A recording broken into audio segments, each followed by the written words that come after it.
host, Taylor. Hi, I'm Seth. I talk Star Wars for this man. Sorry, we were having a very interesting conversation that we would love to share with you guys, but it involves stuff that we're not Yeah, ready to talk about yet. it's on hold for the moment. Yeah. But before we do get into some news, Yeah. we actually have news this week. We'd like to normally start the show by talking about just how our week has been so far, and stuff outside of Star Wars that we've been up to. Yeah. So there was some Fallout stuff. Yes. Update on your Fallout gameplay that you wanted to share with the class. Yeah.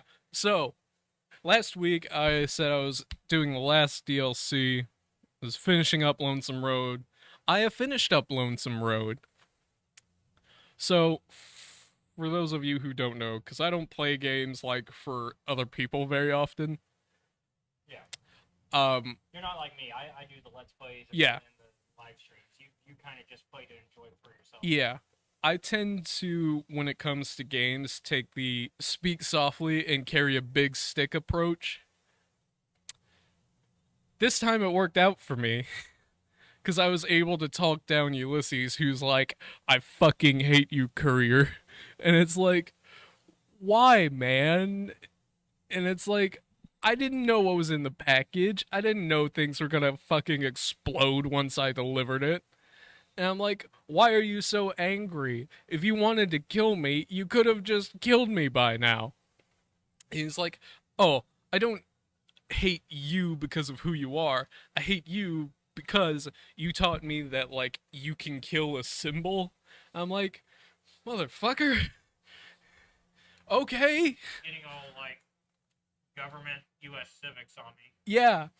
I'm like, he's like, yeah, this place could have been like a rival to like the NCR, the Legion, but you, being just a mailman, killed it.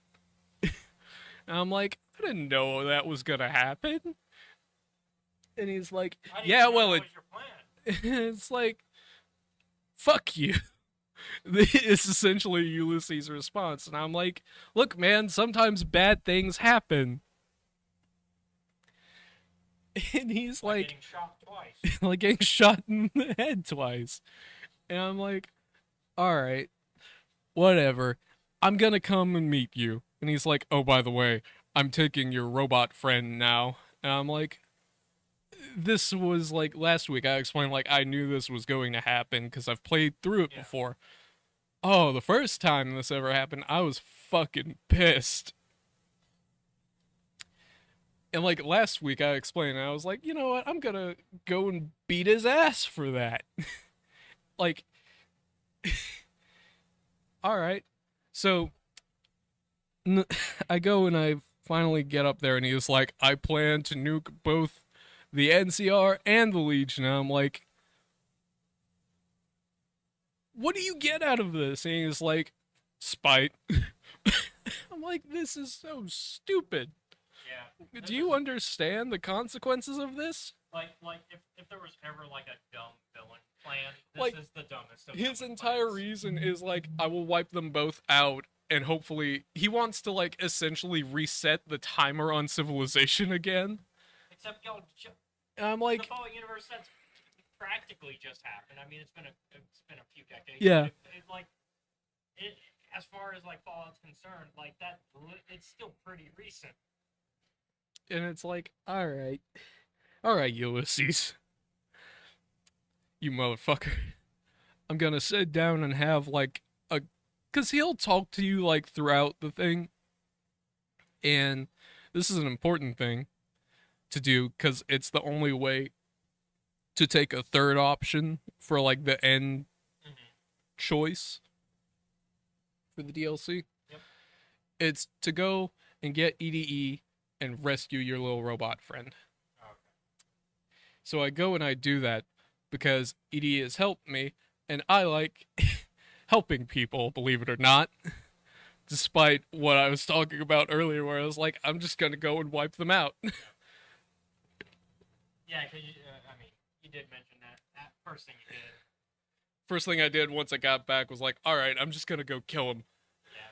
Yeah, you dealt with the Legion. Yeah, dealt with Caesar directly. I was just like, I'm just gonna go murder him. But for this one, I go and I talk Ulysses down, and he's like, "Well, I have some unfortunate news for you, Courier. And the last time I did this, I fucked it up, and I was like, because let me tell you something about Ulysses. Motherfucker has 10 in all of his stats, 1,000 hit points, and robots to fucking heal him if you choose to fight him. Admittedly, you were supposed to be max level by the time you get around to this DLC, Yeah. so that's not really that bad. Yeah, no. Because it's like, he has to be challenging, he's like an endgame boss. And of course, in your case, you chose to do all this stuff I to level up. Yeah, and I went and I talk him out of it, but like the final dialogue choice can either determine if like he'll fight with you against the marked men or fight against you while you also have to fight the marked men and everything else. Last time I was like, I'm betting you have some way to stop this, right? And there's no like, this one is the one that gets him to stop like trying to fight you. There are like 3 options, and that one, the one where it's like, I'm betting you have a way to shut this down. And he's like, nah, I'm gonna kill you. But if you choose the one underneath it, which is like, look, if I've convinced you, then it's enough for me. And he's like, oh, well, I seem to have overreacted. By the way, just in case you killed me, I summoned all the marked men here to make sure they finished the job. Oh. I'm like, all right, I guess we're killing our way out of here. And so, Even though realistically, all he could do was go, hey, he's not here. Like, he could walk out the front door first and be like, hey, the guy that I told you would be here, he's gone. yeah. The marked men aren't very friendly to anything that isn't a marked man. Okay. Even somebody who Yeah. gives them information. So, they're ghouls. They're not like feral, like, but they are fucking angry, man. Gotcha. Like, the kill on sight policy is for everything in the Divide. And so after that, like, go talk him down, and it's like, all right, here's the deal. I can't really He's like, we should probably do something about all these nuclear weapons that we have lying around. I'm like, yeah, we should, shouldn't we? Shouldn't we, Ulysses? And it's like, all right, here are your options. You can choose to nuke the NCR. You can choose to nuke the Legion. You can choose to nuke both of them. Or, option 4, you can go, and if you've rescued EDE, you can be like, you can go and you can have him shut it down. Or at least prevent them from launching. They're still gonna go off anyway. I mean, they're still nukes. And it's like, and that's the only way. The problem is, this will kill EDE. But, I'm also like, and me and Andrew had this discussion a while back. I didn't lay it all out. I'm like, I'm not going to nuke either of them. Because the Legion still has people in it who don't get a choice in a lot of things. And for as corrupt as the NCR is sometimes, and slow moving, I don't want them to get hurt either. So I'm like, so I guess we're going with option 3. No, you want 4. Sorry, 4, not option 3. Option 3 is bad for everybody. But I'm taking a third option. Yeah, I know what you mean. And so EDE, that version of EDE dies. And I'm like, damn. So you go, you get out, and it's like, here are the things you get for doing the DLC. Here's your items. Here's some faction reputation, you know, for with the followers of the Apocalypse and the Brotherhood of Steel, because you stopped another apocalypse in like a special point. Also prevented people from having technology. Because Brotherhood of Steel is all about that. Yeah. They don't want people to actually have technology progress as a society. Only for them. Which is why Brotherhood of Steel also suck. Yeah. Like, everybody's like, oh, cool, Brotherhood of Steel. until you hear what they're about. Yeah, and you're like, maybe, just one moment. Maybe they're a little bit. Maybe this is a bit much. And so I go and I do that. And I'm like, all right, it's done. And it's like ending slides. It's like Ulysses is gonna stay like essentially at the entrance of the divide to make sure all of the problems that are there stay there. And EDE is like not the one in the Mojave, the one that travels with you, because they're two different ones. Yeah. Is like it essentially sends its data files and, for lack of a better term, memories to the one in the Mojave. I'm like, that's good. It's good because like it gets all of the upgrades and stuff. But I'm also like, oh, It's kind of. you're not completely dead. It's kind of for our fantasy like Star Wars game. Yeah. That we ran about that. It's the B9. Yeah, it's the B9. That's Where- basically what it is. Yeah. Yeah, where like, yeah, you lose the physical body, but you have at least your last like memory save file, Yeah. and you upload it to like the cloud, and then it goes into the. Yeah. Yeah. And I'm like, all right, that's good. For those of y'all curious about our Star Wars talk there, for our Knights of the Republic game, we had a character who was a droid. He was a BB type unit, like Mhm. BB-8, called B9. One of the ongoing jokes is that he would continuously kill people by blowing himself up, to the point that he made duplicates of his body, but were like empty shells Yeah. essentially, and he would do exactly what he did. Yeah. You have your last save that we go, okay, this is the last time that you save before you blow up, which means you won't remember blowing up. Other people will, and will also know the results of what you did. Yeah. Which made for funny results of when characters would go, oh my god, you blew up an entire planet. Like I did what? Like, there were characters that were scared of B9, and B9 Yeah. had no clue why. Like why is everybody freaking out? Sorry, that was a weird like that was vocal great. impression. That was great. I loved it. But yeah, it's essentially Yeah. that. So after that, I explained earlier, I'm like, I'm just gonna walk into Caesar's tent and kill him because who could stop me? Yeah. So that's what I Some did. children could stop you. He was telling me the story off screen as we were getting ready, and he told me about. So Mind if I share it? Or- yeah, go ahead. He told me that he was sneaking about, perfect stealth, except he was up to these characters in the Legion that he saw. Yep. Like, about as close as we are now. And, using your words. And it showed the alert that you weren't hidden. Yeah, it was so You were detected. detected Yes. is like the friendly one. Yeah. Caution is the one that's for enemies. So you were detected. Yeah. And you were like, wait, but these are enemies, supposedly. Yeah. So you, Why aren't they attacking me? So you turn on VATS. I tried to Right, turn right, on right. VATS and But it won't let nothing me. Comes up. Yeah, nothing comes up. So in Fallout, there's VATS, which is like your automated, like, it's the way to turn the real time combat into like a real time pause almost. Yeah.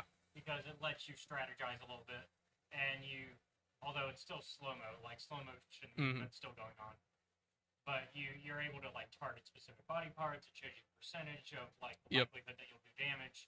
Also, doing these specific body parts also does like extra things. Like if Yeah. it's the head, it can cause like Like you can give blindness them a or concussion, Yeah. or if you like shoot a gun, it'll break, or like someone's arm, it'll just snap. Yeah. Like So if you shoot them in the leg, it it's can pretty create- obvious. It can create more strategic combat. Yeah. And so you try to turn it on. When you turn it on, it's supposed to automatically detect like the closest enemy, and then Yeah. you can like change it if there's other enemies nearby. But if it's not turning it on at all, that means there's no enemies nearby. Only to realize that you stand up and you realize, oh, these are children. Yeah. Whoops. Thank God. And in Bethesda games, they do not allow you to kill children. Yeah. Thankfully. I did. I don't know. Skyrim, it's not always thankful because there's some kids that need a good punting every now and then. Yeah. I was Only like, in video games, by the way. I should clarify. you should be a little bit more specific. Don't Only want in that video- one out of context. Only in video games do some. Oh man. Yeah. Like, obviously, in real life, I do not condone, The punting of children. but in video games, Oh my. Yeah, like I I was so confused because I was like, why are they not attacking me? Why are they just running back and forth? and so it turns out they were children, Yeah, and since it's a Bethesda game, you can't, yeah, without mods, you cannot harm children. yeah. Um, Oh. and so I joked, "Oh, you almost pulled an I Anakin," almost went Anakin on them. but then you responded even better with, "Well, I wasn't there to kill the women and the children too. I was just there for anybody harmed." Yeah, So any actual act of hostile. yeah, But yeah, and then you tell me that you go on to tell me about how you kick Caesar's ass. yeah, You basically come in with your NPC companion yeah. I came in with my NPC in companions. full armor, Yeah, like full like I just we're maxed out. yeah. We had maxed fucking out. like I had put her in power armor. I gave Yeah. her all the stuff. I had And- maxed out EDE And because he's. I said it was basically like having Iron Man punch you, You might as well have. like just full on punch you Like, cause in the suit, like Yeah. just in the suit, full on punch. Yep. With a little extra oomph behind it, because like Tony Stark, while I'm like in the Iron Man suit, I can imagine he can get a good swing in. Yeah. He's still not a very bulky dude and not very strong, so I don't imagine him having like full tens across the board on a Yeah. character sheet. Whereas we're talking about your companion had like almost full tens across the board on a character Yep. sheet, and was going. we just came in and rocked his shit. I think I was. I went full like. We It's like giving Rocky Balboa a Yeah. suit, it basically was, and it's like in his prime Yeah. Rocky Balboa, not like Creed Rocky Balboa, but like It- maybe Rocky 2 Yep. Rocky Balboa, Rocky 3 maybe. and then we just fucking left.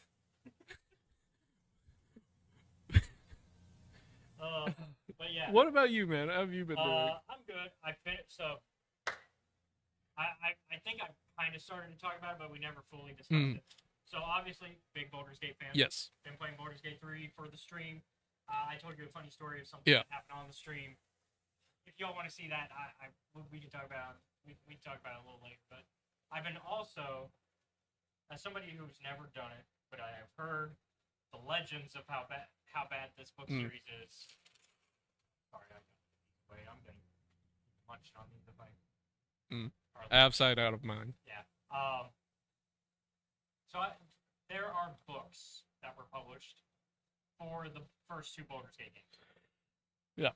Lovingly called the Ballspawn Saga by the fans, because Mm. while it's two games and then an expansion that tell the story of the Ballspawn, right? So it's really a trilogy. Yeah. So it's either called the Ballspawn Saga or the Ballspawn Trilogy, depending on who you ask.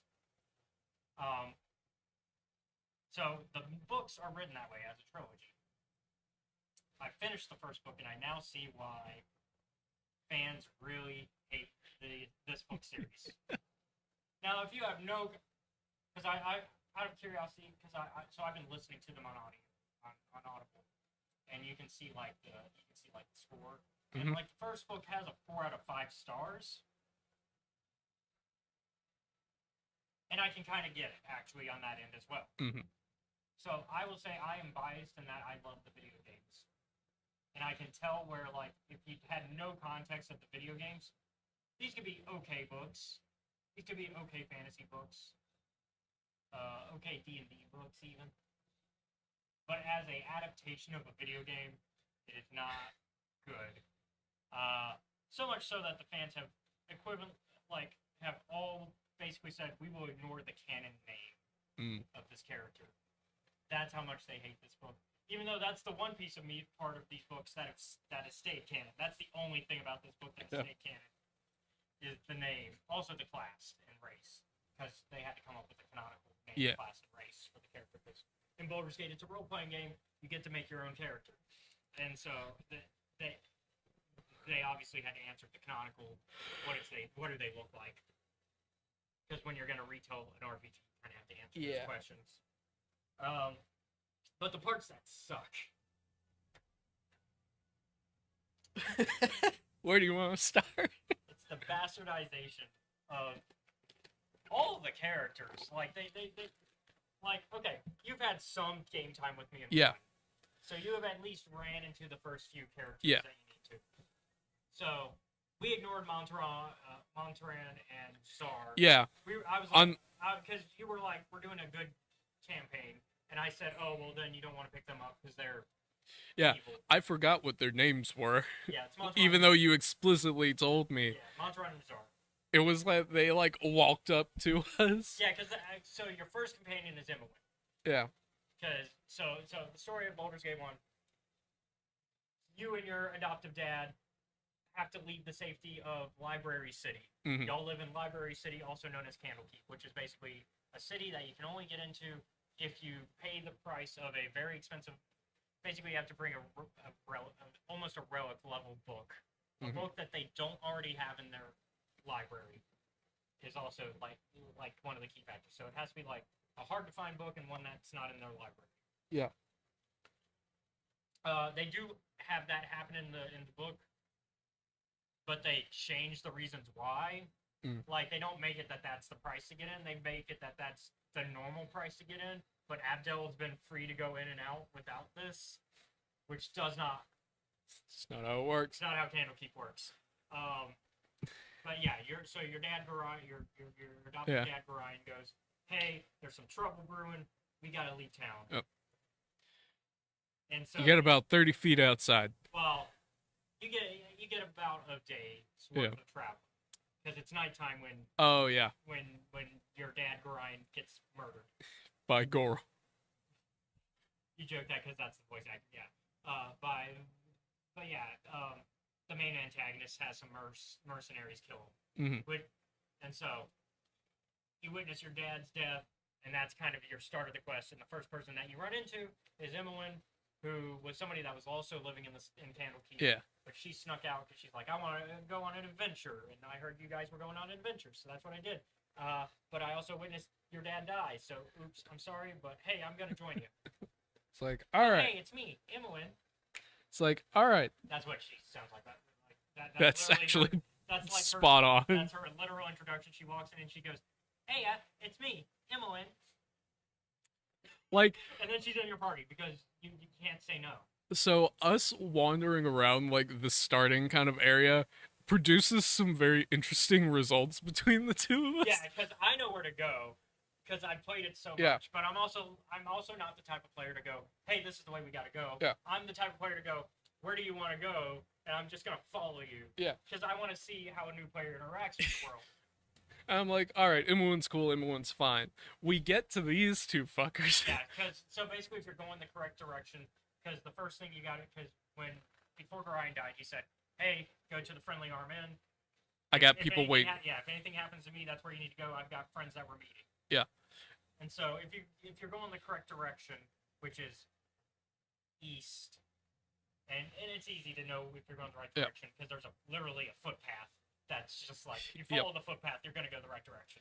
And so and these two guys show up, and I'm like, Montserrat. That's how he sounds. Montserrat and Jar show up, and I'm like, I was thinking, I'm like, our dad got fucking wrecked like 60 feet that way. Correction. Even before they show up, it's the random stranger. Oh yeah, and I'm like, that's who he said that too. Because the random stranger comes up and is like, "What's the matter?" And you're like, "Our dad." Because when we were playing together, because you can play up to 6 players. Yeah. You can literally have a full party and then you just ignore the companions. But we just did 2-player co-op. Yeah. And so like of course we're still picking up some companions, and we're role playing it as we're brothers as well. Yeah. We were adopted by Gorion together. Yep. That's the way we're playing it. Although if I die, I'm the game over because I'm the first player. Yeah. So that's that. First player counts as the main character. Yeah.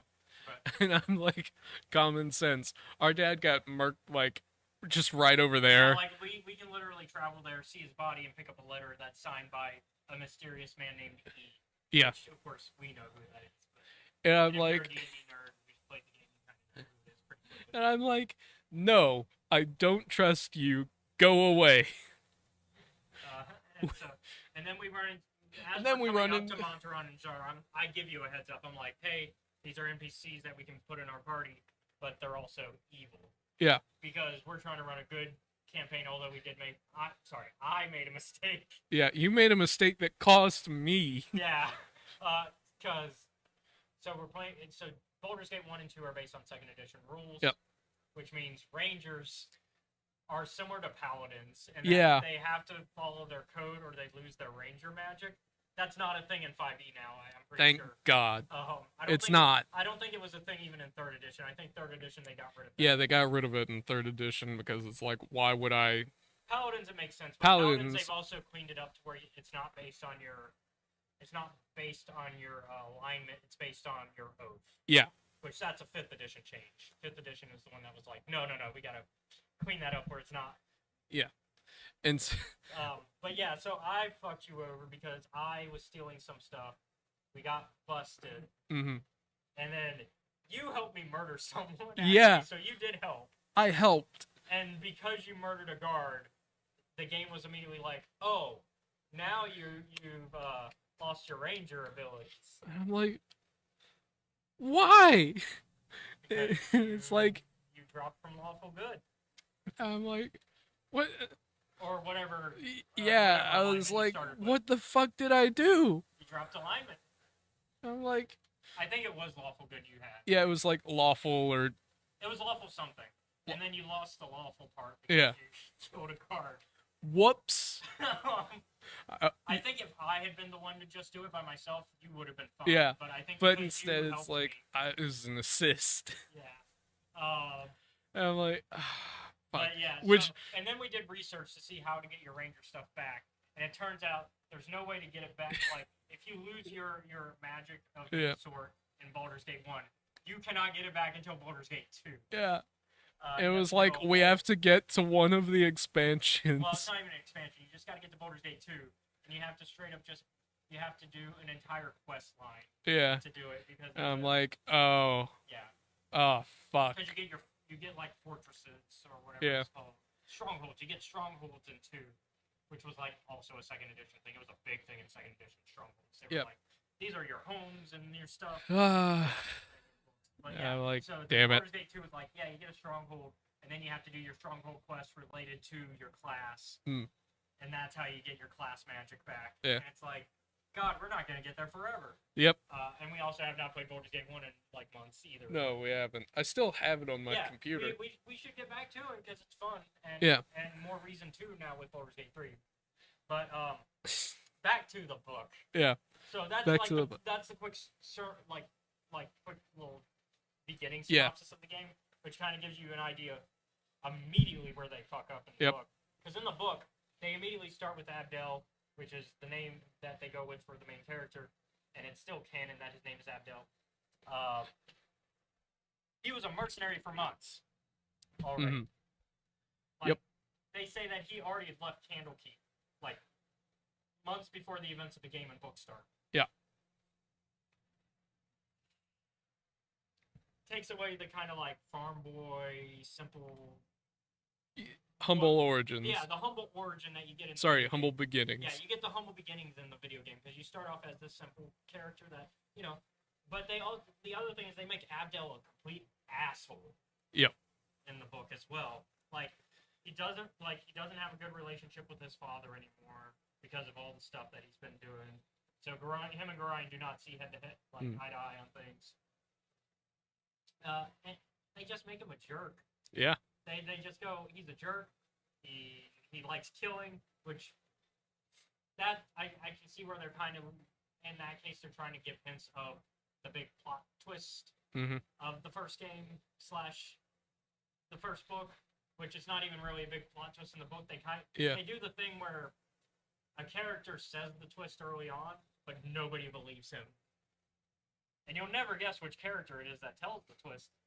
It's Montaron.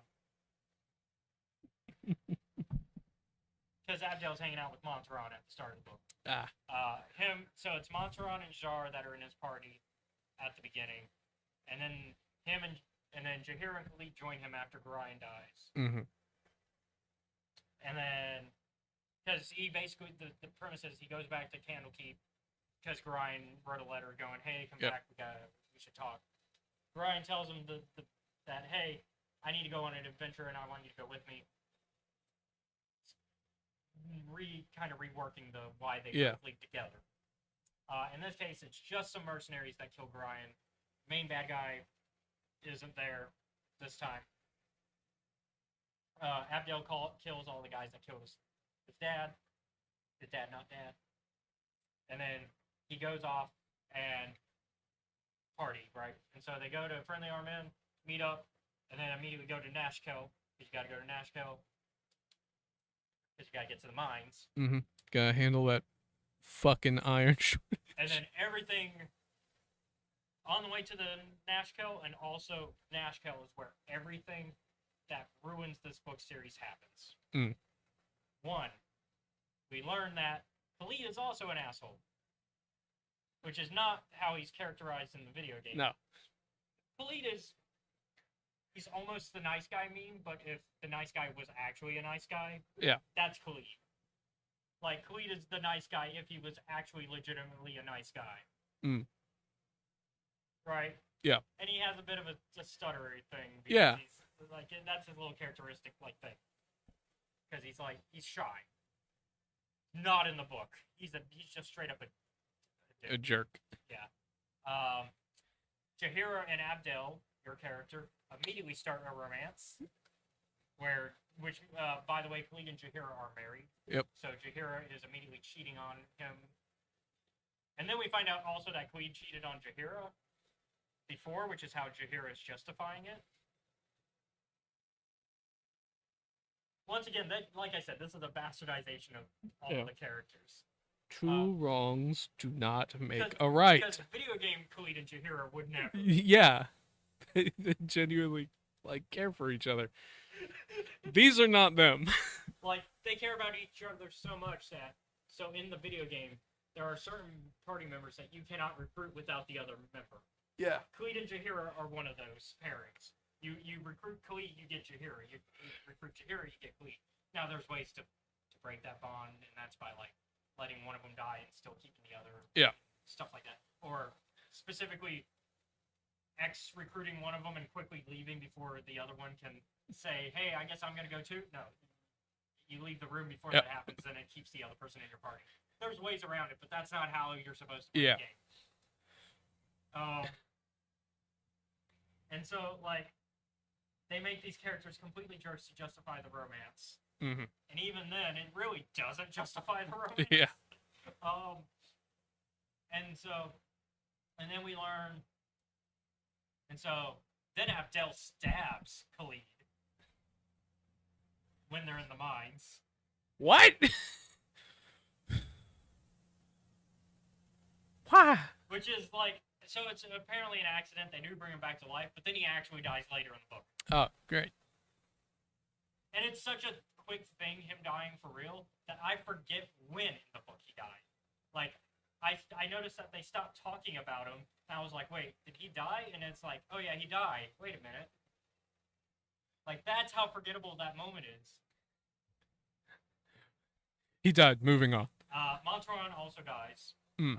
Because Montron and Zar betray everybody in the mines. Okay.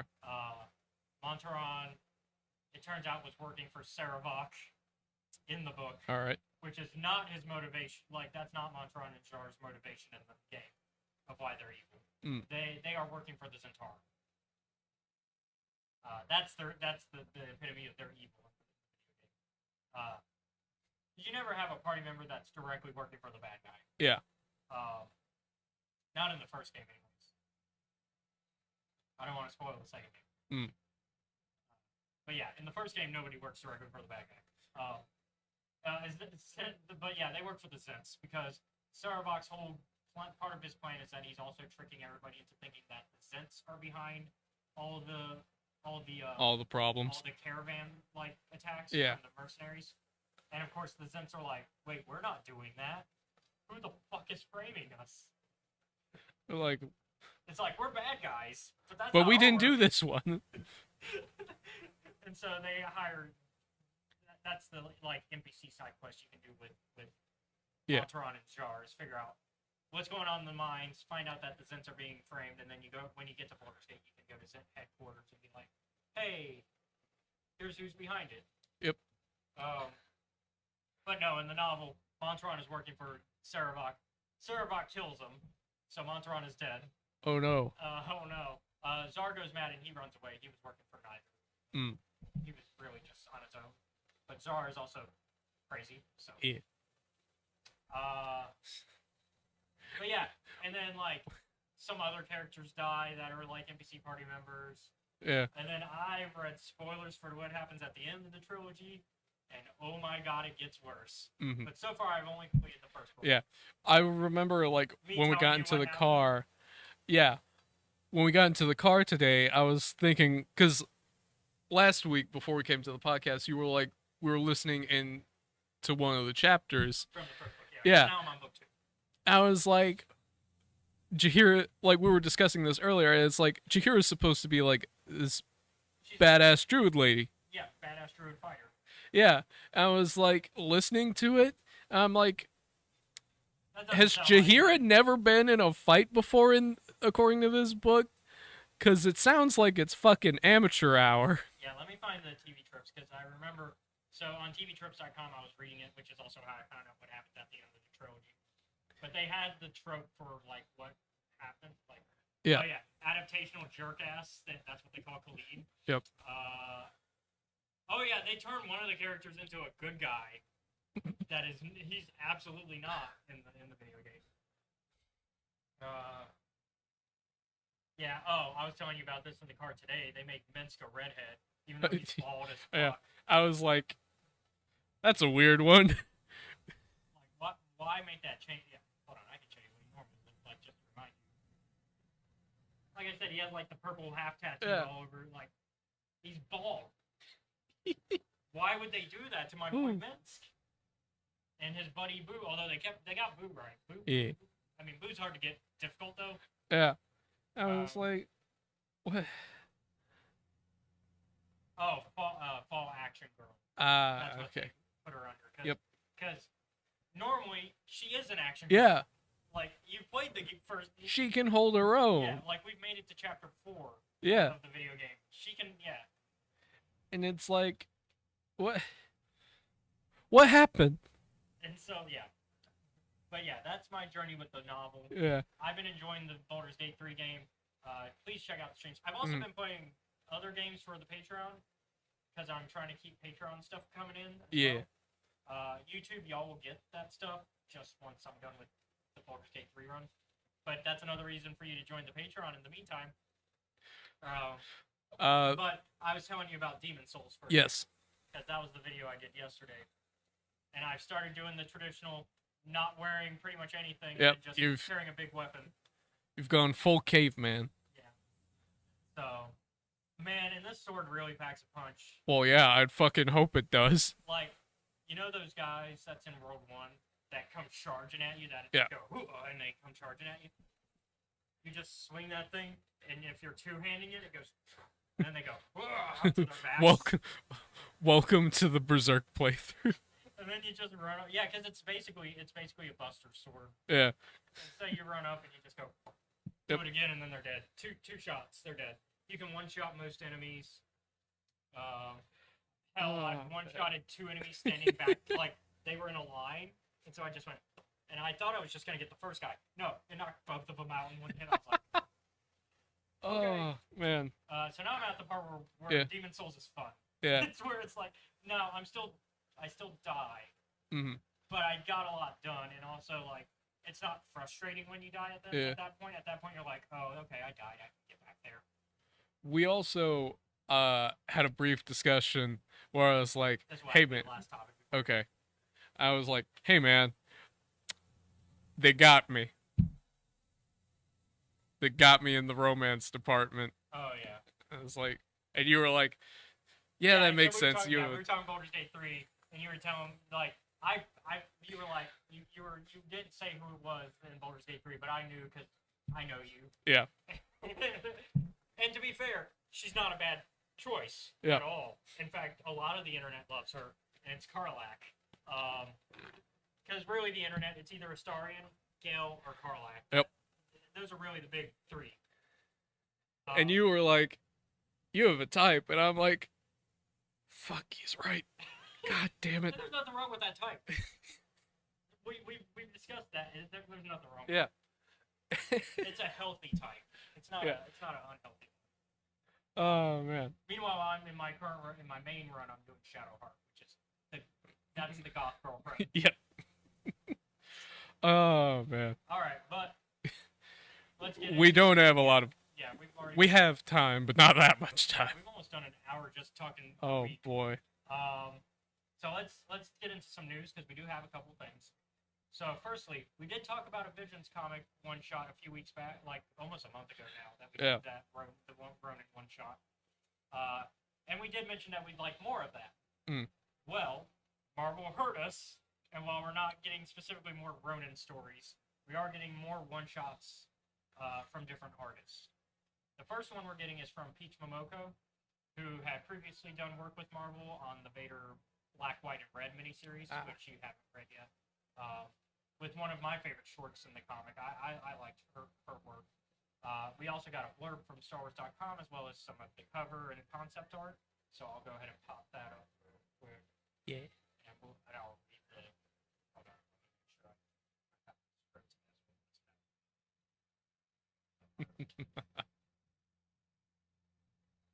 So here's some of the art.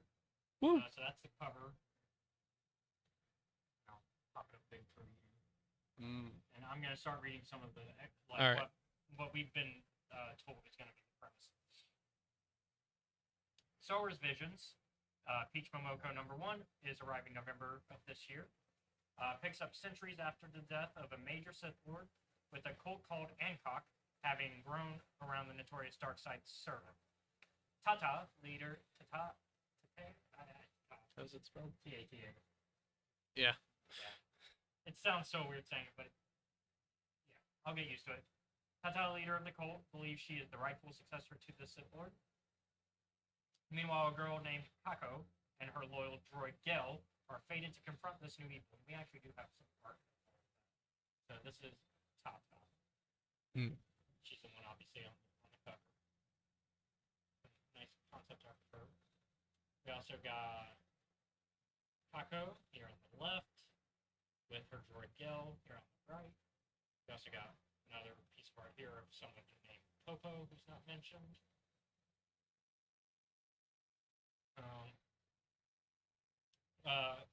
Peach Momoko herself also gave some insight into like why she felt wanting to write this particular story. She says, I wanted to tell a story about a cult, and I felt within the Star Wars universe, the dark side was something that ties to when a human or something living loses itself and then wants to rely on believing something in order to have hope to live. I believe falling to the dark side is nothing to be ashamed of. It could save you. Sometimes the dark side can help defeat your trauma and fear. And the story, Ancock's belief is that the time when light defeats darkness has ended. It is the time to accept the darkness. And Tata is only using the dark side to help those who need a dark light. So currently, we don't know how many other Visions comics we'll be getting or how often. But not only do we have this to look forward to, but Viz Media is still supposedly working on a original Visions manga. So what are your thoughts on this? I mean, you're not as familiar with the artist as I am. I've seen her work, and so I'm kind of excited. But I mean, from this could be interesting. Yeah, from what you've heard, I mean, we kind of like we like the High Republic, so we like a good cult story.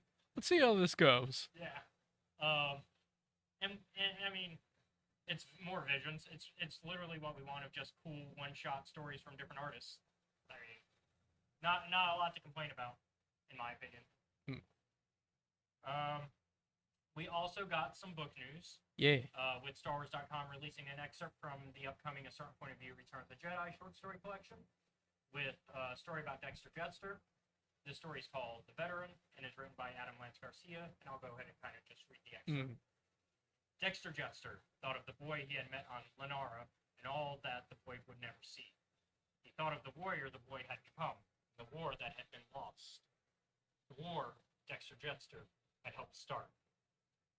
A pirate HoloNet channel, the last bastion of the free press in the Imperial Center, was playing the destruction of the second Death Star on a loop, the shockwave blooming like a flower. Outside, they were celebrating, a jubilant roar echoing through the chasms of Coruscant. The Empire had fallen. The Galactic Civil War was over. Dex had heard this song before, played to a different tune, but familiar all the same. He heard it when the Nihil had been defeated, when the Republic became the Empire, on countless worlds for countless reasons. The Song of Hope. Dex knew better. He had learned the hard way that hope was a hollow thing, promising everything and granting nothing. Hope was for the foolish, and tonight the fools were feasting. Tomorrow they would wake to empty stomachs.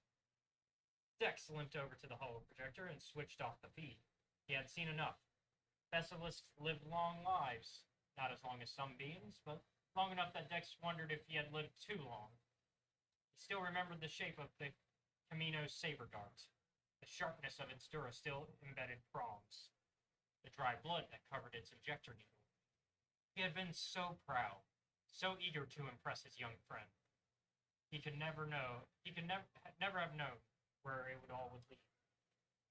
That the Republic would fall, that the light of the Jedi would be extinguished, that billions would die.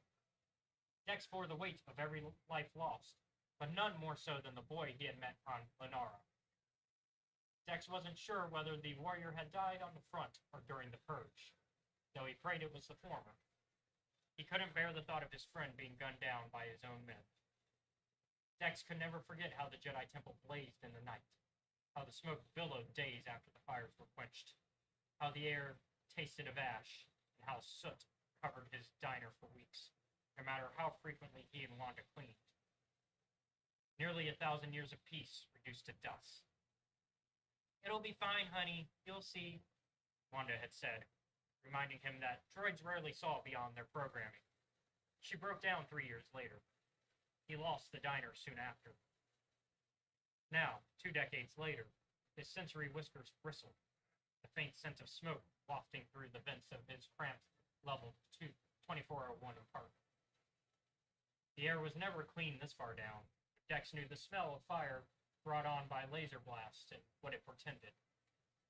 He tilted his head and listened. Beyond the cries of celebration, he heard the faint echoes of blaster rifles. He cursed under his breath. He told himself he should stay put, that it was safer and smarter to remain where he was, that he was tired, so very tired. But Dex never listened to anyone, especially himself. God. Man. I mean, I already knew this book's going to be good because all the current point of view books have been. Yeah. But getting a Dex story, just that little piece of it. Yeah. And of course, the boy on Lenara being Obi-Wan, because that's from the Padawan book, because that's the planet from that book. Oh, man. Oh. Are you excited for when we get to talk about this book? Yes. I think that's really the only question I can ask. Yeah. So I'm like, there's not much else to really say. It's not your fault, man. Well, it sounds like we'll get a little bit more. Because I mean, that's just an excerpt of that story. Yeah. So, well, let's go ahead and get into our main topic then for today.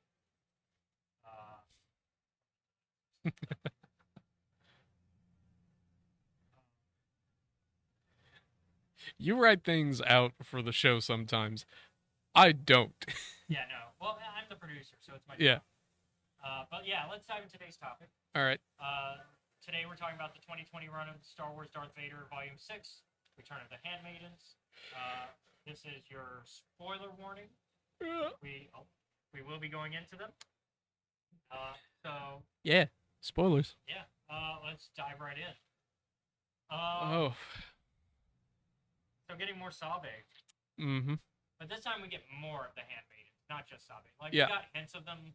So, the last time we talked about Vader, we did the first Sabe arc, which was her and Vader against this governor for the Empire that was potentially working with the Crimson Dawn. And we got not only reference to Anakin's past through Sabe, but also we had his best friend growing up. Well, two of his best friends growing up. Yeah, seeing what happened to him. Because it was Waldo, Yeah. Waldo, and Kitster. Yep. Which everybody loves Kitster. Best Star Wars character. Especially one of my favorite Star Wars content creators who was part of the official Star Wars show for a while. But now he's on TikTok and he doesn't really talk Star Wars as much, but he talks some. Yeah. Anthony Carboni. If you're out, if you're watching, he was actually, I saw a video of him actually talking about K3. He's an Astarian fan. But getting into this time we don't quite dig into Anakin's past as much. Yeah. This one is more of getting the temptations of Sabe, essentially. Yeah. Where Vader's trying to more tempt Sabe over to his side. Because in this one, we have her. It turns out that she's undercover on purpose with the Empire, because the Amidalans are. Yep. They're not affiliated with the rebellion, but they are a rebellion of sorts. The plan: kill Vader because he killed Padme. Yes. Which, of course, now Sabe knows the truth. That Yeah. It's a little more complicated than that. And also, she's been made a commander. Yep. And it's like, oh, okay, this is what we're doing. And so their firstly, they get a run-in with Palpatine because we get a test. Yeah. We get one test for Vader because Palpatine's got to test Vader all the time. You know, as you do. In this case, it's like, hey, don't let this person trick you into going back to your old life. Yep. Essentially. And of course, Palpatine's pretty confident that it's not gonna work. Not gonna work. And he's right. So the mission, though, that he gives Vader and Sabe is to deal with Tambor. Not Wat Tambor, but his son, Jewel. Which, of course, if you know about the Clone Wars, you know, if you're a fan of Episode 2, Attack the Clones, Wat Tambor is the Techno-Union leader. He's the one that goes to Techno-Union. But Jewel Tambor is his grandson. Grandson. Yeah. Yeah, sorry.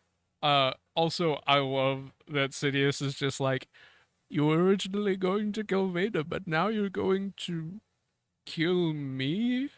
Yeah, because it's like, you're a killer. Holy shit.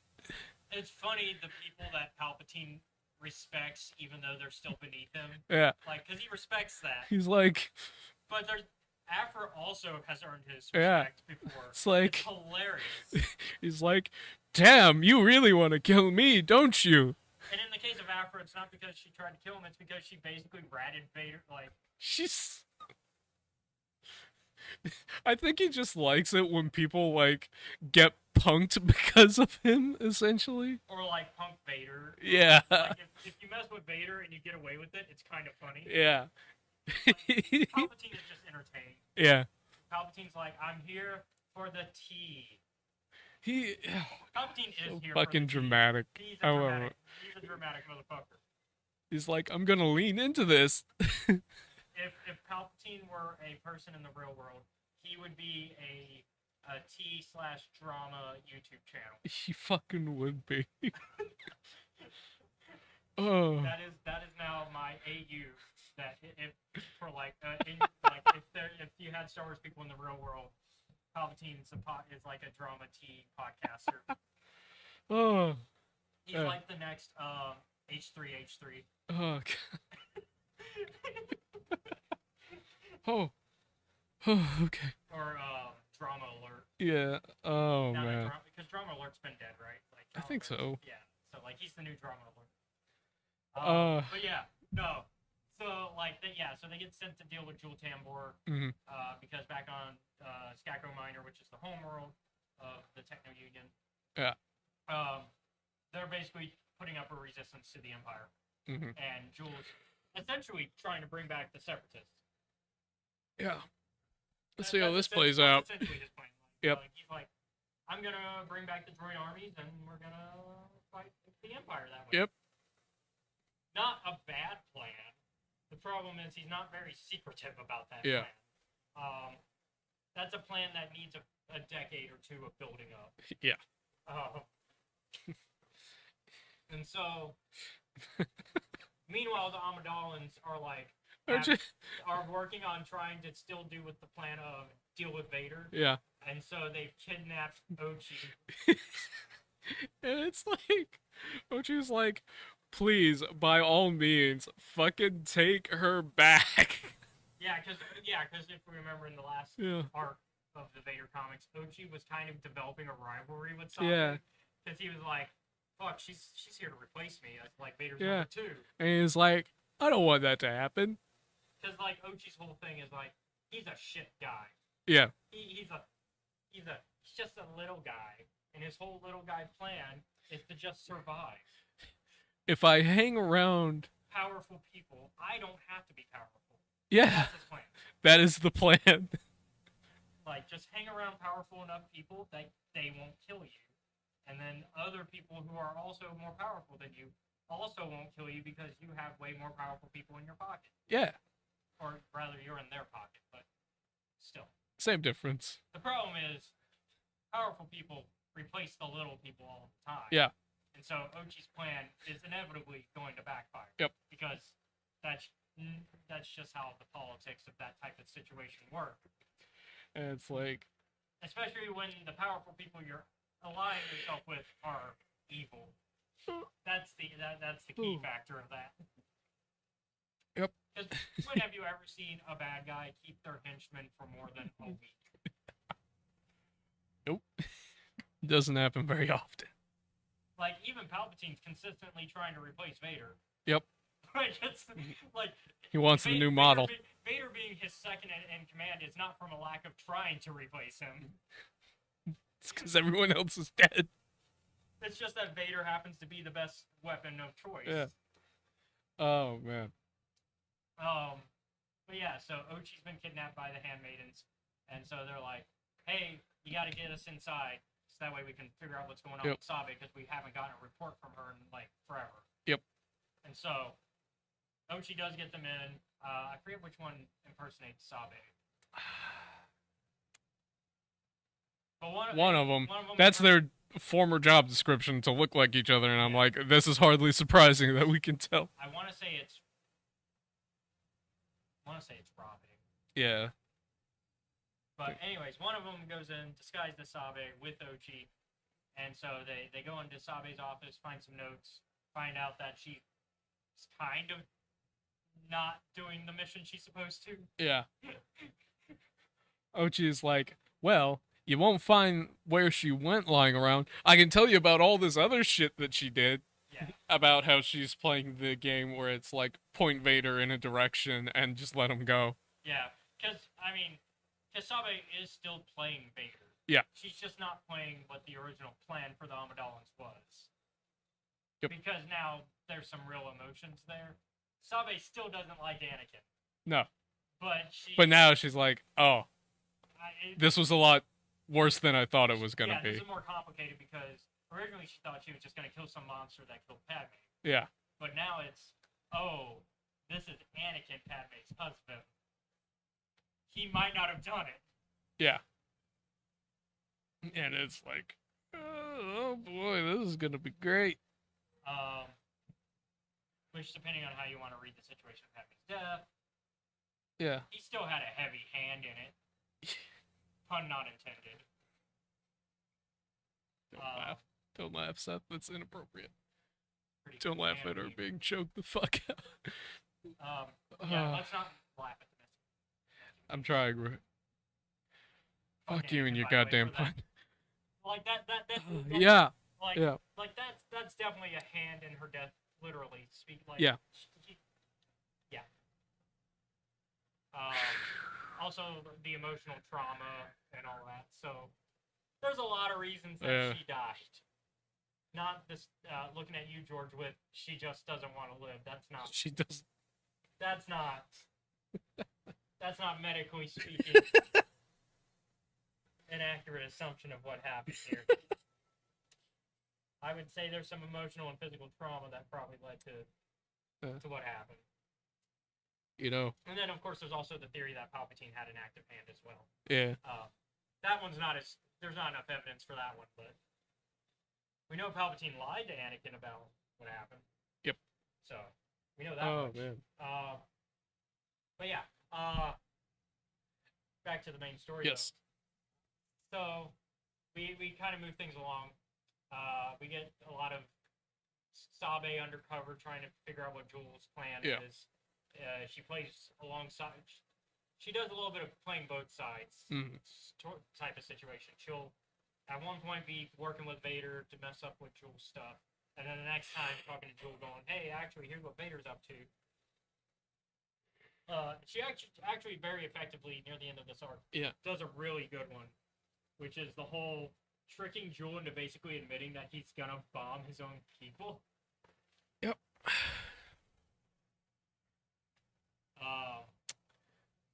Yeah. So that turns all. He did bomb the place, but thankfully she had like moved them. Yeah. Like, oh, the thing that like because she told him that Vader was gonna be there. Yeah. And Jules like, well, anything to get rid of Vader. And he's like, how many are there? It was a good number. It's like 12 people. Yeah. I'm like. I mean, that's still enough to like turn a village against you if you. Yeah, and I'm like, why would you fucking do this? The other part of me that I had the same reaction as Sabe when I heard it, Jewel loudly declaring in the street, "I'm gonna kill Darth Vader," and me reading Sabe's reaction and saying it out loud at the same time. No, you're not. I mean, and it's not even just the meta knowledge of like obviously this takes place before Return of the Jedi. It's also the no, because you're a joke compared to Vader. Yeah. It's everyone else is like, do you hear yourself?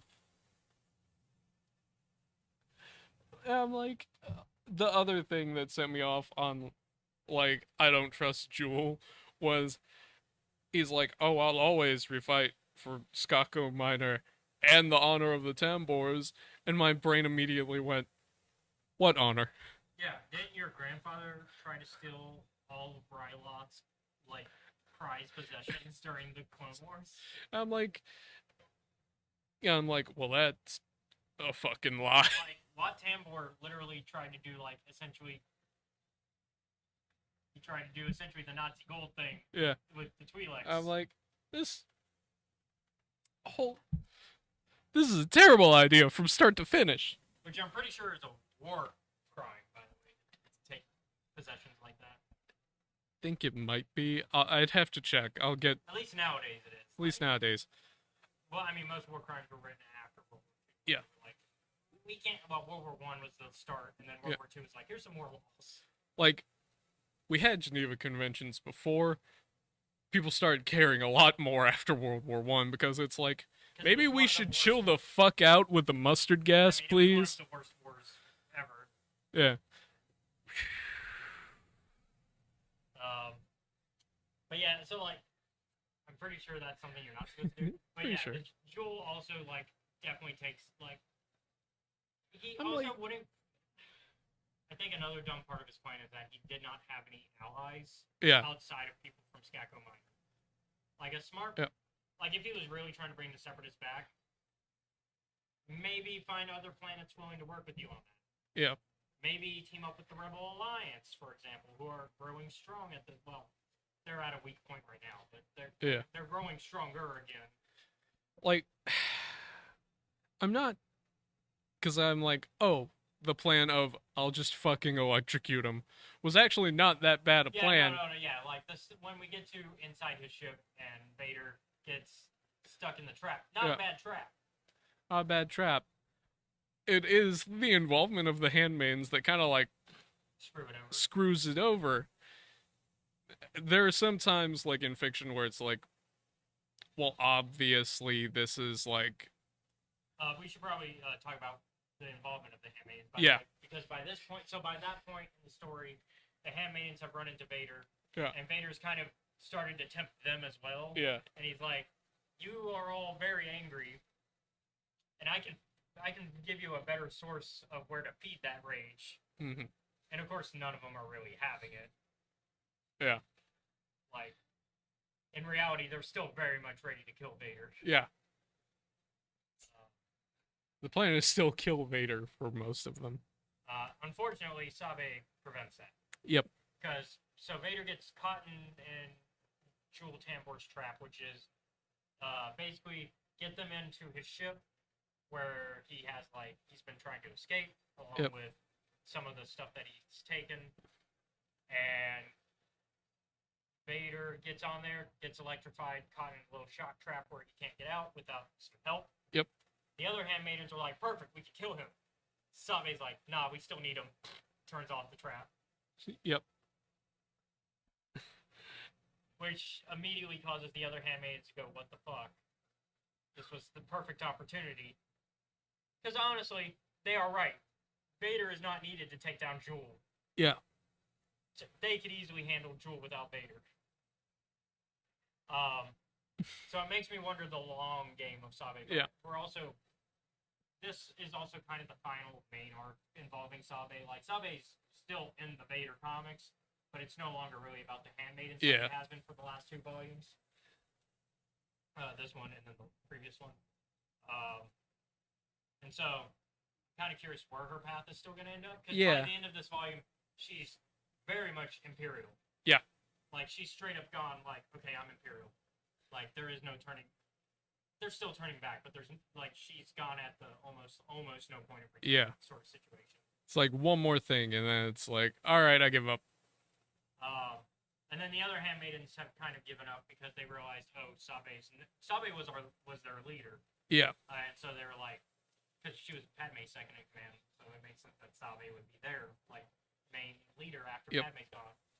But without that, they're kind of just like, well, I guess we'll just go back to normal lives. We're gonna call it a day and go home, because that shit didn't work. In the case of some of them, they're married and they have other places to be. Yeah, they like because it's Sasha and Yane who live together and are married. Yep. So they're just like, fuck it, we're just gonna live our happy lives. Fuck it.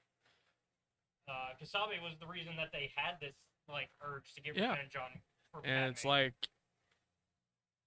it's not quite a well now what, but it's more like, all right, we tried. That, and also like you no longer have the coals beneath you. So without the coals, there's no fire, and without that fire, why bother? Why go? Yeah. And so everybody's like, we got lives to get back to. Yeah. And in the case of others, they even have kids. Yeah. They're just like, fuck it. Fuck it, we're done. Which I don't blame them. Yeah. I mean, your leader turned. It sucks. I still think some of them, I think a couple of them said they're going to involve themselves with the rebellion now. Yeah, something like that. Yeah, but like most of them, they're just like, back to our lives. Yep. Because while the Empire sucks, at least we've got lives outside of it. So, and I do kind of hate that Sabe is, because it feels weird. Because it doesn't feel like Sabe's character would do that to me. At least not, because like a couple weeks ago, we finished Queen's Peril. Yeah. So it's kind of ironic. It's kind of funny going back to this period of handmaidens after getting that period of handmaidens. Sabe just doesn't seem the type to work with Anakin for any reason. Because she never liked Anakin. Yeah. I mean, in Queen's Peril, it's less so because he's still a child. So yeah, she doesn't have as much dislike for him yet. But then when we get to the rest of the Queen's trilogy, it's very like by Queen's Hope, she's like, fuck this guy. All the people you could have picked, you picked a fucking Jedi. Yeah, like she doesn't get why Padme likes Anakin. Yeah. Like, it's not even the fact that he's a Jedi, it's the fact that it's Anakin and how he acts. Because Anakin has a lot of red flags. He's just kind of carrying it. Overall, though, this is a pretty good comic. I mean, the Vader comics have never let down. Ochi, once again, in the Vader comics, I like Ochi, but then I have to continue to remember he kicks robot dogs. So I don't like him. Because Shadows of the Sith. Yep. He kicks robot dogs. fix Dio. So I have to remember man. that he's dislikable. Even though this comic really makes him likable because he's just a little guy. He's just a little guy. He's just a funny little guy. Fucking goofball. Yeah. That's all I can. Is there anything else you wanted to talk about? Not really. I mean, I feel like we went over the majority of like the main points. Yeah. I kind of like Joel as a villain, as like the villain of the arc. He's not a mastermind. Yeah. No. By any means, but he was fun to watch as a villain, as like kind of this antagonistic force. Yeah. And seeing Sabe pit him and Vader against each other was interesting. Yeah. I'd give it a 8.5. Yeah, I'm thinking I'm gonna give it an 8. But yeah, thank you all for watching today's episode of Escape Reality Star Wars Talk.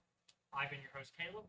Be sure to like, comment, follow, subscribe to us. You can find us at Escape Reality Films on YouTube, Twitch, and TikTok. You can also show your support for us by joining our Patreon, which is also at Escape Reality Films. Shout out to Jennifer Brantley. Yeah. There you can watch our YouTube content a week before it's publicly available, although currently, as I discussed earlier on the show, you can watch content almost a month before I plan to release it, as I've been uploading the normal YouTube content there, but waiting until I finish my Baldur's Gate 3 live stream run to go back to normal programming on the YouTube end.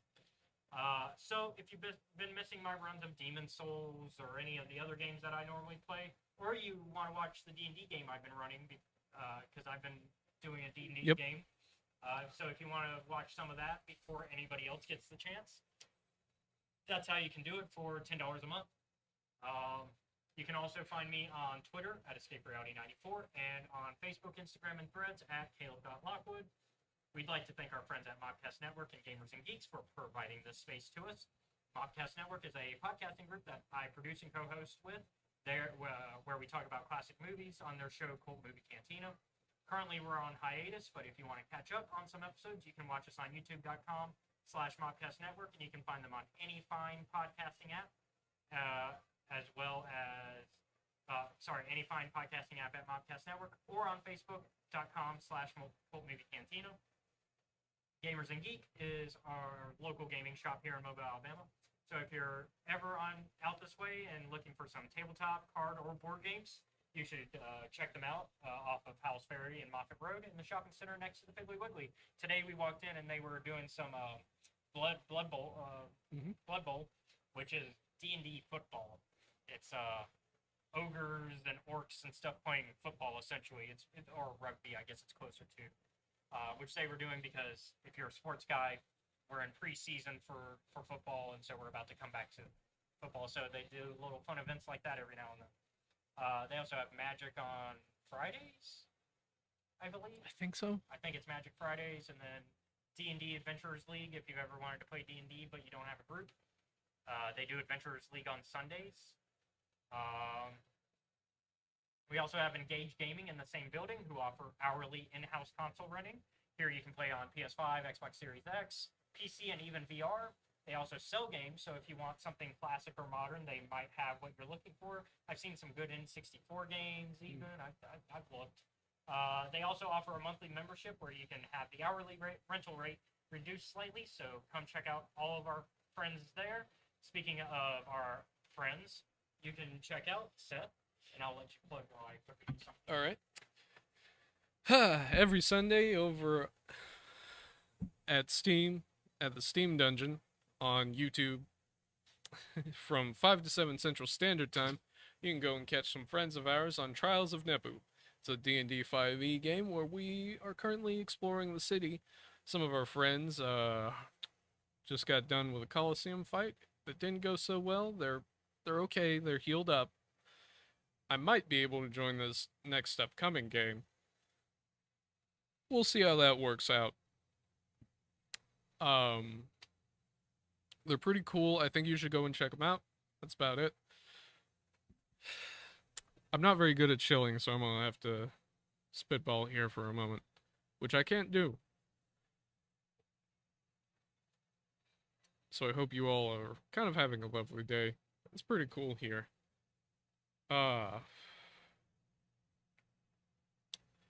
I would go and end the thing, but I don't know how to do that since the more technical one is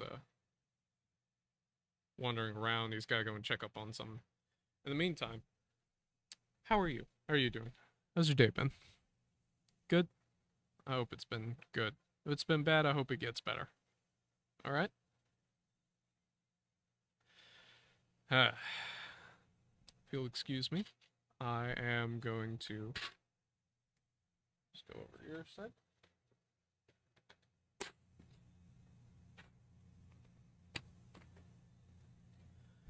This is empty, aside from some ice, so I'm just gonna chew on that for a sec. I'm gonna move away from the mic.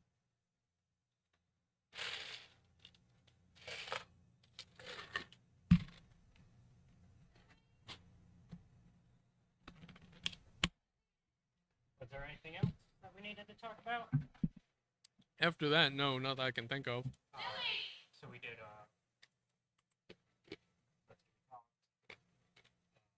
Gamers and Gates, our stuff, Steam Dungeon. Mm-hmm. I think we got everything. So, yeah, Sunday. That's the thing I left out. Sundays. Sunday. I got everything else but the Yeah, day of the week. So Steam Dungeon. 5 to 7 Central 5 to 7 Standard Central Time. Standard Sunday. Time on Sundays. And you told them what's been up since Yeah, last time? John's character, Nissa, fought a Spinosaurus. They're okay, they're alive.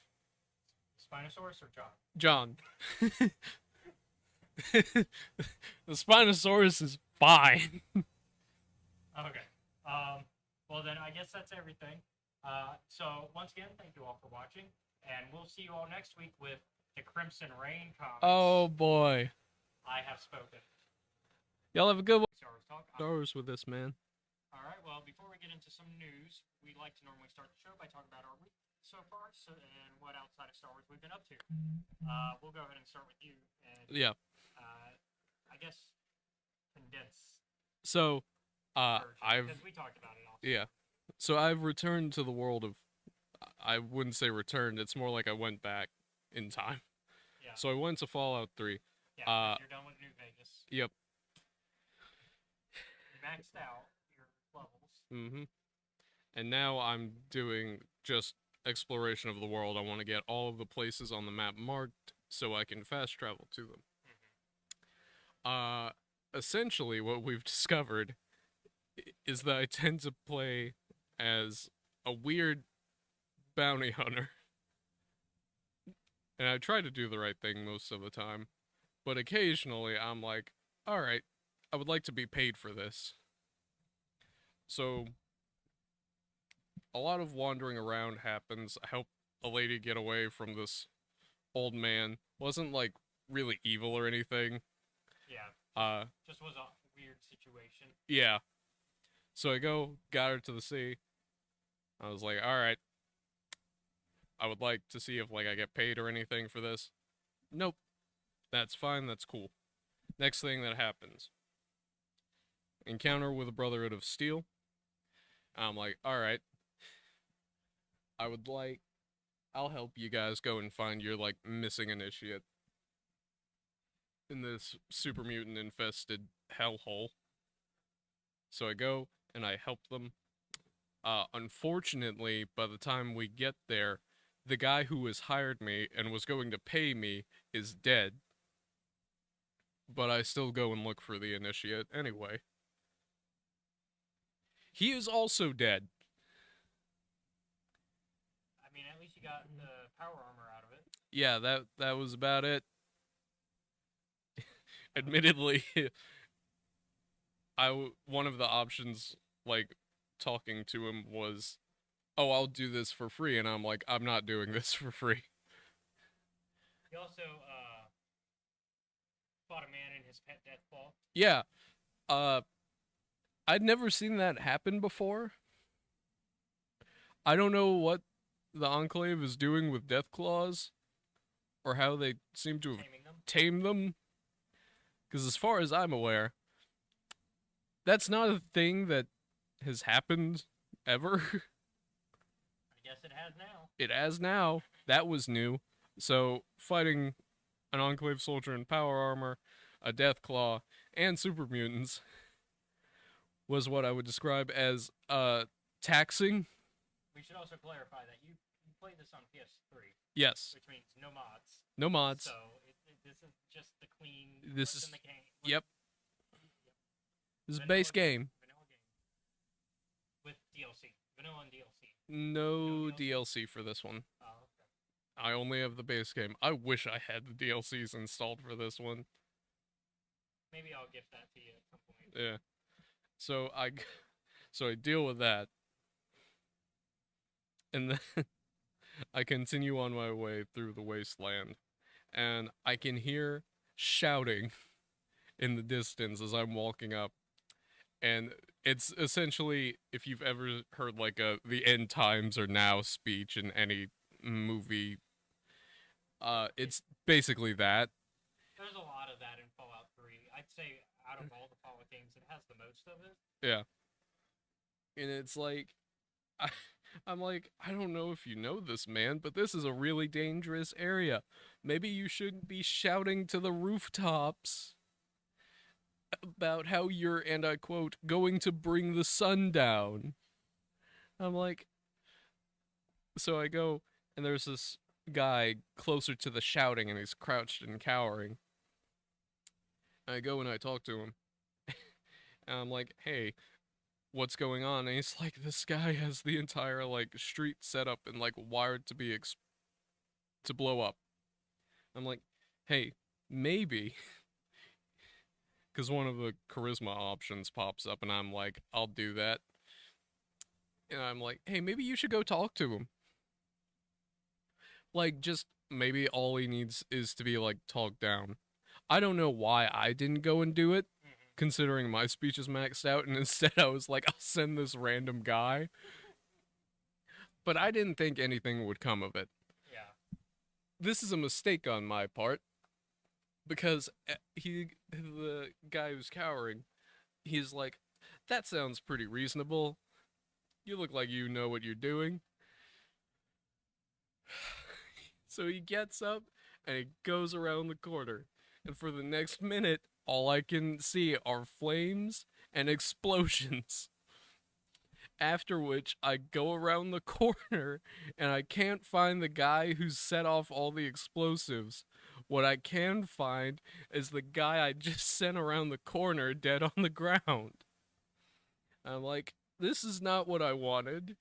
But because I'm me, I don't believe in save scumming. Yeah. For events like this. Yeah, like something happened. I'll wait till Yeah. you go ahead and finish your story. And so I'm like, all right, that's enough for today. I've gone through, I've got all these places marked off. So I'm going to go to Megaton, and I'm going to like just put the things that I've got in the locker. And I'm going to take a fucking nap, because that was a wild day. Well, yeah. So I also agree on when it comes to save scumming, unless it's like a TPK situation, or in the case of last night, I misclicked. I meant to do one thing and then I clicked the wrong person. Mm. And so it like. So last night I was playing Baldur's Gate 3, as I have been. Yep. I've been doing my evil run. I told you of one particular instance of a big thing I did. Mm-hmm. Let's just say I slept with someone and then killed them. We'll leave it there. You slept with him on purpose. Yeah. You didn't. Killing them was also kind of on purpose, because in this case it's my Dark evil run, Urge, yeah. Dark Urge shit, yeah. For my evil run, I've said that anytime a Dark Urge thing pops up, I have to do it. Mm. Whereas on my regular run for the stream that you guys get to watch, that one I try to go out of my way of not giving into the Dark Urge. But yeah, I was with Shadowheart, and her icon, like, you know how it's got the little profile picture icon on the left, so you know Yeah. who's in your party, and, like, if they're grouped up or if they're separated and all that. Mm-hmm. Her picture wasn't appearing. Yeah. It had the frame, but no picture. Mhm. So I was like, well, that's a bug. I'll kick her out of my party for now, and then I'll go back to camp and Basically, re-recruit her back, and then that will hopefully fix it, right? yeah. So I do the kick her out, and then I notice, and I've never noticed this before, Hmm. if you're not at camp, they start to walk away, like, in front of you. They don't just disappear. Yeah. So I was like, oh, I could probably try to re-recruit Shadowheart now before she Gets back to camp. Before she does disappear and get back to camp. We're in the Goblin camp. Oh no. And we're in the outside part, right? Oh. And we've already done everything. We already did the thing Yeah. that I told you about, and then because I worked with the goblins in this run, so the Goblin camp is pretty much empty. Hmm. Except I accidentally misclick, hit a broom instead of Shadowheart, and I steal the broom because it's red. Goblin immediately is like, hey, you can't steal that. And I try to bribe him. Doesn't want to be bribed. No other choices of what to do, so just a fight. And I look over at Trevor, my roommate, who's watching me play, and I'm just like, this doesn't count as a save scum. This is because I misclicked. I think I should be allowed to undo this. And so I reloaded that to the most recent save, which thankfully was not that far back. We had literally just left camp. So, and I don't consider that save scumming. That was a misclick thing. That was not a I made a dumb decision moment. That was a I clicked something incorrectly, and that's not on me. I believe. Thoughts? I think it's fine, but don't do it again. I also don't care about save scumming that much, but I usually try not to, unless like I'm testing stuff. Like if I'm like, most runs I will not save scum, but sometimes I'll do a run where I'm just like, I'm curious of all the permutations, so I'm gonna do save scumming for that sake, but not for actual like gameplay. Like, you know what I mean? Mm-hmm. But yeah, most of my week has been Baldur's Gate and then books. Books, plural. Because I was reading a Spider-Man book. That's not out yet. I've been working on that for one of my reviews. But then I got an email, and I got a audiobook version of From a Certain Point of View, Return of the Jedi in the email. Thank you, Del Rey. Y'all always come through, by the way, on the audiobooks. So thank you. Y'all always. Random House, Penguin, they always come through. So if I send them an email and say I want a book, they always come through, even if they give me just a week to listen to it. Which is what happened in this case. I have man. because it comes out Tuesday. But I'm already almost done with it. Like I've been really enjoying it. I'll give my spoiler-free review Tuesday though, because I gotta finish it. And then of course we'll talk about it on the show whenever we get to it. By the way, that whole schedule for our show is.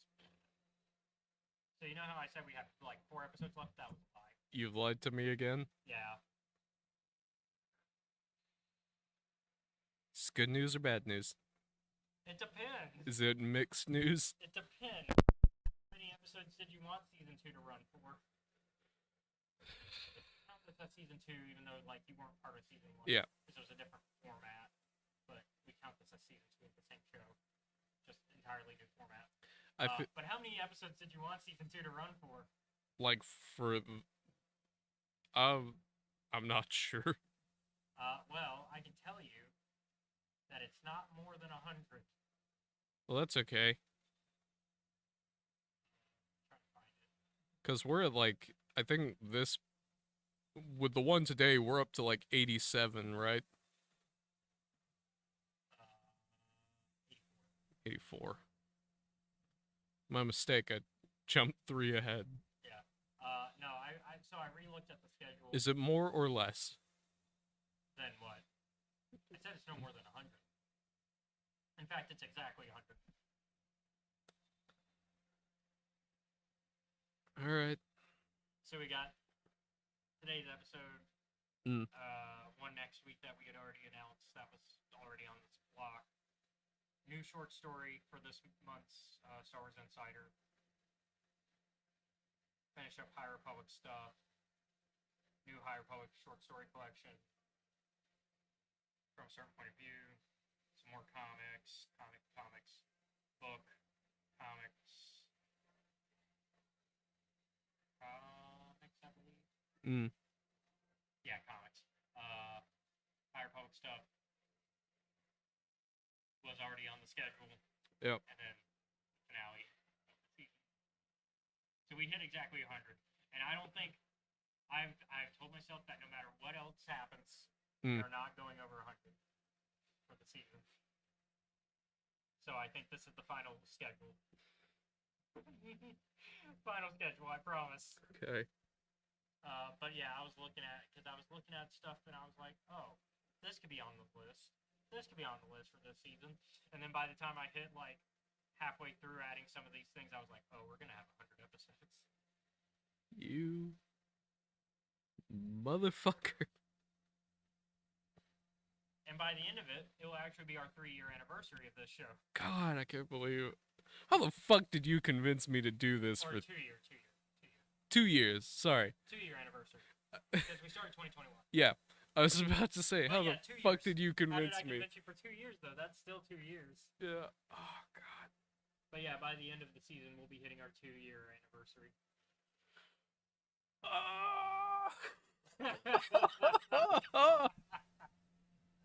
God damn it.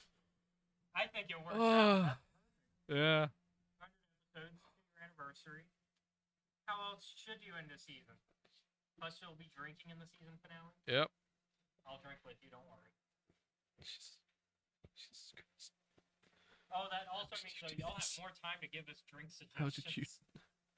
Has anything come of that so far? No, but I've been looking. So. Oh, Christ that's been my alive. week. That's been my week.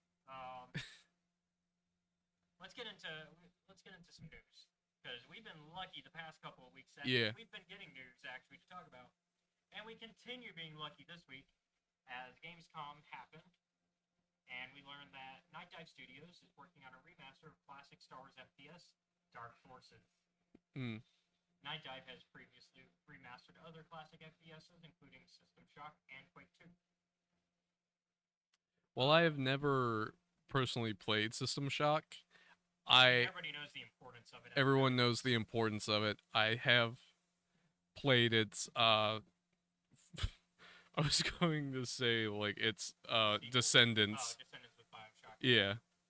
I do have a trailer, by the way, for Dark Forces. Is that so? Yes, we have a trailer. All right. Let's take it.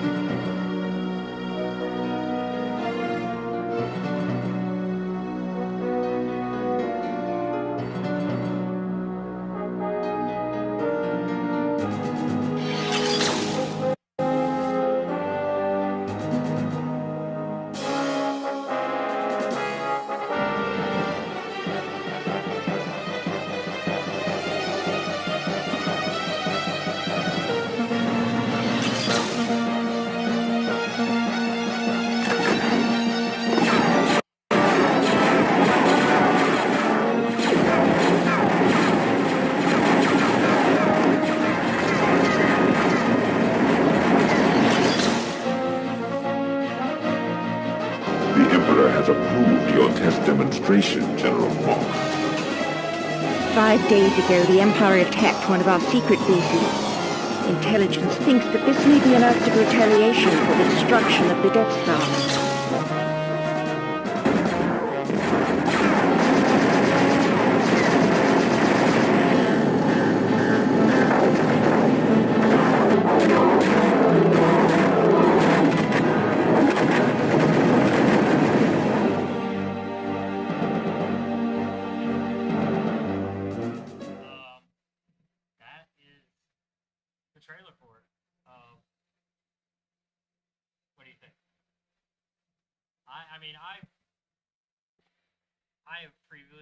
I've gone on about why this game is important for both Star Wars and gaming in the past.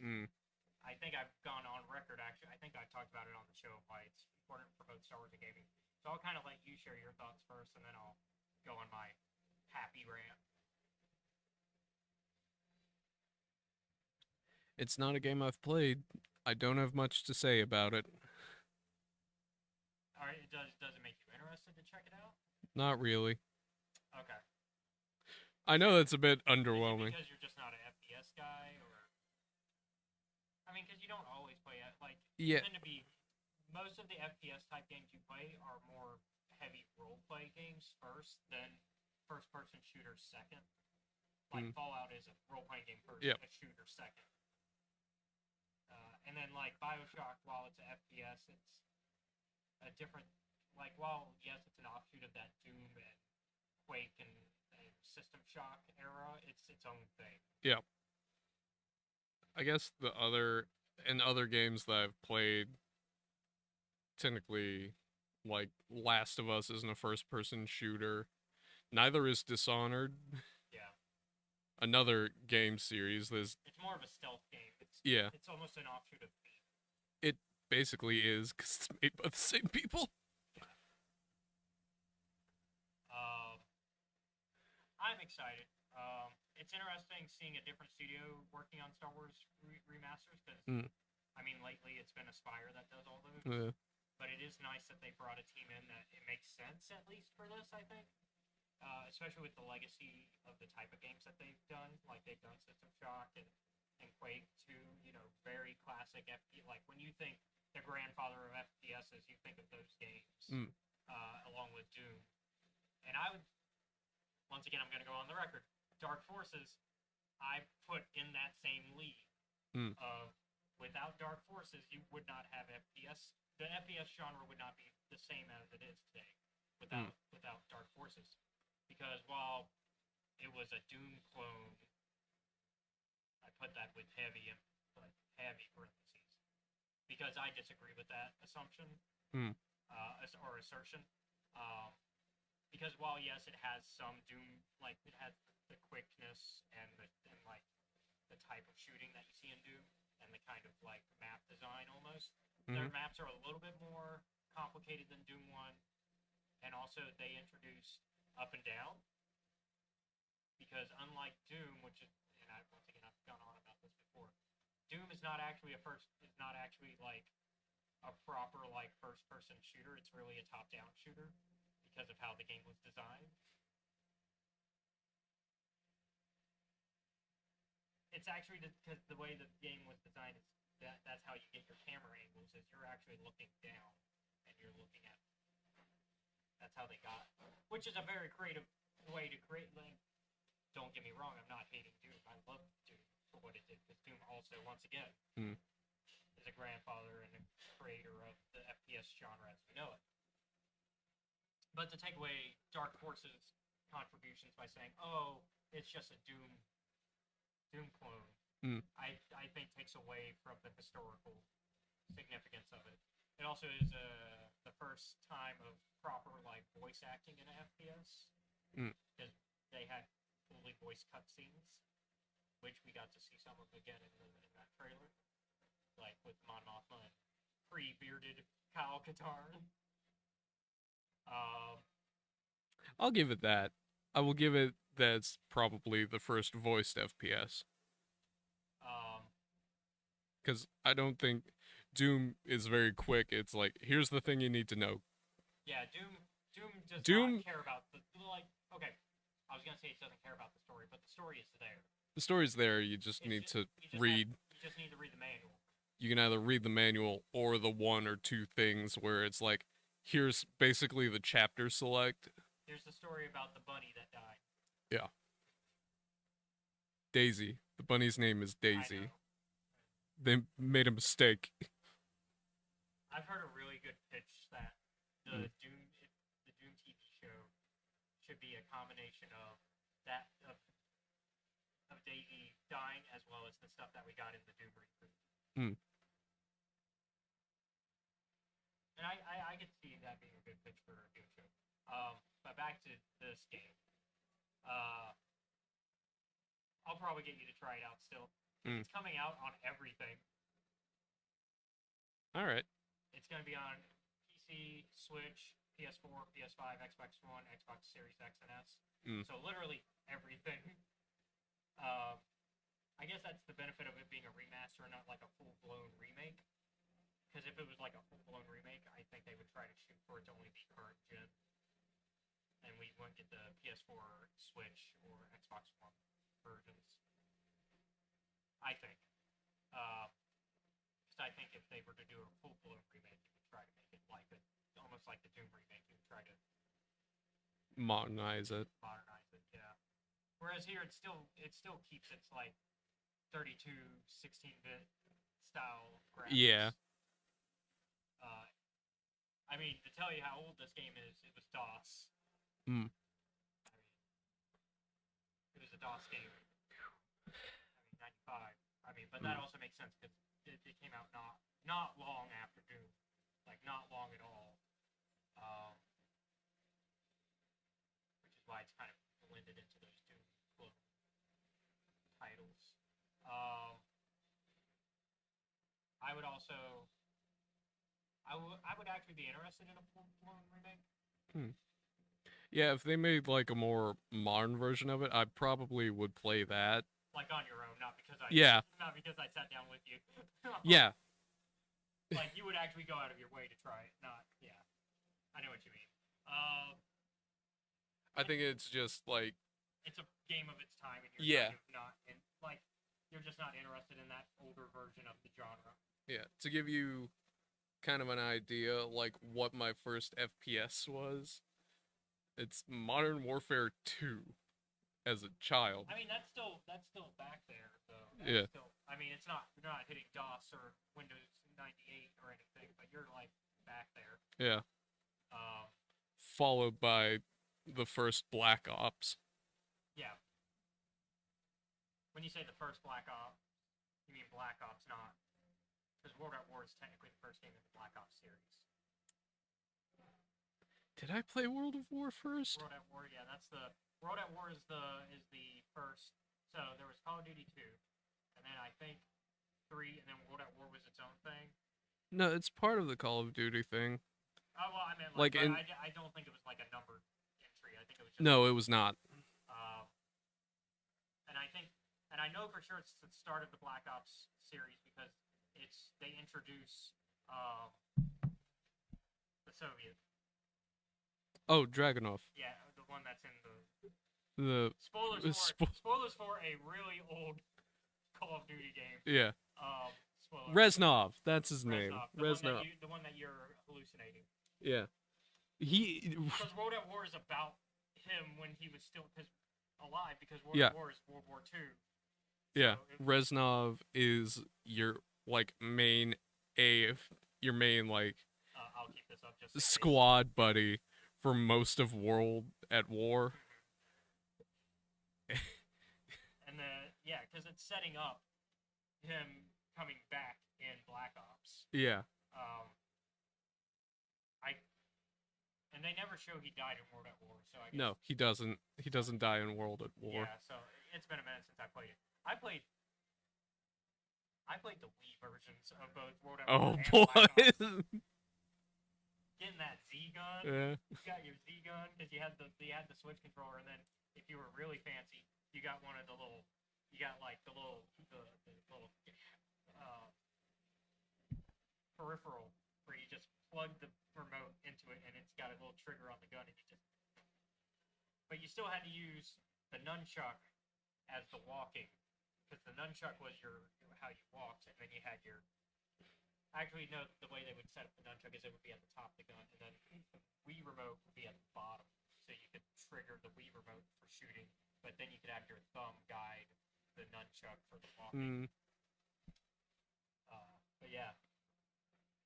I think I also played Modern Warfare that way, but not the Yeah. first time. That wasn't the first time I played Modern Warfare. I played Modern Warfare before on PS3 because a buddy of mine had it. And so I would go to his house, play it there, and we'd play co-op on the maps to try Yeah. to find each other. I think like so childhood for me was the 4 following games. Like once I got past plug and play. Yeah. They Yeah, 'cause we talked about plug and play last time. We talked about the About- classic gaming addiction.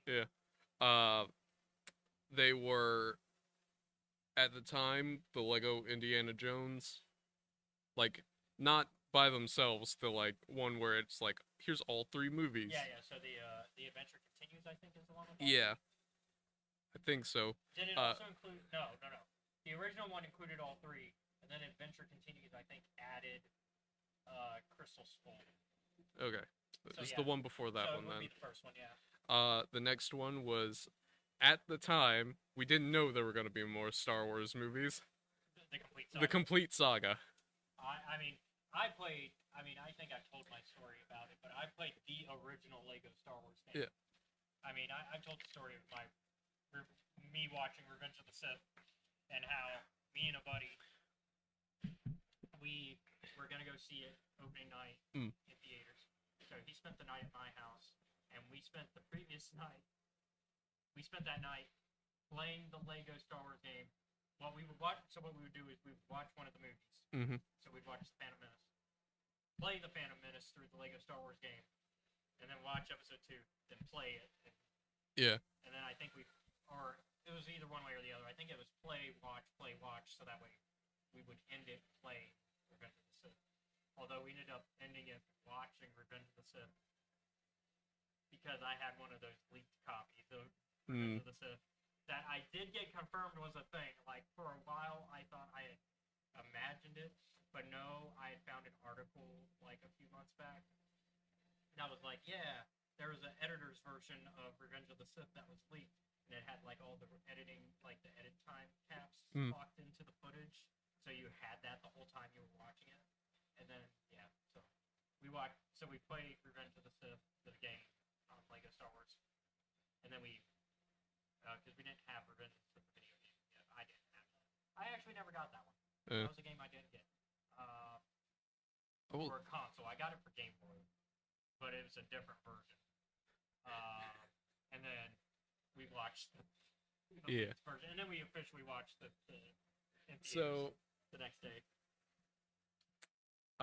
Continuing. Yeah. The two other games that I played as a child, getting into more modern gaming, was Lost Planet Extreme Conditioning. Okay. And then Modern Warfare 2. Yeah. There's a bit of a tone difference between Lego games, Extreme Conditioning, and Modern Warfare. I think that just shows the diverse catalog of gaming. Though. Like, there's nothing wrong with having that kind of diverse. I think it's good to try different genres. You know what's weird aside? The 2 Star Wars films that I've seen in theaters that I have memories of are Episode 3 and Episode 7. Yeah, I was about to say, based on what you told me, 3 and Revenge of the Sith and The Force Awakens are the only ones you've seen in theaters. Yeah. And then you haven't seen any of the other sequel films. I haven't. No. But you have experienced them thanks to the Skywalker Saga Lego game.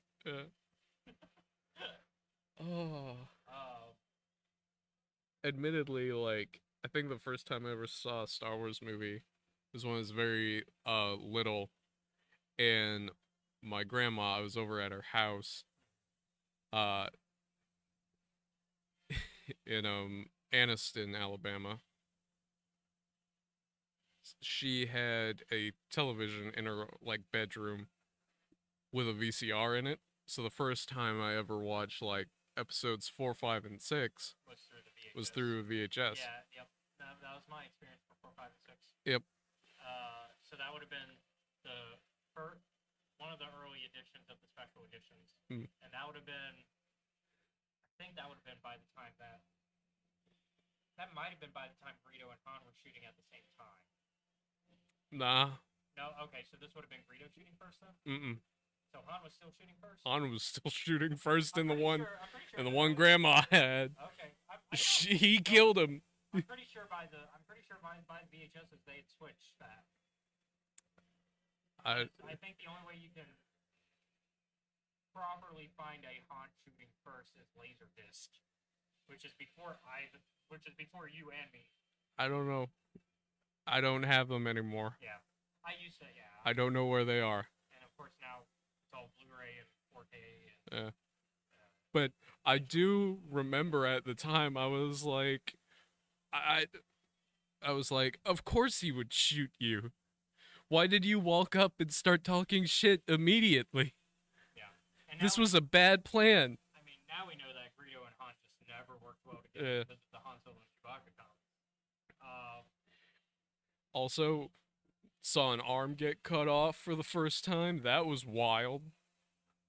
And it was bleeding because that was Yeah. before George had decided that lasers, cauterized the wounds. Yeah, I was like, oh, I didn't know swords did that, Yeah. especially laser swords. But I guess that makes sense. Going back to Dark Forces. Mm. Like I said, it's going to be on everything, so Yeah. I'll probably invest in. I'll probably buy a couple copies. I'll end up double dipping, maybe triple dipping, knowing me and my addictions. Yeah. Even though I have it, like I have this game, like this is a game I have on PC and I have on PlayStation network already because I used to play it on the PSP because Oh, well, on the that makes PSP sense. On the PSP, you can play it PlayStation 1 classics because this was a PlayStation 1 classic. I mean, so I would play it on PSP that way. That was actually my first experience of this game. Dark Forces 2 was an interesting experience of me trying to get it to run. In that, I got the disc. Like, I bought an actual CD copy of it for my computer, thinking, okay, I can run this because while it's an older version, that means it should run. Windows 98 is a bitch. Yeah. I only really got to truly finish experiencing Dark Forces 2 when I did it for the channel, because I was able to play through Steam, which kind of fixes some of those issues that make it harder, like compatibility issues. So, yeah. We'll do another Let's Play series of Dark Forces 1 when this version comes out. We'll do it with you, because you've never truly experienced the Kyle Katarn story. Really, right? You've only, heard the Kyle I've Katarn only story. heard and seen kind of the Outcast 2, I think. Okay, Outcast, yeah, so Jedi Knight 2. So, because it's Dark Forces. Cause So, this is a very... bits and pieces. Cause I've seen you recording or playing Yeah. through. My favorite scene in Outcast has to be when you're at Narshada and you go to the bar and you talk to the Chiss and he's just like, Trulies? Like, just having the plurals on ends of words for no reason. The Chiss is amazing. God, that bartender, although he gets what he has coming to him. But, yeah, this franchise is weird because it was Dark Forces 2 Jedi Knight, which then started the Jedi Knight series. So Dark Forces 2 is the first Jedi Knight game, Okay. but it's also the second Dark Forces game. And then you have Jedi Knight 2 Jedi Outcast. And then Jedi Academy, which is the third of the Jedi Knight games, but it loses the number. Jedi School 3. More Jedi. Well, Jedi Knight 3.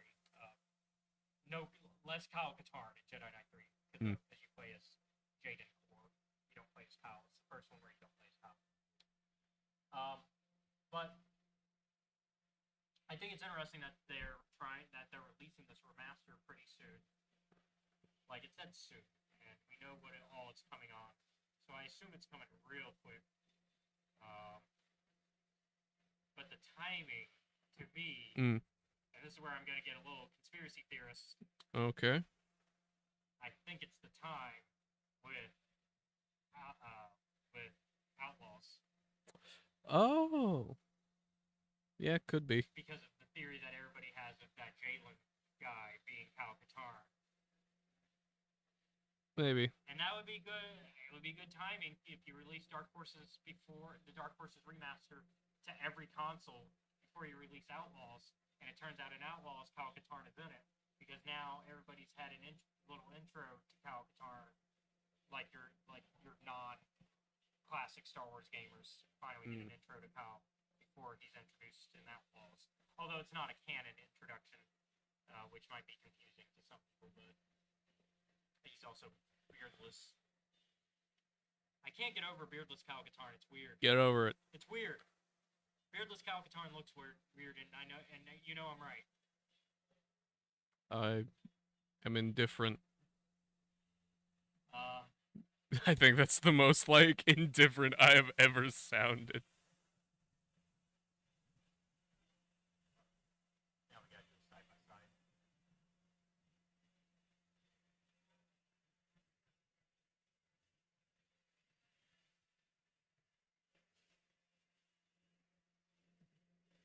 Come on, Google. Don't fail me. No, it's just giving me all the bearded. Oh, wait. No, that's a fan casting. That's some fan casting I see of Avatar. I would actually not be. I would not be upset at any of these, except for maybe Gerard Butler. I don't need Gerard Butler. I don't need Mr. 300 in there. This is Jedi. No, I was like, who You're the trying to figure out who he is. fuck are you? Like, I've seen you before. Or did you mean one of the others? No, like, Gerard. actually, I don't know who any of the rest of Well, them that's are. Carl Urban. You probably know he's been in the Star Trek reboots as Bones. Hmm. As the Doctor. But he's also Judge Dredd, the remake. Oh, okay.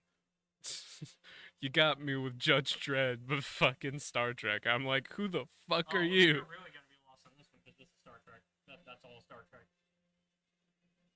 It's That's Next Generation. That's Riker? Yeah, that's Riker. Way to go! Hey, it's one of my favorites. Mm. I like it. And then Tom Hardy. Oh, okay. Venom. Yeah. Tom Hardy I think would be a good take if you want a younger, if you wanted a younger Palpatine. Because he's still like in his early 30s, I think. So that'd be a good choice. I can't find a side by side of bearded. Well. But To me, it makes little difference. makes him beardless Palpatine is like aged for like 20 years. It's the depression. Hold on. It'll do that to Now you. I have to show the audience. I can't just. Just give me the image.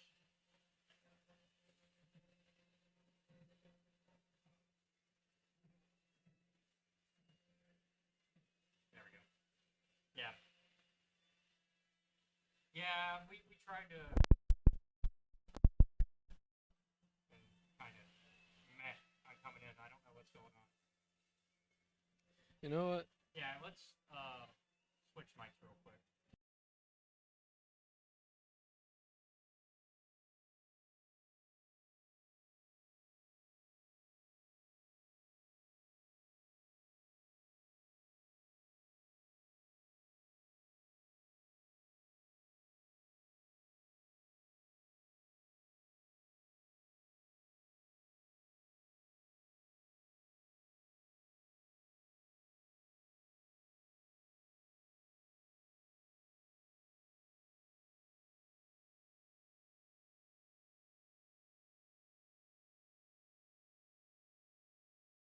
Okay, this should be better. I got blue. He's got purple. Let's see how you come in. There we go. Yep, there we go. Now we're coming in evenly. Okay. Woo! Fix that. Thank you, David. Thank you. I knew we had that. I knew when we started, but I didn't know how bad it was sounding. Yeah. So We didn't know that was like. muffled. But that's our talk about Dark Forces remaster coming out. Because we have other gaming news. On September 26th, we'll be getting us to play as Ahsoka Tano in Fortnite. Yep. When the new season drops. I've been known to indulge in a couple rounds with friends. I don't. No. I haven't actually purchased the past couple season passes. That's mostly because I don't like battle royale games. But yeah, I haven't purchased the past couple season passes, but I'll probably buy in this one if she's a part of the actual pass. But she could also be a store purchase, or she could end up having her own missions that unlock mid-season, because they have like 3 different ways that like skins will show up in Fortnite.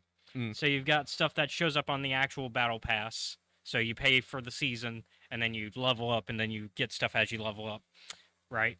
The other way you can do it is they rotate the shop every day. Yeah. And then like certain big event stuff they'll keep in the shop for like a week, and then they'll rotate it out. So like a lot of Star Wars characters are that way, like Obi-Wan and them are that way. And then, but if they're in the past, then you can only get them from the past, and once they're gone, you've missed gone. out. But if they're in the shop, they'll rotate them every once in a while. Mm. Every few months, Star Wars stuff will pop up into the shop. And then the last way to get it is through like a mid-season, like not really an event, but like it has its own like set of quests attached to it. Like that's how the Witcher Geralt worked.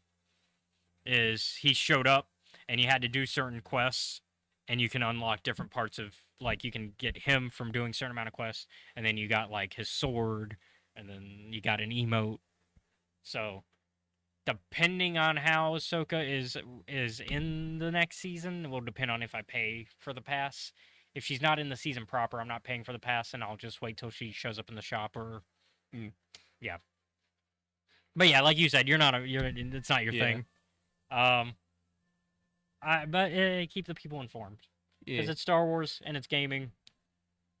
And honestly, Fortnite is fun especially with the Star Wars stuff. Like it's really there's no shame. No. People who like battle royales, it's just not a thing. It's just not your cup of tea. Is appealing to me. Yeah.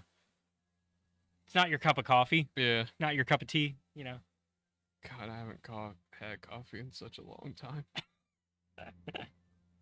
It's not that I don't drink it. It's just you don't always indulge in it. Yeah. No, it's that the coffee machine I have is broken. Oh. And I need to buy the stuff. Yeah. As well. The K-Cups. Is that what you use, or do you actually? Well, if I had the grinds. Oh, sorry, okay. And like I had the old coffee maker that, you could make like 12 cups, I would probably, be drinking coffee a lot more.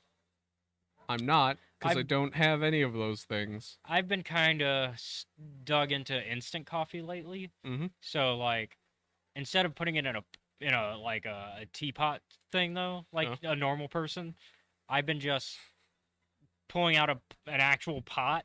Yeah. Putting some water in it, boiling it, and then dropping the instant coffee in there immediately, and then like it's done. And then I put it into a pitcher, and then I put it into into like an empty pitcher, and I put it in the fridge so I can make cold coffee. No, why? It works. I don't like it. It works. And then I would suppose that it does. It tastes fine, especially when I add my creamer to it. I would fucking hope it does. So, I mean, sorry. Whoever invented iced coffee, I don't like you. It's too hot for any hot coffee. We live in the motherfucking South. You're supposed to drink it at like 6 or 7 in the morning. When it's still hot. Yeah, but it's fine. Alabama, it's still hot. Well, you're supposed to drink coffee while it's warm. Not while it's cold. Do you drink hot tea?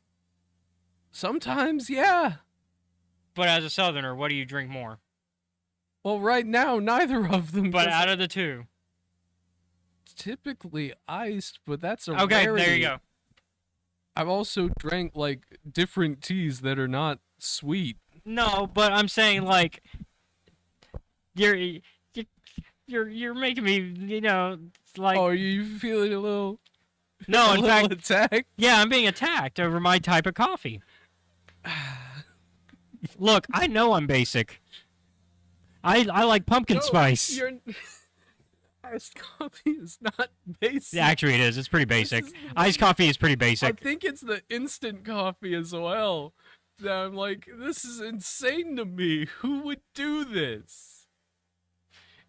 In your defense. I will say I will agree that the weird part is that I don't put it in like in an actual teacup, like you're supposed to with instant coffee.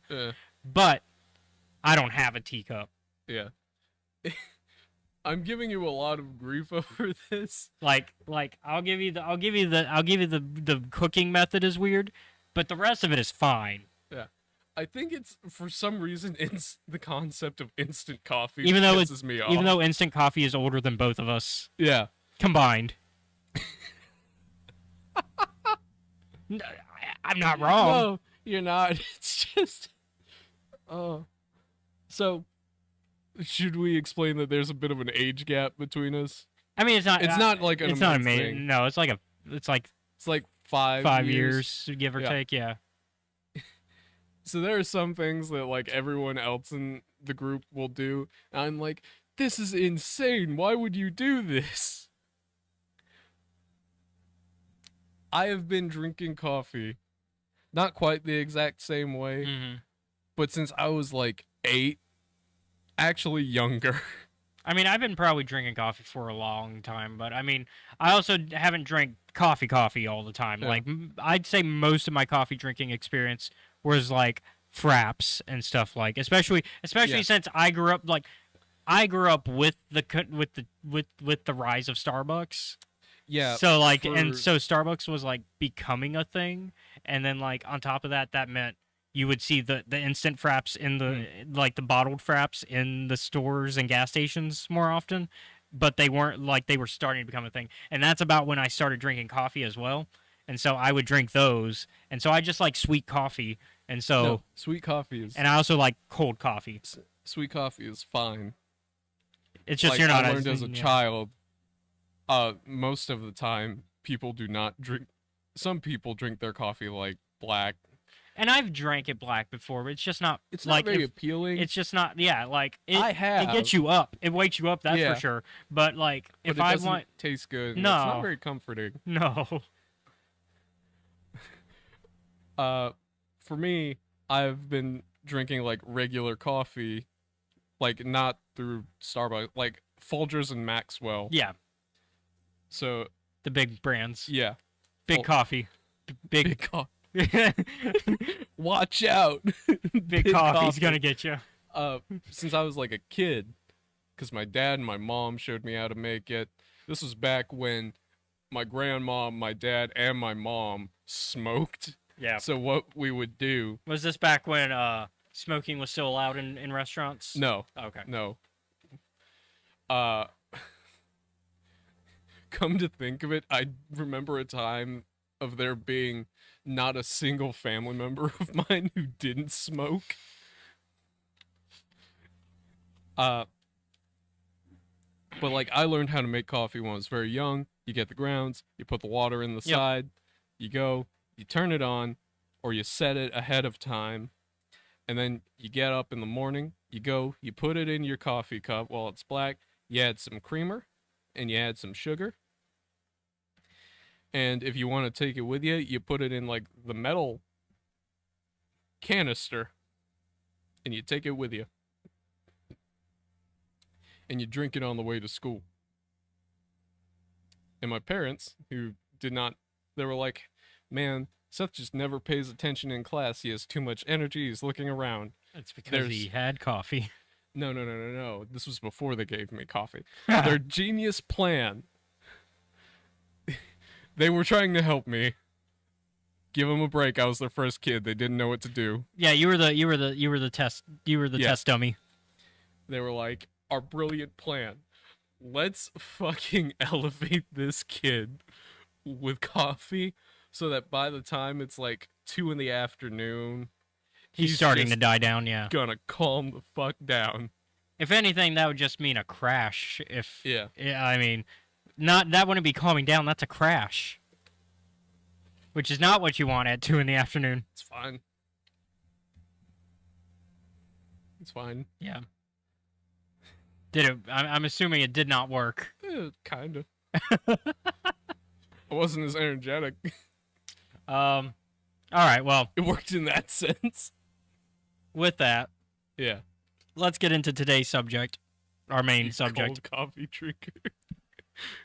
All right. Spoiler warnings for Star Wars Hidden Empire. Yes. We'll be talking about the main Hidden Empire miniseries, the tie-ins, the Dr. Aphra and Bounty Hunter Hidden Empire tie-ins, and that's it. So avoid issues, what is 26 through 32 of Aphra?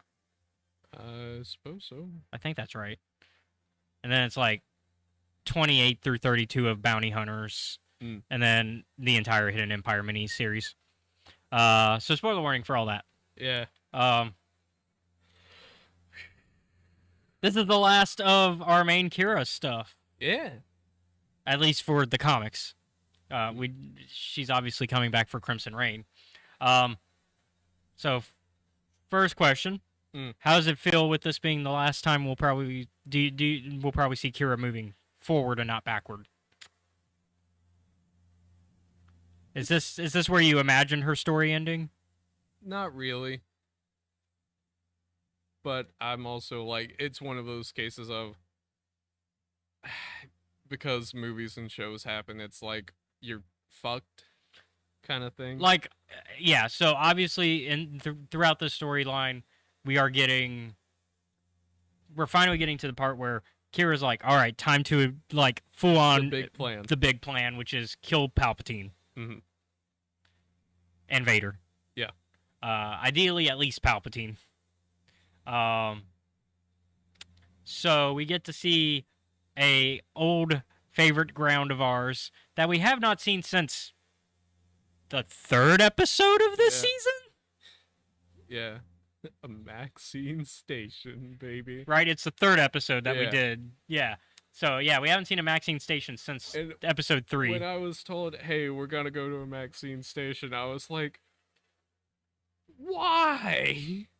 And then they explain, I'm like, because there's a lot of life. Yeah, that would make sense. I'm like, what? Fuck me. And of course, we know why there's a lot of life there. It's because they were living there. Those fucker. Yeah. Yep. God damn. Drangir everywhere. Yeah, the Drangir. Yeah. Bring back your Southerner Ranger. But yeah, the Drangir, like, obviously they are dealt with. Yeah, so we don't. They're dealt with by this point in time, thank God. So no Drangir run-ins. Although I would have liked I thought it would have been hilarious to see Palpatine and Vader run into Drangir. Yeah, it would have been great. Like, what the fuck is this weird plant thing? But no Drangir. But nah. So you were excited when we went back to Maxine? Yeah, I was like, oh, okay, we're going here. Okay, yeah, sure. Yeah, I when I read it, I had to like double like it. I had to like almost like do a double take of it because I was like, wait a minute. Okay, yeah, we're going there. Yeah, okay, this makes sense. And of course, the biggest bluff ever that Kira's ever tried to pull, man, with the artifact. The Fermata cage. Yeah, the Fermata cage. The Fermata cage being like, yeah, it's definitely holding an evil Sith Lord that we're about to free. Wink, wink. Yep. We're totally gonna do it. And this is totally not actually so we can so we have a master Pokeball to put Palpatine and Vader in. I didn't think about it that way. But that's what it is. Yeah. Like that's their plan. Is they're planning to use a master Pokeball on, like in a master Pokeball. Put them in a Pokeball and we're gonna throw it at the sun. Yep. Like that's ultimately her plan. Yeah. Oh God. You know the thing is, right? I almost feel. I feel cheated. That the movies happen and therefore we don't get to see that happen. Yes. It was a good fucking plan. We need an AU where we see what happens if she had won. I think that would be a great AU timeline to explore. It fucking would be. I understand why it can't happen though. Yeah. Maybe they can do it for like a Visions episode Yeah. or something. Like, honestly, and I've said this so many times, if I was Disney, I would be so invested in continuing making Legends content Hmm. for this exact reason. Like, they reprint Legends content that already exists, but they don't make new Legends. Besides the Old Republic expansions, they don't make new Legends content. I think Visions is the closest we got to that, but it's not part of the Legends banner. But it's not canon either. I would just put it under the Legends banner at this point. Like, just put it on. If it's not canon, put it under the Legends banner. That way, everything is succinct, and then make what ifs, essentially. Make Marvel what ifs, and just make them Visions titles, or not Visions, Legends titles. Just go, this is Legends. It's not canon, but we wanted to keep telling stories of, like, what if this happened? Because we had authors that were interested in telling that story. That's what I think you could make a pretty good chunk of change doing that. If I'm appealing to the sense of money and greed on the corporate side of things, but as a creative, I think it would be interesting too. Same thing with like continuing Legend stories that just stopped because of the buyout. So like, I have a couple of thoughts, not in regards to that, but in the comics and Yeah. in general. And I was thinking about it, and I'm like, why do like Domina Tag and Kira? They both bother me, and I was trying to figure out like why. is it the using of people? Yes, but also a weird comparison that my brain made.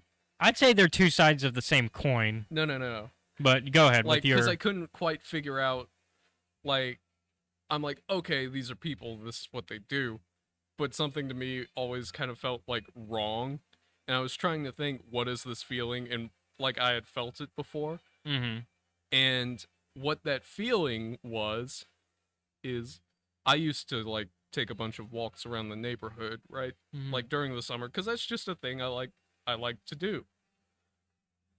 And sometimes I would encounter snakes, but my brain wouldn't, like, I wouldn't realize I had seen them.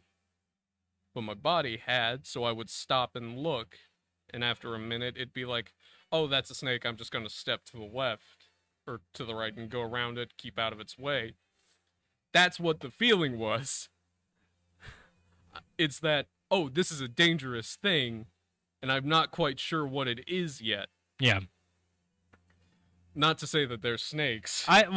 Although I think that's also the same reason like Palpatine realizes that Kira's a threat, for that similar thought process of, I don't know exactly what she can do, but I know she's a threat. Yeah. Now, I think Kira and Domina Tag are like two sides of the same coin. They both use people, but for very different reasons. Yeah. Domina is very much for her own personal financial gain. Like, that's, at the end of the day, that's what Domina wants. Yeah. In fact, Domina pretty much wants to be the next Empress.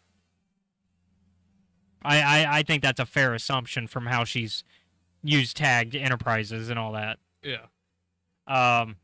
Meanwhile, while Kira is definitely somebody who has aspirations, I don't think her aspirations go beyond what is good for other people as well. Because I think at the end of the day, she will do one or two things that are bad for other people, but she'll either regret doing it if they were good people, or if they were bad people, she'll kind of make a reason for why it was okay. But she tends to. She doesn't screw the rebels on purpose. Yeah. I was going to say, to me, it's more like... She has a moral compass to a degree, but it's not... I wasn't going to say that. Yeah.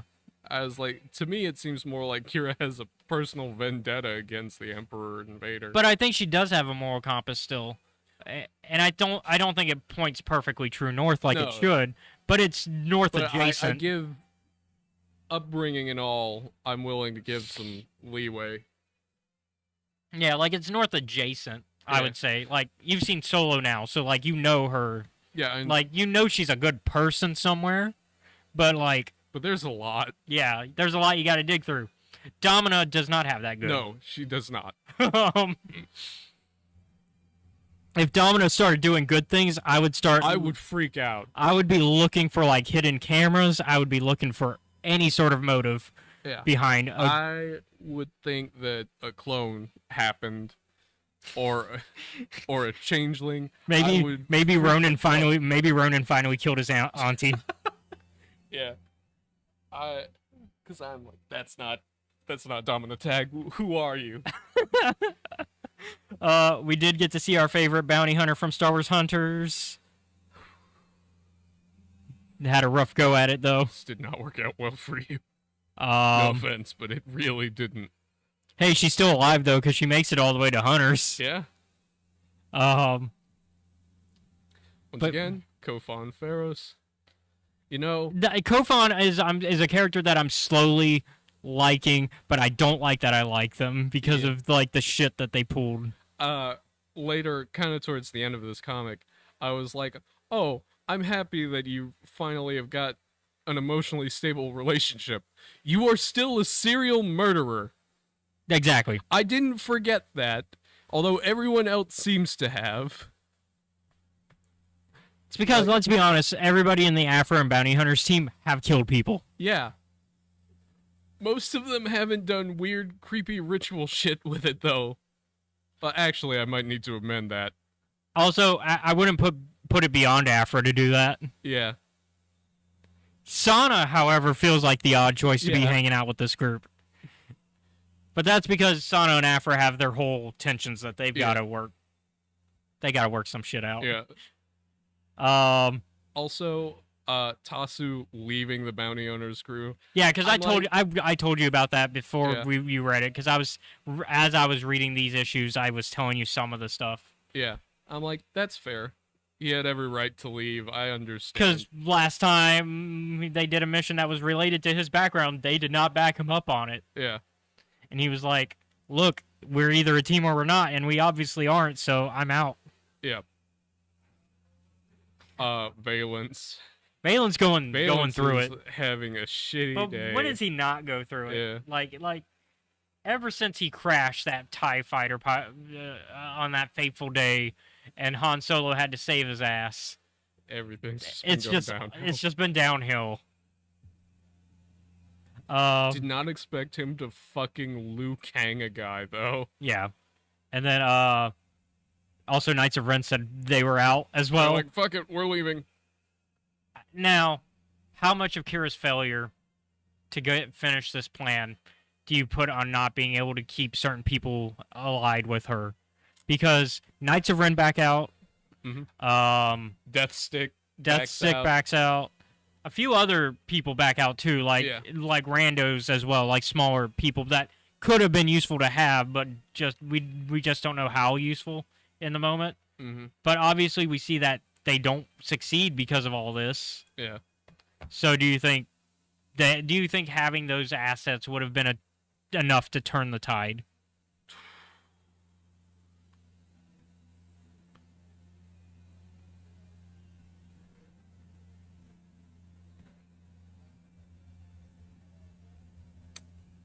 Maybe. Yeah, it's really hard to tell. Yeah.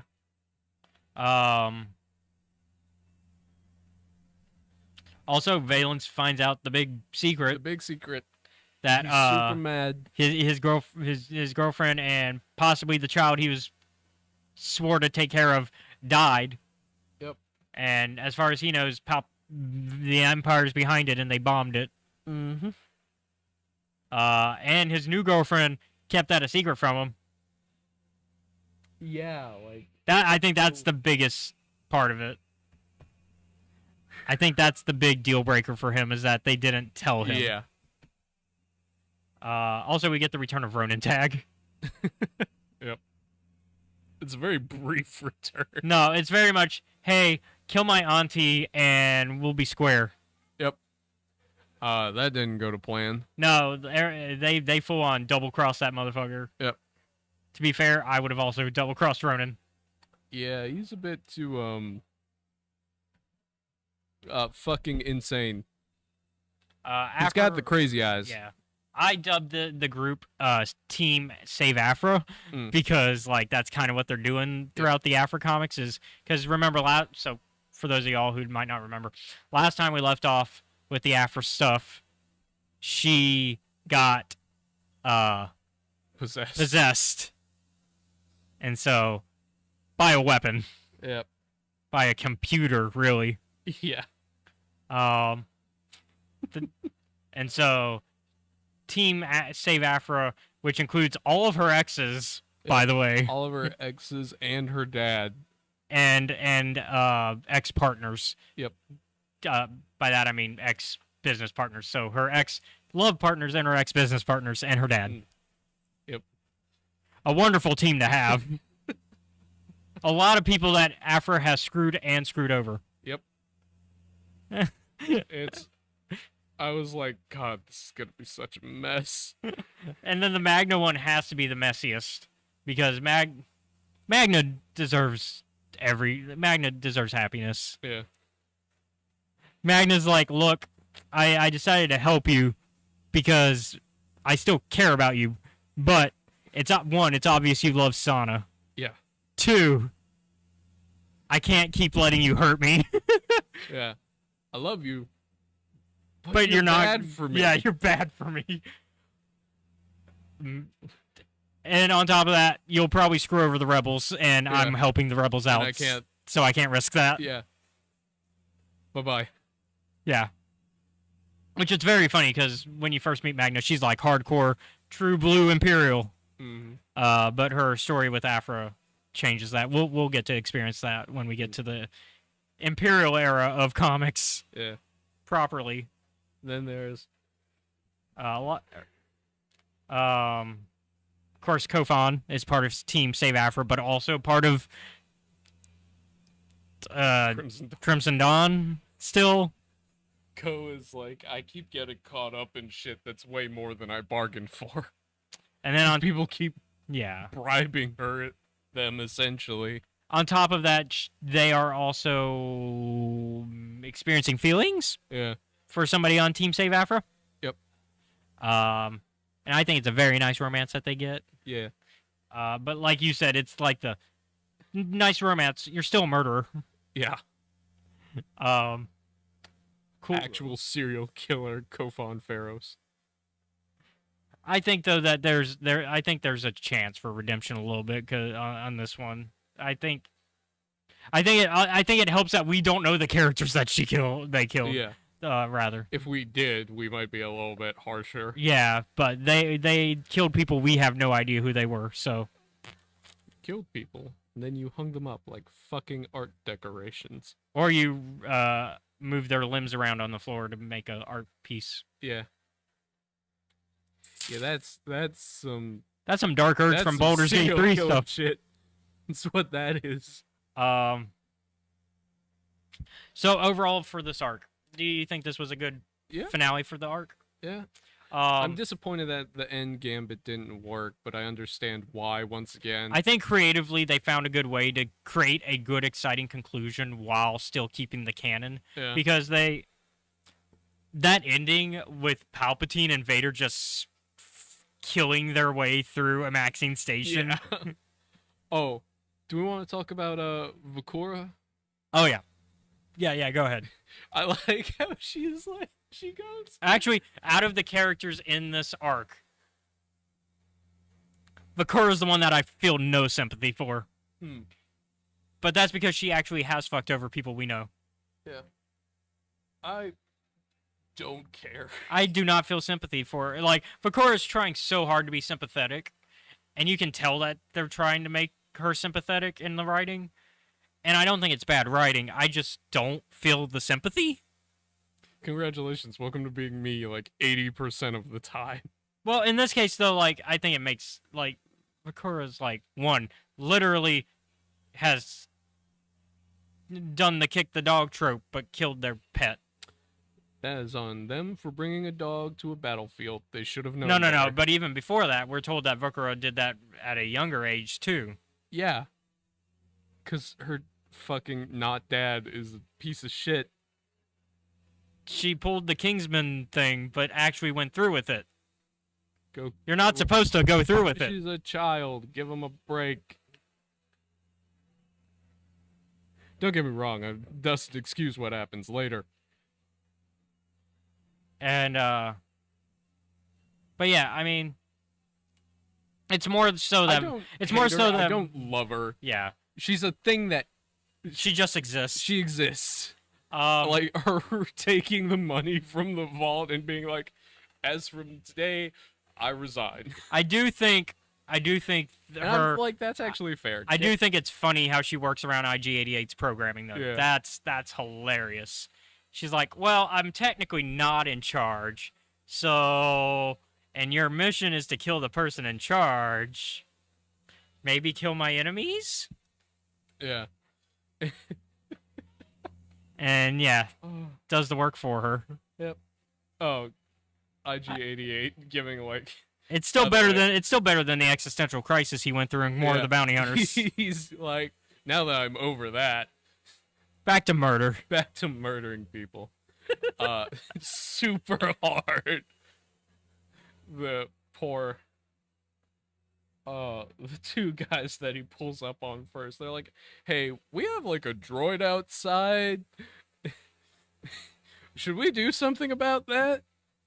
And then of course now that the Vader stuff has been dealt with, now that Vader and Palpatine are kind of dealt with for the moment or distracted, Team Bounty Hunters is working on like figuring out how to get Valence's memories back, and they go through it and they fight Inferno Squad. Yeah.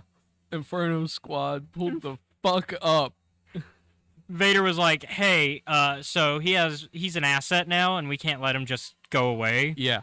So can you do something about that?" And yeah, Inferno Squad pulling up, They're like, all right, yeah, we'll fucking get him. and once again confirming that Hask has always been an asshole. Mm. Just continuously confirming that. Like that's just reaffirmed here because Hask. Spoilers to Battlefront 2 campaign. Mm. Hask is the only one that doesn't join you when you switch sides to the rebels. Mm. Because Inferno Squad switches Yeah. sides. Del and her do at least. But Hask is like 100% true blue Imperial believer. Mm. So, yeah.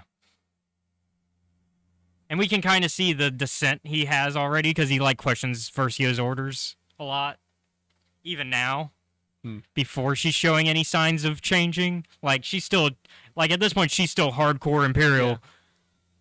And Hask is just an asshole. I'll be right back. I'll let you is there stuff you want to talk about while I'm gone to the audience or Not really. Okay, well then we'll just take a quick break. Yeah.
Okay.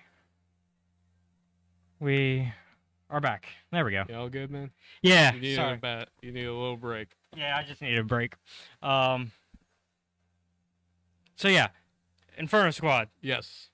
But yeah, God, the way they just kick everybody's ass. Like, oh no, they're here. What do? So we end this. So we end. I guess we end the run that we've been going through with Mm-hmm. Afra free from being with the evil droid spirit. Yep. Successful exorcism was performed. Yep. But everybody on Team Afra says, "Fuck you. We're gonna leave you now because Yeah. Afra is bad at telling people how she really feels." Yeah. Afra is bad at expressing gratitude to those who really fucking deserve it. Those who actually care about her, which Yeah. is a very you can count those on your two hands. Yep. That's how many people legitimately care about Afra. On top of that, Zuckuss goes through a whole spiritual thing. Yeah. After the Fermata cage is turned on again. Yeah. 'Cause, Zuckuss. ow. Yeah. Everyone who is force sensitive fucking felt that one. So Both good and bad. So the Fermata cage isn't holding the droid, the computer weapon, but it is trapped on a Maxine, if Yeah. I remember correctly. I believe so. But and then the Knights of Ren show up to take credit for switching sides. And it's like, why did you come here? Because they don't want Palpatine and Vader hunting them down later. Yep. So they'd rather turn themselves in, switch sides to Vader and Palpatine, and then call it a day. Yep. Which is exactly what happens. Oh, and Kira leaves an audio message for Cordelia. Yeah, which basically says, "Hey, we failed, but that's okay. You're the next generation. I trust in you. Go somewhere safe." Yeah. We also learned that for all the video messages that have been being left throughout this Yeah. run, since I don't think War of the Bounty Hunters started with these messages, but Crimson Reign did. Mm. I don't think War of the Bounty Hunters had the No, not like the interludes here. with oh, I just forgot her name. Sava-san. Yes. But yeah, so we've been getting those throughout the comic, starting with Crimson Reign. Yeah. Turns out those were a message that Luke and Leia were watching in the future. So this would be probably just at not long, not immediate post of Return of the Jedi, but not too far after Return of the Yeah. Jedi. Because we already know what they were up to immediate post Return of the Jedi. It wasn't this. And then we learned that Kira survived as well and has. Yeah, and for I was confused because I was like, that. Who the fuck is this? But then you realize it's just longer hair and Yeah. a slightly older Kira. Yeah, I was like, could it be Cordelia? And then my brain was like, wait, but that doesn't work. Cordelia wouldn't be that old. No. And I was like, oh wait, it's Kira. Yep. Because the timing fits. Yeah. Yeah. The timing would make more sense that way.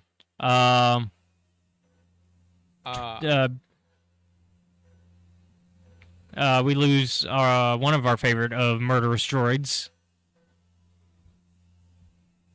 Sorry, You don't like BT? not really. What about Trip?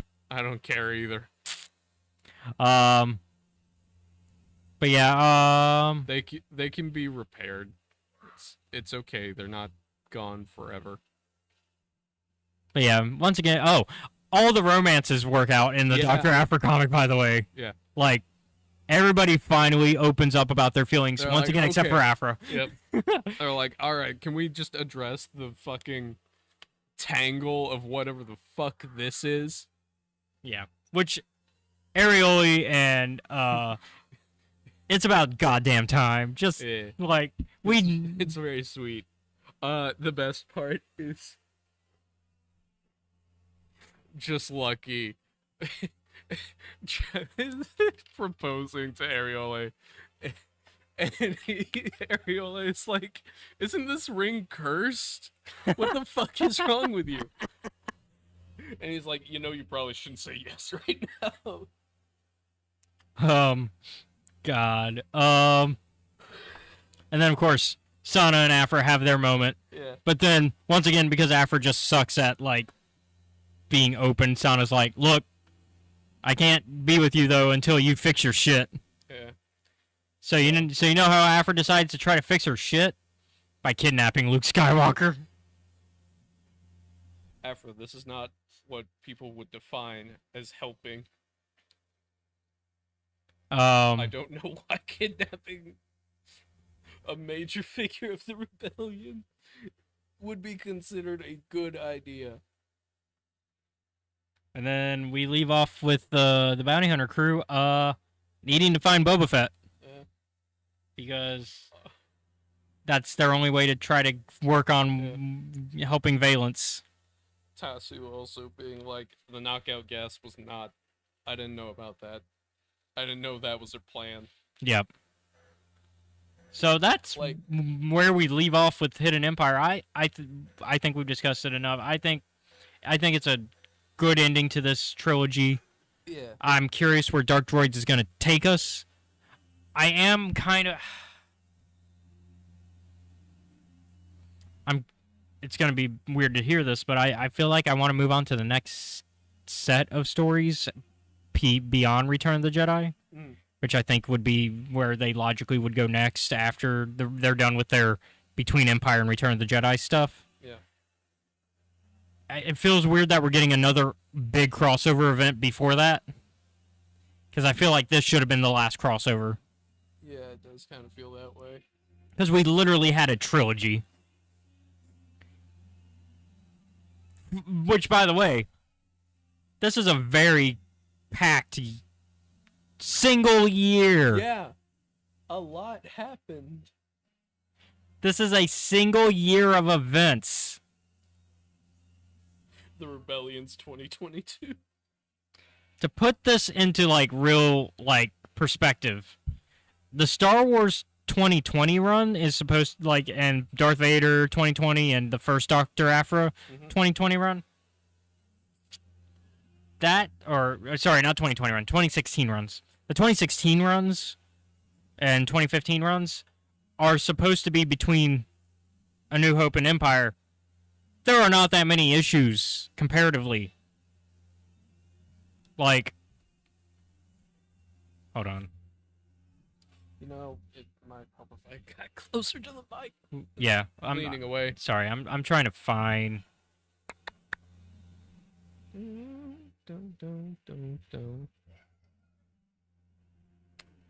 Someone is playing guitar here. Yeah, it's pretty packed in the arcade.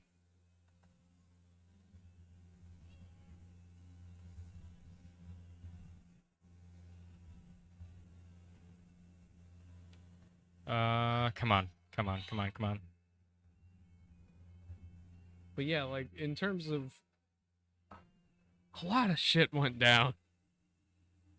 Just in these comics alone, Yeah. not even the whole, everything we've read, Yeah. but in everything we've read, it's been, a pack,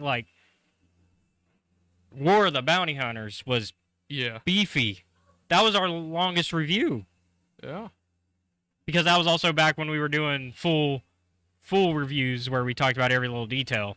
Now we kind of hit the highlights. Mm-hmm. Back when we were giving out dissertations. Yeah. So, Star Wars 2015 has a total of 75 issues with I think they did 4 annuals. They did 4 annuals. Yeah, that maths. Mm.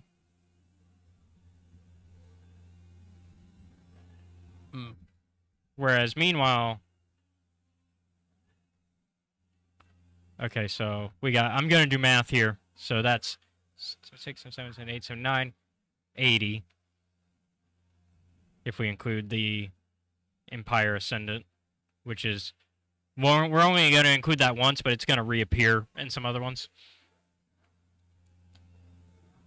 Plus 25 from Darth Vader. Because the original Darth Vader run only had 25. Plus 40 Dr. Aphra on the original Dr. Aphra run. So that's 145 issues. Comparatively.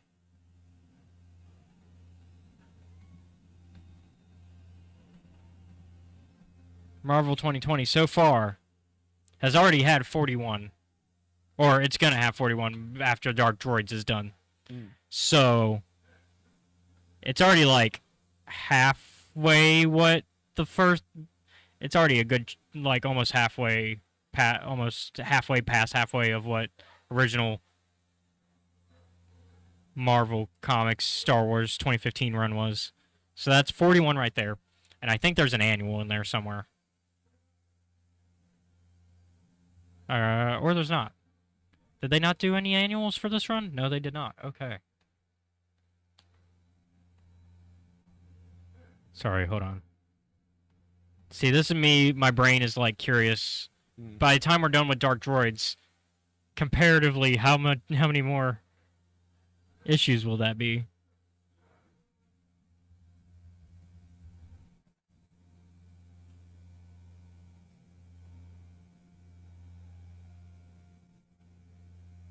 Where's the 2020 Darth Vader?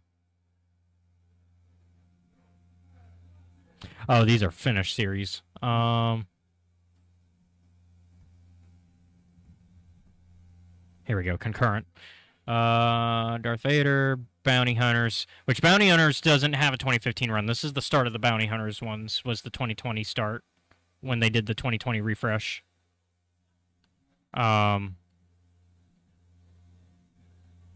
And Vader alone has also had will also have 41. Which means if Bounty Hunters will also have 41, those three alone will almost be what the original run was. Yeah.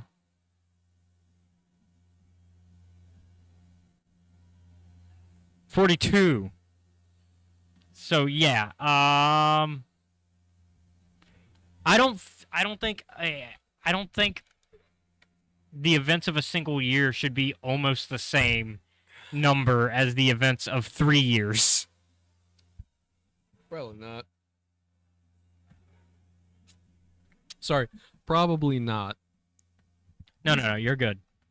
Yeah, Dr. Aphra will have 39, so plus 39, 163 versus 145.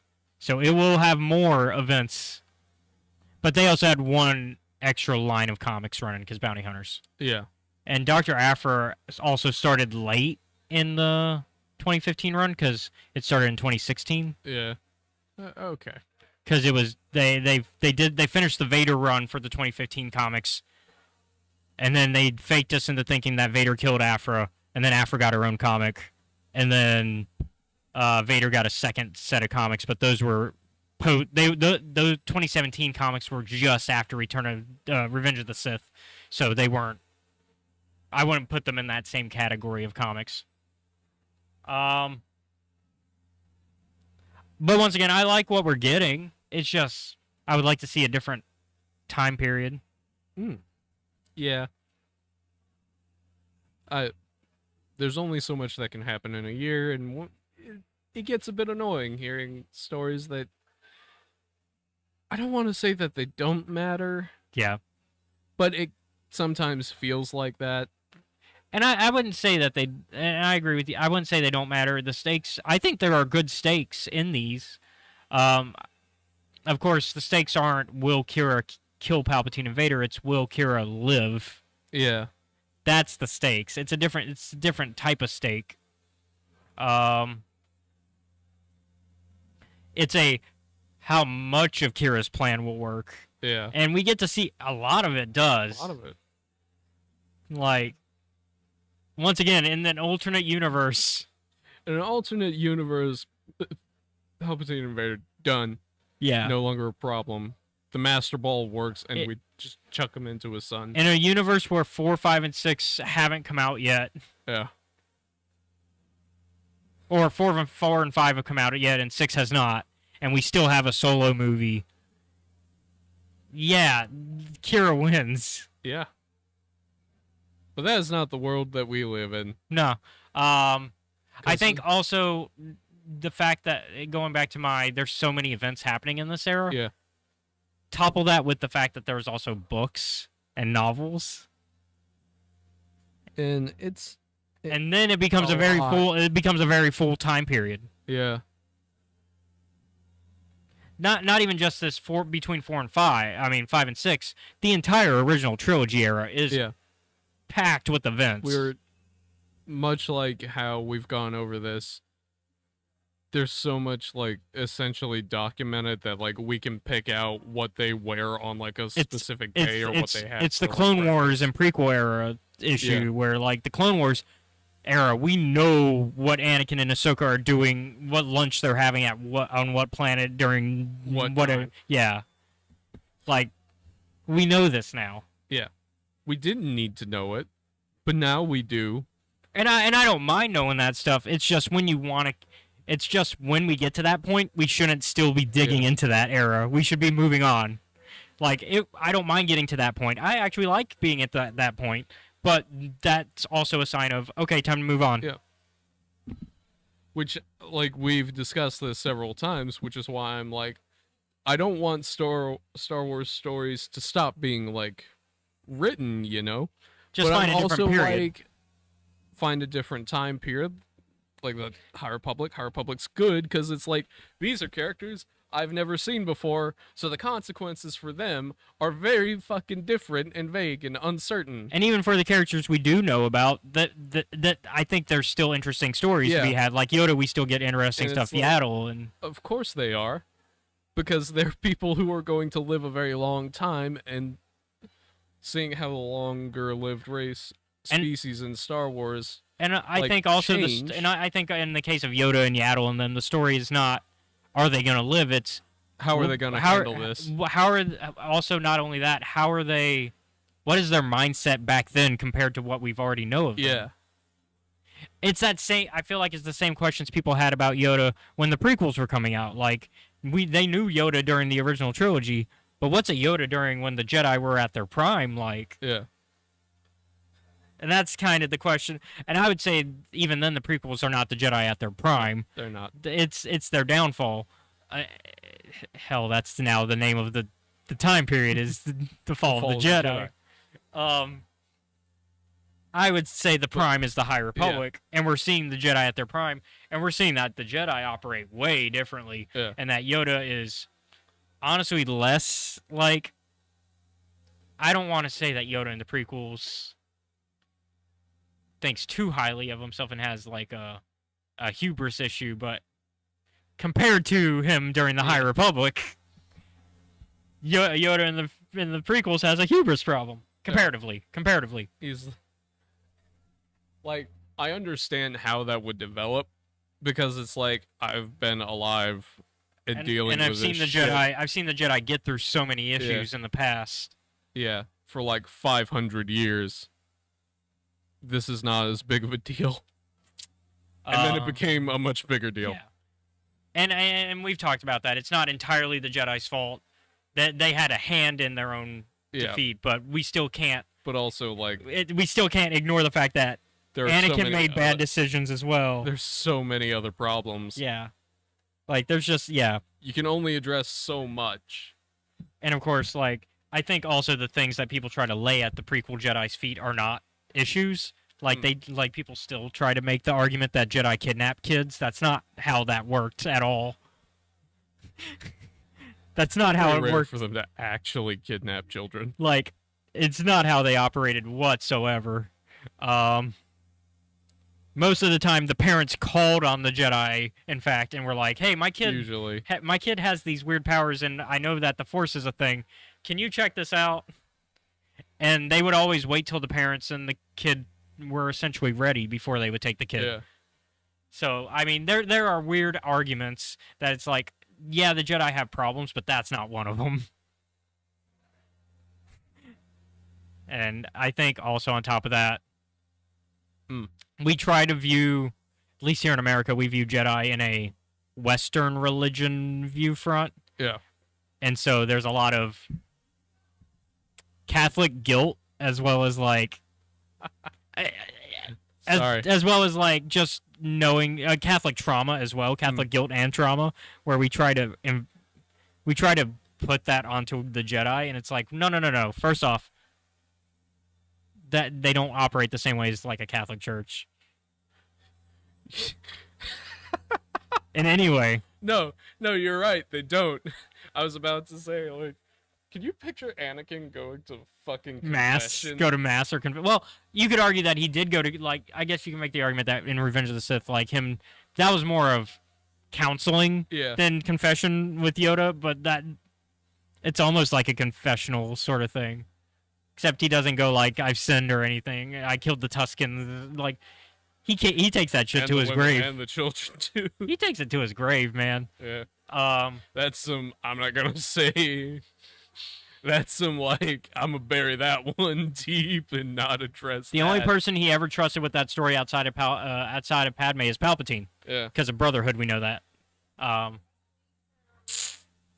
then what was I gonna say? But it's more of an Eastern religion, and like because George talks about how like Buddhism and Taoism, like all that is where we get Jedi from. Yeah. And so I think one of the things that like Star Wars it does have a lot to do with Buddhism. Here's a fun thing. And I think that it sort of I don't want to say suffers, but differs. Because suffers implies that there's something wrong with it. Mm-hmm.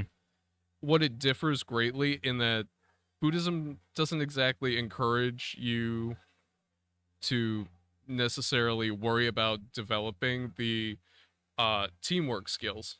It does want you to work on being an individual and like bettering yourself, but the way that it goes about it is basically ignore physical things like food, drink, pleasures of the flesh, all that, as well as sometimes isolation is better. Yeah, it's more And about I'm focusing on the mental and the spiritual than it is about the physical. The physical. But it's also very individualistic. The problem is because of how the Jedi operate, Yeah, they're more It- group. kind of fails in that regard. That's also, I But mean, that's but also it's also just it's an a thing that- amalgamation of things. It's, Yeah. and yeah, It's one thing. That isn't to say that they don't. Yeah. They do. But it's all the other part of and it. it's not to is- say that the Jedi don't work because of that. No. You're just saying that it doesn't. It's It's not one a of one for those- one. it's not one for one, but it's one of the things that like might not be as good for the Jedi in terms of the long run. Especially since they talk about the attachments and Yeah, the keeping that that's one of the way. things. But it's hard to do that when That's one of the things about Buddhism that is yeah. also very difficult to do. It is difficult to detach yourself. And it's even more so when you have this master and apprentice relationship. Yeah. And I think Luke's Academy, at least from what we've seen in other content post Return of the Jedi, before The Last Jedi, I think it's him trying to figure out that balance. Yeah. Because you can have attachment, but it's about not letting that attachments control what you do. Yeah. And that's what at the end of the day it's about. But it's hard to, because it's hard to not have. It's easy to say something. It's another matter entirely to do it. Mm-hmm. It's easy to talk the talk. It's hard to walk the walk. And I think a entirely detached view. I think the Jedi have said that they're not really for that either, and they've said that they're not for that either. Because an entirely detached view, you can't help the galaxy while being detached from it. You can't go too hard in either direction, and maintaining that balance is incredibly difficult. Like, just as a normal person. So it's imagine only somebody with superpowers. exacerbated if you have fucking superpowers. Yeah, like it's, and so I think it's an interesting point of view to see this kind of shift away from entire detachment, because we're realizing that the Jedi were never really about that. I think the reason people think that the Jedi are about that is because people really take to heart Anakin's point of view, because he is the point of view character for the prequels. And because he's the point of view character, everybody agrees with that narrative. But then you start to look at the other context of everything, and even within the context of those films, that mindset doesn't fit what we actually see the Jedi do. Like, Anakin's mindset of the Jedi are completely detached does not fit what we see. Even in the Clone Wars. Like, the Clone Wars shows us that, no, the Jedi are all about caring for the people around them. But they also realize that they have to know when to let go and when to be at peace with somebody, say, dying or something, like, and being willing to. It's okay to cry, but also, and let your emotions out, but also don't carry those emotions for too long. Because if you do, then they'll weigh you down. And I think that's kind of what, at the heart, that's what Yoda was trying to tell Anakin when, and going back to the Revenge of the Sith scene, when Anakin goes to him and, like, kind of, like, does the, a friend of mine is worried about somebody dying, you know, he pulls the a friend of mine story. We've gone over this in that I think the problem is that Anakin doesn't miswords his question. And therefore Yoda answers what that misworded question is. Answers with the answer to, like, like, he just takes him at his word, like, oh, a friend of yours is concerned. This is what you tell him. This is what you tell him, but also understand this is not your problem. This is your friend's problem. But the problem is, because Anakin phrased it that way, he didn't get any help for his own problem. And I would think even then, if you took out that equation, though, I think Yoda's answer still applies to Anakin, but Anakin doesn't think that way. Anakin sees this as, oh, this was useless junk. It's like, why did I fucking even bother with this? But the answers were there. Yoda gave them to you. But you didn't see them because of your miswording of the situation.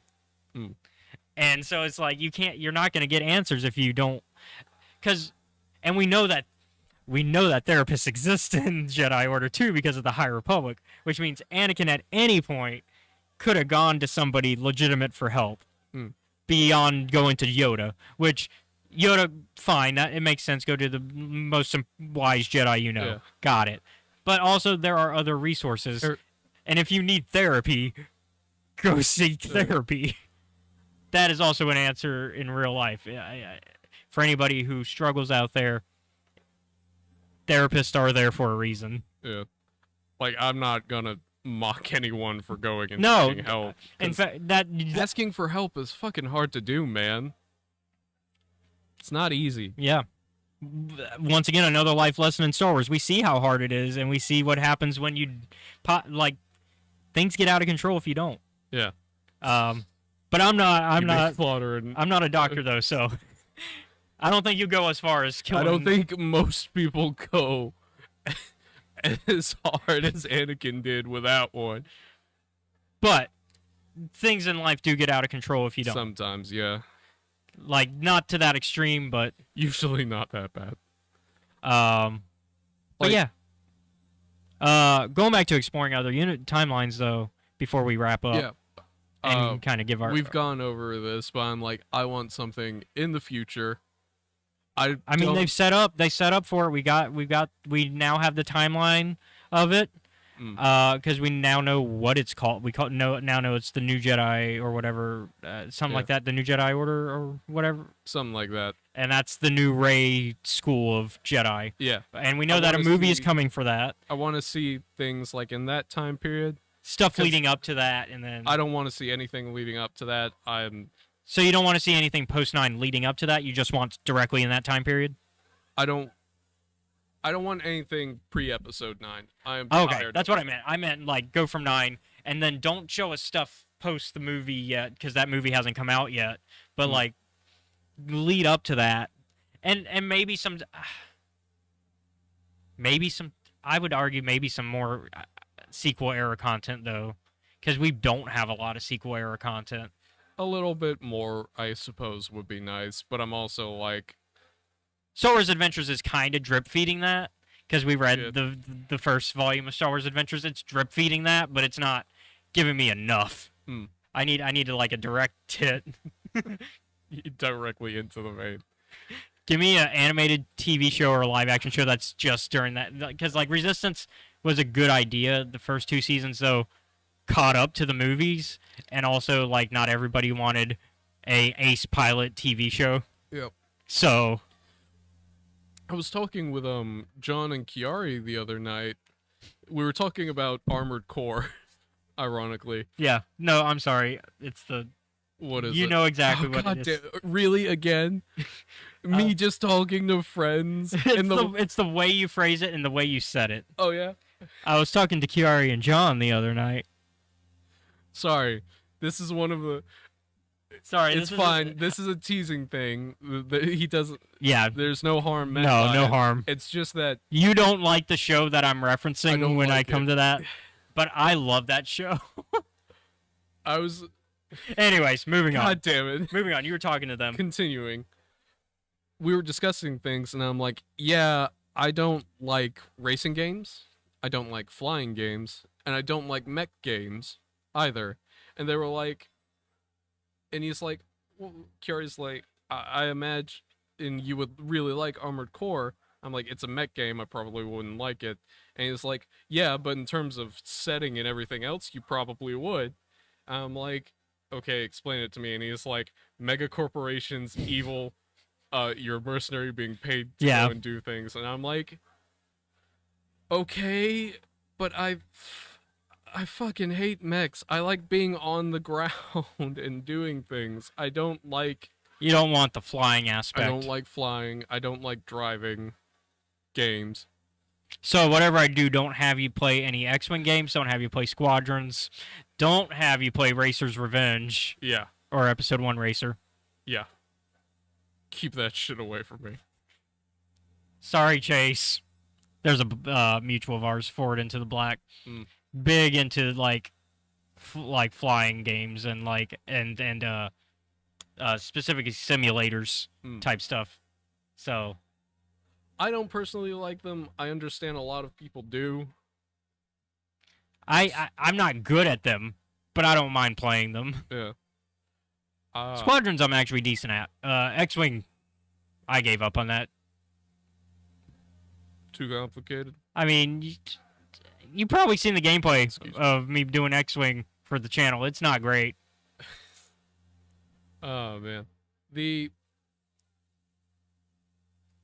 So we continued and we talked about some other stuff. Yeah.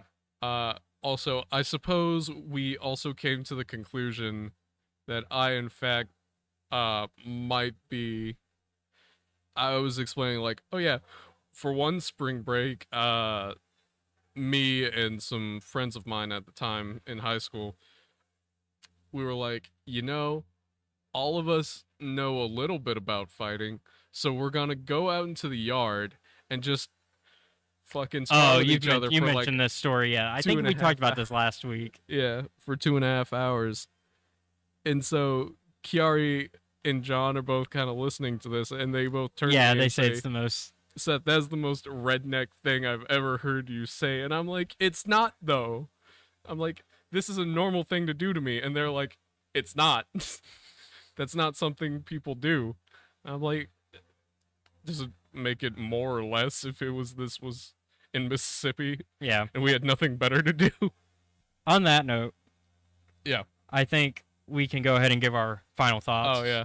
I give it strong 8. Yeah, I was gonna give it an 8.5. Yeah, I can see that. Yeah. It's nice that it's shorter. Yeah. Although I do kind of wish we had Darth Vader tie-ins, because the Vader storyline was there, but I think it needed just a little more meat to it. Mm. But we're gonna get a lot more Vader with the Dark Droid stuff. Yeah. And then same thing with Luke and the Star Wars crew, mainline crew. Vader takes care of the droid crush, except he doesn't, because they're gonna be around for a while. But yeah, so that is. Thank you all for watching today's episode of Escape Reality Star Wars Talk. I've been your host, Caleb. Be sure to like, comment, follow, subscribe to us. You can find us at Escape Reality Films on YouTube, Twitch, Kick, and TikTok. You can also show your support for us by joining our Patreon, which is at Escape Reality Films. Shout out to Jennifer Brantley. There, yeah. Oh, sorry. Thank you. Yeah. There you can and watch our YouTube content almost a month before it's publicly available currently, as there's a lot of content on there right now that is just on Patreon until I'm done with my Baldur's Gate 3 run. Including 2 sessions, soon to be 3 sessions of a D&D game that I've been running. So We're in talks for something else. yeah, we're in talks for another D&D game that I'm working on. I don't think it'll be as soon as somebody mentioned, because I don't know why they mentioned that soon when we said October. Yeah, I don't. I do not have notes ready for that soon. Well, you have a month. Yeah, Can you manage I can that? do a month, not a week. Yeah, I was like, that's way too short.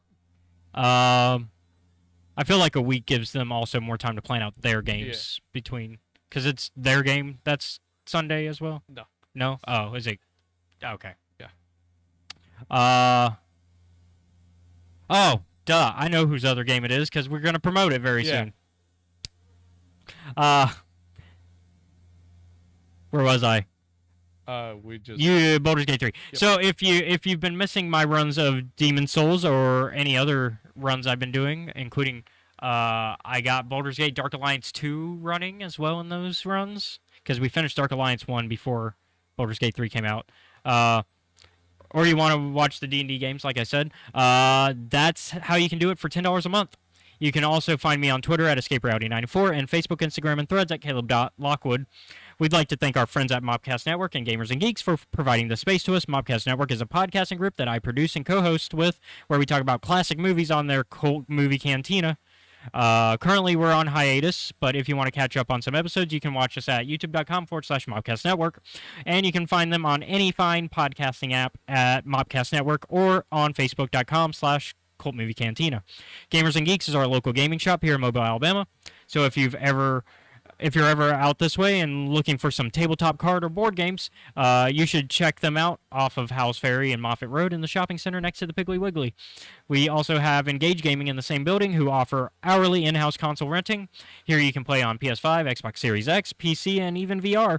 They also sell games, so if you want something classic or modern, they might have what you're looking for. They also offer a monthly membership where you can have the hourly rental rate reduced slightly. So come check out all our friends here. Speaking of our friends, you can check out Seth.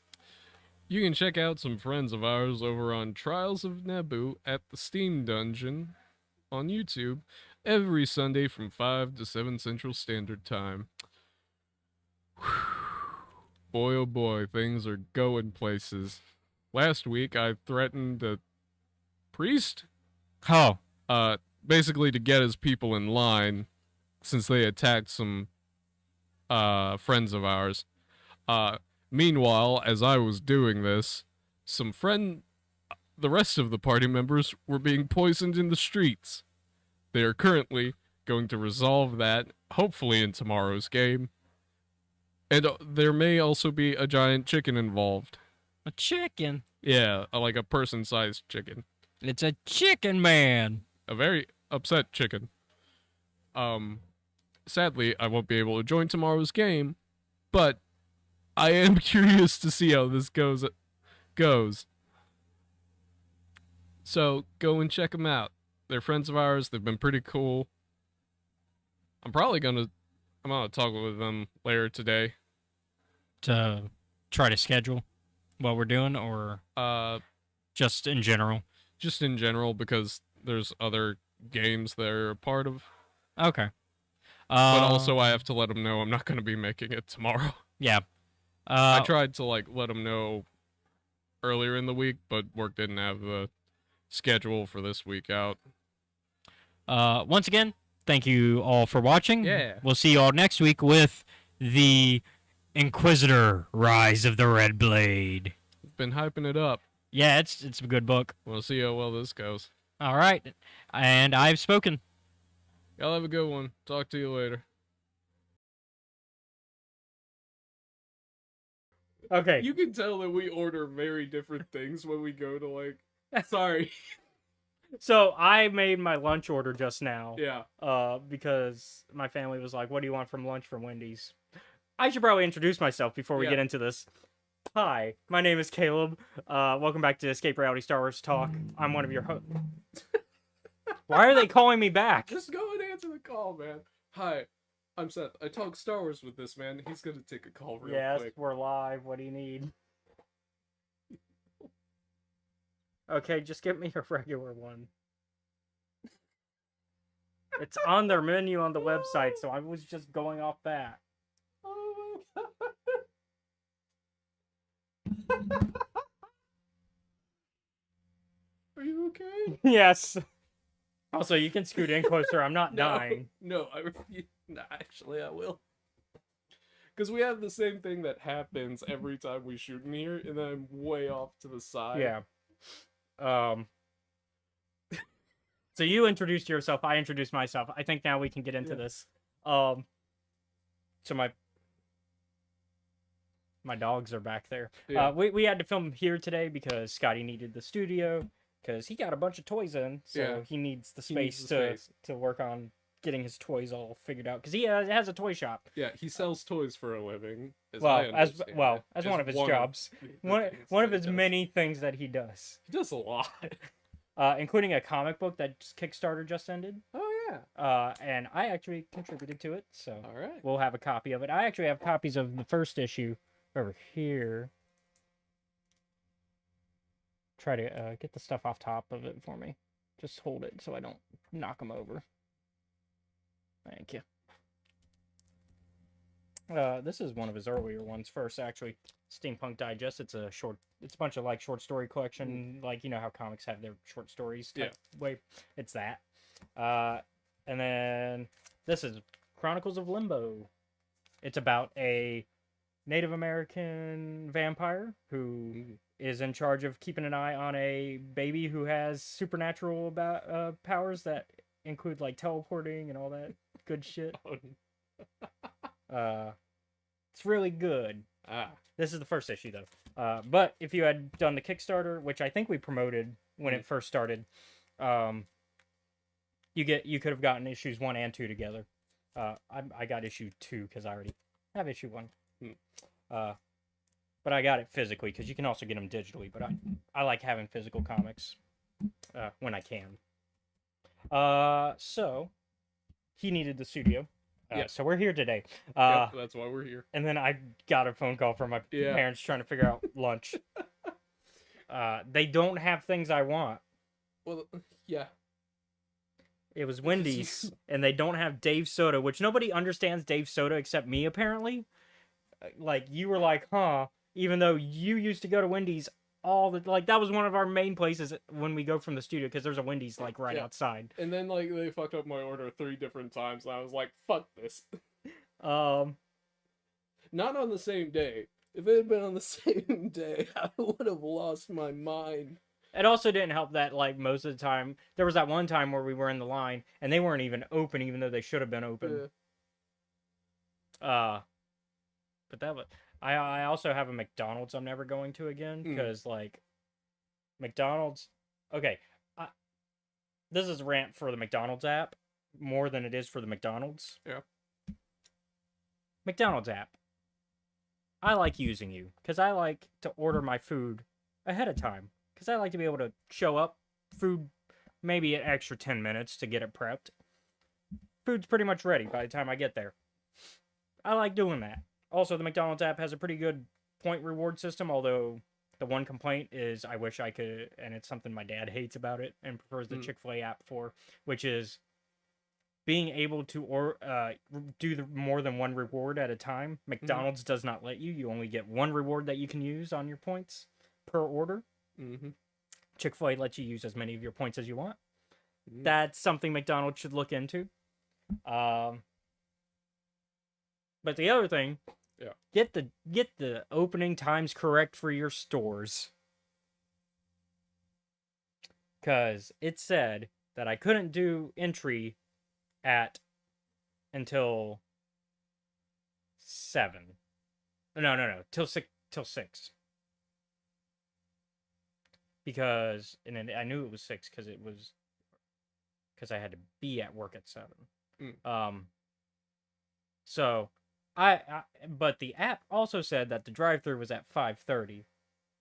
Because sometimes the drive-thru is 24-hour compared to the like sometimes drive-thru opens before the indoor of McDonald's or fast food restaurant, right? Nope.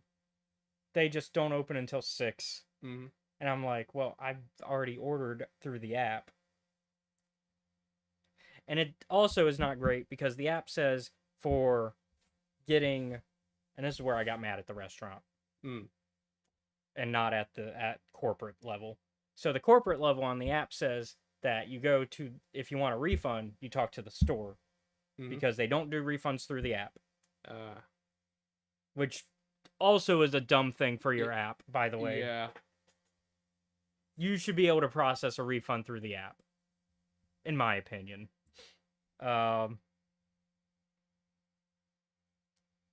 So I asked, since I was already at the drive-thru, and I knew about this system before because I've done it before. I talked to the person at the drive-thru and was like, "Hey, can I get a refund then? Since I've been sitting here for 20 minutes, and then you guys just now tell me that I can't get my food until 6, and I don't have time to wait."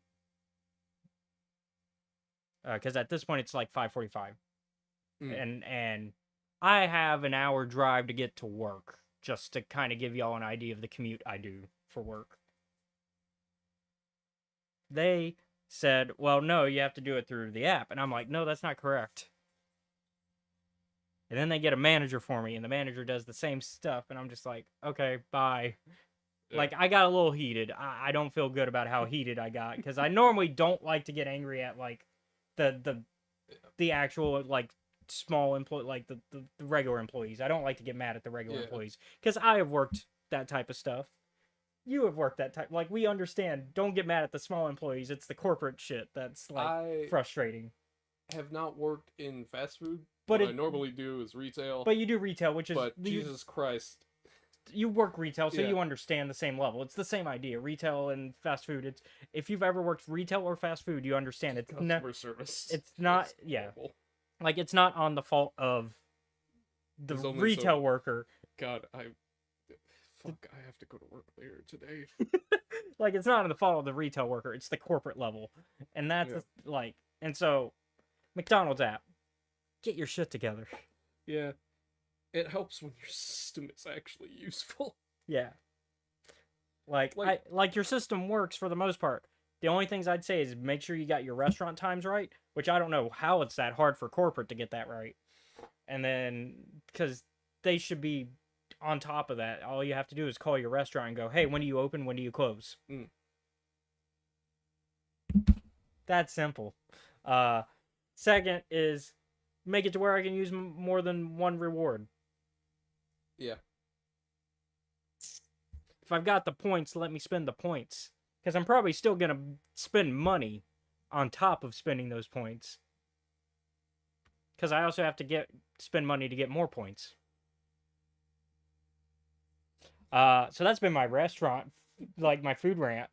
So normally we start the show by talking about our week so far and what outside of Star Wars we've been up to. I think that's been the start of that already. Yeah. Although that was like a couple weeks ago, the McDonald's thing. So this week, not too much different. I've been playing Baldur's Gate 3 still. I'm on Act 3 now for my main run. So I'm now at the city of Baldur's Gate. Although I think my computer still cannot handle being at Worms Crossing. Can't take it. Because we got there yesterday, and then I started to see things like just as I'm approaching Worms Crossing, like the city just outside, like Baldur's Gate, like the city leading up to Baldur's Gate. Because you got Worms Crossing, then you have Baldur's Gate itself, and you have to go through Worms Crossing to get to Baldur's Gate. You have to go there anyways because of spoiler stuff that I won't talk about. Even with the spoiler warning, I think Act 3 is still a off-limits thing to talk about for a lot of... I've noticed a lot of content creators still don't talk about Act 3 yet. Especially since today, the PS5 version just came out, which means now we've got an even wider audience playing the game, so I think even more so don't talk about Act 3 yet. Give them at least a week or two to play it. But, yeah, no, when I got to Worms Crossing, it started sputtering. Like you could see characters going in and out. Oh, no. And I was just like, oh no, it's about to go down. And of course, I'm not on mic because I haven't been on mic for the past few Let's Plays of it because I've kind of just hooked up my laptop to the TV and kind of just sit back and relax in the living room playing it. That or I've been streaming while at my day job because my day job doesn't care if I stream. As long as I get day job stuff done at the same time. So I saw it flickering, and then I'm like, oh no, you're about to go down, aren't you? And sure enough, down it goes. That's okay, though. I'd been already streaming for like almost 4 hours, so I was just like, you know what? Perfect time to end the stream. Fine. It's fine. But yeah. But now that it's on PS5, which I had already pre-ordered as well, which means I can start playing it on PS5 now. Because the PS5 one, you still get the 3 days early, the 72 hours. I see. PC one, they didn't do that because they already released it earlier than they were going to. But hey, Jennifer. Hey, hi, Mom. I'm never sure if I should say Mrs. Brantley or Jennifer. Yeah.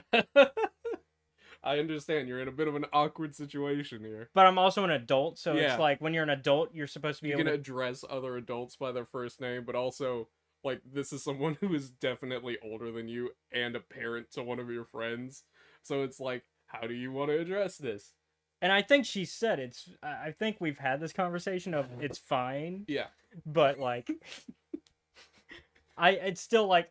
We also live in the South, so it's also the Southern tradition to still be respectful. Yeah. And it's one of those things that, like, you gotta kind of, like, rip away from sometimes. Yeah. Especially since I'm not a true... Like, I'm not an entire... Like, we were talking about this on the ride here. Like, I'm not entirely a Southerner. Like, you've gone pretty far north on occasion. Well, I was also born in the North. I was born in the North, but I lived most of my life here. But I've also lived in multiple other states, a lot of them being northern. So it's like culture clashing. Yeah. So occasionally you'll say something, I'm like, what the fuck is that? Like, I've lived in Alaska. I've lived in West Virginia.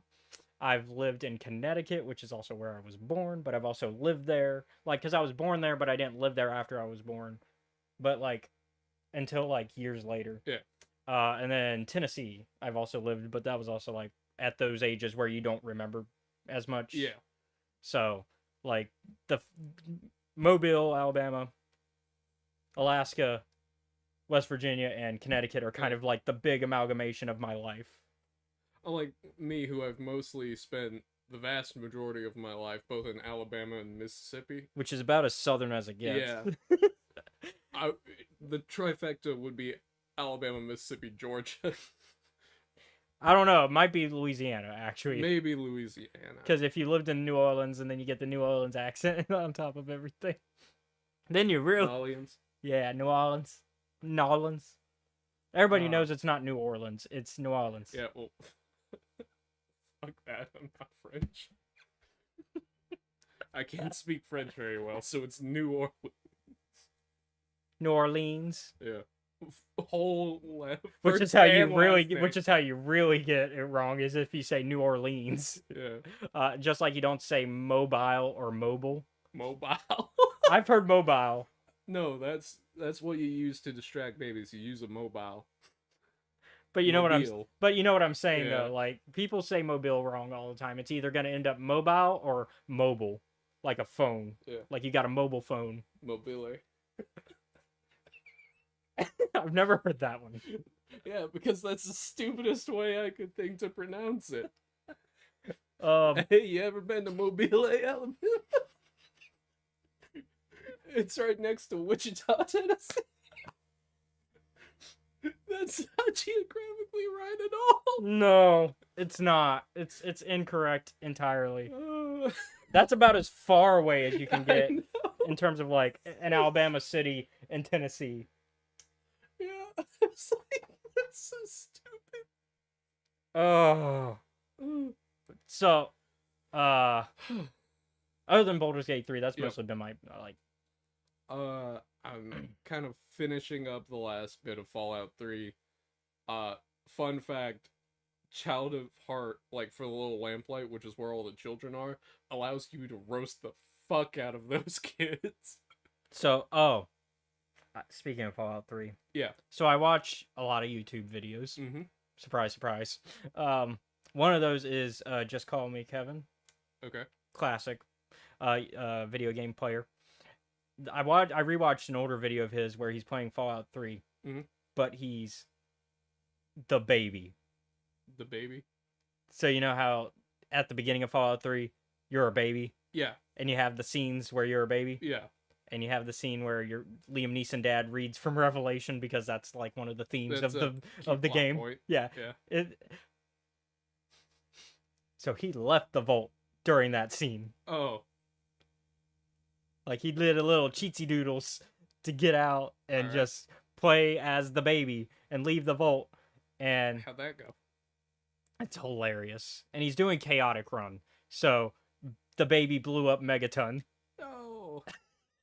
The baby doesn't know better. It's a baby. Cause what? He's like what 3 when the baby scene happens. Yes. Cause he added a mod to where he can actually look at his Pip-Boy correctly. Cause otherwise it won't show up correctly. Yeah. Because he's got no wrist Yeah. to show it the way you normally would. So instead, it's a hand that's holding Okay. it. Because the Pip, so he got a mod for that, so that Mhm. way he can fix Yeah. that part. But otherwise, it's just broken, and you still see the Pip-Boy, Yeah. but it's all like, where does this? What There's- does this do? How does this show up? Because it will eventually show up when you get to Megaton. Like if you if you leave the vault before you're supposed to, you will eventually get the Pip-Boy once you've made it to Megaton. Because it's like, oh, you should have this already. Because the game is like trying to correct itself. Yeah. But he's like this tall, looking up to people, and he's like, man, all these creepy people are the only ones addressing me correctly because they like call him like kid and all that. Yeah. Because all the creepy characters are the ones that call you kid, not Yep. not the normal people. And so it's just like, yeah, he blew up a town, and because baby doesn't know better. Baby don't know. But yeah, so I should forward you that video because I think you would I mean, I like seeing game breaking stuff like that, and of course you like Fallout, so Yeah. I like Fallout too. I'm just not as into the lore. Yeah. Like I like the lore, but I'm not deeply versed in it. It's not one of my primary like subjects of fiction, It's one, I don't have much of a choice especially right now. at the moment, yeah. Uh, The other probably Fallout and Elden Ring and the Dishonored series. Those are like the 3 things.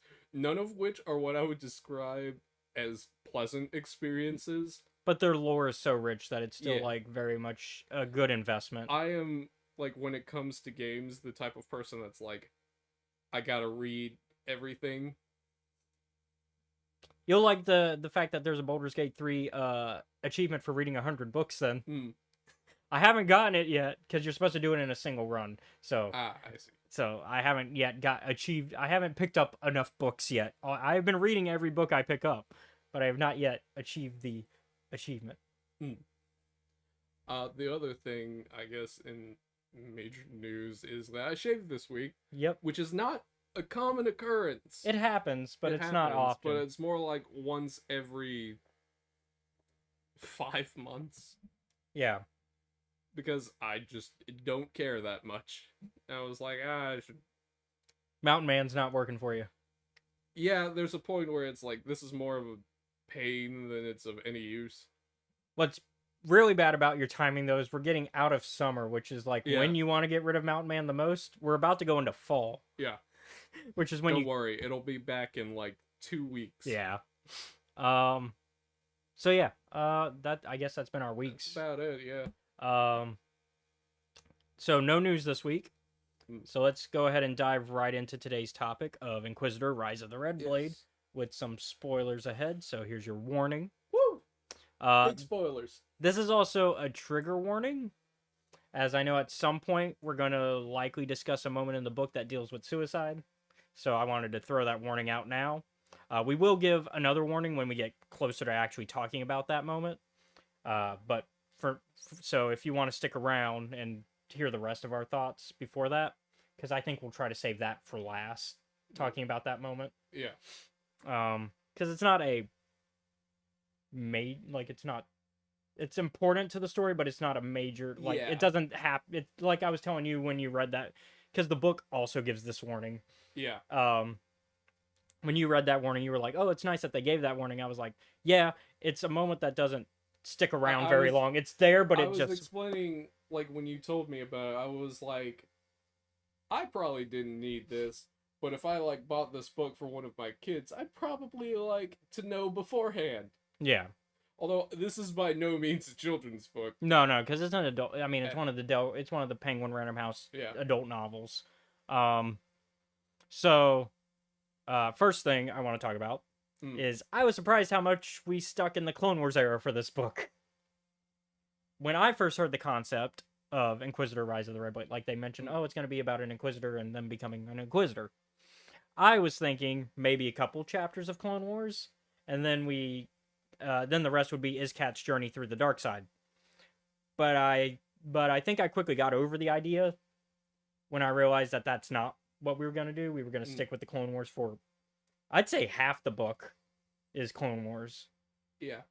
But how about you? What were you kind of expecting before reading this book? So, I thought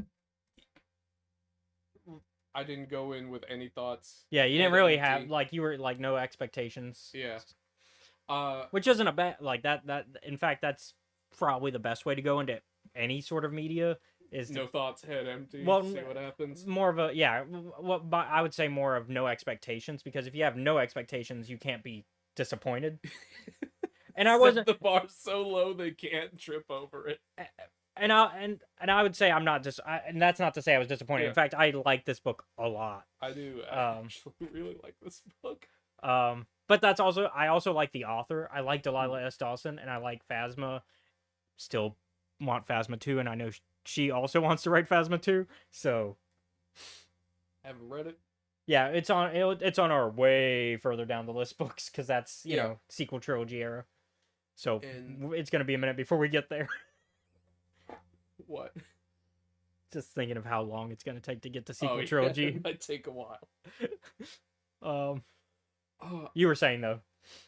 and I was like, okay, well, and then my brain was like thinking about it last night after I got done reading it. I was like, what's one of the questions this book is trying to answer? And it's like, what would make someone willingly join the Inquisitorius? And that actually kind of goes into my next discussion point perfectly, actually.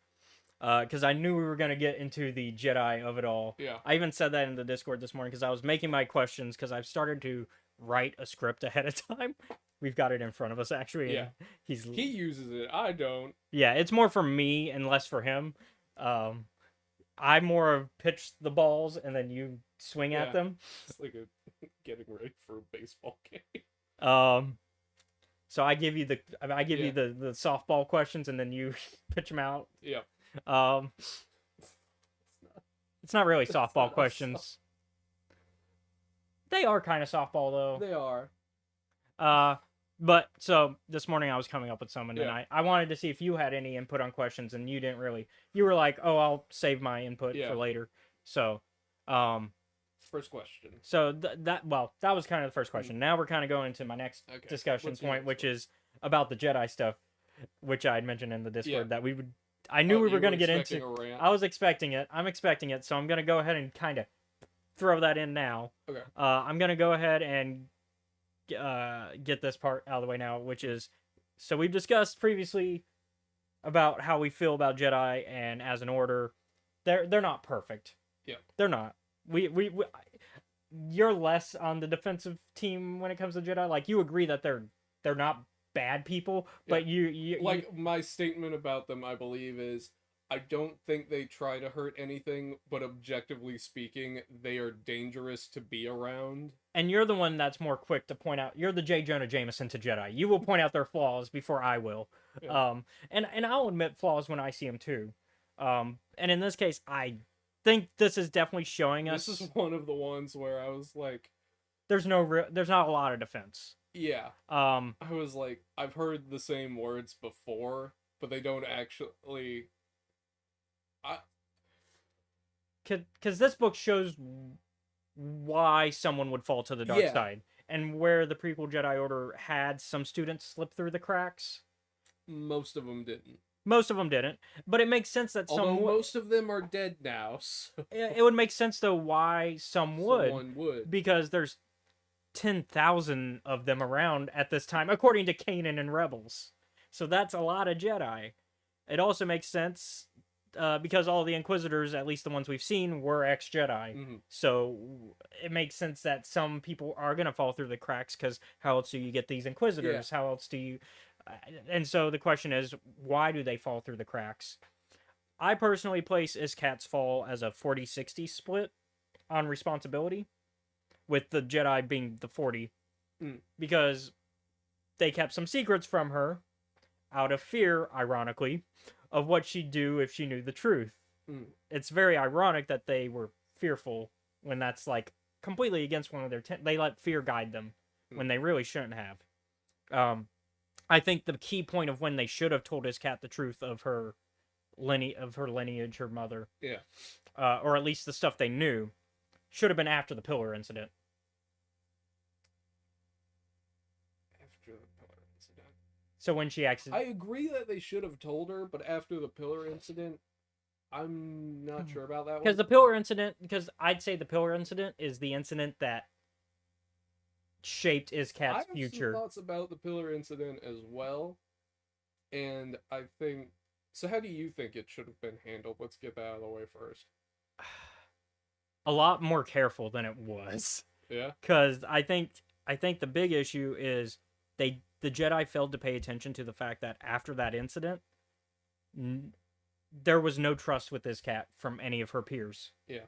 And I think the failure to acknowledge that loss of trust within her peers is where Iskat disconnected from the Jedi. And I think telling her the truth after that incident would have given her a chance to see that she had more choices outside the Jedi. Because throughout the story of Iskat, her fall really comes down to the fact that she doesn't feel like there's a home for her. And that there is no family. Yeah. Especially not within the Jedi. And she loses that family because she was starting to get a family with the Jedi, but then she killed the one person that trusted her. And that's not her fault. It was a failure of a test, and unfortunately, her fear led to the Pillar incident, killing her one friend. It didn't kill her, by the way. Or That's not injured what her, it or did. injured It, her. like, fucked her up That's right, real injured her. bad. That's right. And then she left the order because of that. Yeah. Yeah. And I think... So this is where I have Sorry, some... it's been a minute since I... So, here's my thoughts. I was like, oh, a lot of people got hurt real bad, and they explicitly are like... They kind of ignore the problem. No, this is like direct action. This is what the book says they do. Mm-hmm. Admittedly, there might be some bias here, because it is told from Iskat's perspective. However, I actually really like Iskat as a protagonist. Yeah, oh no, wonderful protagonist. So- I don't agree with all of her actions, but No. great protagonist.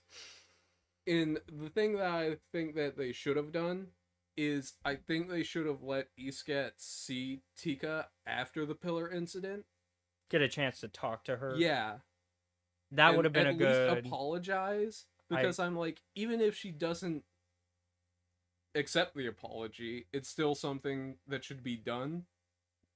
Because I'm like, this to me, in regards to the pillar incident, is the parent needs to explain to the child what they did wrong, but no one really explains why. Yeah, no one explains why she lost control. And also, it teaches ESCAT accountability. But because Jedi are Jedi, and that's not how they do things, this is one of the ones where I'm like, a normal parent would probably address this. And it's not entirely that Jedi don't do accountability, it's that they just misunderstood that this was a moment for that, and they misunderstood because they think ESCAT, like, the goal of the test, right, is to get the lightsaber down. Like, that's what ESCAT was trying to do. I don't think she meant to just yank the pillar off. Yeah. It's just one of those moments where I'm like, this was your grasp of the Force, this weird magic bullshit. The Force is cool, don't get me wrong. But by, like, disparaging it so thoroughly. Yeah. I think it was an accident. I don't think she meant to do it. No. And so, like, I agree. I think they should have let her talk to Because Tico. I'm like, I've had situations like that where I was a child. Yeah, Not to where I, like, sent someone to the hospital. But, like, You go too far with something. Yeah. Like, me, Andrew, and there was a kid that used to roam around our neighborhood. We would beat the shit out of each other sometimes. And then it was like, alright, I need to go and address this because I am responsible. They might also have been responsible, but it's like, this is part of it. Yeah, and just a part of growing up is somebody has to Yeah. budge and say, hey, I went too far. Yeah. And I think that's where my thoughts on the pillar incident are. And then everyone else being fucking scared of ESCAT, I'm like, I get it. I understand. It's the ostracizing that really angers me. And that's where I still think the 40%, because I think the fact that they don't address it to the other Padawans either, or at the it doesn't seem like they do. Yeah, it doesn't seem like they do, especially since I forget her name, but like Charlene? Charlene, like the golden child Jedi bitch. Fuck you, kid. Because she's like the golden child. She's a hater. Yeah. Towards ESCAT. I mean that unironically. And so, like, I think also, like, at that, so if they let her see Tika, I think they should also then present, like, Tika had the option to leave the Order. I think Iskat should also have had that option. Like, that's why I think talking about her mother would have been important then. Because then you talk about it, you tell her, hey, maybe this just isn't, either this just isn't for you, or if you want to stay, we focus even harder on your training. Because this is what you did wrong. We need to address this. Yeah. Like, now. Yeah, so it's like, this is what you did wrong. We can train you to hone that in more, but you got to be open to what we tell you. Yeah. Or if you want to leave, your mother has done it before. Your mother was one of us. Here's the story. She had a similar moment of incontrollable anger. She left. So you have that option. Because I think people forget that the Jedi allow the freedom to leave the Order. Like, you can leave. It's also why they're not a cult, despite what some people on the internet would have you believe. Most people just choose not to. Yeah, like, and so, like, you can leave at any time. Yeah. From Padawan all the way to adult. Now, I understand the irresponsibility of a Padawan leaving, and that might be why a lot of people think it's still dumb. But at least in some examples that we've seen, Obi-Wan was willing to leave with Anakin if Anakin had chosen. So, like, Obi-Wan's like, look, you're not going to be without a parental figure. I will leave if you chose to leave. And I think there are certain people that, I mean, and in the case of Iskat, they would have probably told her exactly where her family was if she chose to leave in that situation. Because it's not like, oh, we don't actually. It's not we don't know where your family is, although we don't know where your mother is, but we know where your family, like your next close of kin. Yeah. And so. Well, Semper knew, and then she died. Yeah, but this would have been before Semper died, so this would have. Yeah. So, but I still think the 60 still falls on Iskat, as I still believe in personal responsibility. when it comes to like her fall to the dark side. Yeah. Not the pillar incident. So where do you think she fell? Like, what was her moment? Like her no going back moment? Yeah.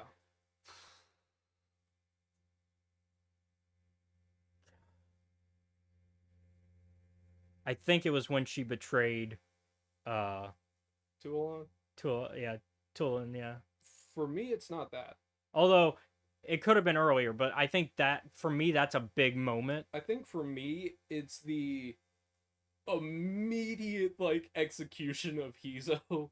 Oh yeah. To me, I'm like, oh yeah, no, that one. Like, don't get me wrong, the guy was a spy, and he did betray you pretty hard to the not which president. also such an obvious spy. Like, Yeah. I once again, I love Delilah S. Dawson's writing, but to me that was like the most obvious of twists. Like, as soon as he was introduced, I was like, you work for Palpatine, don't you? Yeah. But I did the audiobook, and I feel like that might have helped. like, you can read tone a little bit easier in audio. I was like, well. My brain was like, okay, seems a little unnecessary at this point.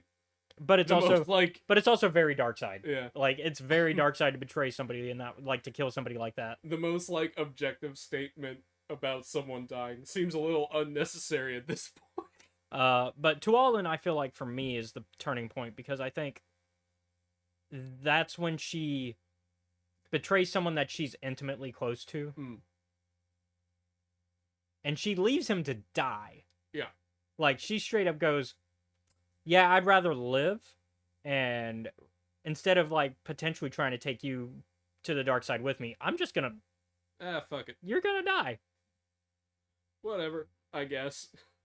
And so, yeah, I think similar to Anakin, when Anakin carries out like his actions that he does in Revenge of the Sith to become Vader, Yeah. I think Iskat's the same here. Like, this is her personal responsibility. I think there are, like we were saying earlier, I think that Iskat is a fantastic like protagonist, but there are definitely things that like make her a bad guy. Yeah. And are things that are like, I would not have done that in your situation. I can understand why your line of thought went there. I don't think it's the right thing to do, though. Still, and I think that makes a compelling character. Yeah.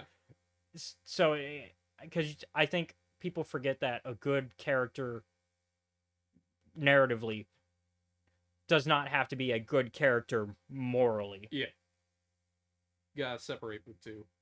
And I think in this case, Iskat's a good character narratively. Yeah. So, one of the things that I was like, oh, well, this is a little bit bullshit, is people freaking out on Geonosis towards Iskat. I was like, Yeah, because this seems really uncalled for. you're in a war zone. Yeah. I'm Now, like, I think the blowing up the second mission she does, Second I mission. understand that one. I understand that one from both sides. Yeah. Of the argument for that. The one on Geonosis, I'm like, why are you giving her shit now?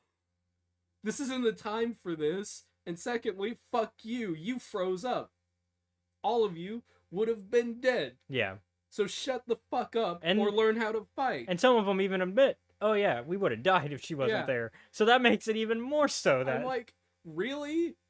Because I was like, oh, that's not like Darkseid or anything. She's just good at fucking people up. now you could argue that it's a little bit dark side though, because of Not like really. where she's pulling that type of force The from. thing is, I understand, like, it's addictive, like, the dark side, but I'm also, like, compared to a lot of other shit I've seen it used for, this is mild. Yeah. And like, it becomes the argument of, should the Jedi have been involved with the war to begin with? And of course, I can't make that argument because I am pro what Revan did with Mandalorian Wars, So, except for the ending of it. I'm not pro the Sith parts when he started going a little too far. Yeah. But I'm like, so I can't really entirely put myself into that argument, because like, on one end, I do disagree that the Jedi should have been involved entirely, but I also, on the other end, I'm like, what would have happened? It would have been If worse if they- they weren't part of it. yeah. It's like they did the thing that they always do. They seesaw. Yeah, and it's like realistic. Ideally, you would want the Jedi to be kind of negotiating both sides. Yeah. But the Jedi of this era, the fall of the Jedi era, as it's been dubbed now. Yeah. Two. They are too connected. Yeah, they're too entwined with the Republic, and therefore it would not be a fair. Yeah. They wouldn't be a fair parlay for both sides because they wouldn't be able to objectively view both sides. Mm. It also doesn't help that they're being played on both sides Yep. by the Sith because the Sith are playing both sides. Yep. Like It's that meme of Palpatine where it's the Pixar short of Gerald playing chess, and then people are like, "That's Palpatine Yeah. with the Republican CIS." Yeah, that's exactly. Also, I'm like, okay, I understand, like, the mission on Thule went really bad. Yeah, it went But about also- honestly almost about as bad as it could have. Yeah. And I'm like, you could have read just a little bit more ESCAT, but I understand why you would do that at that moment. Because it's like, it's like, to me, the Jedi don't trust her enough, and they don't give her enough freedom to act. And it goes back to what we were talking Yeah. about with the pillar incident of just nobody did what they should have after that Yeah. incident, and therefore we've now had 10 extra years on top of that. Yeah. Of just like nobody wants to talk about it, Yeah. and but also when people do talk about it, it's always in a bad light, and nobody wants to like Address it. address the solutions that Yeah. How do you feel, because we don't get a lot of time on it, the relationship about Sember and ESCAT, their master apprentice deal? it's almost a 'Cause- a reflection of Obi-Wan and Anakin. Because to me, it reads more like a negligent parent. It almost reads like it's almost a mirror of Obi-Wan and Anakin's though, Hmm. because very similar to Obi-Wan and Anakin, Obi-Wan was kind of handed Anakin. Yeah. And was like, Qui-Gon was like, "It's my dying wish. You have to watch Anakin." Yeah. Like he was just handed Anakin. Like there was no like Obi-Wan didn't get input on it really, and so Obi-Wan was like, "I got to take responsibility for this kid because it was the dying wish of my master." Sember kind of in a similar situation of my best friend left me her kid. I guess I'm gonna watch her kid. Yeah. And I think that can. Whereas Obi-Wan kind of thrived and kind of made the best of it, Sember did not, and I don't entirely blame Sember for it. This was a shitty situation. Mm. Sember did not have really a choice Yeah. in the matter. If Sember could have her choice, she would have been an archivist. She would have replaced Jocasta Nu. We know this information because Jocasta basically says Yeah. that. Jocasta's like, yeah, she would have been in my position, and she's been training you to take my position. So, but of course, that type of training didn't work for Iscat. Yeah. And it's not, so I think it's a lack of care. I think Sember does care. I think it's just Sember was not equipped for what Iscat needed. Yeah. Sember wanted to train one way, but Iscat needed a different type of training and a different teacher. Arguably, Mace Windu would have been a better teacher for her. Okay. Convince me. He's the master of dueling. Mhm. And also on top of that, like I'm gonna feed into Legends stuff a bit. In Legends, and I think in they've recanonized it a little bit, but I don't have a source on that, so don't quote me on it. All right. He has found a way to kind of rework his anger and dark side into a light side I see. tradition. Okay. And I think being able to control your emotions that way and kind of is what Iscat needs the most. I think Iscat needed somebody to train her on controlling her emotions, not just pushing them down and ignoring them. Yeah. And I think Simber wasn't equipped for that training. Yeah, no. Didn't really seem like it. And it's not, like, once again, it's not Simber. I'm not going to place too much blame on Simber. I think Simber should have tried to find somebody that could have helped her better. But I think Simber also felt the responsibility to be the one when really she didn't need to. Okay. That's my thought. yeah. Obviously, yeah, I think you might be leaning different in regards to Simber. Yeah, no. I think, to be honest, really any other master probably would have worked. Yeah, like I picked Mace because he's like a top that I could think of somebody that could probably deal with that. I find it funny that she almost tried to have Ponkrell be her master. That would have been good thing we avoided that. You dodged a bullet there. Although I guess it really doesn't matter. Doesn't matter. 'Cause she still fell to the dark side. She would have just done it faster. If She would have. These cats out here. Dark side speed run 80%. Oh man. And then pew pew. Dogma shoots her along with Ponkrell. Oh. So. Oh god, what was it? Mission on Thule. Yes. So Oof. I understand like both sides of the argument. Like, hey, we tried hey, we really wanted you guys to just sneak in and get out. Mm-hmm. But Spider addresses like the lack of information. He's like, we can only do so much with what we've Yeah, got. and to be honest, that's just war. Yeah. That's not even. I think that's a commentary on just war. Yeah. And the weirdest part to me was like them being like, "Oh, we have civilian workers." I was And I like, think "Wait that- a minute, what?" And I think in the droid factory. yeah, and I I was think like, "Why wouldn't you because we know that use droids to?" we make also more know droids? because we also know the Confederacy is not opposed to slavery. Yeah, I was like, "Oh, that kind of sucks." And they're like, "Oh, we wanted to like disable this, and we wanted to do it a certain way." And I'm like, "Okay, I understand all of those reasons." Counterpoint: shit went sideways immediately. Yeah, I think Like, there needed to be a discussion of.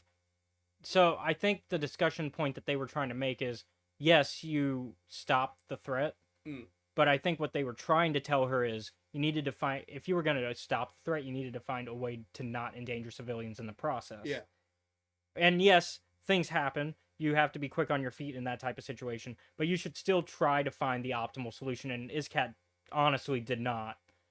Like, she didn't take a second to think about her options, at least from how I read that scene. And that's why even Tuolin was like, yeah, you kind of fucked up. to be honest, it more reads like, at least to me reading through it, it's more like you didn't do it in the exact manner that we wanted, so now we're being a little bitchy about it. I understand why. Yeah. However, I'm also like, she did think, and I was like, the book never describes, like, even with a single sentence, hey, there are people down there. And it's one of those things where I'm like, she's doing what she can with what she has. Alone, 2 Jedi are still just 2 Jedi. Yeah. And this is also early in the war, though. So, like, Yeah. this is So where the a lot Jedi... of people lack experience. And this is also where the Jedi are kind of still trying to toe the line between being soldiers and Jedi. Like, later in the war, the Jedi are full on like, all okay, right. we're soldiers. Yep. But in the early parts, they're still trying to figure out their place in that. Yeah. Because it's like... Because we read about that in Brotherhood, where they were just like, are we Jedi? Are we soldiers? Are we peacekeepers? Are we... What are we? Yeah. What tool do we best serve the Republic as? Because we read that in Brotherhood. Like, that was one of the main issues in Brotherhood is, like, what are we? And we see that issue coming up again with this because we get a lot of the early war. And then we jump ahead because Iskat gets the Ahsoka treatment of you're not allowed on the battlefield until you've learned your lesson. Although Ahsoka got through with her sentence a lot faster. Iskat missed most of the war. 2 years, and I was like, that seems like a lot of time to reflect. to and reflect. I was like, maybe like 3 or 4 months, like tops, is about the amount of time I would figure. The other, But I think it was also it wasn't a we timed this situation. It was yeah, we're just gonna sentence you until we think you've learned your yeah. So I'm like, another thing is like at a certain point, the like, rejoice for they are one with the force. At a certain point, the words that left my mouth were, "Spare me your fucking platitudes," like because it's one thing to say it, and I imagine like understand it. I'm like, really, right now, yeah, while we're fucking fighting, yeah. It's you want to tell me that now? like I think at the same time though, in that situation, you do have to kind of let your grief go because you can't get caught up in that, especially there's in like an objective reason. It's the rejoice part yeah. that's like, okay, We can rejoice at we'll later. rejoice later, but also Right. objectively speaking, in terms of like, that's not what someone wants to hear. Yeah. It's like, spare me your fucking platitudes. It's almost like I'm sorry, man. It's almost like a thoughts and prayers Yeah. situation. Yeah, and I'm like, shut the fuck up, because that doesn't Yeah, it doesn't help. actually help, Like I get that you're trying to be nice and helpful. but it's not. Yeah. Just say well wishes. That's gets the same thing out Like- without being pretentious. I'm sorry for your loss. Yeah. All But Jedi don't know how to do that. Yeah. Because 'Cause religion. Because they're a religious order. and not an entire like that's not the entirely shit on that type of thought because No, religions can be It's useful, not but in this case, not it's useful. not. In this case, not useful. So But yeah, and so like one of the things I really like about this book, though, let's go back to some positives. And that's not to say that these aren't positives; these are just observation. observations about the Jedi and how they operate. I'm a Going bit harsh to them. going to a more positive Yeah. on the narrative, though, I like the tie-ins. Mm. Because as I'm listening to this, I start to be like, oh, that's a scene from Brotherhood, but because we get the graduation scene, and it's the same scene, but from Izcat's perspective. And I'm like, oh, we've seen this scene. Oh, what happens on this angle? Because now we're getting a different angle of it. And it's like, oh, what was happening over here? We also get kind of some... I think there's tie-in to another book. I know that there's definitely the tie-in to the Darth Vader comic. Over there, it's that one. You know, Because the later parts are an adaptation to a degree of the Vader comics with Izcat's appearance, which at the time we didn't know her name. This is the big spoiler warning, I guess. When she fights Vader at the end, and because of the baby, that's all in the comic. The Eth Koth being a priest now, which is.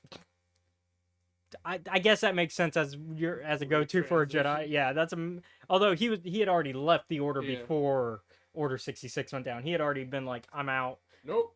Because even before Order 66, he was like, I'm gonna live the life of a priest, except I'm gonna get to have a baby because Yeah. I'm done being celibate. Although Jedi are not celibate. That No, you don't have to be celibate as a Jedi.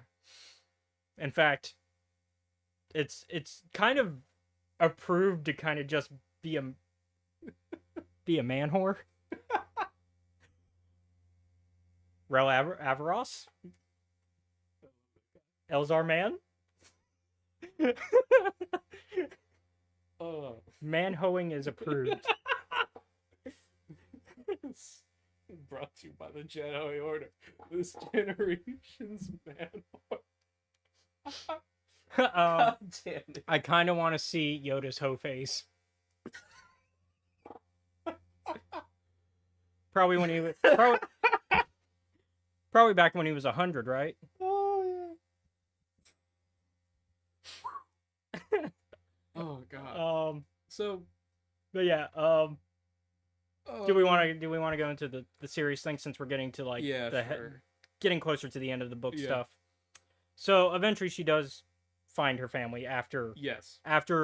going through Order 66, switching sides to be an Inquisitor, she's still, even in the Inquisitorship, she does not quite find her place, Yeah. which is also like part of her journey. I think, you know what I think would have helped Iskat? If she had like a 10-minute rant to like any other Jedi. Yeah. Like, just let her rant for like 10 minutes every now and then, and things will probably be fine. We've talked about this. The Jedi have like actual like psychiatrists. Like they're set up for the situation, but nobody uses them. It's like, oh, do you think they have like that as like fine text in the back of like a catalog in their library? Like, I don't know what's going on here at the Jedi Order, especially during this Maybe era they- where nobody No decides one to go was- to therapy. They decided we're cutting the funding from this department because no one uses it. I get, like, I don't know, man. I don't know. Therapy's there, and like, as far as we know, we don't really hear a lot about healthcare costing much in Star Wars. Yeah. So they probably have free healthcare. So like, therapy's free, man. Oh, man. Oh man. But like, so yeah, so she still doesn't find her place within the Inquisitorship. So like, she realizes that she might have made the wrong choice still, but she doesn't walk away from it, even Nope. with this knowledge of I made the wrong choice. In fact, she doubles down, probably even triples down, Yeah. arguably. And so, even after like Seven Sister fucks her up that one night, Yeah. because Seven Sister's like, "Fuck you! I'm gonna send my droids after you while you're sleeping." Yeah. I was like, I understand why you did it, but bitch, move. Yeah, Seven Sister is not great. Yeah. Although the only good thing is she's voiced by Buffy in Rebels. So, which is very funny when you consider that Kanan is voiced by Freddie, you know, and their husband and wife in real life. Oh man. So, yeah. So But yes, going into, once again, trigger warning. We're about to bring up some very serious things regarding suicide. It's a serious moment in the book. But for those of y'all, I understand if y'all don't want to stick around for that part, or I guess I'll use the spoiler warning button to kind of let y'all know that we're talking about it, and then when we get done with it, I'll remove it. So if y'all want to mute us, that's fine. We understand, because not everybody's equipped to deal with that. all right. So we find out that her mom killed herself. Yeah. Because she finally goes home. Mhm. She gets to meet her grandmother after a little bit of miscommunication because she doesn't know the language. Yeah. Thankfully, she brought one of the droids, the Imperial droids, to kind of translate. That's a thankful or not thankful situation, depending on how you want to read it. Because the Imperial droid is very much a murder bot throughout the whole time. Like, please let me kill them. So we learn a bit about the culture. Yeah. And they're just simple farm, like it's very simple agricultural lifestyle. Yeah. No space travel Nothing. and non-violent. It's very peaceful. Yeah. So it threw me off. Yeah. Because I was expecting some big twist reveal that, oh, she comes from a very violent race and that's why the Jedi have been like very secretive Wow. about it. But no, very peaceful. And so something went wrong with her mom. And we learned that a lot of it has to do with she fell in love, but then she wanted out of the order. And we don't get all the details. No, we don't. But we learned that she was not happy in the Jedi Order. And we learned that Iskat grew up for the first few years with her family. Yeah. Because her mom had One her. or two. Yeah, Yeah. like her mom had her and then went to be a Jedi. We don't know who the dad is or if he's alive, because it's very matriarchal society. Yeah. So like your clan is led by the head female member of the house. So in this case, it's his cat's grandmother. And the story is very it's very sad. And Yeah. it's a very classic, almost classic tragedy. Like, they basically tell her, they're like, yeah, she went off into the desert, and we haven't seen her since. Yeah, because basically we learn that it's a story of depression. Yeah. Because Clefon, like, gives, like, the final, like, yeah, she died for real. She went out to the desert and killed herself. killed herself. Because we learn that when she comes back from the Jedi Order, it doesn't make her feel better. Yeah. She is still hurt from whatever happened. Because once again, we never really learn what really, like, we know something happened at the Jedi, but we never really get a full answer on that. Yeah. And I think that's fine in this case. I think the story is not about what happened. It's what happened after. And we learn that she's just depressed because, like, all the signs are there. She's emotionally detached from her family when she gets home. She's crying on like, just on random intervals. Heavy substance abuse. Yeah, like, all the signs of depression are just there. Yeah. And unfortunately, she's unable to get the help she needs. And what happens Yes. happens. And I'm gonna be real with you for a sec. I thought it's very strange because, like, despite the warning and everything, I don't know, maybe I'm just emotionally separated from this. mhm. I thought it was going to be worse.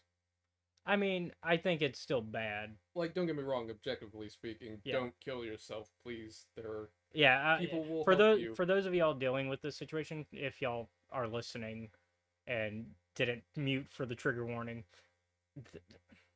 please seek whatever help, like, seek whatever help you can. It's a serious issue. I think even at the beginning of the book, when they give the trigger Yeah. warning, they actually lay out some places you can go. Yeah. Off the top of my head, I don't have those contacts, but off the top, like, I can't remember, but definitely do seek help because people do care.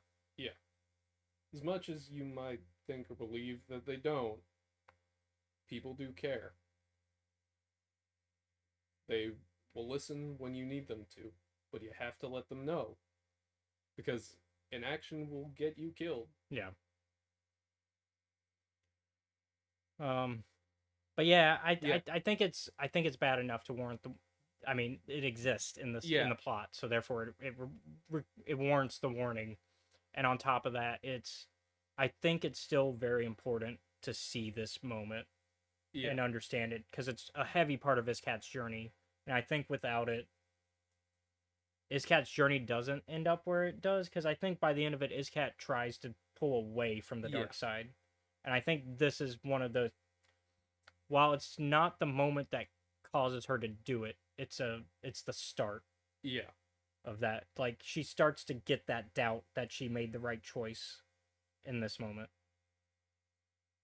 Because she realizes that while her journey is not entirely the same as her mother's, she will likely end up in a same situation by the end of it Yeah. if she continues the path she's doing. It's why she immediately was like, I'm probably going to leave when she tells her family, I'm going to leave when I can, but right now I can't because you'd be at risk. Yeah. It's one of those situations where it's like it would be more, as nice as this all is, it's one of those situations where, like, the protagonist is like, this is a nice peaceful place, ergo I cannot stay here. I will bring the problems with me if I stay here. Because we know what the Empire does to nice places. It's Yeah. not great. We can probably Yeah. trigger warning Think we're done. good. Yeah, because I think I'm done talking about it. It's heavy, man.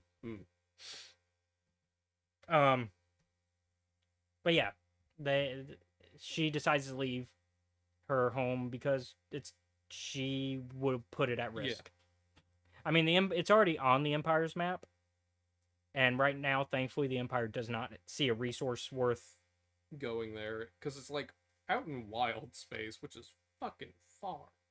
Yeah, I mean, it hasn't stopped the Empire before, but I mean, Lethal's not quite on wild space, but it's nearing it. No, it's like at the border of it.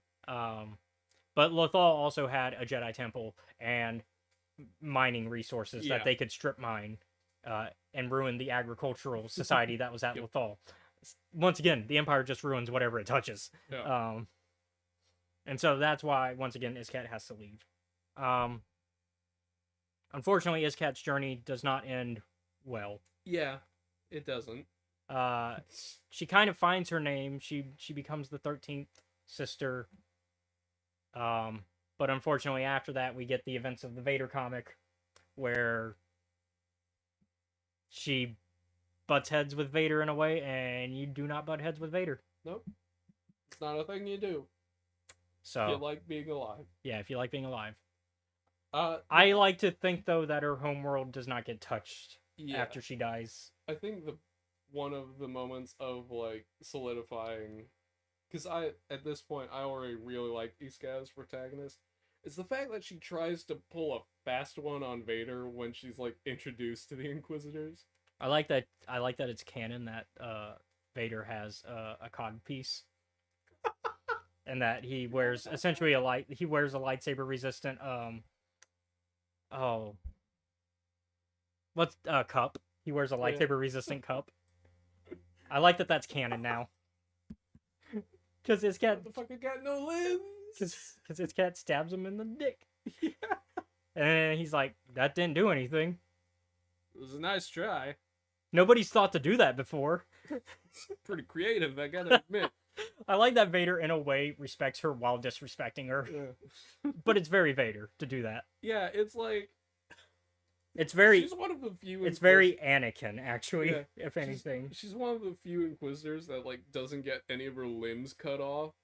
because she got that respect. Yeah, like generally speak, like all Inquisitors fight Vader as like a rite. It's of part of the right, passage. yeah, and they are supposed to lose some sort of limb once again as a rite of passage because the whole Sith mentality of pain and suffering, and if you lose a limb, then you fall further into the dark side Hmm. because pain and suffering.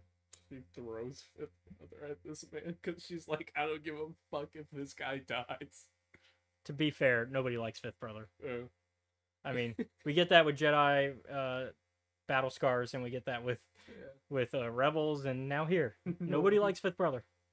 It's like Nobody respects him either. No respect for Fifth Brother. no, none. To be fair, he's like the big ox of the group. Yeah. Like he's just there to be the muscle. He's the muscle man. Scat tried to stab Vader in the dick. It didn't work, and then he's like, I'm gonna fucking choke you out. I like how she's like, well, I'm fucking not gonna work against the choking bullshit, so random wires in Yeah. the suit. Why don't more people do that? It's back to one of my things, like, does no one understand that you can't really... I don't think everybody understands though. Vader like is a machine, like entirely. Yeah, I know, but it's like the... Why are you grabbing at the air, man? That's not gonna do anything. Yeah. It's not like he went and put his hands around your neck. So I guess Well, he did, yeah. but he didn't. So yeah, so she dies at the end, unfortunately. Overall, though, I think it was a great story. It's been a minute since I've rated something this high, but I will give this a 9. Yeah, me too. I was debating it. I'm like, do I want to give it a 9 or a 10? 10 is very special, but Yeah. it's almost there. It's almost there. So we recommend this book. I do, Absolutely. yeah. If you like, and if you want a story about the dark side, you want a character that's very relatable, and you want I've never been more on the side of someone who I knew was objectively, like, wrong. morally wrong. Yeah. It's very Walter White. Yeah. Except honestly, I respect her more than him. Yeah. Like, at no point do I think, like, oh, this is completely unreasonable. Most of the time, I'm like, yeah, I get it. Yeah. I get how this would happen. And so definitely check this book out. So thank you all for watching today's episode of Escape Reality Star Wars Talk. I've been your host, Caleb. Be sure to like, comment, follow, subscribe to us. You can find us at Escape Reality Films on YouTube, Twitch, Kick, and TikTok. You can also show your support for us by joining our Patreon, which is at Escape Reality Films. Shout out to Jennifer Brantley, who was in the chat. There you can watch our YouTube content a week before it's publicly available. Although currently, because I'm doing my Baldur's Gate 3 live streams, you can watch a month's worth of content on there at the moment. I've got a month's worth of content up on the Patreon, including a D&D game that I've been running. And there's going to be some more D&D content coming up there. In the future. And that's and you can watch all that for $10 a month. You can also find me on Twitter at EscapeReality94 and Facebook, Instagram, and Threads at Caleb.Lockwood. Seth, you've got some plugs. Yes. Every Sunday you can check out our friends over at Trials of Nebu on the Steam Dungeon on YouTube from 5 to 7 Central Standard Time. If you want to watch it live. If you want to watch it live. but Afterwards, you can just Yep. check out the VOD. Yep. I will be able to join this week, and last week, man, I don't know who or how or why, but someone put out a hit on some of our party members. Y'all And they just, were being thorough. to be fair, like from what you've told me, y'all just make enemies. I went and had a civil talk. This happened at the same time as I was telling them, hey, get your people in line. Yeah. So Simon has no idea what's going on. Although somebody did follow, has been like keep tailing him. I don't know what they're gonna do. But then again, who wants to fight a barbarian in their own house? Yeah. Not great. Especially with that rage. Yeah. Uh, So angry about it. yeah. Once again, though, thank you all for watching. We'll see you all next week with Galactic Tail Shockwave. I have spoken. Later. Hey everybody, welcome to Escape Reality Star Wars Talk. I'm your host Caleb. Hi, I'm Seth. I talk Star Wars with this man. I'm actually gonna. God, that sounded so weird. I'm also gonna adjust this real quick because it does Yeah, look off. we're having some slight technical difficulties today. Is that better? Yeah. Yeah, it did not look pretty. I could Mm. not stand that. Like it's still Like- slanted, but I can't do much about that. But at least it's Yeah. not. At least it's more centered. Yeah, like Mr. Communications Major is like, this doesn't fucking look right. I need a third person to be behind. I need somebody to be the me that I am for Scotty shows. Yeah. I need somebody back there moving the cameras for me, setting that stuff up while we run the show. But yeah. So normally we talk a little bit about what we've been up to in our weeks. That's outside of Star Wars before we get into the Star Wars topics. So I'll let you start as usual, and we'll kind of. I got a couple of things. I didn't get the chance to tell you, like, the story I was going to tell you before I had to go and, like, throw stuff away. Yeah, because we were running wild. I had Yeah. a lot card of issues getting my things- drinks. And then Yeah. yeah, and then I chit chatted a good bit with Scotty when I got here, rather than setting up immediately. Even though we were here early, we were Yeah. here an hour before. But So, yeah, I work in retail. Long story short. really, you work in retail. Yeah. I don't think you've ever said that on the show. Go ahead. Sorry. And the other night, at around like 15 minutes to closing, because where I work at, we close at 10. Was this Tuesday or was this This was yesterday. yesterday? Okay. Yeah. And Because I know Is- Tuesday you also worked until Yeah. 10. it was very busy Yeah. yesterday. My entire shift was stuck between essentially blowing up balloons and running the register, Oh, and just running back and forth between the two. did y'all just have like a really big call-in order of balloons? Mm-mm. Nope.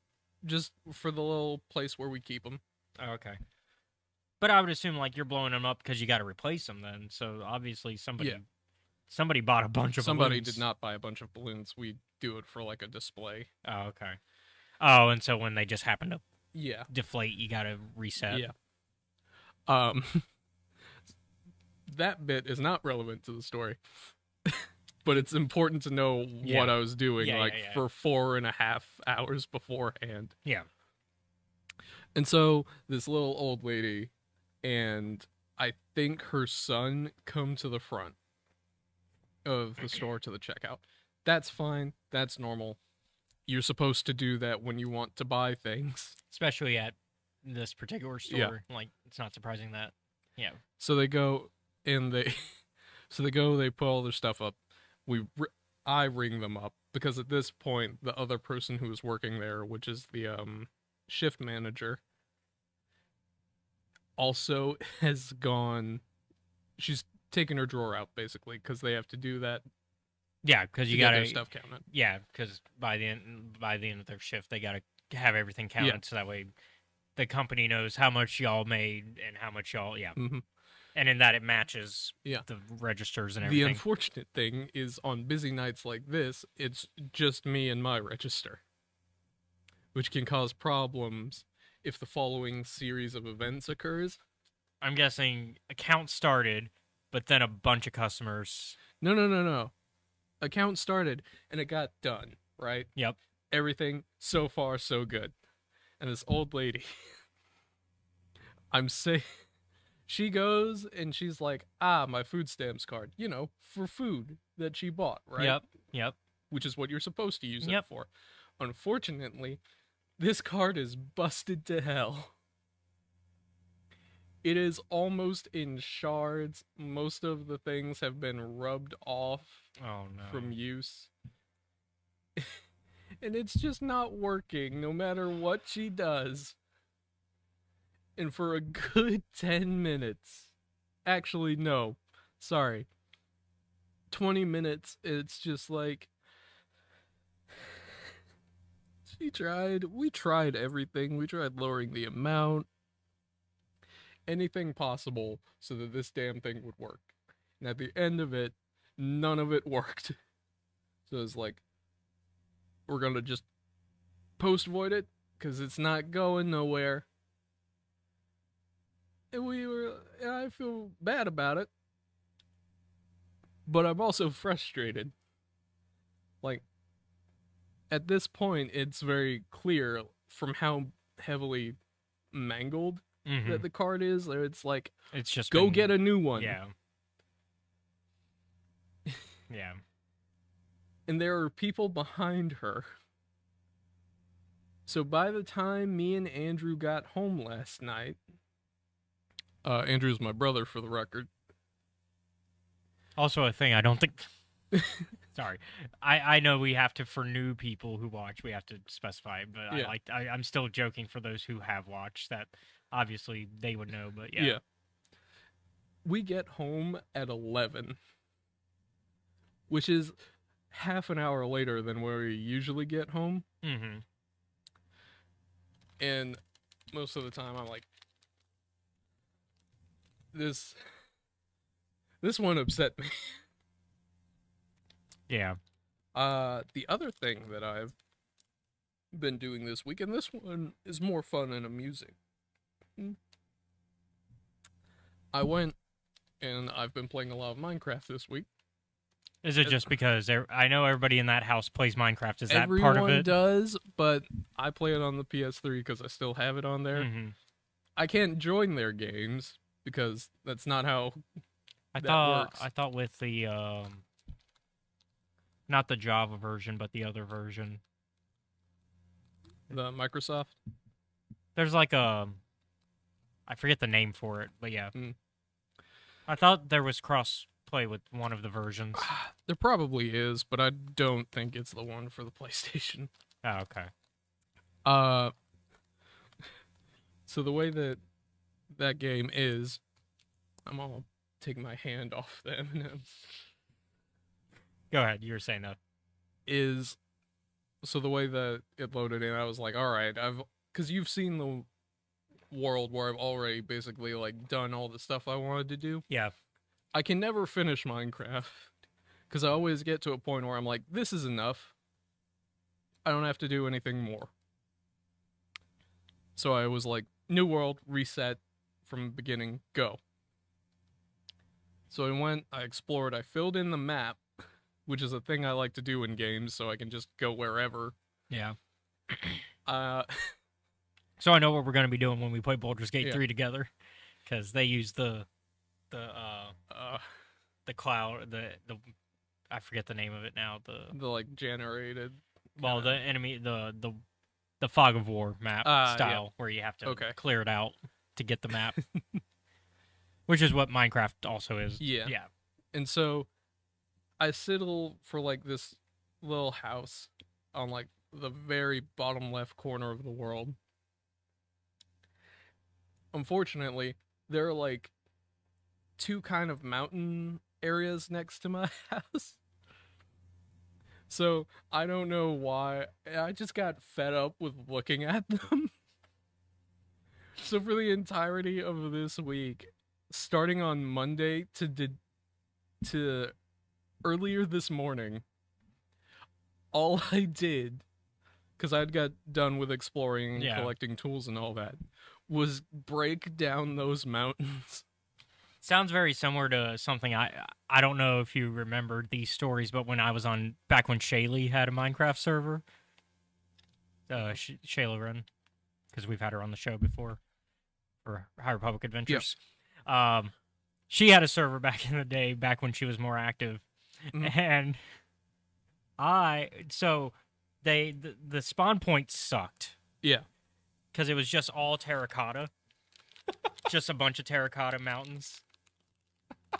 Which is not exactly ideal for creating your village for a multiplayer server. No, I don't imagine.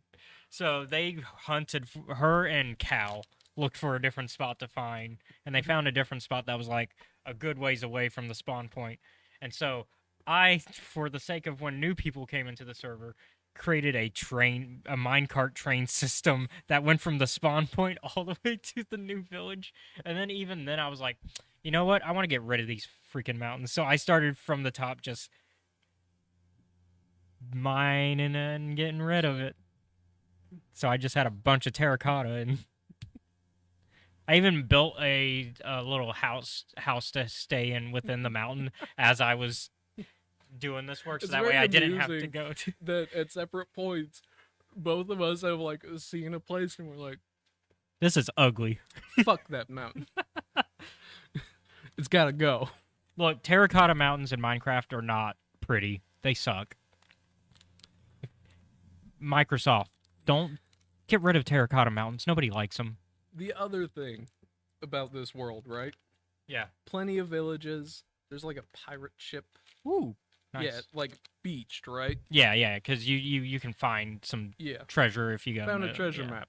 I don't know how the fuck treasure maps work in Minecraft. I don't either, but Uh, I also haven't played Minecraft in a while. a few years. And so the main thing that kills me is I will wander off quite a bit.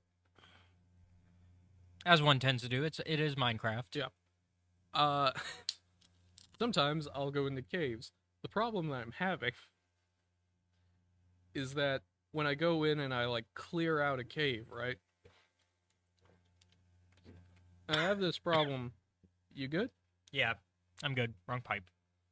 With every video game at some point, regardless of what the genre is, I will get hopelessly lost and have no idea where the fuck I'm supposed to go.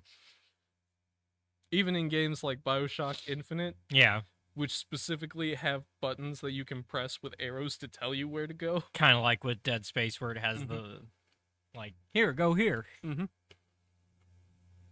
I'm like, so I tend to get lost. In Minecraft, that's a bad thing. Yeah, because Minecraft, you actually can get lost, whereas in other games, it's a little harder to get lost. Mhm. Usually, for me, it's not that I'm getting lost; it's that I'm purposefully going the other direction. Because RPGs have taught me go the opposite direction of the story Yeah. to get the most loot. And so, what I will normally do is follow the torches back to the entrance, right? Which is a good system. Yeah, like kind of like put the torches all on one side so that way you can follow them back. I didn't think about that. Oh, 'Cause- is that where the story's going? Is that This you is did? kind of where the story is going. In that, unfortunately, because of my exploration and mining and like putting torches like oh, this place is like 15 to 20 blocks more than I thought it would be. I don't want anything to spawn in here and get me on the way back. Yeah, Better put a torch here. which messes up your Hansel and Gretel torch system. Yeah. Or like, oh, I've mined all this bit. Oh, there's 2 different ways to go here. You know what? You know what would be great to use as a trail system? What? If you get enough of it, redstone. That would be a good idea, wouldn't it? It's hard to you'd have to get a lot of it, but I mean, Yeah. which redstone is still kind of Kind rare. of hard to find. It's not impossible. It's not the rarest material, but it's still rare. Yeah. Like there's still way rarer stuff in Minecraft. Yeah. Usually, I like making boats in Minecraft because they make world exploration so much easier. Yeah, instead of bobbing in the ocean trying to swim. But yeah. But that's the other thing I did with my week. What about you, man? More More Baldur's Gate? Baldur's Gate. I did finish some books. I had to do 3 book reviews this past week. I talked about the new High Republic for Light and Life short story collection. Pretty good. I recommended all the books I talked about this week. There was a Haunted Mansion book that came out too from Claudia Gray, one of our favorite authors around here. Okay. So it's called Haunted Mansion: Storm and Shade, and it's takes place in New Orleans, which I would imagine so. yeah, which is where the recent movie takes place there as well. But Haunted Mansion has not always existed in New Orleans, as far as I understand. Like the Disney Haunted Mansion. But also fits because Claudia Gray is also from New Orleans, so like being able to write that is, you can really tell that as somebody who lived there, she really appreciated the details of getting that right for the city and kind of having it be its own character, because New Orleans is known to kind of just be its own character as a city. And of course, it works well as a young adult kind of light horror novel, like it's got still some scary stuff, but it's like light horror. It's not trying to be like legitimate like Lovecraftian or anything scary. It's not trying to be a Stephen King book, but it's doing what it needs to. Oh, fun fact so you know that I wrote like some short stories for a friend of ours. The protagonist of those is also from New Orleans. Oh, That's where most of those stories are set. cool. A city I have never been to. But we live close enough and we know the culture, and you've probably at least had friends that have either lived there or Yeah, I've had family that's visited there every once in a while. So it's not like you're completely. It's not like it's a complete unknown. Yeah, like it's not entirely unknown. I've never Yeah. actually. I was going to say I've never been there, and I realized that's a lie because I went there on an ROTC trip for the military museum they have there. And then the last book I did was Spider-Man's Bad Connection, which was a Spider-Man book.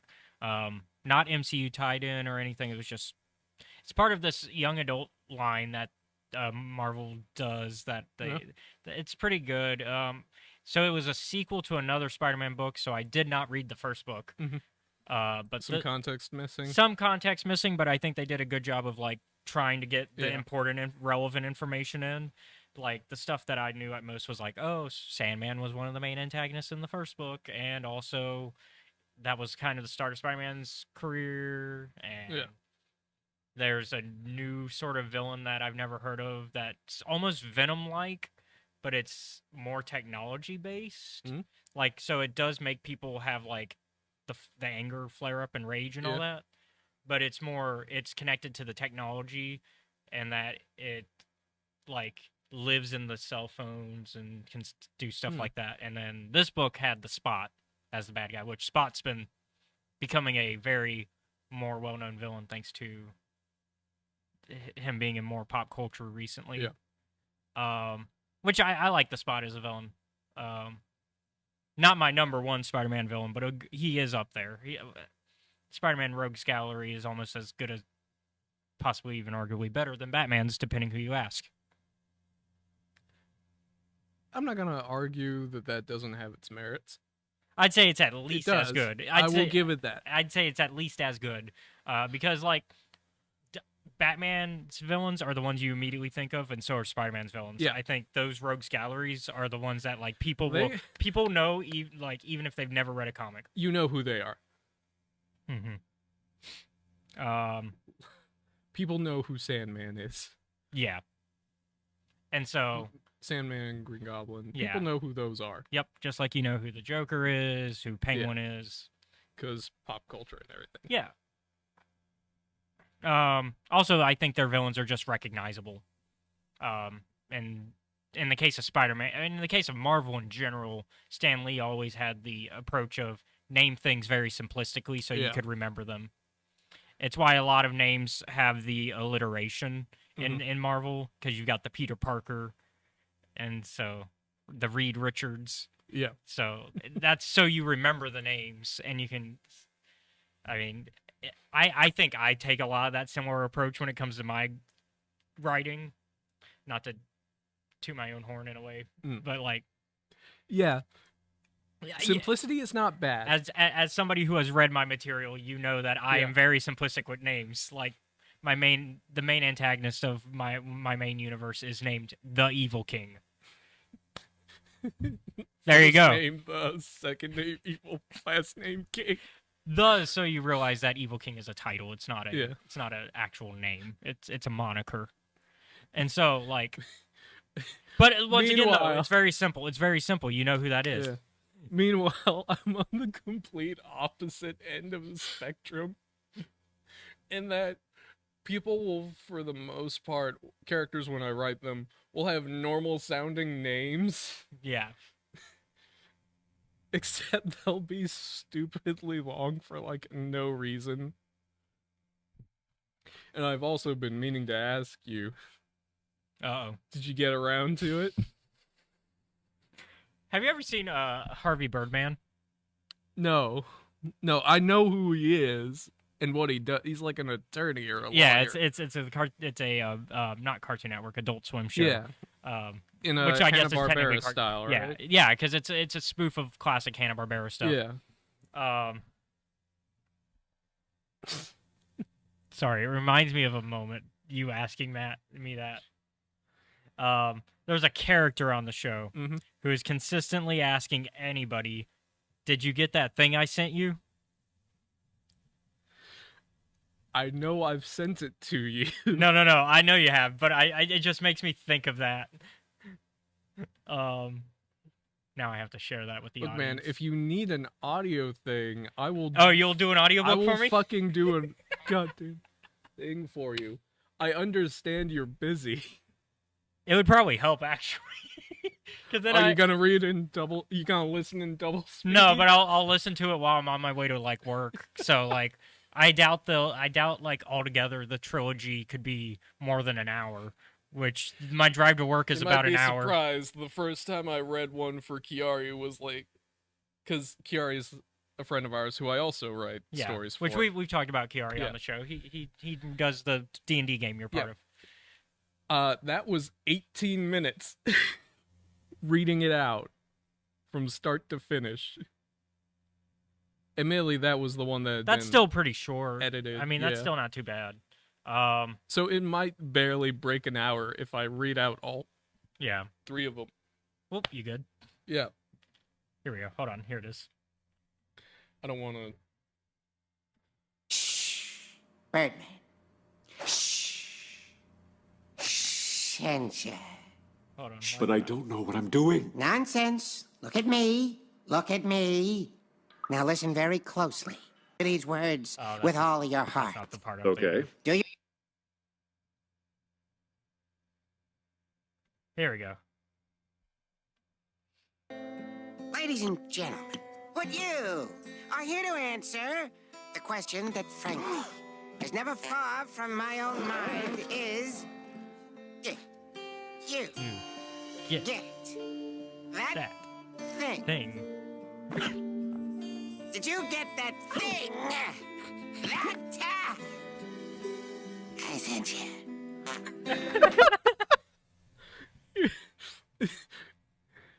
Like, yeah, and of course he asks it in a lot of different ways on that show. But yeah, that's one of the more well known ones. Is him doing it to the court. But yeah, it's I love that show. I've not watched the sequel show about Bird Girl, but I've heard it's good. For context, behind the scenes, this has been going on for weeks. Probably a month. Longer than a month. Yeah. He's been writing some stuff for me, and he's trying to get me to read it. I just haven't had time to sit down. Proofreading, motherfucker. Have you heard of it? Yeah. Although, in fairness, you are very busy. Yeah.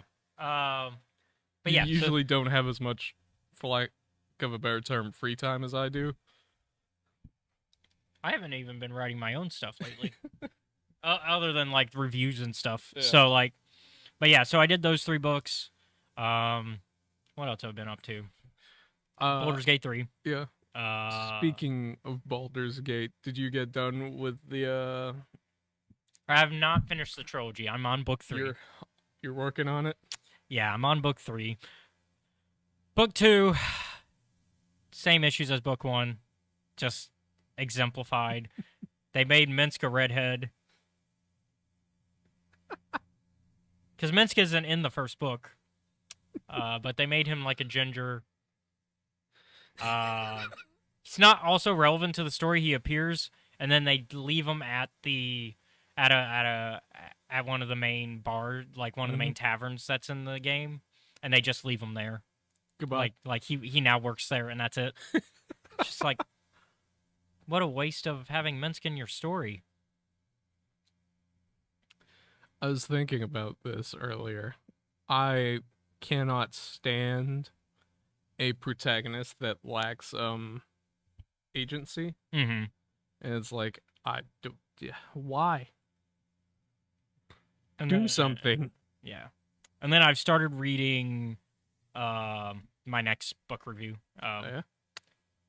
It's continuing with the Marvel books because they keep approving me on NetGalley because I go to NetGalley for a lot of books that I get that aren't Star Wars. And so Hawkeye, there's a Hawkeye book coming out, but it's Kate Bishop Hawkeye. Okay. So Sorry. I didn't do that this slow motion because I was like, oh, Hawkeye. No, I read what your shirt said. oh yeah, this is my podcasting shirt. Yeah, I've had this for a minute. Stephanie from the Mobcast Network got me this. Oh man. And then eventually I got to start reading the next Star Wars book review I've got. Yeah. Because I do have that book. They gave me that book. It's my second physical book ever getting for an arc. I'm really happy about that, by the way. But I haven't sat down to start reading it yet because it doesn't come out till later next month. All right.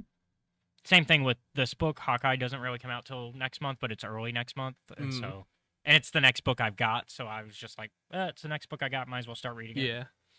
So far, I'm like 4 chapters in. I'm liking it. I mean, I also like Kate Bishop Hawkeye. I like Hawkeye in general. I'm actually one of the few people who defend Clint Barton as a Hawkeye in the MCU. Jeremy Renner is an issue of his own, but I think Clint Barton is not a bad character. I think Jeremy Renner is a bit problematic, but that's different. That's a whole nother...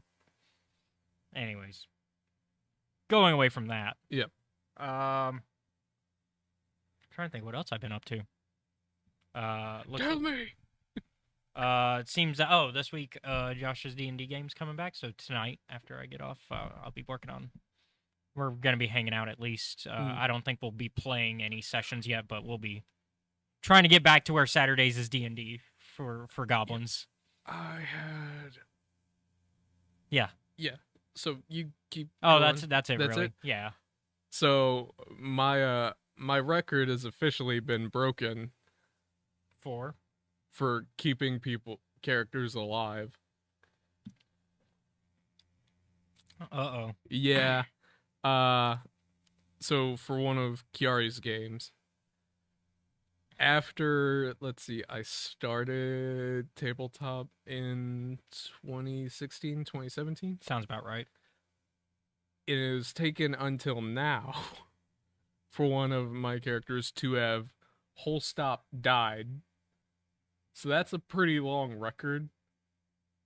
This isn't one game, mind you. This is over, yeah. This is over the course of several. Yeah, because at least in my Star Wars games, neither of your characters are dead. Yeah. But they're like, so far they've been like the only like non-force users in games that I've played. Somehow they're the one that's alive. Yeah. But then again, Well, one of them's retired. one of them's retired with big air quotes Yeah. around retired. Yeah, we think that retirement might. Well, one, we're gonna have to time travel and reset the storyline because we're gonna have to redo those because I lost the audio, as I've discussed on previous episodes. I get to make new decisions. But yeah, Uh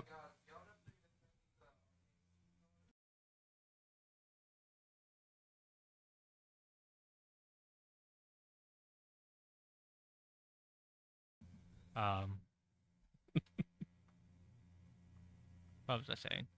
Oh, but yeah, Yeah. So that happened, and in this one, we're playing Pathfinder 2nd Edition, and my character has died to dinosaurs and poison.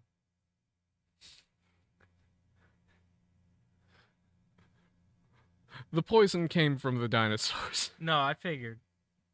Well, then wouldn't it be technically venomous? no, it's a dinosaur. But if it's coming from a creature, it's venom, not poison. The distinction matters little to me. But the biological All distinction venom is there. is poison, but not all No, poison is venom. The distinction is there. Look, it's the And- principle. The thing is, because it's like set in the weird post-apocalyptic thing, the next thing I'm gonna have to do, because I was talking with Kiari about it, and I'm like, because he was being very Coy. coy. Yeah, actually, that's a very good word. I was like, so do I need to make a new character or no? And he's like, not yet. And I was like, what do you mean not yet? That was I mean, kind of me on the first session of Acquisitions Incorporated, which is the D&D show you can watch on our Patreon. Yeah. The first episode, somebody dies. Yeah. But I was like, hey, don't worry about anything yet. And so now, the thing that I'm gonna have to do is essentially our characters have been given seeds. And they're like weird and a lot of magic in them. Yep. And we're not the only people who have them. So now we've essentially been like summoned to this weird plane, I think. Mm-hmm. And I have to figure out how to plead my case to be revived. And I'm like, Hermos was going to go into politics. This is a very strange beginning move of die and then plead your case to be brought back. I'm like, how? What? So that's what we've been up to this Yeah. week. We do have some news to get into before we get into today's topic. I did say that today's episode is going to be shorter, but it looks like it's not. We lied. We lied. Well, technically, you lied. So, a couple news pieces. New novel was announced. Yes. IO9, the website, news site, broke that John Jackson Miller is writing probably already written, but a new book from him is coming out for Star Wars called Star Wars The Living Force. And it is set 1 year before The Phantom Menace. And so it's going to follow each member of the Jedi Council and kind of just follow them leading up to the events of The Phantom Menace.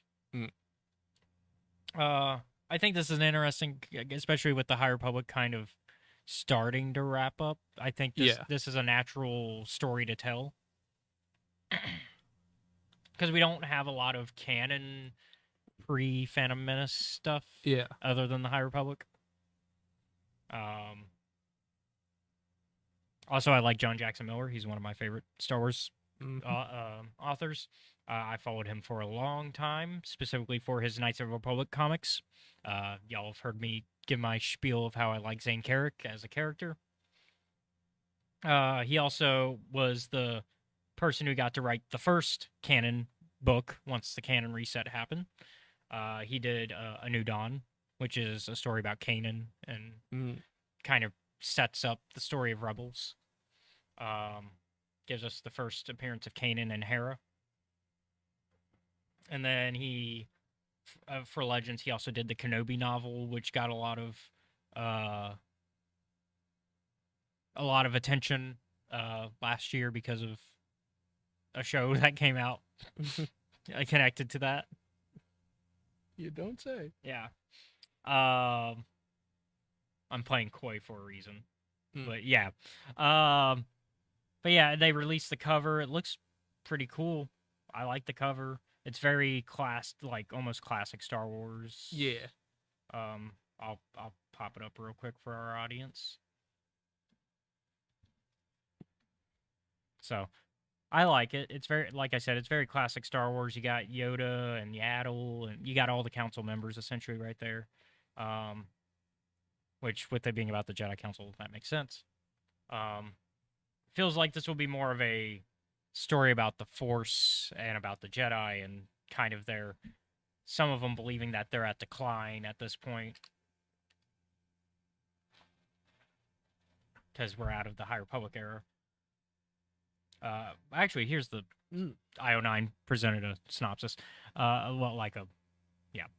In the year before the Phantom Menace, Yoda, Mace Windu, and the entire Jedi Council confront a galaxy on the brink of change. The Jedi have always traveled the stars defending peace and justice across the galaxy, but the galaxy is changing, and along with it, the Jedi Order. More and more, the Order finds itself focused on the future of the Republic, secluded on Coruscant, where the 12 members of the Jedi Council weigh crises on a galactic scale.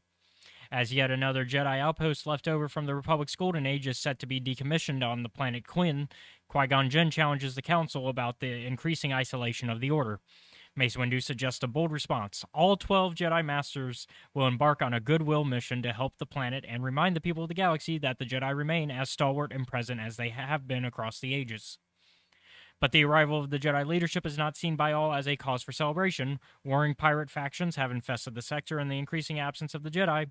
To maintain their dominance, the pirates unite, intent on assassinating the Council, and they are willing to destroy countless innocent lives to secure their power.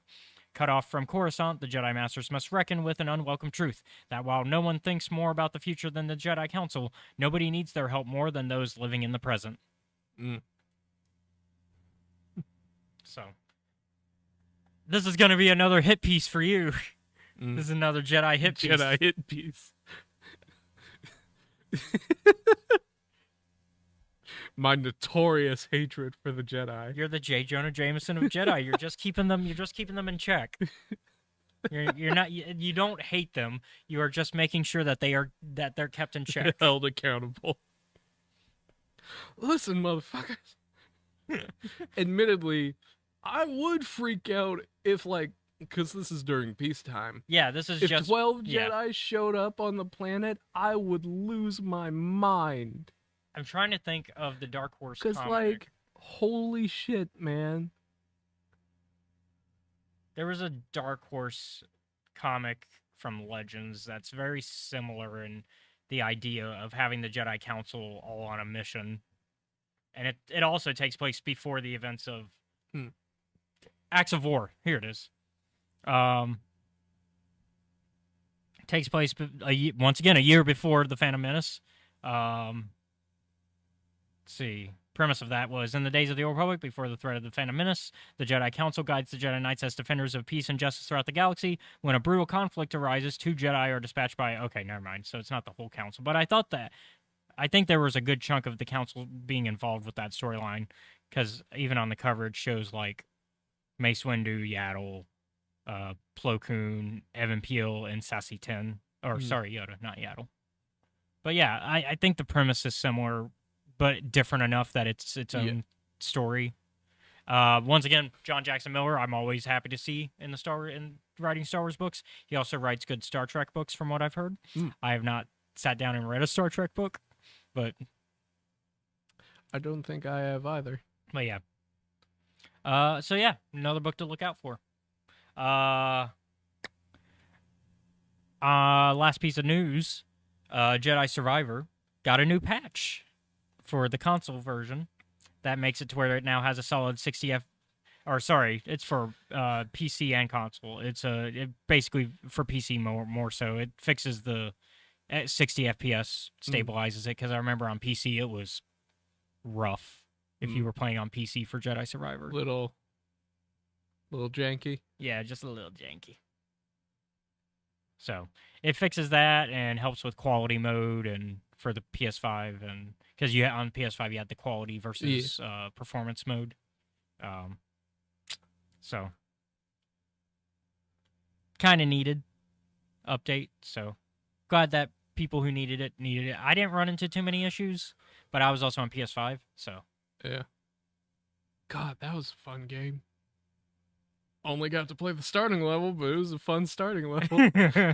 But you got to experience the story still. Still, yeah. God, I explained this back when we were doing this. This was at the same time I was playing like both Elden Ring and Bloodborne. Mm-hmm. So like for me, the controls were fucking damn you muscle memory, because yeah, your sometimes I would memory try would do to- one thing. I would be like, yes, because the gameplay is very similar. Yeah, I would try and pull off like a Bloodborne parry, which is not the same. my problem is going from because at that time I was still at the early parts of my Demon Souls run, which I'm still doing. At the so like Jedi Survivor would throw me off because I would play some Jedi Survivor on a stream, and then I would go off stream to play Elden Ring. Yeah. Or not Elden Ring, but like Demon Souls. Demon Souls remake. And Square's attack in the Jedi games. Yeah. Don't hit square to attack in a Soulsborne. No. 'Cause That is it's how not you- the attack button. It's the take your leaves. It's the drink button. Or the eat your leaves Yeah. in Demon Souls. God. Munch, munch, munch. And then I would hit that and then immediately regret it and be like, I can't undo that. I can't stop it mid-animation. It's just like, there goes a leaf that I probably needed later. I had a similar instance while playing Elden Ring and also Bloodborne. So in Elden Ring, you can press triangle and that brings up like your menu and everything. But in Bloodborne, that's the heal button. Yeah, so similarly, Yeah. very, like, straight up just the same instance of, I'm healing. Oh, crap, I needed that for later. Yeah. And in terms of like Jedi Survivor, left bumper is the like deflect or parry button. Mm-hmm. Bloodborne, left trigger is your gun parry, Yeah. in which you'll just like enemy will attack you, and if you time it right, you'll just blast them in the face for a visceral.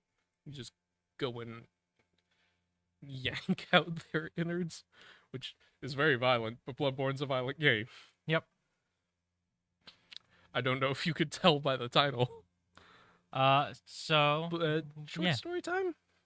Yeah, it's time to talk about today's topic, which is Galactic Tales Shockwave. We are gonna, since it's a short story, we're just gonna go over the whole story. Yeah. So this is your spoiler warning. Yep. It is found in this month's Star Wars Insider. So if you want to read it for yourself, go pick up this month's Star Wars Insider. It's short, but there's also other stuff like. If you end up not liking it, there's other stuff in that magazine to check out, like a lot of behind the scenes. I know Lydia Kang dropped an interview, so one of the High Republic authors, the one who did Cataclysm Oh, okay. and Convergence, yeah, or Convergence. She did Convergence. Okay. So kind of brought us some of a lot of people's favorite characters like Fontu and Ziri and Axel. I say it that way for a reason. That's Ziri's last name. Hmm? Ziri's last name is Allbarn, right? Yep, Ziri Albarn, Okay. Fontu. I keep thinking it's Leech. It's not. No, That's a different character. that's a very different character. in a very different time. Yeah. I think it might just be Fontu. Yeah. I think he has a last name because he's also like the Yeah. because he's the adopted son of the monarchy of that planet. Anyways. And then of course Axel is Axel Greylark because you got the And I Greylarks. could not. She's very important. The lead. Oh, Gelia. Yeah. All right. Well, for this one though, this is written by Alexander Freed, who I think does a lot of good Star Wars writing. He's done more of the war. Like he really likes to write war stories and stuff like that. He did the Battlefront Twilight Company book, which is literally just a bunch of soldiers and stuff. He's also done a lot of Old Republic writing, although he's no longer on the Old Republic writing team for the video game because he wrote stuff for the video game. I think he also did the Alphabet Squadron books, which we haven't gotten to yet, but you probably heard of. Yeah, about I've them. heard of them. You've mentioned them. They're a few like times. they're basically the canon version of like the X-wing novels, where it focuses on a group of pilots within the rebellion.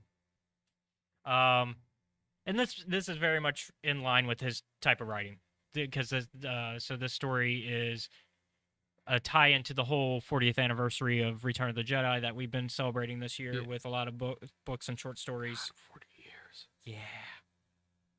You know what's going to be really old for me? What? In 2 years, we have the 20th anniversary of Revenge of the Sith. Damn. 2 years. Yeah, in 2 years.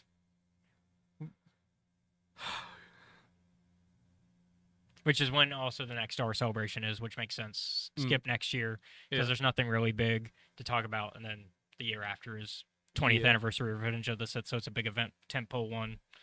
And by then, movies should be coming back, hopefully. Hopefully.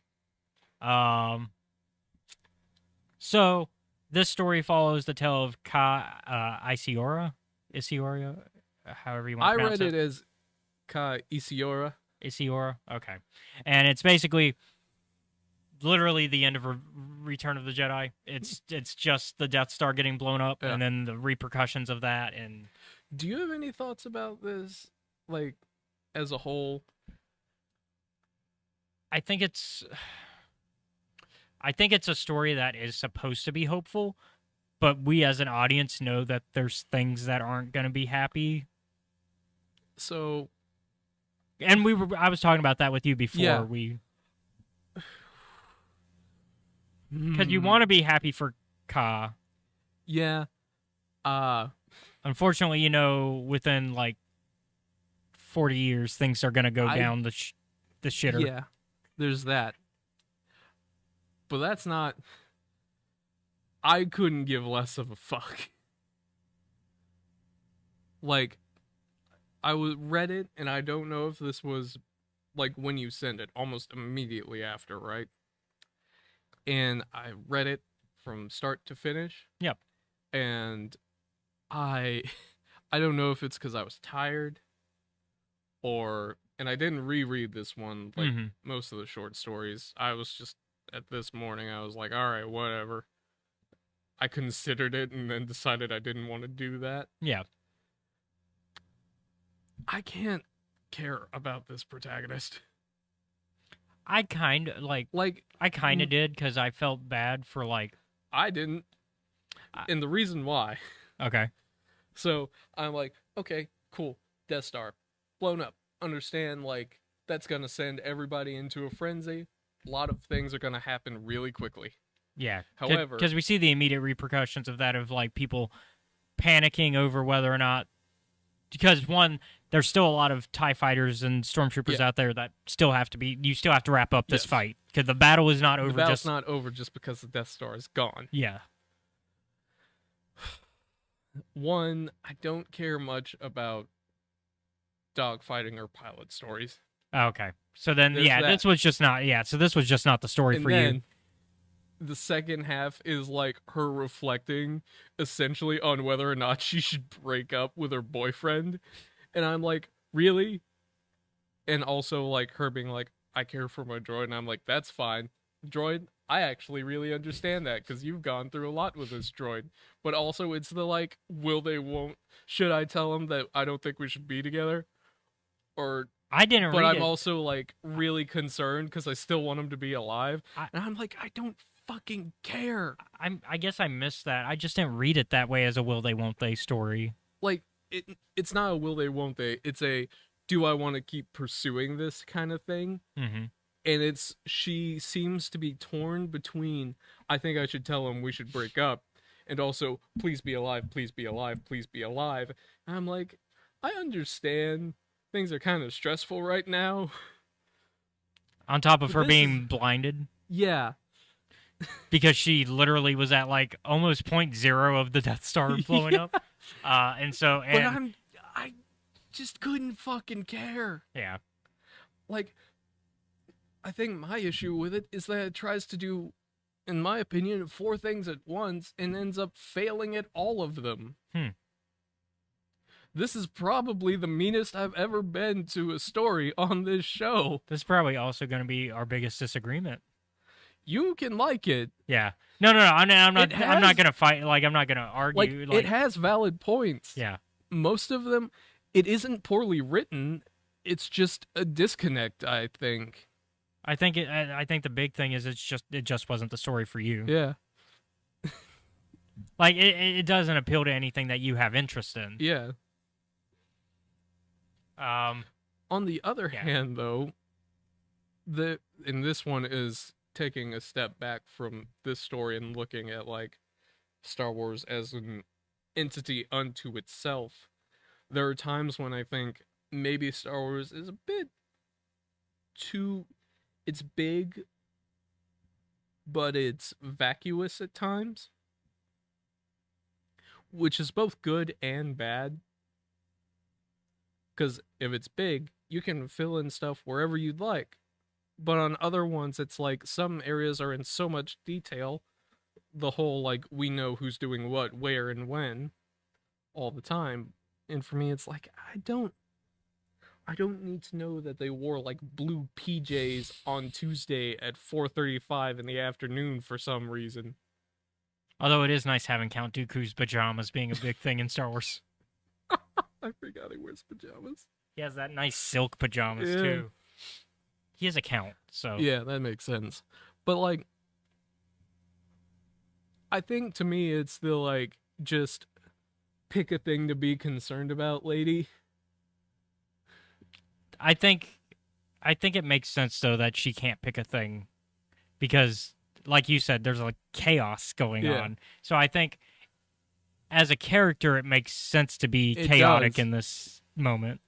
It makes sense, but also I'm just like As a reader it drives you nuts. yeah,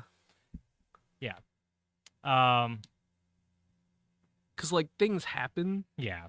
but she doesn't have any impact on it.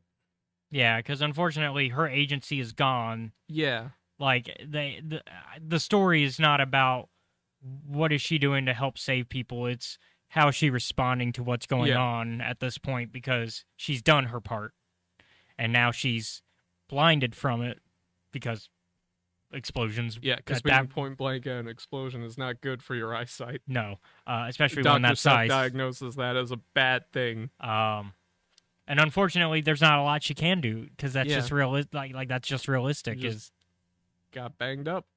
And so they send her droid out. They send her X-wing out without her because they're like, look, we need as many ships as we can out there, whether it's looking for other survivors or fighting what's left. Yeah. And so sends out Melody, her droid, M3 LOD. You know, I remember think earlier this morning I had to look up the protagonist's name again Mm-hmm. because I was like, oh, Telem is the boyfriend, Melody is the droid. What the hell is the protagonist's name? She does have a. Oh, excuse me. She does have a Star Wars-y It is. name that's like forgettable because it's not. It's the opposite of the Stan Lee effect is Star Wars. Yeah. Star Wars has these names that are just. If they're not three different syllables treated as one word. Yeah. I mean, but on the other end of Star Wars names, you also have Luke, Yeah. which is the most basic of basic names. Yeah. No offense to the Lukes that we know out there, Mm. but it's. I mean, it's you don't think Luke when you think Star Wars. Yeah. You think like Ninub or Akbar. Or you think of the out there names. Yeah. Wicket. Oh. Ka Isiora. Like Who? the main protagonist of this one. Yeah. I I thought her name before I looked it Isiora, up. yeah. I was thinking like, is it Niobe? Isolde? Nope. That doesn't seem right at all. Star Wars names for sure, but Yeah. no, not this one. No. I was like, wait a minute. I know where I know those names. Those are mythology names. Yeah. Those are wrong. Yeah.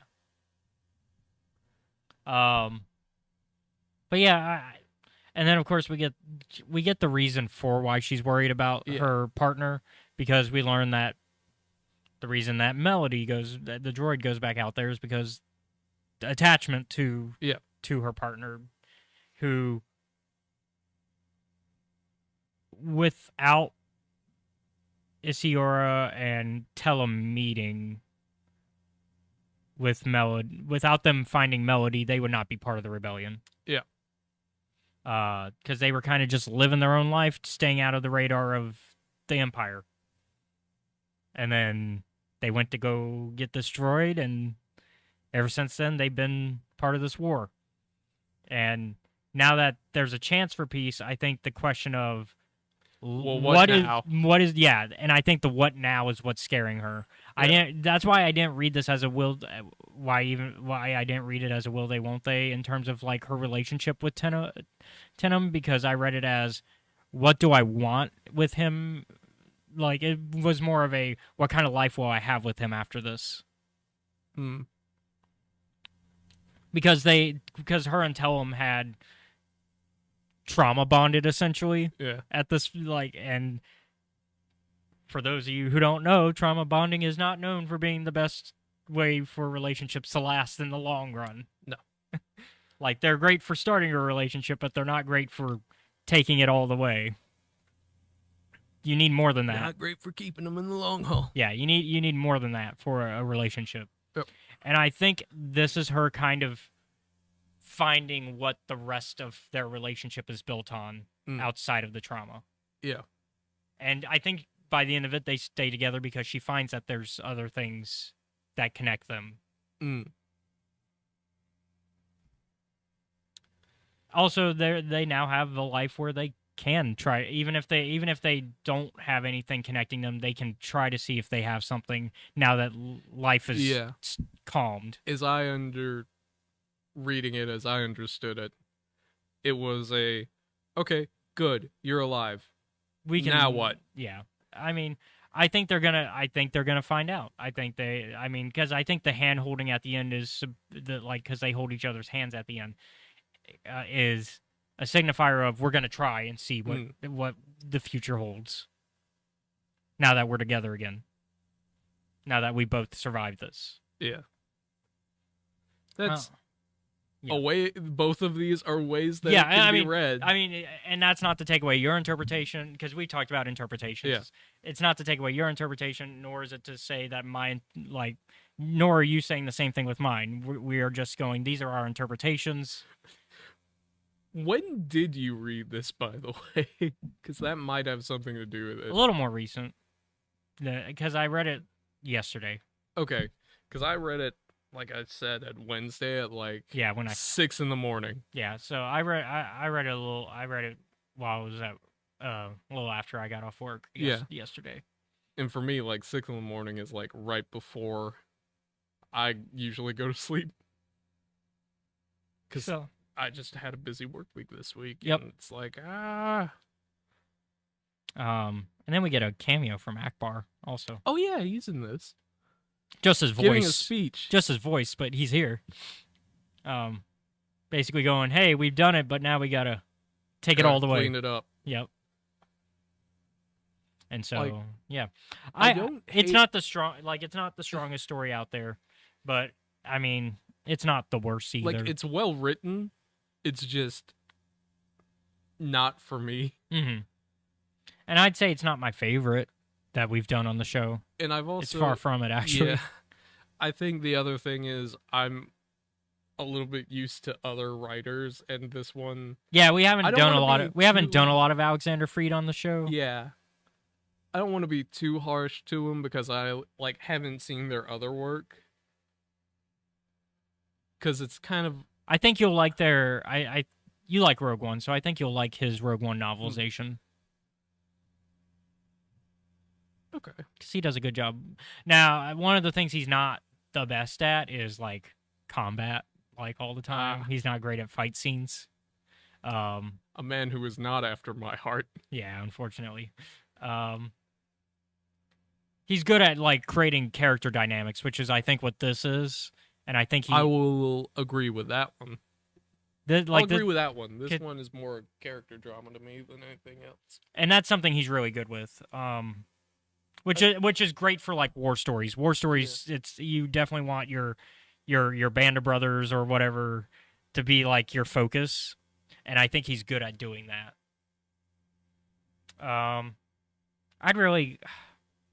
I think we are kind of speeding along with the episode now because we've kind of talked about all the main points that there is to talk about. Yeah, I thought. Sorry, I didn't. You didn't think when you asked that question that was just going to be the review. Yeah. But it ended up being, I'd give it probably a 6.5. Yeah. I'd even give it a 5. Which coming from you, that's Yeah. Usually, like, I'm not sure. I think like the lowest I've ever given something on the show is like a 4. I can't remember what it was for. I think I'm gonna give this one a 5. I'd say if you like war stories and you like more character driven stuff, this could be up your alley. As long as you don't mind that they're not like main characters that you know, like as long as you understand that these are behind the scenes characters that aren't like main Star Wars characters, and you're okay with that, which a lot of Star Wars fans are. A lot of Star Wars fans kind of go, "Oh, I like seeing the characters that nobody knows," and I think this works on that. You just have to be somebody who's into that.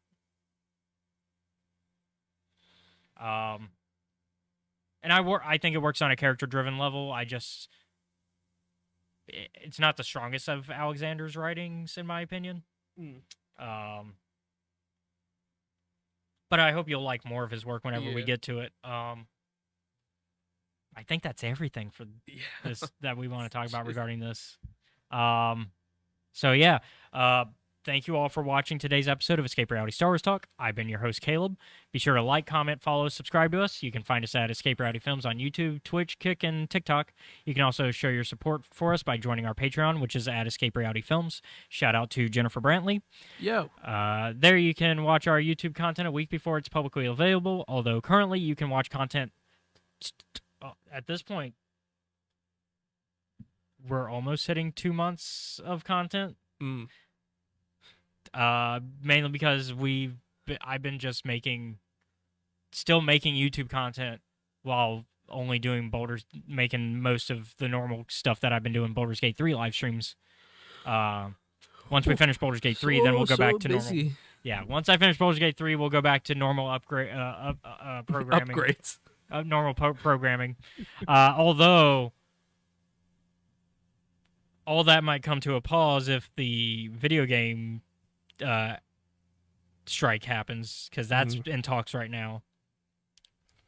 Because right now the SAG after actors that work on voice acting for video games are talking about also going on strike, which that's been honestly a long one in the making. That voice actors have for a long time needed to go on strike, I It's think. hard out here, man. Especially video game voice actors. Yeah. Like they but if you've been missing my runs of Demon Souls, or you want to check out my Acquisitions Incorporated D&D game that I talked about earlier on the show, that's how you can do it for $10 a month. You can also find, which if the video game thing does go on hold, then I think the channel will just be tabletop stuff for a minute, and maybe some other. Yeah, it'll probably just be tabletop stuff, because that tabletops and book reviews. That's what's gonna be left. Mm. Maybe I'll start doing comic book reviews. I'll have to get more comics outside of the Star Wars stuff. You can also find me on Twitter at EscapeReality94 and Facebook, Instagram, and Threads at Caleb.Lockwood. We'd like to thank our friends at Mobcast Network and Gamers and Geeks for providing this space to us. Thank you.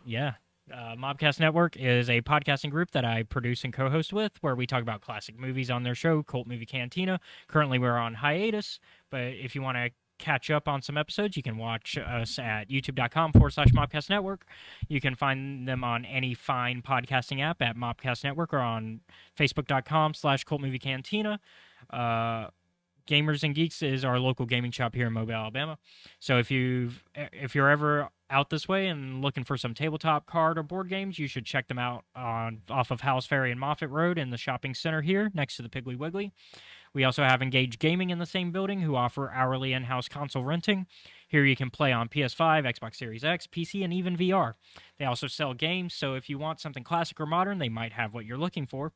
They also offer a monthly membership where you can have the hourly rental rate reduced slightly. So come check all of our friends out. Speaking of other friends you can check out, Seth. You can catch me and some friends of ours over at the Steam Dungeon on YouTube every Sunday from 5 to 7 Central Standard Time, If you want to watch live. if you want to watch it live. Otherwise, it's There's still the VOD. Still the VOD on Yep. Steam Dungeon. Yep. I got hired to do a hit. Well, not hired, but it's in discussion, because meanwhile, with the rest of the group, they're dealing with some failed assassination attempts. Oh boy. Unfortunately, one of the weird things is Simon, the character that I play, is going around and just talking to like a bunch of powerful people in the city, and no one is stopping him, because what are you gonna do? Yeah. Are you gonna fight a barbarian in a suit? Heavily consider this.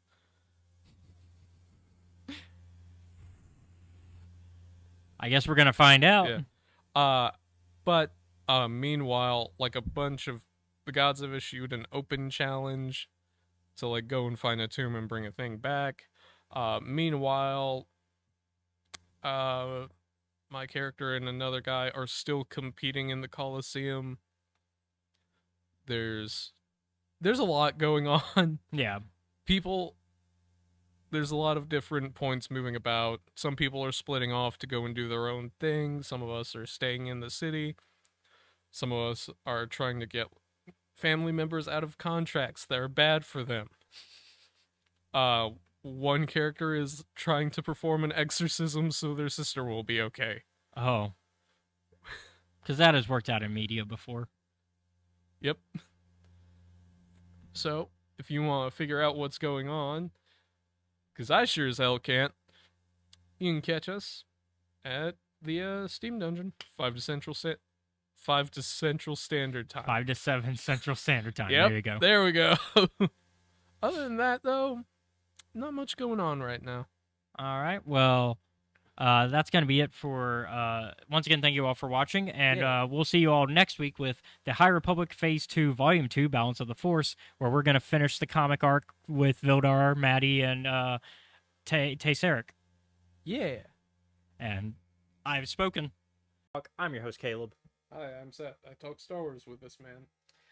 This week we are, starting from this week forward, we're going to be kind of here at the home office like we used to be back, back in the early parts of the season, we were in a different room, but we're at the home office. It was the same place, location, just not same room. If that makes sense. Mhm. Since I relocated where the office was at the house. But from here on out, we're going to be here. So get used to this setup. Yep. Before we get into some news, we like to normally start the show by talking about our week so far and what outside of Star Wars we've been up to. So, as usual, we'll start with you. And Okay. I went this week and replayed the entirety of the first Last of Us game. okay, Yeah.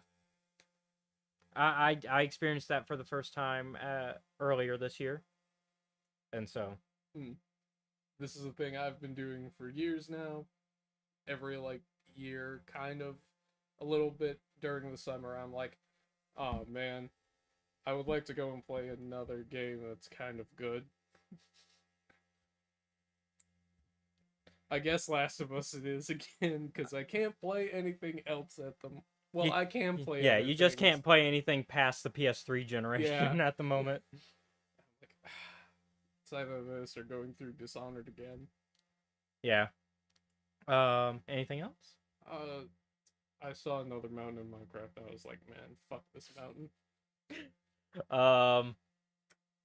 I guess we can talk about my dog saga that Yeah. that you saw the finale of, I guess. So this started Thursday. Mhm.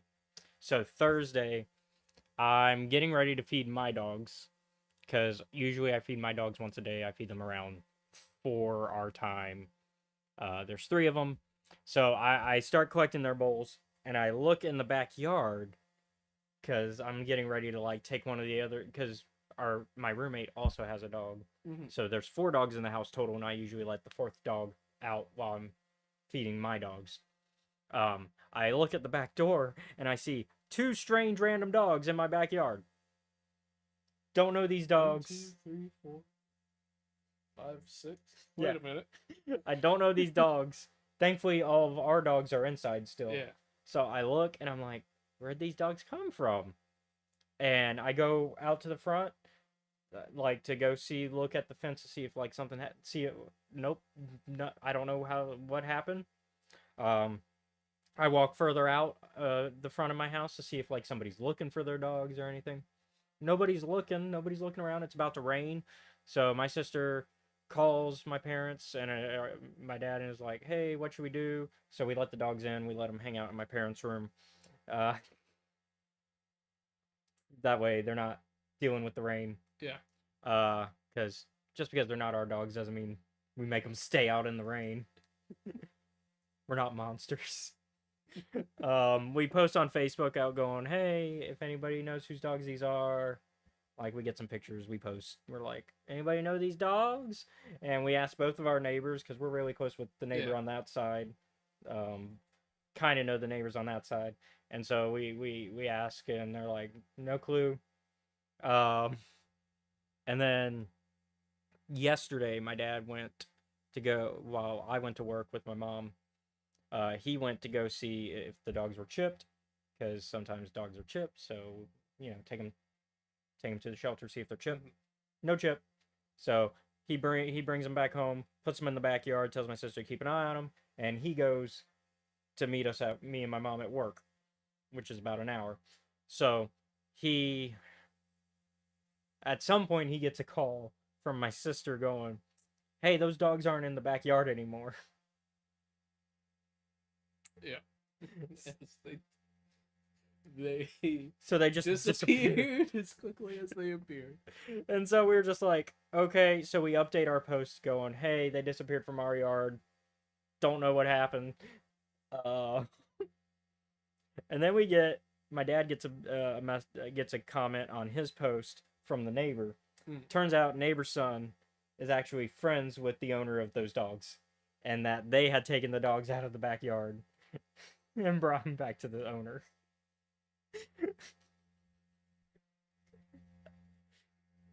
And so we're just like, oh, okay. At least the dogs are safe. Yeah. It would have been nice if you'd let us know that you were doing that, but at least the dogs are safe. Because we were thinking that the dogs just disappeared again. And so, then today, I pick you up for the podcast. I pull into the driveway, like we just get here. It's like just before time when we're supposed to be on. Like we've still got like 5 minutes to get ready. And then this dog, the wiener dog, the same exact dog, one of the same exact dogs comes rolling in, hangs out under my car. And I check my phone because I'm like, it can't be the same dog. And it is. Because I look at the picture on my phone, I'm like, no, that's the same dog. It's got the same collar. So I go to my neighbor. The neighbor's not actually there, but his son is there. And so they like, hey, we found the dog again.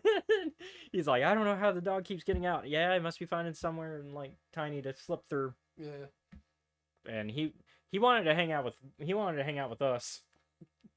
That wiener dog was following me like I was the owner, man. Yeah.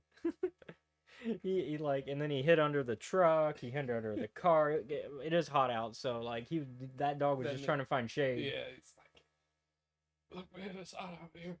But yeah, no. So safe back home again. Yeah.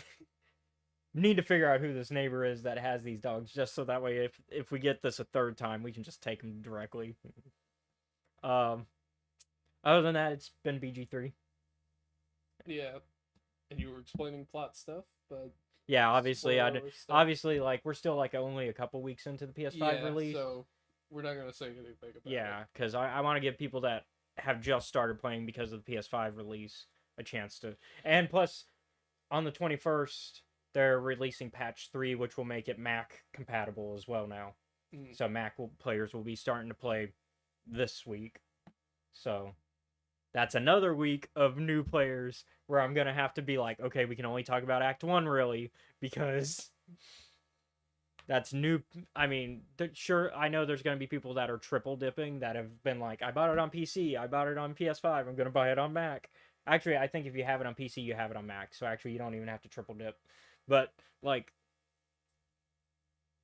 there's going to be those people, and I don't want to ruin the experience for them either, especially if it's their first time, because it is such a good game that I don't want to ruin that experience for anybody that's just playing it for the first time. And then, of course, later this year, Xbox confirmed as well. They haven't said when this year, but they're going to drop it on Xbox as well, because they finally worked something out with Microsoft, because the big issue was split screen co-op, and it was working fine on the Xbox Series X. I think I want to make sure I get the right one. X is and then S is the lower version, right? I don't fucking know. You live with like Xbox people.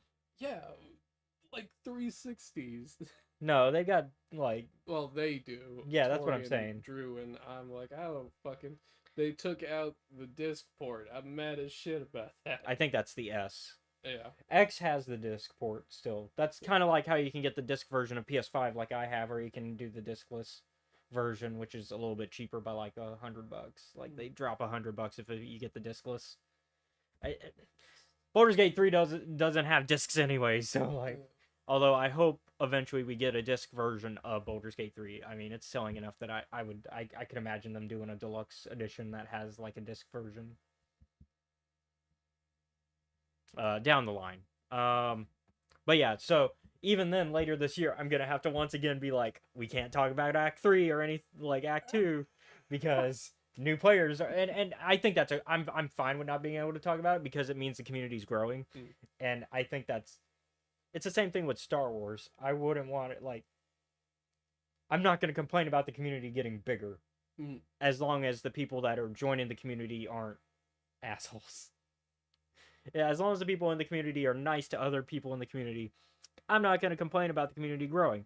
That's a good thing. You should want your fandom to grow, I think. But yeah, so that's been my week. Can't think of anything else really that's...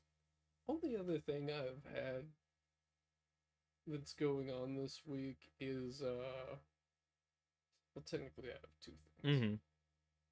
Mm-hmm. One, starting up another game with Ethan, and this time we're gonna do essentially a bi-weekly rotation where he's gonna DM for 2 weeks and then I'm gonna switch over because he has. He this tends to thing- have a burnout thing. Yeah, he's very good at like world building and getting things set up, but he's also very stressed about how things will run. I don't have that problem. Yeah. Like he tends to burn out quickly. Yeah, and he wants things to go, go, go, go, go. And I get that sometimes, but other times it's like, just give it a minute. yeah, because players tend to like to goof off and Yeah. do side. Like if you show the players, here's the main objective, but here's this funny side thing, they're gonna go for the funny side thing every time. I don't recall. And it doesn't even have to be funny. Like Yeah. but the side thing. So you either show them the main objective and go, this is the like you can literally be having a neon sign going, this is the direction you're supposed to go. Players will go the opposite Yeah. way every time, and it's not because they don't care about the main objective. It's because they want to explore the world more. Like Yeah. it hasn't. In fact, it's because they like the world you're building that they do these side things. It's very much it's The Witcher 3. The main plot line of Witcher 3 is fantastic, but everybody loves the side quests in Witcher 3 more. Get to, I forget which Witcher it is, but the whole fucking bureaucracy one about dealing with the bank. Yeah, so like everybody loves the side quest of The Witcher 3 more than the main plot of Witcher 3, but they love the Witcher 3 plot, but it's because they love the world that The Witcher 3 is set in that Yeah. they like the side quest. And that's the same with the D&D or any tabletop game. When you build this world, if the players are invested in the side content more than the main plot, don't get upset about that. That means they like the world you've built. At least in my experience. But yeah, the other thing, So second thing. the other thing is, you know when your charge cord starts to go out? Yeah, I've been dealing with that all week. So just kind of finagling with it. And it's not, yeah, for me, it's not my charge cord going out. It's that I notice that over time, Mhm. I've noticed that it's not the charge cord. It's like in the case of the phone, it's usually that the section where the cord goes, The port the port has kind of like slowly, like, shifted over. like not even shifted. It's, what's the word I'm looking for? Stripped, almost. It's almost stripped. But like, I don't even think that's the right word. But it's like because you plug it in and out so often, like throughout the lifetime of a phone, that it's the wire is still good because you can plug it. Like I use the same plug for this for my PS5 controllers because USB-C is now the standard. It's even now the standard for iPhone because the new iPhone is going to be USB-C. Thank God. Finally, they got part of the program, although they only got part of the program because Europe was going to cite them for bad business practices for it. But yeah, so I've noticed that it's not the cord, it's whatever you're plugging into over time, because over time that's going to become loose. Because if you plug that same cord into other things, I bet you it fits perfectly. Mm. And I've had this phone for a while now. Like I'm somebody who holds on to a phone until I absolutely cannot. Like it just will not go anymore. Like yeah, until it's actually dead. Yeah. Like I mean, this thing has. I mean, it's got cracks on it and everything. I mean, you're probably not gonna get it. Well, yeah, you can get a good view of it. Yeah, you can see the cracks all there. Yeah. So like, this thing is cracked like all hell, but it works. I can still. Like, my screen looks fine when I turn it on. And then I can, still works. Yeah. So, and it still takes pictures just fine, even though there's cracks on the back, too. So, like... Why would I get rid of it? Exactly. And it's not like it's slowed down or anything, because I don't use Apple. Another shot at Apple. But... Because Apple actively slows your phone down after so many updates to make you swap to the upgrade. But since my phone's not slowing down either, that like the only thing I really have problems with now is how much stuff I put on it. I am at the point where like I'm having to delete things consistently just to keep room on it, even with an SD card, like an external SD card on it. I could just get a bigger SD card because I forget how big the one that's in my phone is right now, but they probably made bigger ones by since I bought it, because SD cards can carry a lot nowadays for cheap too. Like I'm looking into eventually getting a tower so I can PC game properly. Although my laptop works fine for PC gaming. I know that a tower is more of a better investment because you can change parts out more interchangeably. And I was looking at one and it's not that bad for a 16 gig RAM. It's 280 gigabyte hard drive SSD. That part I'd probably change out, which I found a terabyte SSD for like $50. Like, it's not bad. It's not that bad when you think about it. Like, a terabyte is a lot. I know. That's what I was thinking about. I mean, at first my brain was like, why would you need that much? And then I remembered how games are nowadays. Yeah. And I was like, oh, that's right. They don't believe in fucking... And then, like, I mean, to give an example, I've got a 5 terabyte external. Yeah. Frick. Yeah, the Great Fall. But yeah, the 5 terabyte SSD. I mean, not SSD. That one's a HDD, but because it's an external. But I mean, that thing wasn't even full when the Great Fall of it happened. I mean, that thing wasn't even full. So like, and I've been putting games on it again, and it's still not full. I mean, and it's got some of the videos that I've got on the Patreon right now. It's got videos since July on there, because that was not long after the fall happened. So like, yeah. I just reset what videos are on there, so anything after the fall has been on that on that hard drive. So that's still a lot of videos, and once again, you just looked at it, because I pulled it up. It's still got 3 something terabytes left. I mean, you're not gonna need a new one for a while. So yeah, I mean, so looking at a tower, I was like, okay, a terabyte hard drive, maybe 2 terabytes because it'd be for gaming, so you might need a little bit more. And then the only other thing was maybe upgrade the graphics card, because while it was a GeForce something, I think it was an older one. It was like a GTX something. So, I mean, I was looking specifically at like Starfield, trying to see what the minimum was on that, and that's where it gets expensive, is the graphics card. The graphics card is really where it's like, yeah, you got to get something a little expensive to keep up. And Starfield is kind of the new baseline, because that's kind of the new game that everybody's kind of like, it takes a lot to run. Yeah. And even with people hitting the recommended, I've seen some footage that's like, oof, that's rough, buddy. Yeah. Steve was playing it earlier. I was about to say, you of all people probably have. And there, I was also like scrolling through, and there was a very funny instance, like a little clip about how apparently a lot of the character models in that game will give you like a weird side eye. Yeah, there's a lot of side eyeing, and there's a lot of just dead stares. Yeah. I mean, but that's just Bethesda. Bethesda does the dead stare all the time in their NPC models, which that's not an excuse. Honestly, at this, especially since they're on a new engine. This is the first of their new engine.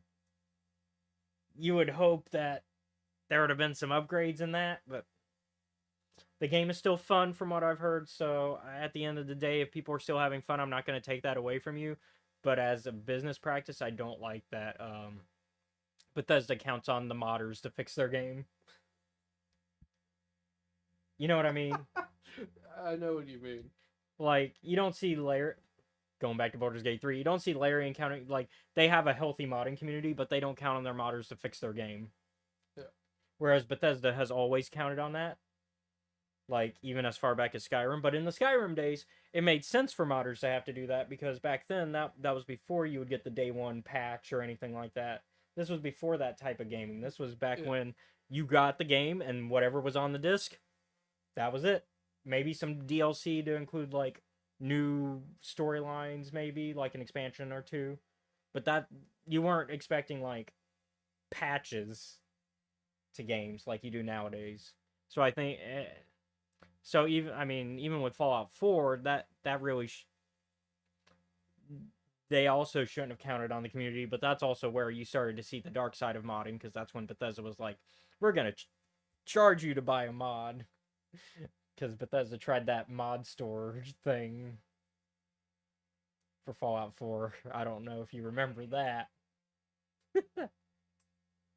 No, I forgot about that for that game I never played. But it was a whole thing, like, I remember because they were even trying to sell Like, some of the there mods were a for couple- Skyrim too. Fallout's had some interesting history. Because that was the Creation Club. That's what it was called. Ah, Where they would sell you mods.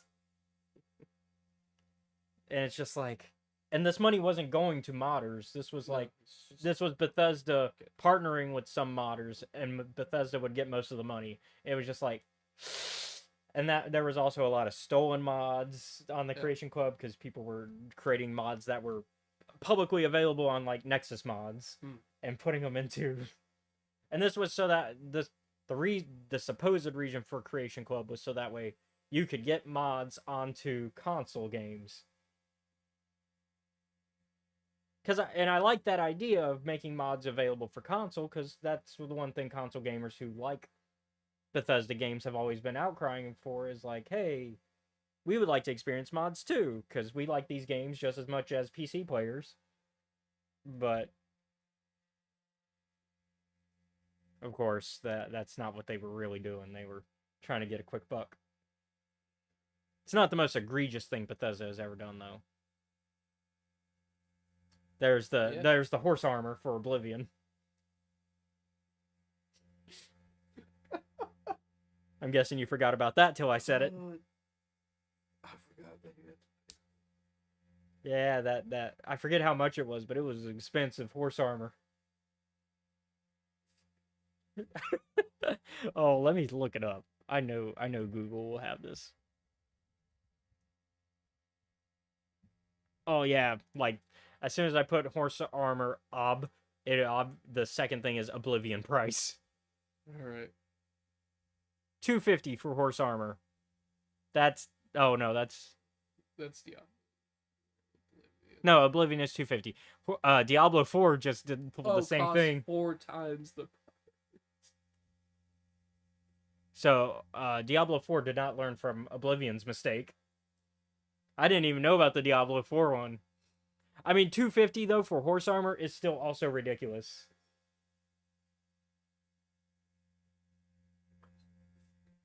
Because that was for Oblivion. So let's see, that was like 2006, 7, around there. 2008 maybe? Because it was only 4 to 5 years between Oblivion and Skyrim. Something like that. Because Skyrim was 2011. You forgot how old that game was, huh? It was like 2010, 2011, something like that.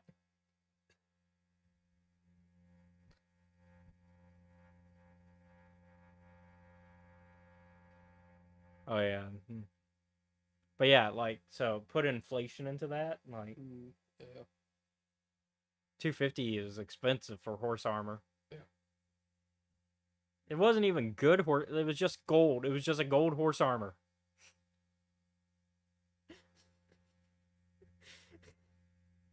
That's what people paid This is $250 for. ridiculous. Yeah. So, like I said, Creation Club is not even the most egregious thing Yeah. that Bethesda has pulled. and then Fallout 76. I actually don't Just mind. going through the conga line, aren't we? I don't mind 76 as much as other people. I think when it first started out, yes, it's Yeah. rough, but I think it's gotten to a place where it should be. But yeah, that's. I mean, I think that's it for. I know you brought up that bit. So is there anything else regarding? Okay. No. Then yeah. That's it for what we've been up to for the week. Then. It's a new record. We didn't spend 30 minutes on it. I mean, I could talk to you about Bloodborne lore for like another 10. No. We've got some news actually to talk about. All right. Getting into Star Wars news. A few episodes back, we talked about some upcoming Visions comics. And it turns out. Sorry, I don't know what to do with my. And it turns out that along with the ones that we talked about last time, we will be getting another story in the Ronin Star Wars timeline in January, called Star Wars Visions Takashi Okazaki #1. So the official StarWars.com blurb regarding the comic. Star Wars Visions Takashi Okazaki #1, written by Takashi Okazaki. Art and cover by him as well. Takashi Okazaki returns to the world of the Ronin once more. He's the one that actually wrote the script for the original short. We've seen the Ronin as a Sith Slayer, but who was the Ronin before? See the early history of the Ronin and his Sith origins in this one-of-a-kind Vision special. Thoughts? This is the one that I know you... This is the one I figured you were excited about. Like, we know the Ronin's background, but to get to see it... Because the... Where's the book? It's on the lower part of the... Oh, there it is. We got to... we got to... It's on the left over here. It's next to... Second up. Yeah. But, like, we got to... Yeah. Like, that book is what made the Ronin verse for you, as I like to dub it sometimes. And so that kind of set up what Grimm / Ronin, like, his backstory. I say Grimm because... Forgot his nickname. Yeah, because Grimm was his nickname in the book. Yeah. But that novel set up that story. And I imagine Emma, the author of the book, worked really closely with Takashi to kind of come up with this character. Because because the book rips directly from the episode for the first few chapters with some new information, because we get the inner monologue of Grimm during all that we didn't get during the short. So I imagine that this will not stray too far from that, but I think it will maybe show us what led to the uprising. Yeah. Or even, like, just show us the events of the uprising, because it says his Sith years, so I would imagine we're just gonna dive right into that. Because it does show the cover, so I am gonna pull that up.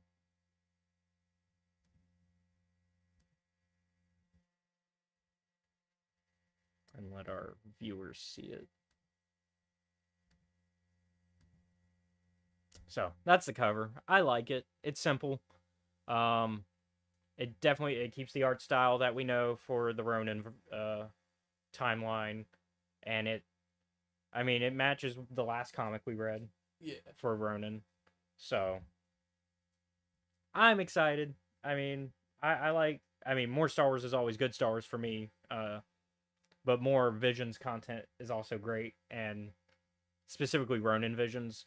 But the fact that they keep continuing the Ronin verse tells me that other Visions stories will probably get continuations. Because the Ronin one isn't even the most popular of the shorts. From what I like, the Ronin one is good. And it's a very liked one, but I don't even think it's the most popular one. At least from people, like, from when those episodes came out, I don't remember it being the most popular episode. I remember stuff being, like, The Ninth Jedi being one of the more popular ones, where people were like, that should be a show. Like, yeah. So I would hope other ones get continuations of their timelines in media. I would like more books too, because books, you can really dive into stuff in books, and at least as far as the comics go, they tend to be happy with just the one shots. So that tends to be where they're going. Thinking about it, I don't know if I'm just off today. That might be it. I'm not really sure I care much to see Grimm's origins. I feel like they were decently explained, but I guess seeing and knowing are different. Seeing and hearing about it I feel are two different things, which is why I'm excited to see it. It's kind of it's why we get prequels to things, because we can hear about them, and sure, I think Because, like, we know why he decided, alright, fuck this. yeah, I mean, I also just think in terms of the Ronin timeline, there's nowhere to go forward with the story, because I think Yeah. by it the end of wrapped itself I up. think the novel wraps up like any major threat that's in the Yeah. Ronin timeline. Yeah. Like any major threat that exists in the Ronin timeline is wrapped by the end of the novel. I think. I mean, they could Like- come up with new threats, but I don't know what. Like, at least in regards to the main cast, because I don't think there's anything that could bother them at the end of that. Yeah, because Grimm deals with spoilers for that novel, but it's one of our first episodes. It's Yeah. the third episode or something like that. Yeah. If you want to go back, you can. It's up. It's in the. It's there. Grimm resolves his issues, because his issues have to deal with the guilt for starting the conflict between the Sith and starting the Sith war, and also other guilt regarding his daughter. That all gets resolved by the end of the book. It's not Yeah, that'd be an awkward dinner conversation. in regards to Traveler, their stuff is completely resolved too, because they deal with the stuff regarding their master. That's all resolved. I forget what her name was, but the Sith that he fights in the short, that's all resolved. Like her whole thing of why did I come back, why to life, and all that stuff. Yeah. Resolved.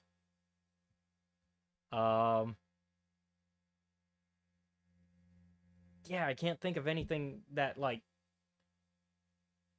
And since since Grimm/Ronin's whole thing is killing off the remaining Sith that he created, there's really nowhere else to go, because by the end of that book there are no more Sith that he's done. Yeah, like his main goal of like kill off these people that I created. He got pretty far before we met him. Yeah, he was already 90% of done. He's like, he's going around. He's like, all right, before I complete the story, finish off the side objectives.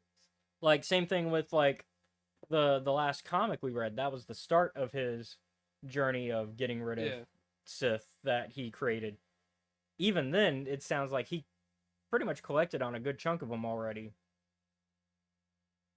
Admittedly, him being that timeline's like major Dark Lord probably helped. Yeah. I mean, he was the Darth Vader of that timeline. Hey, boss. He was the Darth Vader of that timeline, but there was also no Emperor. Yeah. Like, he just was, like, he was the boss. Now, to be fair, though, the other Sith knew he switched sides, so that's why they knew to fight him whenever he approached. Yep. But, like... It's on site. Yeah, so, like... I think the only thing you can do with this timeline is go backwards to see more. Yeah, like, what exactly is, like, the breaking point where Grimm's just like, alright, fuck this, I've had enough. Or even just watch the events of the war play out, like, almost like the Clone Wars cartoon, like, just kind of see it play out and see how he ends up somebody who's so hurt by the Jedi in this feudal system to someone who's like, you know what, I went too far. Like, how does he get from that line of thinking to the other? I was gonna make a joke. Of but course, that- we know what the final straw, like, we know his breaking point of why he's like, oh, I went too far, because the novel goes into it. It's the mirror stuff. That's when he realized he went too far. Yep. It's kind of the Malachor for Revan, where Revan's like, oh, I did that, didn't I? Yep. But He Revan didn't go back. He kept going forward. He's like, nope, I'm a Sith now. Meanwhile, Grimm's like, Maybe I should cool it a little bit. So I'm interested. It's gonna be a one shot. That was the other thing I was gonna say is these comics have been one shots. I wouldn't mind a longer, like, ongoing comic instead. Next up though, on news, we have an announcement for new Essential Legends collections reprints.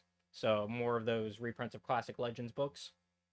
Firstly, we'll be getting some of the oldest Star Wars novels that I know of, in regards of even before the EU kind of became a big thing. The Adventures of Lando Calrissian, which were 3 like smaller books. They were about like yay big, so they're just putting all 3 of them into one book. I mean, Fair enough. and so it's just a trilogy. And then we'll also be getting a reprint of the next X-Wing book, because, you know, they've been reprinting the X-Wing books. And the next one is Iron Fist. And lastly, we'll be getting the last Commando book, Imperial Commando 501st. These are all part of Wave 10 of the Essential Legends collections, because, you know, they've been doing them in waves, where they'll do like 3 books each wave. This one won't be out until June of next year. So, because we're still waiting on waves 8 and 9 to come out, which are October and February respectively. Okay. So no art yet for those books, because, you know, they do the new art on them as well for the reprints. Makes sense to me to have these. I mean, they've been printing out the Republic / Imperial Commando books as part of this for a minute now, so it makes sense to just get all the Commando books out. Yeah. Same thing with X-Wing. They've been printing those out since the first or second wave. So it makes sense to me to keep printing out the X-Wing books. People like the X-Wing books. I mean, it's the Rogue Squad. That's where you get Rogue Squadron from. That's where you get a lot of the stuff that we know about X-Wing pilots. And then makes sense to do. I mean, the Lando one is kind of more left field, but it makes sense to me. It's. I think they are essential because they're a part of Legends history. Because without the books like the Adventures of Lando Calrissian, you wouldn't eventually get the Zahn trilogy, and then the Zahn trilogy, you wouldn't get the prequels the way they are. It all builds up to what Star Wars is today, I think. So, you have probably less thoughts on that. Yeah, I don't. But this is unlocked like a thing for me. While I was looking around at the bookshelves the other day that we have in our house, Mm-hmm. you will never guess what I fucking found.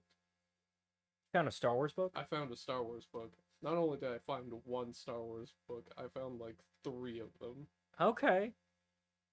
I found the Tales from Mos Eisley. Oh, Tales from Mos Eisley. I've got that one. Actually, I don't know if I got Mos Eisley. I got Jabba's Palace, and I've got Tales from the New Republic. They're basically the same idea, where they're just a collection of short stories, because that's what the Mos Eisley one. It's just a collection of short stories. I know there's some. Speaking of X-Wing, there's some Michael A. Stackpole stuff in that usually, because I think he wrote a lot of short stories for those. Because Michael A. Stackpole is the writer for most of the X-Wing novels. So I think he does some of that. I know he does for the New Republic one. You get a lot of the classic Legends authors in those usually, though. I don't know if Timothy Zahn wrote one for Mos Eisley. I can look it up when I get. Yeah, but those are interesting collections. I'm surprised they haven't tried to reprint those, because those are I feel like short stories get the, not to make a pun, the short end of the stick.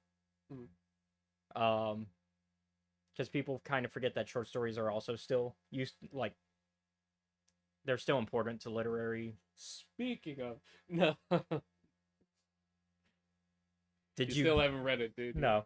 Did you get the thing I sent you?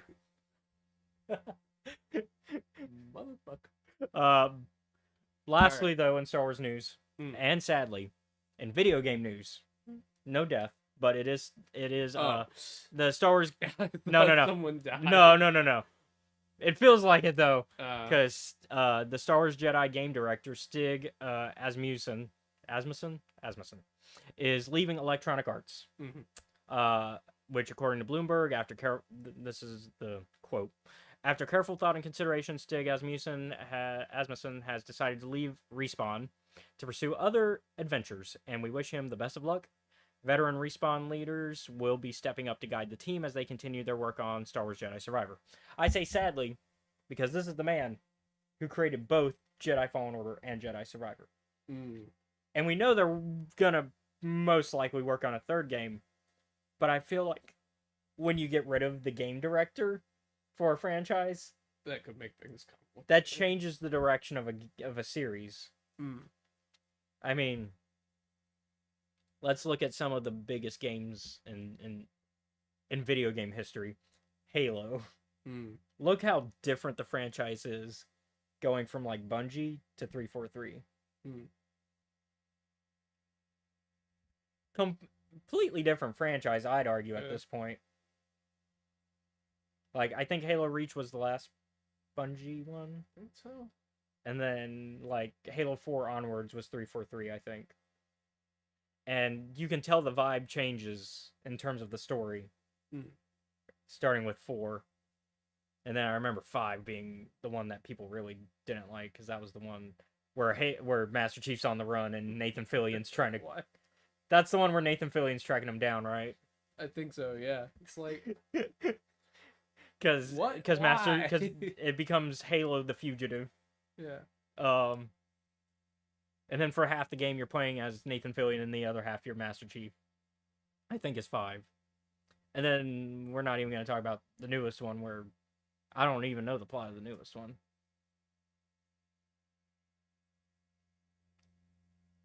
Like, I haven't heard anybody talk about the plot for the most recent one.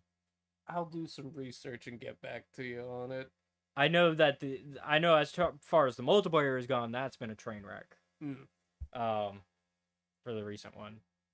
And then, like, I'm also not entirely sure what happens in 5. yeah.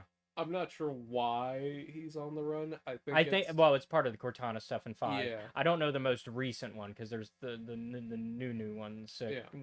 Not 6, I know but that it's as of not Halo 6. Infinite. It's not on the run Infinite. anymore. Yeah, Infinite. Yeah. Those charges they had against him were repealed. Yeah. Although Cortana's still evil, I think. Yeah. She's still going a bit nuts. Yeah. And then of course we're dealing with the Forerunner, different franchise. Yep. But same idea is you eventually, if you change directions, which switching game director is going to change the direction of a franchise. Cal is not doing okay. I'm curious where a Jedi 3, whatever they call it, Yeah. where that would end up. I say sadly because I think Stig's direction makes the story. Of course, that's not to take away from anybody else on the team, but I think a game director is the one. It's like a film director. You have somebody guiding the vision, and like, yes, everybody works together to make that vision happen, but without a good director, that vision can't happen.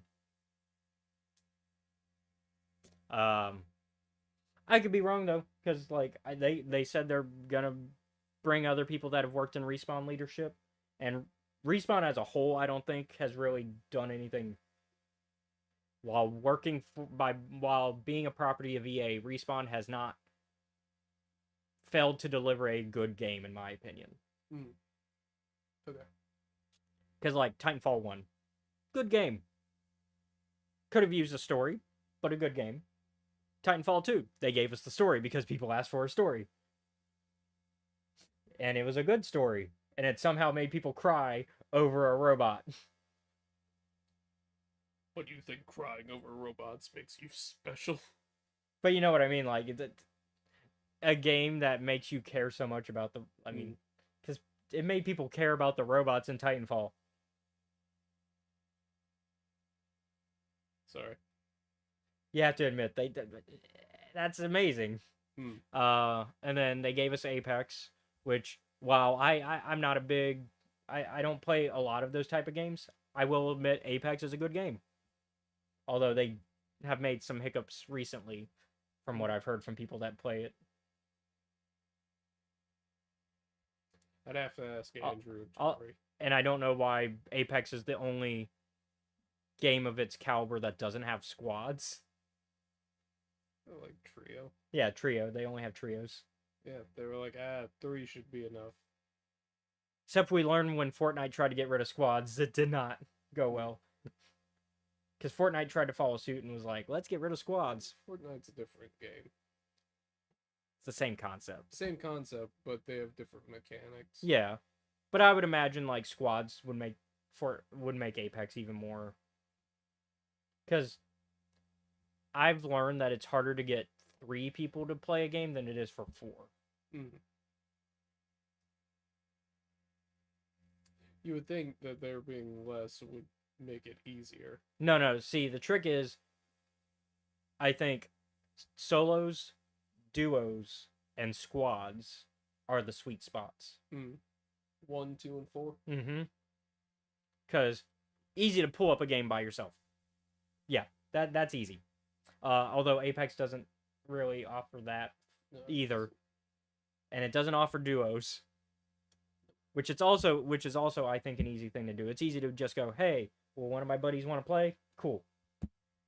Easy to do that. 3, I think, is where it gets tough because it's always hard to find just 3 people to play. Because either you don't have enough people, or you have one too many. Or you have one too many, or even more. Yeah. And then when you get to squads, okay, that's easy to fill. You get a 4-man squad, and if other people want to play, usually they can easily do a solo by themselves or grab more people for another squad. Because usually if more than 4 people are going to play, it's probably going to be about 8 people, is what I've learned, that want to play. And so usually you can get another squad going more easily. So I think 3 is the unlucky spot for getting a team together. It's why I think you almost never see 3 as, like, when you group up in a video game, it's never 3. Yeah, that would... Usually when you're grouping up, it's 4. Yeah. Because 3 is a weird spot. But yeah. I am still excited to see where they go with the franchise, because it's still a good game. But yeah. I'm sorry, man. I'm just... No, you're fine. You're fine. Let's go ahead and get into... that is all today's news. So we'll go ahead and get into today's topic. We're going to take a quick break, the though. other thing that is, like, kind of throwing me off is that I look like a fucking giant. I think that's just because I'm further back. Yeah, you're further back. But, we'll go ahead and take a quick break before we get into today's topic. And, so we'll be right back.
There we go. We're back. Yep.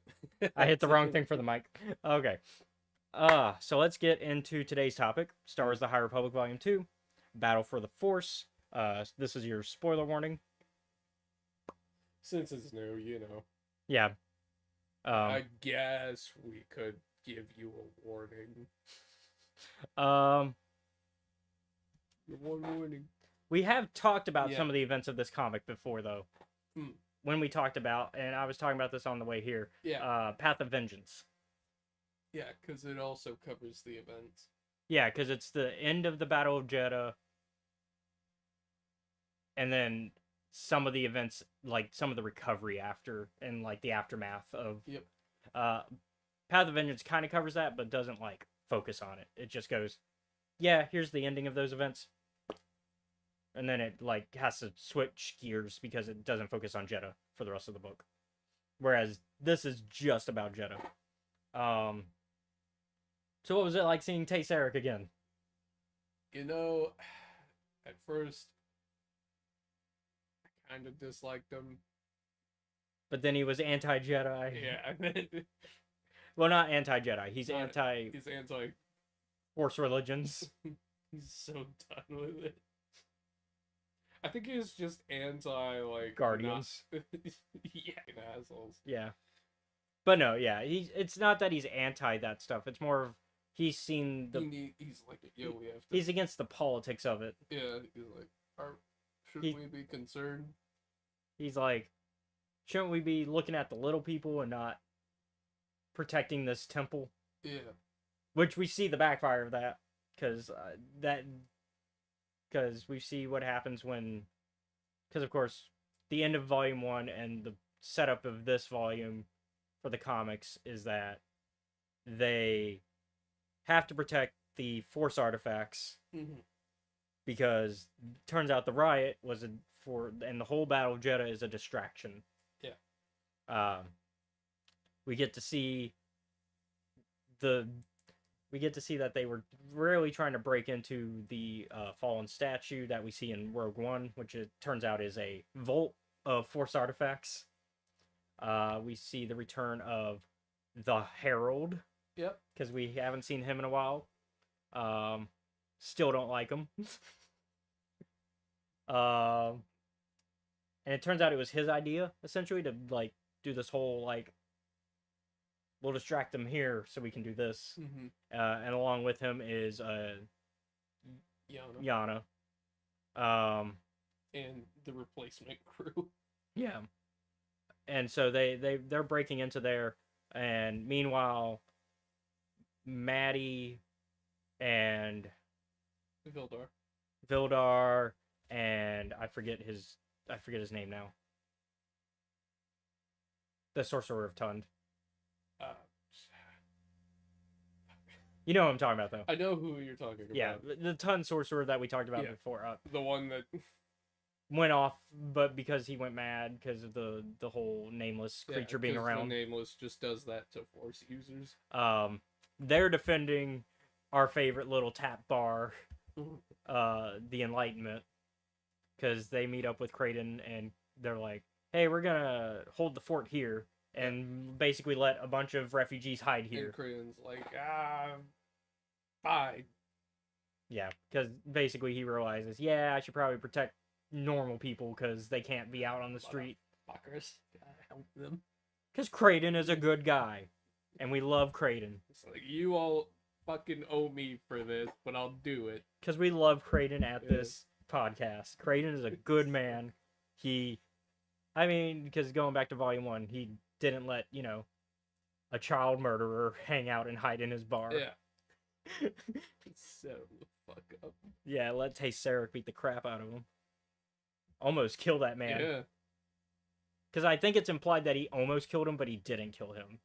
I think, like He's the still... other Guardians of the Wills hadn't been like, what the fuck, why did you go off, man? Yeah, he would have. He would have died. Yeah. And so, yeah, Kraden is a good man. So we don't badmouth Kraden here. And so they find out that there's a back way, Yeah. and it turns out Tay Sarek snuck out that way because he's trying to find.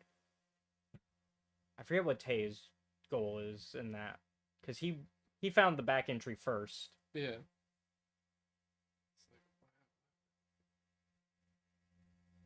I forget specifically, but he finds the back way first. Vildar figures out about it, and the initial plan is to sneak everybody out. Yeah. Because they're like, okay, we can sneak everybody out this back way, because at this point there's like enforcer droids trying to break through. Yeah. Like, things have gotten out of It's hand. bad. It's bad. And so they say, let's try to get everybody out, because that's probably the safest route if we just get everybody, because the back way out leads to like the sewers and stuff, and Creighton knew about it, but he didn't say anything, which is why they're like, why didn't you say anything? He's like, I didn't think it was a good idea at the time.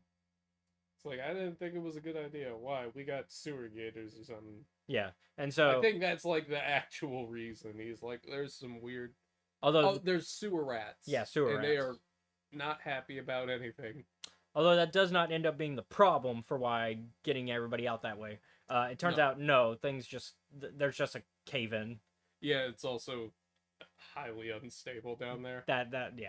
So there's a cave in that separates Vildar, Mac, and Tay Sarek from the rest of the group. So Vildar's like, "Hey, Maddie, you're in charge. Hold the fort down." Yep, don't fuck it up. I believe in you. And so her and the Sorcerer Rotund are like, "Great, we're in charge. All right. We don't want to be, but we are." And Vildar's going there so that way they can locate Olivia, Yeah. because they got the call from Olivia. Where it's like things are not going great at the statue. Yep. Like the last they hear is like it breaking Like up. mid sentence. Yeah. So they're like, okay, we gotta go check this out. They go and check, find Olivia passed out. Yeah. Like, oh no. Because last time we saw her, she did get stabbed. Ow. I don't know if you remembered that. Forgot about it. She was stabbed last time we saw her, or shot or something like that. I know there was like something that looked very fatal from like that frame. So they What should also be there? What's the fucking leveler? The nameless, Nameless. itself. yeah. The Be- Shri Karai Karai. This Well, fucking thing. that's how they killed Master Laban. Yeah. He's dead. She. They're dead. Yeah. I forgot because it's hard to tell. Yeah. At Well- least for me. I don't. Let's ask John. He knows. He's played that race Yeah, before. he would know. He's played that race in my Star Wars games Yeah. before. We didn't get very far with that character, but he's played it. And so they go into the statue, find out, oh, it's a vault for Jedi Yeah, artifacts. and it's like, Well, Jedi and Sith artifacts. Jedi It's just and Sith force. It's artifacts. just force artifacts in general. This has to be the most dangerous vault I've ever seen for force Yeah. artifacts. because Could- from how it seems, it doesn't seem like they were arranged like with a note like, "Hey, Don't like, touch on this the one." inside, don't touch this one." It seems more like people just piled them in there. Now that could be because the vault collapsed on its side, Yeah, that could be it, but it doesn't seem like it. because the vault is on its side, Mm. because it's supposed to be this way, and then They brought it down. which is also why the fallen Guardian statue, like the fallen Jedi statue, is where it is when we get to Rogue One. And so they find these, they get caught immediately. Yeah. Fight ensues. Tay finds these gloves. Yeah. That are 'Cause his like, crossbow don't work. yeah, his crossbow don't work, so he finds these magical gloves that produce like a lightning sort of thing. Yeah, And he and he just goes for it. yeah, Uh, he almost finishes Yana. Yeah, he's just. Yana almost doesn't make it out of this fight. He does beat the crap out of Yana's friend. Yeah. And then the Herald comes in, unfortunately, and kind of wrecks Tay to Yeah. Yeah, pretty like- bad. to the point where Vildar thinks he died. And he's like, He's done. So He's so done. Vildar takes the gloves, and unfortunately, I think this is after like Vildar's saber's been damaged. yes, his saber's been damaged, and so unfortunately, where Tay only kind of felt the force effects of these gloves, Vildar fully embraces them. Yeah. Not to have a pun there, because he embraces, because they're gloves. You trying to make A like, bracers joke, Yeah. because gloves, bracers, gauntlets. Yep. Although I think they're technically called gauntlets. I think, if I remember correctly now. Yeah. Braces and gauntlets are They're slightly different, but like, Basically, gauntlets Yeah. have a yeah, part for your hand. yeah. Braces do not. Yeah. I know, but like in most RPGs, you put them on your hands and that's it. You don't have rooms for gloves, even though They you don't- do. they Even don't though you pick do. up item slots. And yeah, Vildar goes fucking- full in. He's He goes full villain. Vildar is like, I'm gonna hit you with a max charge. I'm done. And everyone's like, Vildar, what the fuck, man? I understand. Actually, Harold doesn't care. He feeds on this. He's like, do it. Kill me. Jedi.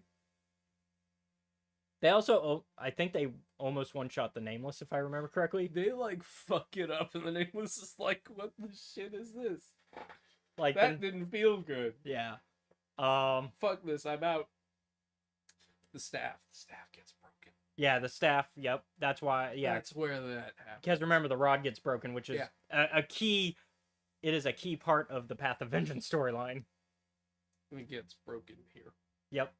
So Yeah, it's Yana the rod is of it's the rod of Daybreak. Yeah. So the rod of Daybreak gets broken, which messes up her control of the Nameless. So it'll follow her around, but you can't like order it. Yeah, because remember because one of the key factors of the entire Mother's plot is that she can't have the Nameless attack her Yeah. because she is also force sensitive, as proven in Path of Vengeance. Yeah, and her just being around it is bad for. Yeah, because we see her hand later. We're tying this in because we've already talked about that book, so we kind of have to talk Yeah. about the tie-ins now. Since they take place at the same time. And so, like, and I think that's part of the wider narrative and why I think the High Republic works, because you can view these things on their own. Like, you could Mhm. just read the comics and be like, oh, I get the High Republic, I like it. But Yeah. if you want more information, you got other stuff out there. Same thing with the novels. You can read just the novels and get the story. I think you'll miss some stuff. Like, I feel like if you just read the adult novels, you don't get the full conclusion of Phase 2. Mm. Whereas I think Phase 1 works better on that. I think Phase 1 you can read just the adult novels. Phase 2's adult novels I don't think tell the entire story of Phase 2. I think you have to read the young adult novels. Yeah. Like, I feel like Path of Deceit and Path of Vengeance work better as the main story arc for Phase 2. Mhm. But going back to the comic. Yeah. While Vildar is having his I'm Vengeance. I am yeah, he's going full Batman on everyone. Specifically though, like the Batman. Like, Yeah. he's Robert Pattinson Batman. I've never seen someone who like did not know who they were dealing with in a movie. To be fair, that was technically like year 1 Batman. Yeah. So that's fair. You don't know who that Yeah. is. Like this is a Batman where it's like, oh, he's just a legend. Like he's not like someone that people know is actually out there. Don't know which crime's gonna be stopped tonight, but one of them will be. That's like the entire. They're like, who's it gonna be tonight? Yeah, I love that. Yeah, I love the way that's shot during that part where they're. But, yeah. Moving on though, I do like that the Sorcerers of Ton, the friendly one, is like, hey man, yo, chill. 'Cause, like, I get it, I understand. Cause like, Yeah, because eventually they do make it out of the Enlightenment after they kick so much ass. Like they destroy those murder bots. Yeah, they give him the what for. It helps that, the bodyguards of the Enlightenment. Yeah, the Pirali sisters. Yeah. Helps that they were around. Yeah. It was them and Maddie's brain. Them, Maddie, they set them on fire, cut them in half with laser swords, and were just beat to death. Yep. But yeah, so yeah, they catch up to Vildar and them, and they're like, whoa, whoa, whoa, whoa, whoa. Chill. He's alive, by the way. Like, they're like, Tay's alive. You don't have... You're good. You won this. You won. This is a... We will take him in for justice. You're good. Thankfully, they do manage to pull Vildar back. Yeah. He does take him off, and he's like, oh, yeah, I went a little bit... And they're like, nah, we get it. Because it's not just for Tay, it's also for Master Laban. Yeah. Because he knew Master Laban. But yeah, so they take him in, and they reveal that he was behind everything to the public, because the public still needs to know, because it's like, hey, people are still rioting. And so they're like, this is the guy who started it, he did it on purpose. And then he even admits it. He's like, yeah. He's like, yeah, I did it. Mainly because at this point, he's trying to set up the mother. Because this is his, like... The plan. Yeah, because as I have been calling the entire time, him and the mother do not get along, and he's just he was just biding for time to betray her. And so this is him, like, working with the system so he can be free to betray her. Yeah. He hates her so much. And so this is the part where he is in prison, which we see in Path of Vengeance how he gets out. But he's in prison, and basically the community as a whole is like, okay, time to clean up and work together. Which it's nice to see Jeddah as a whole. Yeah. I mean, to be fair, there's only one city on the entire planet, so it's not a lot of cleanup they have to do, but it's still a lot. And then they reform the convocation, because they're like, okay, we need to figure out a better way for this to work. Yeah, because it's not going so well right now. And so the new system is, one, Vildar is now the person for the Jedi. Yeah. He's the Jedi liaison. Yeah, and he has a moment of like, wait, whoa, why? Because people trust you. Because people trust you. I mean, that's essentially what it like.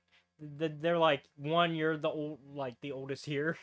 Yeah. You're the only knight besides Olivia here, and Olivia does not want the job. So yeah.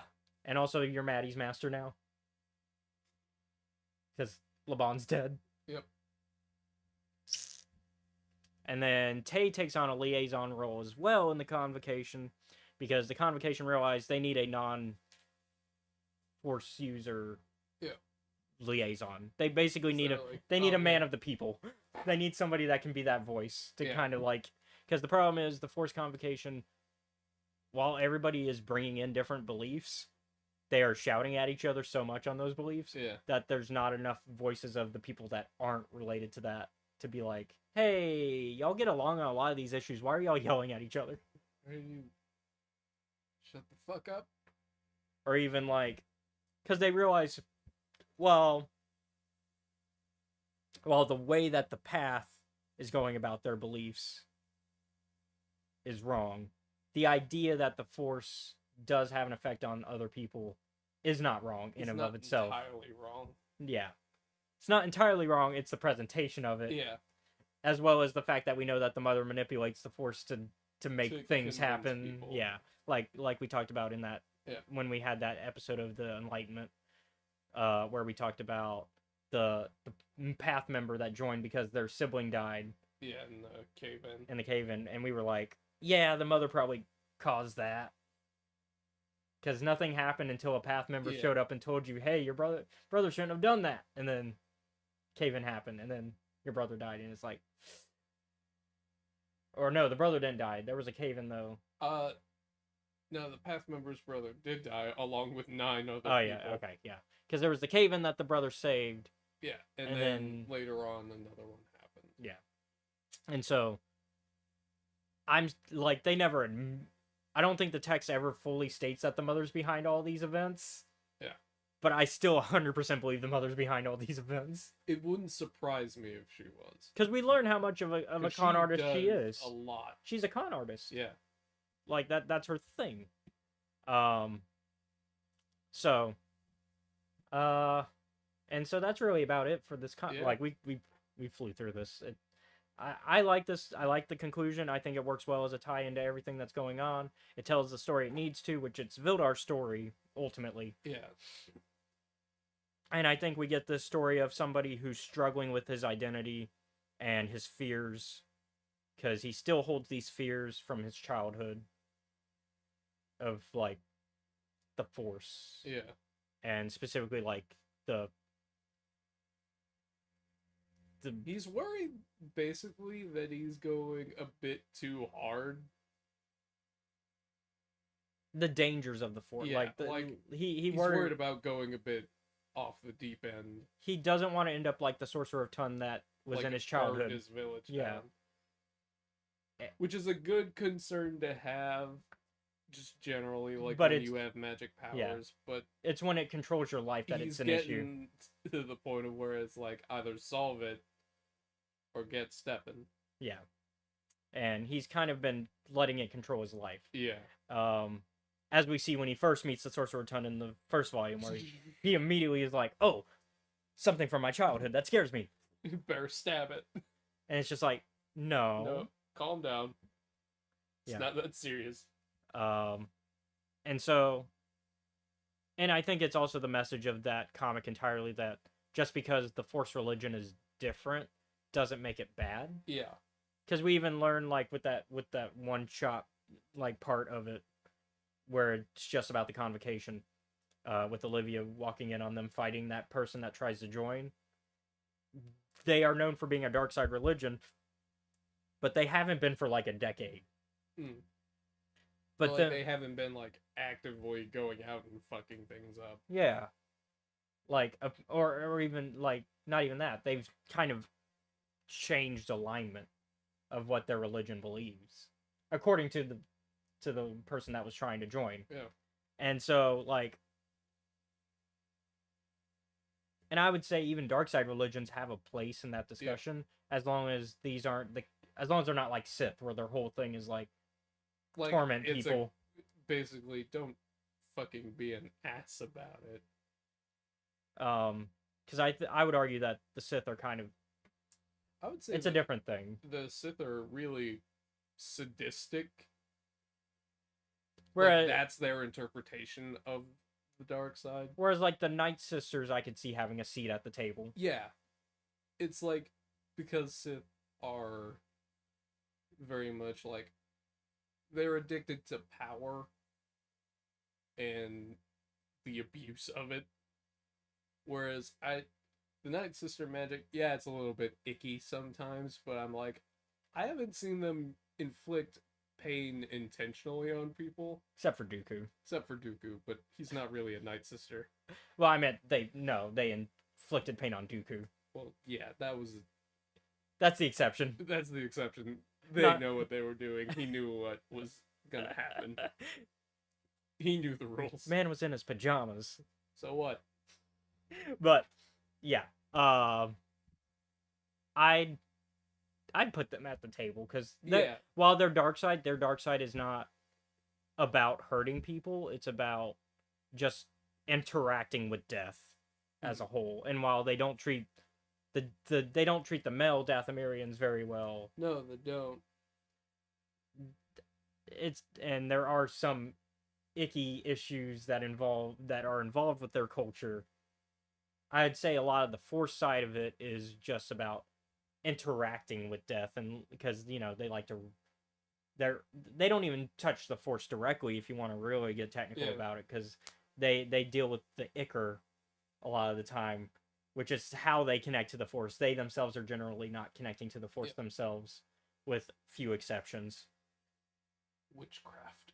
it's mostly witchcraft with the Ichor being their like Medium. yeah, it's kind of like in D&D when you have your material component. well, not even the material component, the like if you're a warlock or something and you have your pack boon, or if you're a sorcerer and you have your special item that you carry. I forget what it's called. Your focus. Yeah, your focus. It's basically a focus. Like the Ichor is the focus, although I think probably spell material is probably more accurate now that I think about it, because they use different things. because it gets used up like a spell component, whereas a focus you always have it. Spell components you use up and then you got to get new. So yeah. The Ichor does get used up and they got to get more Ichor, but it's also a naturally occurring thing on Dathomir because it's about the death of people on that planet where the Ichor comes from, and so it's a natural version of the dark side, but it's also like still the dark side. They're still interacting with the dark side, but they're not twisting the force themselves. Whereas that's what the Sith do. The Sith, because we talked a little bit about like the views of how the force work and light side versus dark side. Light side is somebody who lets the force flow through them and kind of lets the force guide their actions rather than doing things that rather than just going, I want to do this. Like it's like having a superpower, but if you had a voice in your head going, here's how you should use that power, and you just kind of let that guide when you use it. Whereas the dark side is more of, I have all this power, I'm just going to do whatever I want with it. And a lot of it is, and that's why the balance exists, because the dark side, there is a balance between light side and dark side, and the dark side does just naturally exist as the opposite, but the dark side is a natural thing. It's a naturally occurring thing. It's the death. It's stuff that just happens in life. But the moment that you force your will on the dark side is when you're like changing how much of that percentage is dark side, and also like throwing off the balance because now the light side is. Yeah. So one of the things I was thinking about recently, and it was in regards to like the light and the dark side and the Jedi and the Sith, and I'm like, you know what would be a great and simple thing if Jedi would just start doing? They're like, yes, you can touch the dark side, however, just a heads up, it's going to put way more strain on your body than you can possibly imagine. Well, it's not even just that. It's like because we've had this discussion. It's like a drug. You dip in and yeah, sure, but it's gonna help you over time. Sorry, it'll help you in the now, but in the long term, it's going to cost you. Yeah, because you're gonna eventually you're gonna need more and more of it to keep yourself in the state that you are now. Keeping that drug kind of metaphor. Yeah, it's the way that it's steroid use basically, as opposed to incremental training. Yeah, because like sure you'll get a big boost at the beginning, but eventually you just have to take more and more and more of it to where it just damages your body more than it's actually helping. And I guess that's where the whole dark side ugliness, like we see with Palpatine and like the whole red eyes and everything, that's maybe where that comes from. That could be an explanation if that's something that you as a fan want to interpret it as. My interpretation is light side will not necessarily give you great big jumps, but rather a steady incline, whereas dark side will give you great big jumps, but the strain that it will put in your body is immense. Not it's not worth it in the long run. Yeah, like maybe once, if then. I mean, it's why we see, because people always talk about how powerful Sith are. Like, yeah, Palpatine's really powerful because he keeps dipping into that thing. Yeah, he's never not dipping into that well. He is consistently dipping into it to the point that if he stopped dipping into it, I'm pretty sure he'd just die. Yeah. Like, we don't really see him do much. Like, we see him maybe walk around, But And he's we- always walking around kind of like hunched over and very slowly. And when he is in combat, it's usually because he's dipping so much into the dark side that it's like dripping. yeah. Like- you cut him, I'm sure. I'm almost thinking like a fucking Wraith or a Dementor, it would just explode out. But yeah, It's like, what's all that weird black smoke? Yeah, just the fucking concentrated evil bullshit. yeah. But these people are nothing without that Yeah. ability. Like they're not. And so, I like the. So I guess the final. I kind of want to do a little fun question before we wrap up. Sure. Convocation. There's Yeah. plenty of religions in it. I mean, you don't know all of the obviously know all of them. ideologies. But is there a specific one that caught your eye that you would be like, oh, if I had to join one? We're gonna obviously take Jedi off the table. Okay. Because obviously that's the safe Me answer. and my well-known hatred of Jedi. Well, also Jedi, I feel like is the Is safe the answer. Okay, just a reminder who So was on yeah, there? I'll pull up the list. I know off the bat the Makashi Warriors. Those are the ones with the pikes. Hmm. 'Cause that's one that I remember doing a video on TikTok for a while back. I did one for most of the religions, but it's been a minute. I cannot spell for the life of me. There we go. Convocation of the Force. I've been saying it wrong. So we've got. Sorry, the Mudokai are the ones that have the pikes. You got the Will, disciple of the Wills. That's the lead lady that's in charge of it. Okay. You got the Fallen Asi. That's the like. They believe in like the white current style of the Force. I believe that's the Fallen Asi. I believe one of those two is the Fallen Asi. The one that looks like Plo Koon is the Mudokai. Okay. You got the Sorcerers of Tun. You got the Lanto. Okay, she's the Lanto. Volanto were like trees and roots, Yeah, right? very connected to plant life and Mhm. the literal version of the living force. Yeah. And then you've got the Guardians, of course, the Guardians of the Will. I don't Probably know. not joining them. Yeah. Although they are different by the end of. Yeah, but still. Yeah. No. Oh, sorry. Church of the Force is the one that's in charge. Sorry. What's the disciple of the Wills then? Oh, that's the group that's connected to Guardians of the Guardians of the Wills. So you got some options there. I feel like I'm not gonna say it. I was gonna say I feel like I know what answer you're gonna say, but I'm gonna let you say first. Well, I have forgotten. I will go with the only other fucking one I know anything about. Oh, okay. So, looking at those sorcerers, I guess. Okay, I was thinking Yeah. the Mudokai because like I feel like getting the pike like that that I style of don't weapon. like pikes. Really? Yeah.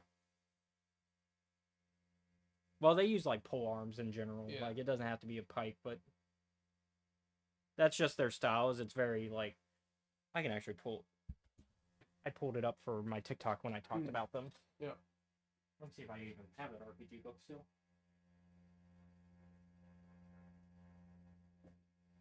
Jedi Academy stuff. All right. This is not canon material, but because a lot of those religions were moved from Legends material to canon. Okay.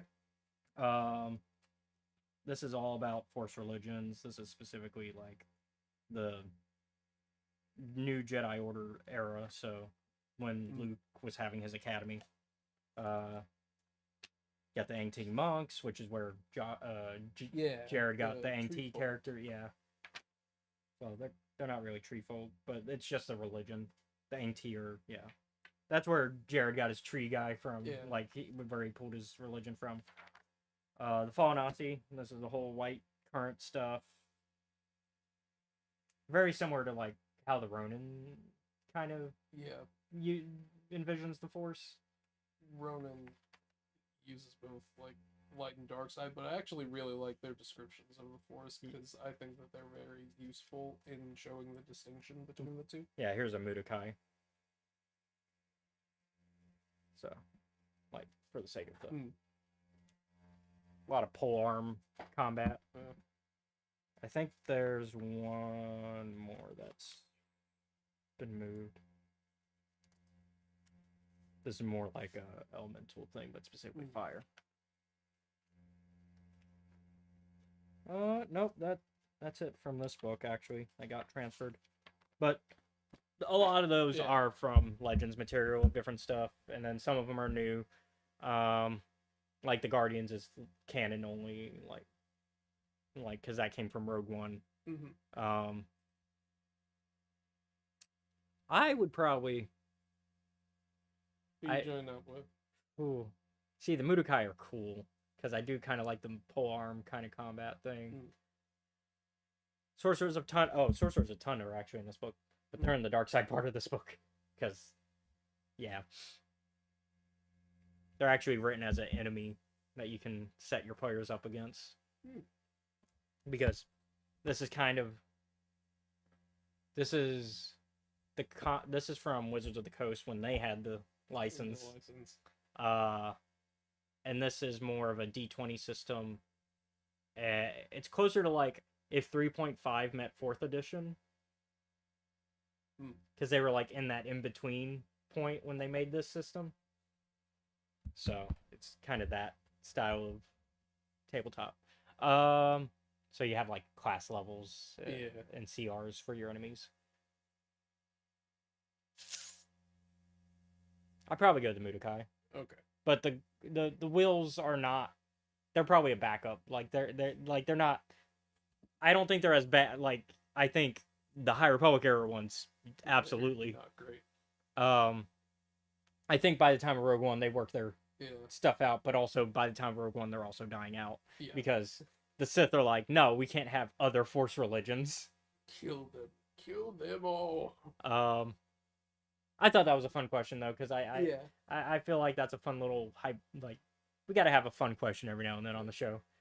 I think that's it for this. I definitely give this like an 8 because it's a very good comic. I definitely recommend reading Volume 1 and Volume 2 together. I would also recommend reading Path of Vengeance with it as a side piece. Yeah. Like, you don't need to read Path of Vengeance to enjoy these comics, but I think you'll get more out of it. Is what it comes down to. I'll give it like a 7.5.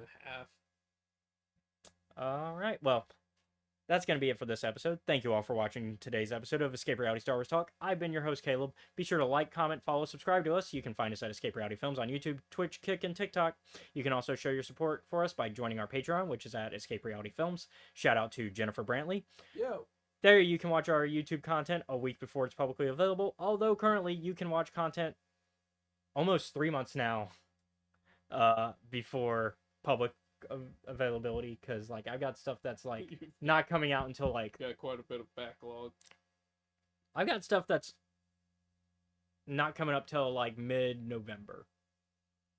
Yeah, you got content. Yeah, I've got content. So if y'all want to watch content a good amount of time while it's there, currently you can watch, because I've been uploading our normal YouTube content schedule, but the only reason I haven't been making it public right now is because I've been playing Baldur's Gate 3 live streams as daily as I can. Sometimes I take a day off because I'm just tired, but it's mostly daily, and usually we have daily content, but since I'm doing the live streams, that's counted as the content. But once I finish Baldur's Gate 3 live streams, we'll go back to normal programming on the YouTube end, and then that's when we'll start publicly releasing the stuff that's currently on Patreon, which includes a D&D campaign I've been running, as well as some one-shots that we're planning in the future, which I'm probably going to message people about today. Yeah. And then tomorrow Somehow I convinced people. Yeah. If anything, actually, you should probably see if a Friday works better, because I can make a Friday work for that. Yeah. I'll see what I can do with it. Because that's what we did last time. We did a Friday. Yeah. But I want to do also, like I said in the chat, I want to do a recap of Yeah. the one that we lost, because we lost one, and during the great fall of the hard drive, just as I was editing and exporting it too for part 2, because it took us 2 sessions, and session 1 was done, and I was about to do session 2's work, and then would have had 2 videos there ready to go. Yeah. Currently, y'all can watch 3 different videos though for D&D that I've got, because we got 3 sessions of a different campaign I've been running, and that one's been a lot of fun. A lot of near deaths and crunchiness. Well, I have my thoughts on why that is. Well, I know why. I know exactly why it is. Mm. I mean, I'll say it on here. It's because I'm running high-level adventures on low-level players. Yep. They're doing good in these fights, though, and I've asked them, I was like, after the third session, I literally was like, hey, before you guys leave, are you okay with how these fights are going? Do I need to... Because I already halved these fights. Yeah. Because, like, the first session, someone died. First session. And so I was like, second session, half the amount of combatants that you guys have to deal with, because they got into a big fight first session. They were fighting like 12 people at once. Now, to be fair, first session was a 7-man party. Yeah. Second session was a 6-man, and now we've found the balance of how many people want to play for the rest of the campaign. We're probably adding one more player at the moment. As of session 3, we had 3 players, but we want to round it out to a 4th player. Yep. We've already kind of worked out who's going to take that spot. Yeah, so I asked them after the session, after the third one, I was like, I've already been halving the amount of people you are fighting. Do I need to lower this more? Are y'all fine with how crunchy this is?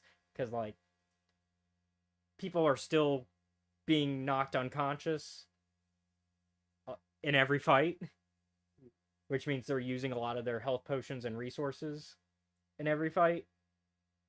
In fact, after the first fight in session 3, not to give too much away, they had to use all of their hit dice for their short rest, although at the level they're at, they don't get a lot. Yeah. But, like, that still kind of sucks to have to use all your hit dice after one fight and then go into another fight. Have another unconscious person happen in that fight, and then not have any short rests, just your potions. It's not great. I mean, it can be a good challenge if you as a player like that. And so they said they were fine with it. They said they like having that kind of challenge. So I think in that kind of situation, as long as you as the DM and your players are fine with the balance of, like, how tough that fight was, I think you're fine. And I think it's also good as a DM to maybe present a challenge like that every now and then. I don't think every fight you should have somebody going unconscious. I'm more preaching to myself on this one. I was about to say, look, man, I know I made some of No, this I'm fight preaching to kinda hard. No, but because you don't do that. I'm preaching to myself on I this. think for me, it's always like, You definitely drain resources, but you don't... I don't think somebody's going unconscious every fight. yeah. Mine, there's every fight they've been going unconscious. I think that's usually because I'll try to throw things that are appropriate for what they should be dealing with. I gotta admit, man, sometimes with you, I'm like, okay, didn't know I was gonna be dealing with this today. Yeah. Without saying what they fought on air. Yeah. I don't know if I told you what they fought session 3. I don't think so. We'll talk about it. Yeah, we'll talk about it after. Anyways, if you want to find out what they fought in session 3, you can go to the Patreon. Look at that, full circle. You can go to the Patreon, and for $10 a month, you can find out what they're doing in the campaign. We don't know when session 4 is going to happen yet. That's a conversation that's going to happen this weekend as well. Probably tomorrow I'm going to talk about it. With them, because I also had to figure out building the new player's character as well. Yeah. So, and also figuring out where they're gonna end up, which is something I'll probably discuss with them. But yeah, so if you want to watch that, there are 3 sessions there, which are like almost 4 hours each. So that's 12 hours of content for $10. That's cheaper than a movie. Yep. It's cheaper than most like most streaming services right now, because they keep raising the price. Yeah, they do. So I say, Sounds like I'm excited about it. I'm not. and we also love the people that we work with, so Yeah. we're doing better than all of those things. So so go support us. Yeah. The more you support us, the more I can eventually pay these guys and myself. Because right now, most of the money just goes directly into buying the things that we talk about. Yeah. Like, that's how I bought that magazine last Yeah. week. I quickly grabbed like the $8 that, because Patreon takes their share. I quickly grabbed like the $8 that was left, so that for that month from Jennifer, and was like, okay, magazine time. Oh, man. But yeah, I think that's everything on that end. You can also find me though on Twitter at EscapeReality94 and Facebook, Instagram, and Threads at Caleb.Lockwood. And we also have some other plugs. Yes. So, Speaking of D&D. every Sunday from 5 to Central Standard Time, you can go and catch me and some friends of ours. 5 to 7 Central Standard. You said 5 to Central. Central Standard Time. Yeah, there you go. Central Time, because I guess. Yeah, I there's think a it's no fucking- longer. I think the S only counts when. No, it's still standard right now. Yeah. Yep. Fuck me up. Well, because you said 5 to Central. 5 to 7 Central. Yeah. Standard Time. Catch them live on YouTube. Over on YouTube, at the Steam Dungeons in the campaign Trials of Naboo. So, like I said, currently debating whether or not to go on a hit. Oh, that's still being discussed. That's still being discussed. I've got 2, maybe 3 people to help me do it. Oh, so you're basically going to accept it. You're just getting the squad Yeah. together. I'm trying to figure out where the target lives. And then me and Adarpi, Simon Adarpi, and Nissa are gonna go kill him. Okay. We're not fucking around. But before that, Remind me.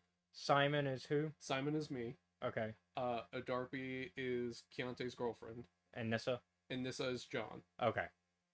I just wanted that for you guys as well as myself. Kiari, Kiari and Nick are Nobody and Mana. And they're off dealing with their own problems. The more recent thing that's going to happen is Simon is continuing his journey through the Gladiator Ring. And I have to keep essentially basically a target dummy for hyenas safe for 3 rounds. Oh. There are 5 of them. Oh. I have a plan. Hopefully it will work. So it's basically that scene from Sky High of Save the Citizen. Yes. We're doing Save the Citizen.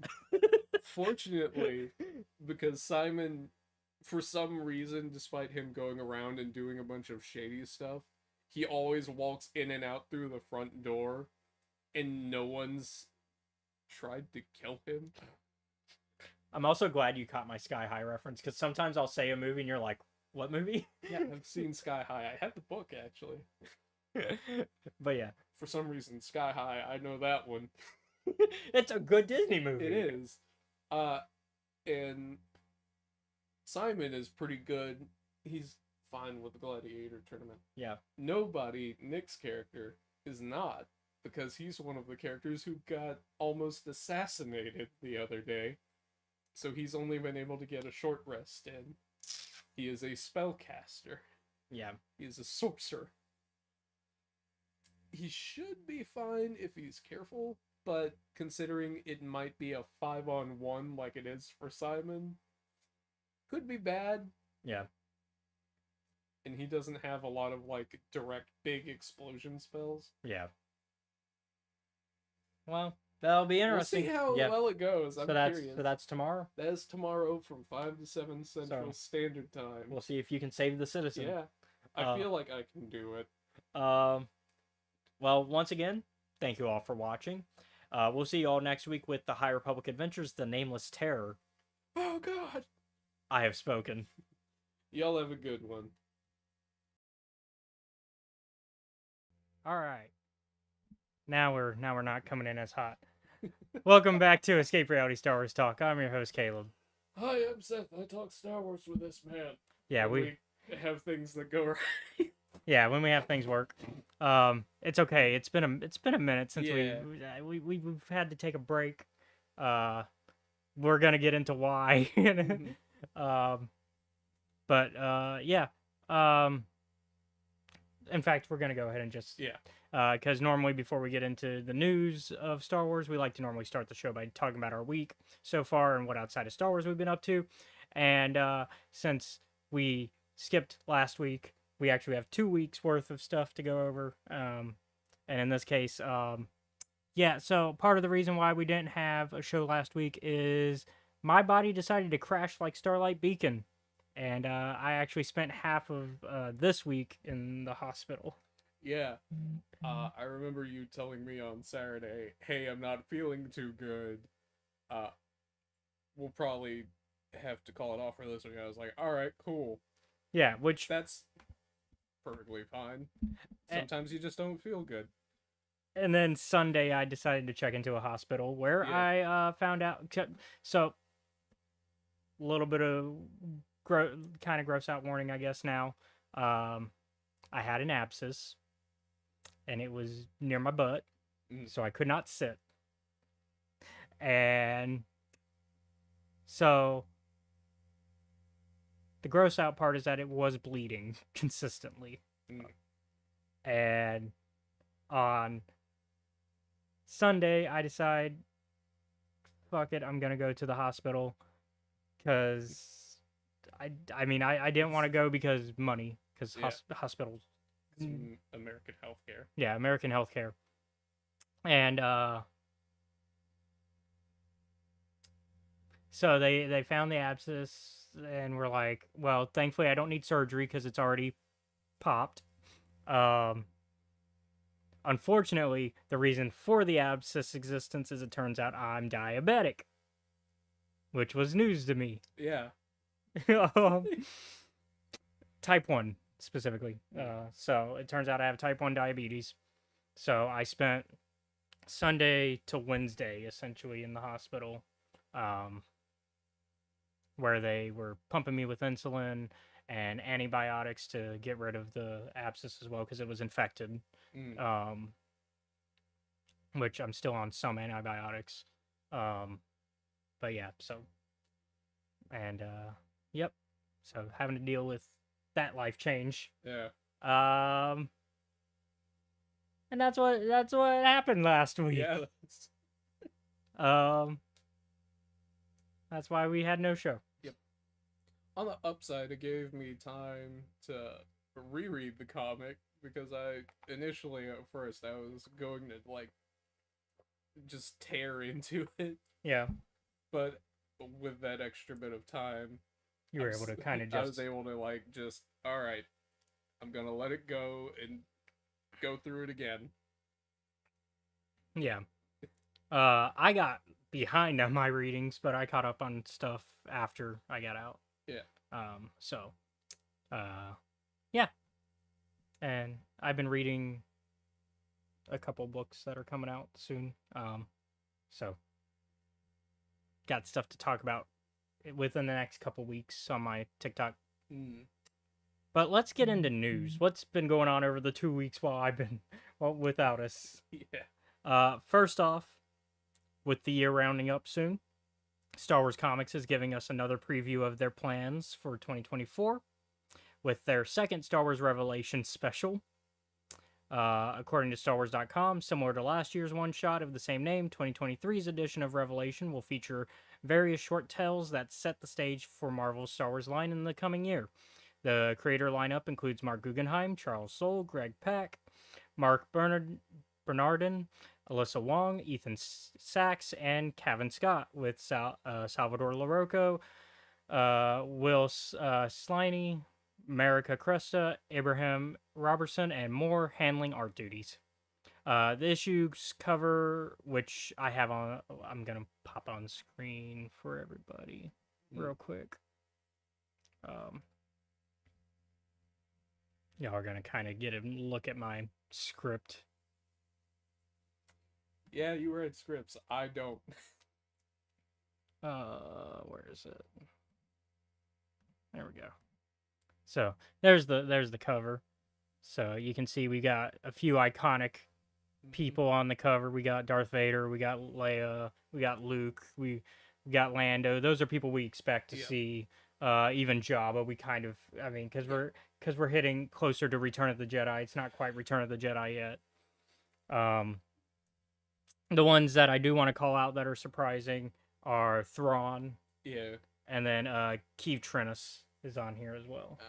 So, Keeve Trennis, obviously, we're expecting the High Republic. I mean, with Phase 3, that makes sense starting out. That we're going to go back to Cavan Scott's characters with that, with the mainline High Republic comics. The issue, because obviously we're going to be wrapping up the mainline runs pretty soon, because we got the Dark Droids arc currently, which I assume once that's complete, we're done with this era, because how much more can you fit into a year? Yeah, and it's not just Like- and it's not just us having this conversation. Like I've been on Twitter a lot more A recently. lot of other people are as well. Yeah, a lot of other people who read comics and are Star Wars, like within our field of talking Star Wars, are also having this conversation of how much more can they really fit into this period of time. Yeah. And so I'm interested to see where Thrawn is getting pulled from and what we're gonna get there. Maybe that's where we start to see the next stages of stuff, but it could also be, I mean, because the last time Thrawn has made he hasn't had a comic appearance since they adapted the first of the canon novels back in 2018. Yeah, so it's been a while. Yeah, as I understand. it's been a while since he's had a comic appearance. I mean, there is a current fresh Thrawn related thing going on, which could be the tie-in there. But I guess we'll see. Anything that kind of just from the cover excites you, or are you just gonna have, or like me, you're just kind of waiting to see what they show in the. I'm waiting to see what they show because I'm like, some of these are, I don't understand like- how they'd be connected. Well, I think it's less of a immediate connection. I mean, we got Mace Windu. I mean, but I think it's more of a, here's what the overall every type of Yeah. comic Marvel's going to be publishing that's Star Wars related. Like, this is the yearly preview sort of deal. Like, they don't have to be all tied in. Like, they're not all part of the Dark Droids arc or anything like that, you know? Yeah. Next up, though, we got an update on the next Star Wars trading card game from Fantasy Flight, Star Wars Unlimited. Because I think we talked about it like way back when, that they were doing in a new trading card game. So we know it's Star Wars Unlimited now, and we know the first box sets and prices now. So there will be a set called Spark of Rebellion with a pre-release box that will be priced at $29.99. A 2-player starter set that will be priced at $34.99, and the boosters will be $4.99. Currently, it's still set for release next year, so it's still out a bit. So there's time. there's time. But I mean, those prices aren't that bad. I mean, yeah, like I've heard worse. yeah, like for a comparatively. pre-release box, $29.99. I mean, that's still, it's competing with Magic prices, but it's still not as bad as Magic prices. Same. I mean, the 2-player starter set, $34.99. I was reading some of the stuff it comes with. It comes with paper mats, so you have a mat for both players, and it comes with cards that are only in the starter set. So a reason to get the starter set if you want to have all the cards. And then the booster, $4.99, that's pretty reasonable for booster sets for cards. I mean, especially since nowadays, a Magic booster is like. I don't know. I haven't bought one. Yeah, it's been a minute. Hold on. Because that's like the main like comparison that I have. So Yeah, like almost. It's about the same. Five. I mean, that's somebody reselling at 519. So I would imagine like still $5 for a booster set. So yeah, I mean that's comparative. So, and they'll have foils and stuff similar to other card games like Magic and all that. So it's trying to be. We haven't had a proper trading card game on that side in a minute. Like even the game that I have in the living room, that's not really a trading card game because it's dice and cards. It's like it's not the same as like a Yeah. Magic or a Pokemon or Yu-Gi-Oh. It's not on that same type of level. You know, like growing up, me and Andrew had Pokemon cards. We had no idea how the Oh no, fuck- nobody did. nobody knows. Nobody knew. Like Nobody knows how the Pokemon card game works. No. If you do, you're a liar. yeah, like nobody knows. Like nobody collected the cards because they wanted to play the game. It was, this is a cool Pokemon. And then really the game was out trading your friends. That was the game that people played. It was how do I screw over my friend and get a good card while also getting rid of the card I don't want. The main like person I played it with was like Andrew, right? Mm-hmm. So, what do you think we thought how it was supposed to go? I mean, it depends. If you grew up playing Yu-Gi-Oh, I would imagine that you would also try to blend Yu-Gi-Oh type rules. You would think, right? Uh-huh. But no. Because Yu-Gi-Oh was a game we actually knew how to play. Yeah. What we thought was like, okay, so the Pokemon has like their Could- health at the top of Because it. you would think it's like the video game, but it's not. Yeah, we just played it like it was. Like that's the other guess I would have is like most Like- people would play it probably like thinking it's like the video game. I But picked this one, you picked that one. Like we would draw a card every turn, but other than that, it would be like, okay, once they're dead, like you would have to mentally keep track of their health. mm-hmm. And since certain like moves say like, oh, they need like you need X a number fighting of and a energy fire, we or- would just yeah. be like, okay, so we can't use that move yet until we get them. And once the Pokemon's like health hit 0, we're like, okay, it's removed from play. I don't know if that's actually how it works. Probably the most accurate guess I've ever heard. That's just what we thought it was. Because I mean, it has what? The It only- has the energy, and yeah. then you have to have the The only difference I think is that like we would just pick them up and put them back in our hand once we were like, okay, that fight's over. yeah. The health didn't reset. It was just, I don't want to use that one anymore. And then yeah. So, Which I don't think is how it works. but I'll definitely be keeping an eye out for the card game because Yeah. it does seem like it could be interesting. I'm Yeah, and curious. also, Fantasy Flight does pretty good work. Yeah. When they actually release when they have the product, yeah. yeah. When it's in stock. Speaking of, John wants to know. I know. Look, I'll cut you some slack. I'm also still waiting to hear about this upcoming month's plan. Oh yeah, shit. I should probably get on that, shouldn't I? Yeah. I remember I asked Kiari, Steve, and We're talking tabletop games now. We're talking D&D specifically on this one. so I asked Kiari, Steve, and Chris. Andrew, I haven't talked to him about what his character's been up to in that year time. Kiari is like, oh, he would be dead. And I'm like, why? And he's like, oh, my character's entire goal was to die so someone could go report it and get a debt cleared. I'm like, okay. So would you be playing the character who reported it now? I didn't ask him that. I was just like, all right. Okay. And Steve, I was like, all right, man. And he's like, I probably would have forgot what I was supposed to be doing in that year time. I mean, y'all are part of the same group, Yeah. so I mean, it's whatever y'all I need to decide to be up to. Talk with him about that. Yeah. Okay. Anyways, back to news. We still got a couple more things. Yeah. And kind of a follow up from our discussion 2 weeks ago, Mm. because we talked about Jedi Survivor and them losing their Steeg as the lead developer at Respawn for them, right? Yeah. Cameron Monaghan was recently at a convention and he's the one who plays Cal Kestis in the Jedi games. He has confirmed that the third game is currently in development at Respawn. So, All right. so we are on track. Because if one of your actors for a video game knows you're on, like, you're making the game, that means it's, I mean, you're past the writing stages at that point. You got to be in the programming and probably getting him ready to do line readings and mocap work. I would imagine.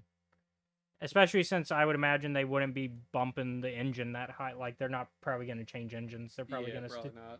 So, like, I don't see the reason to at this point. yeah, so, like, if you're not going to change engines, then all you have to really do is you can keep the same assets. There's less work, from what I understand. This is the extent of my video game development knowledge, is once you've made the engine and once you've made the art assets, you generally don't have to put too much work into sequels as long as you're using the same engine and art assets. Yeah. Some people may complain about asset reuse. Here we call it ingenuity. Yeah. I mean, but also when you have, I mean, as long as the game comes out within, like, the same 3-year period, I'm Yeah. not going to be too mad. Like, if you're spending a decade making the next game, you better have a new engine and a new, Yeah. like, new look. But if you're making it within the 3-year period that I think really should be 3 to 4 year period, I think should be games development time, Then it's okay. Yeah. then yeah. Because at that point, technology, while it will have advanced, it probably won't have advanced too terribly far. I mean, we're not moving to the PS6 yet, so Yeah. I mean, we're what? Oh. Oh, do we have an update on your PlayStation life or no? Only good things. Only good things. Like, I forget. It's been repaired, so I can play it now. Hey. Yeah. And thank you for putting me on the Outer Worlds, a game I would never have played if you didn't tell me about it. Because it's such your style. It's your Yeah. style to it, like, because you love Fallout and you like specifically New Vegas, and this is Obsidian doing the most Obsidian game ever. So, like, I went and I played through all of it, and I got the golden ending. It took a lot of work, yeah, but I did it. So going through at the very end, like the main antagonist, right, like the chairman. yep, I've hijacked it. Now we're gonna talk about video games for 30 minutes. it's fine. It's on topic. Yeah, and so I go in and I get to his office, right, and I'm expecting like a boss fight from him, Yeah, and not the fucking like big robot and drones that I just had outside. I was like, all right, I gotta be ready. There's gonna be a really tough fight, ignoring the fact that I've just done the real final boss. yeah. So I go in and I'm like, hey, could you release like the scientist guy that brought me out of cryo Yeah, sleep? give me Phineas. Give me Phineas. And he is like, no, as a matter of fact, I'll shoot you. Like, this was not the way to go about it. So, time dilation and just one quick bang. And I thought, wow, that was super easy. I only had to shoot him once. His, like, assistant took, like, 9 headshots and walked it off. I was like, why is that? What? I thought this was gonna be hard. Why was this the case? And I was like, oh, he's just a corp. It's just like a CEO. He's a corpo. I walked in and I was expecting like a fist fight to the death. And I got one earlier, but my brain didn't make the connection of like, he's just some guy. I was ready for like Mortal Kombat. Instead, I got like. You got the RoboCop ending. Yeah, I got the RoboCop ending where it just killed him. Oh. I was so ready. I was like, alright, I've got all these things stacked. I'm gonna go and shoot him in his weak spot as soon as I can. I was not ready for him to just take one bullet and die, you know, like a normal human. Yeah. It's. I know it sounds really stupid. No, because that's fair. Because like video games have taught us that there should be a big climactic fight at the Yeah, end. and there was, but my brain didn't realize that I'd already done that. Yeah, and so like your brain is still thinking, oh well, this is the main antagonist, so obviously this is who I should be having the big I was showdown like- with. I already beat like his sub boss. He should be a lot stronger than that, right?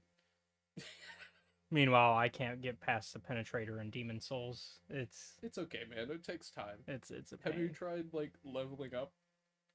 I mean, I'm pretty high level, but I could always. Yeah. I could always leave that particular section of the world and try to Yeah, and farm a little more. Yeah. There's a lot of things. Speaking of, I went and I did two things. Yeah.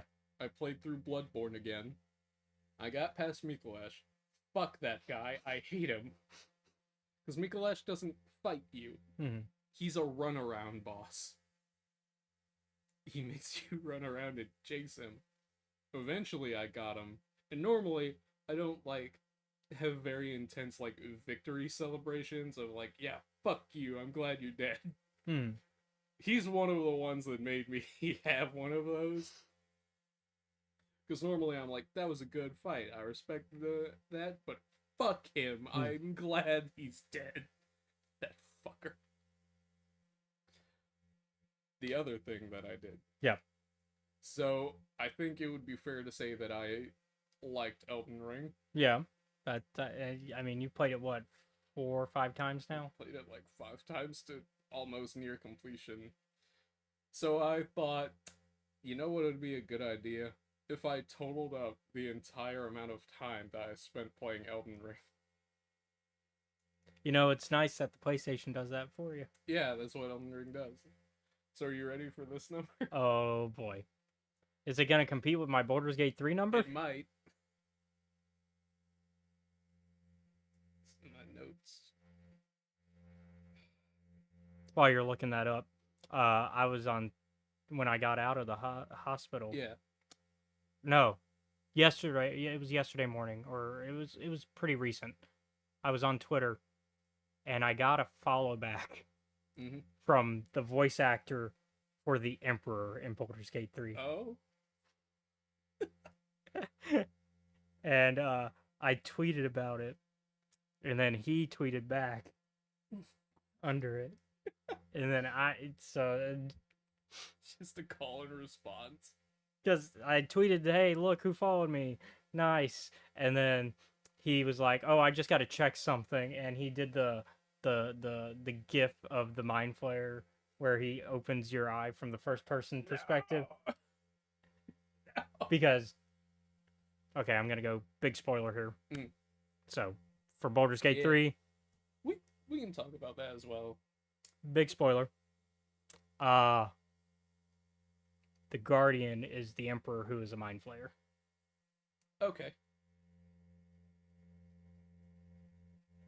That's a lot of jumping through hoops, but okay. Like the Emperor is his nickname. Like that's I like that's his name.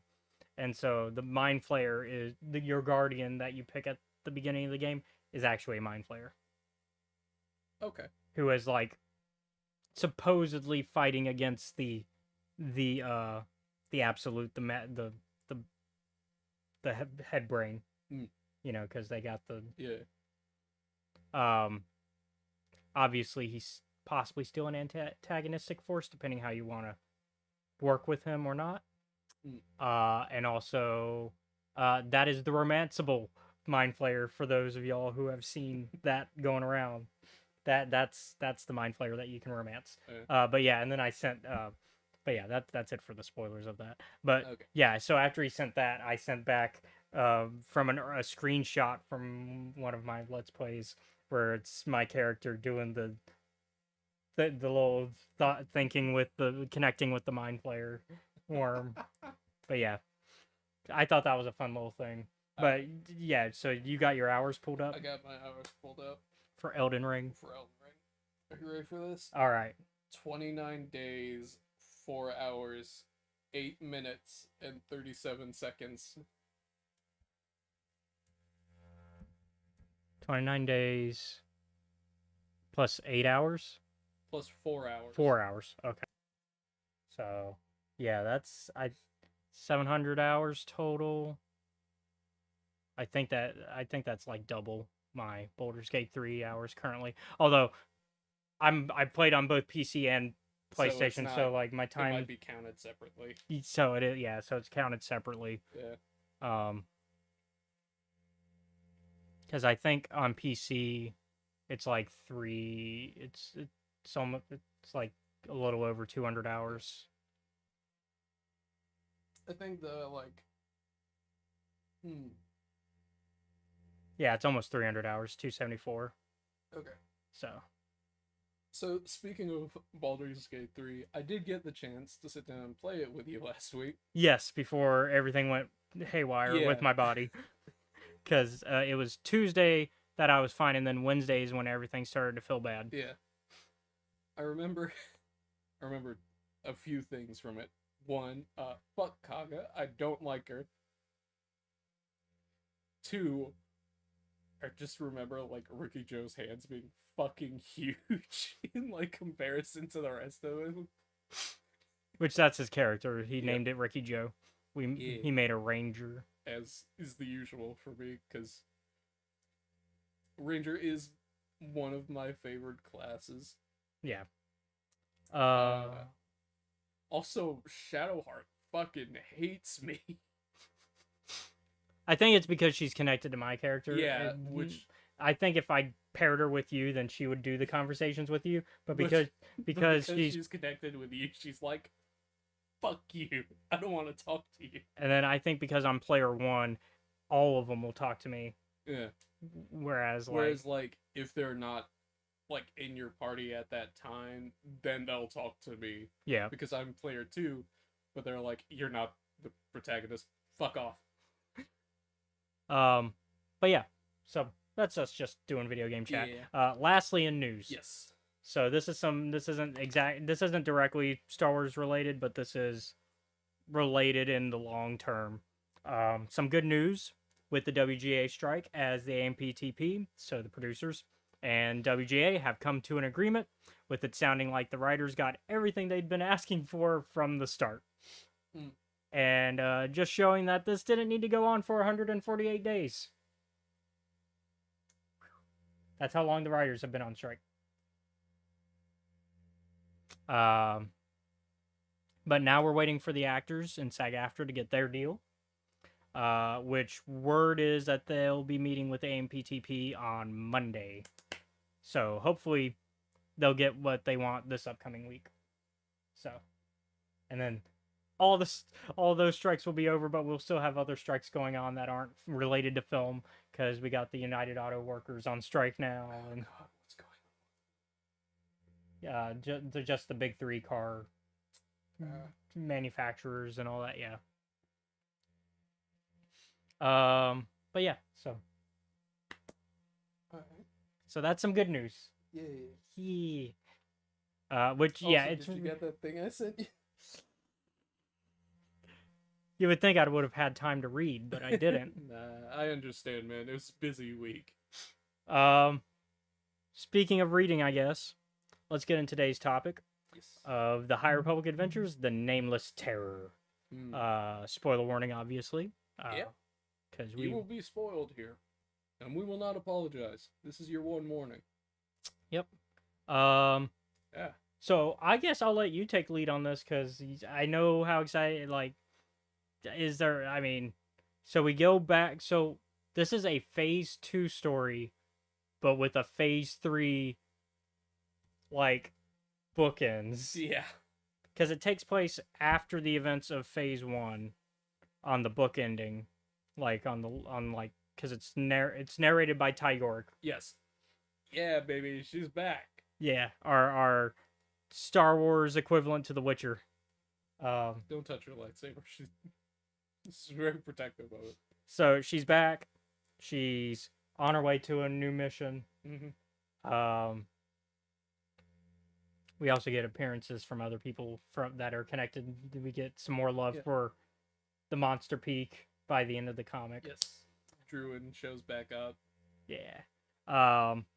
but the main narrative is that she is telling a story about creatures that are very similar to what's going on currently with because Chloe is kind of like, hey, there's a bunch of these jobs. Which one do you want? yeah, and so She's just like, I think people are just jumping at shadows for the most part. but the nameless thing does sound like an actual threat. Yeah. And so Ty kind of talks about a story that her master told her about his master Yeah. back when Like they were a back in- Padawan. So back in phase 1. Apologies, didn't mean to say- No, you're good. So back in phase 1, because Yeah. we get to see the reappearance of Rock Barin, who we hadn't seen since Hit It Hidden City. Mm-hmm. It's been a while. Quest for the Hidden City. That was the Yeah. last time we'd seen him. Because he was the one that needed rescue. Because he was the one stuck on that terrible, terrible moon. Fucking Glow. Yeah, Gloam. I'll put that up there on shitty places to not be in Star Wars. So yeah. So which this ties in, I guess, with also that's not true actually. Last time we saw him was actually Quest for Planet X. Because he does appear at like the midpoint, like near the end. Yeah. Because they mentioned this exact mission. Because he's like, oh yeah, I got to get on this mission. So while the events can be viewed as canonical, they're being told from a non-canonical lens. Because we know that this story happened, but the way it's being told might not be 100% how it went down. Yeah. If that makes sense. It's like trying to recall one of your grandfather's like hunting stories. Yeah. It's basically what this is. Yeah. Because, like, we know that something like this had to happen. Yeah. But as far as Ty is concerned, it's more of like just a story. Yeah. And also the like conversation between Chloe and Ty about Elzar, and Ty being like, I need to be away from whatever the fuck that was. yeah. And then we also know now how certain path members died. Yeah. Because we heard their names before and they were mentioned in the books, but then we never learned their fate. And Yeah. now we know, Turns out they got wrecked by the Nameless. yeah. So the main premise is that the exploration team that Rock Barin is part of Yes. crash along with some path members who were in a ship filled with some very dangerous cargo that was stolen as far as the Jedi were aware. And they think it's just these. They think that they're like diamonds or something. Yeah, like they're giant They're rocks like- that are worth something. Yeah. They're not rocks. They're not. Um, Didn't know what a Nameless egg looked like, but now I do. it's pretty big. Yeah, it looks kind of like a. It's not quite topaz, it's not like a quite, really big one. and it's not quite like a xenomorph type thing. It's just, Yeah, it's just a big it's egg. just a big egg, Just a big egg. like a big old purple egg. It's think it- shiny. It is. Do you think if you shook it and tell you your fortune? I expect it would. It wouldn't be a very pleasant one. No, your fortune would be if you're a Force user, die. It just shows up. But It was great. I think they really kept the suspense. Yeah. Because these are characters that, while we have moved forward in time a bit, we still don't know the fate of all of them. Mm-hmm. Because we don't know the fate of Rock. We don't know, like, we know he appears in other material outside of this, but we don't know what happens after those appearances, which that's when this takes place. And so we didn't know if he made it or not. And same thing. I can't remember Now- the name of Corrin's first like master. Oh. Because there's Zin, Corrin, Ambon, Paco, I can pull it up. EX50, but I cannot remember her name. I know what she looks like. Yeah, I can picture her.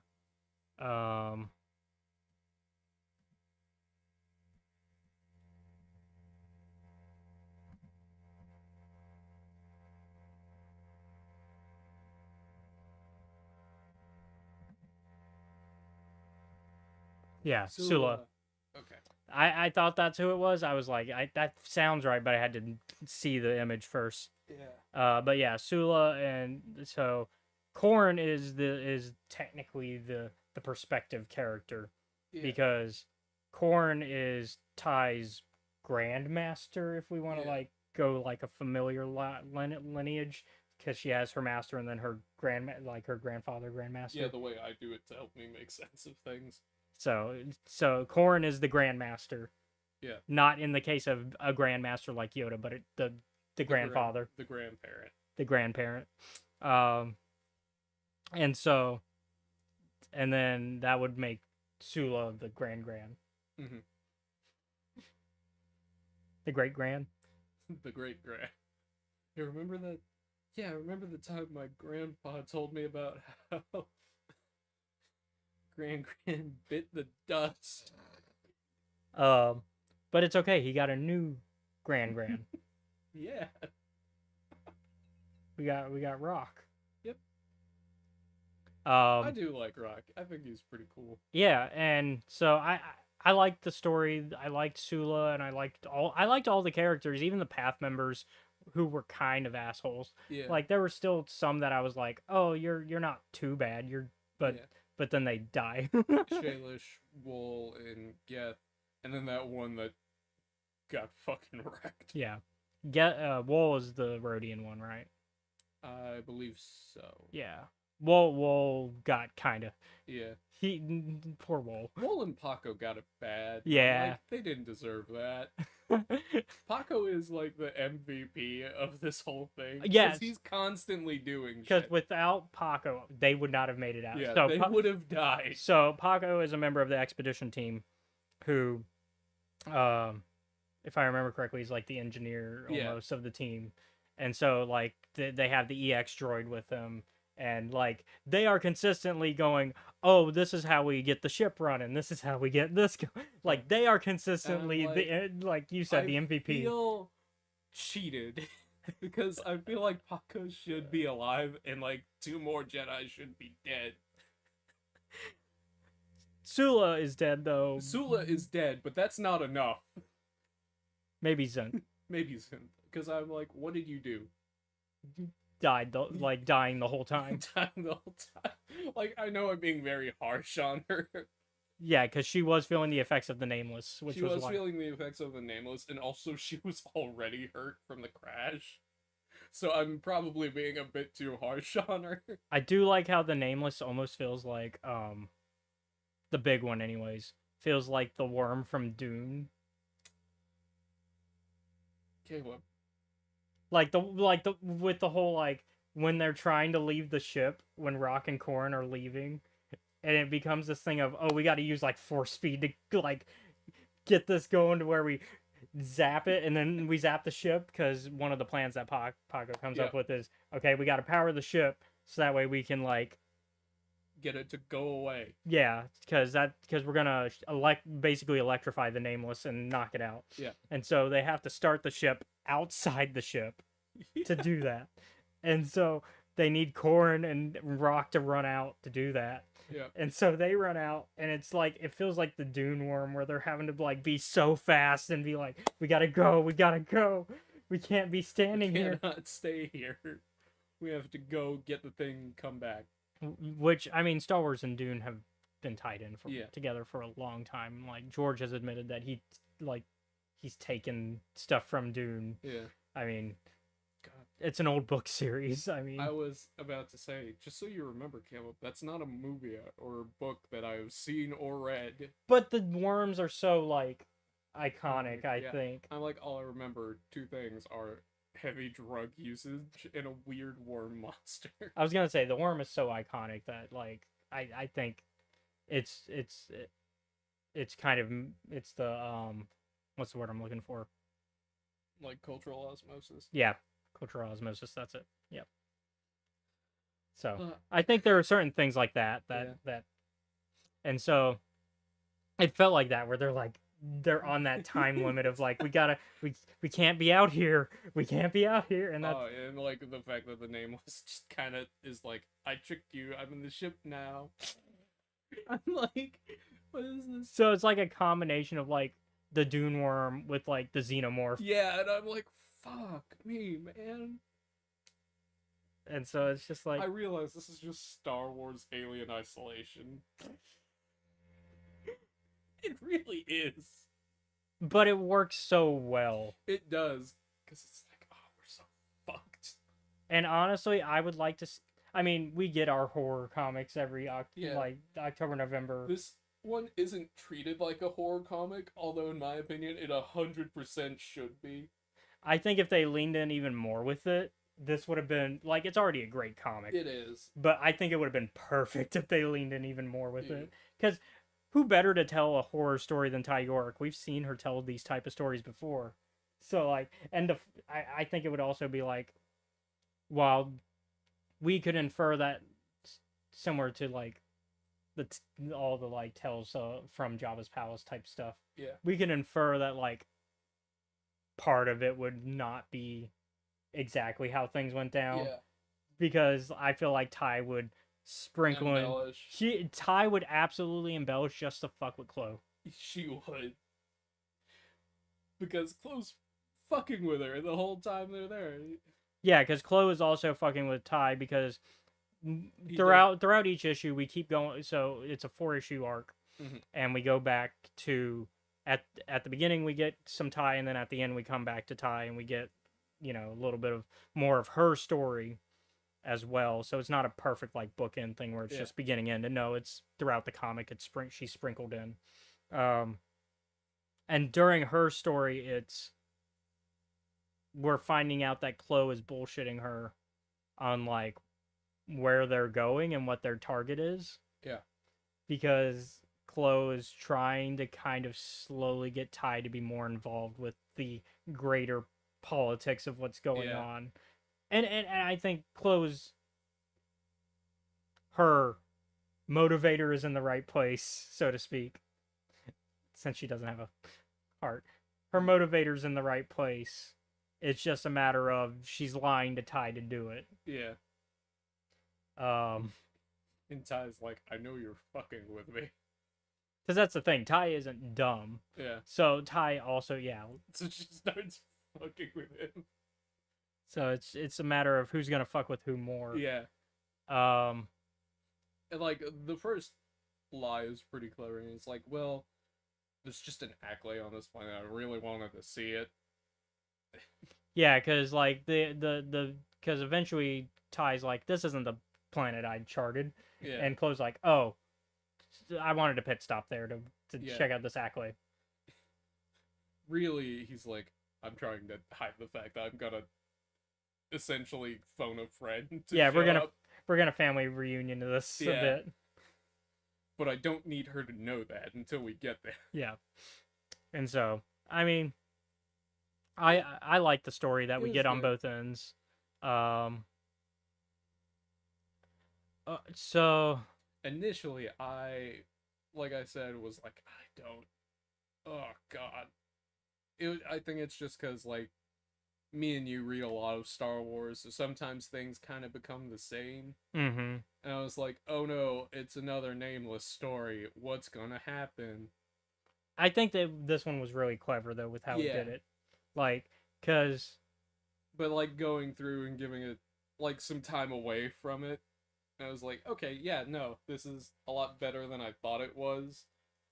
Like, because I think over time, from reading all these stories, I've forgotten to take things in isolation. I think also the key with this one is it's giving us information that we're going to need for phase 3 Yeah. cuz we need to know where Nameless come from. Like we know where literally they come from. We know they come from Planet X. Mhm. But we don't know till now like they're like they can just hatch. Like Yeah. there's just a bunch of like they can be smuggled this way, and that's something we didn't know until now. And that's a key thing to know, because that's gonna decide how dangerous Now that I've got the staff of seasons and the rod of Daybreak. daybreak, said Markion Ro. I sure am glad that I put all these nameless at these heavy Jedi locations so I can just wake them up. Yeah. And then on top of that, people can't run away to the Outer Rim because we've placed mines on the entry points to us in hyperspace. Good luck.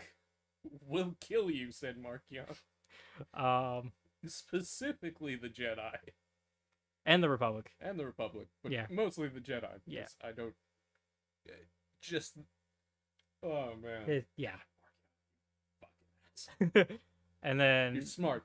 Fuck you. I think also seeing that Ty is getting invested is important, Yeah. because I think we're gonna get more Ty in Phase 3. I fucking hope so. I think we're gonna get payoff towards Ty's arc, which is Yeah. kind of it coming to terms that while she may not be part of the Order, she still has a responsibility with her powers. Yeah. Which, I mean, Monster of Temple Peak started that arc, and we kind of got some of that, but she's never really come to terms with that. Like, even during the events of, Rising Storm, she's kind of there, does some work to help, and then is like, all right, it's your mess, I'm out. Yeah. And then this is a follow-up of that and I think Chloe getting, re-recruiting Druin is kind of her way of helping Ty rebalance that, because Druin is somebody who sees the ideals of a Jedi, and because that's something Monsters at Temple Peak, where Druin is like, oh, you're a Jedi, you gotta Don't call me a Jedi. Yeah. And so Druin's whole thing is seeing the positive aspects of that, and I think having somebody like Druin around will help Ty come to better understand herself. Yeah. There's a lot of things that, Ty doesn't like to be called. She doesn't like being called a Jedi by, Druin. Or Master. Or Master. Chloe calls her Master, and she's like, don't you ever fucking call me that. Yeah.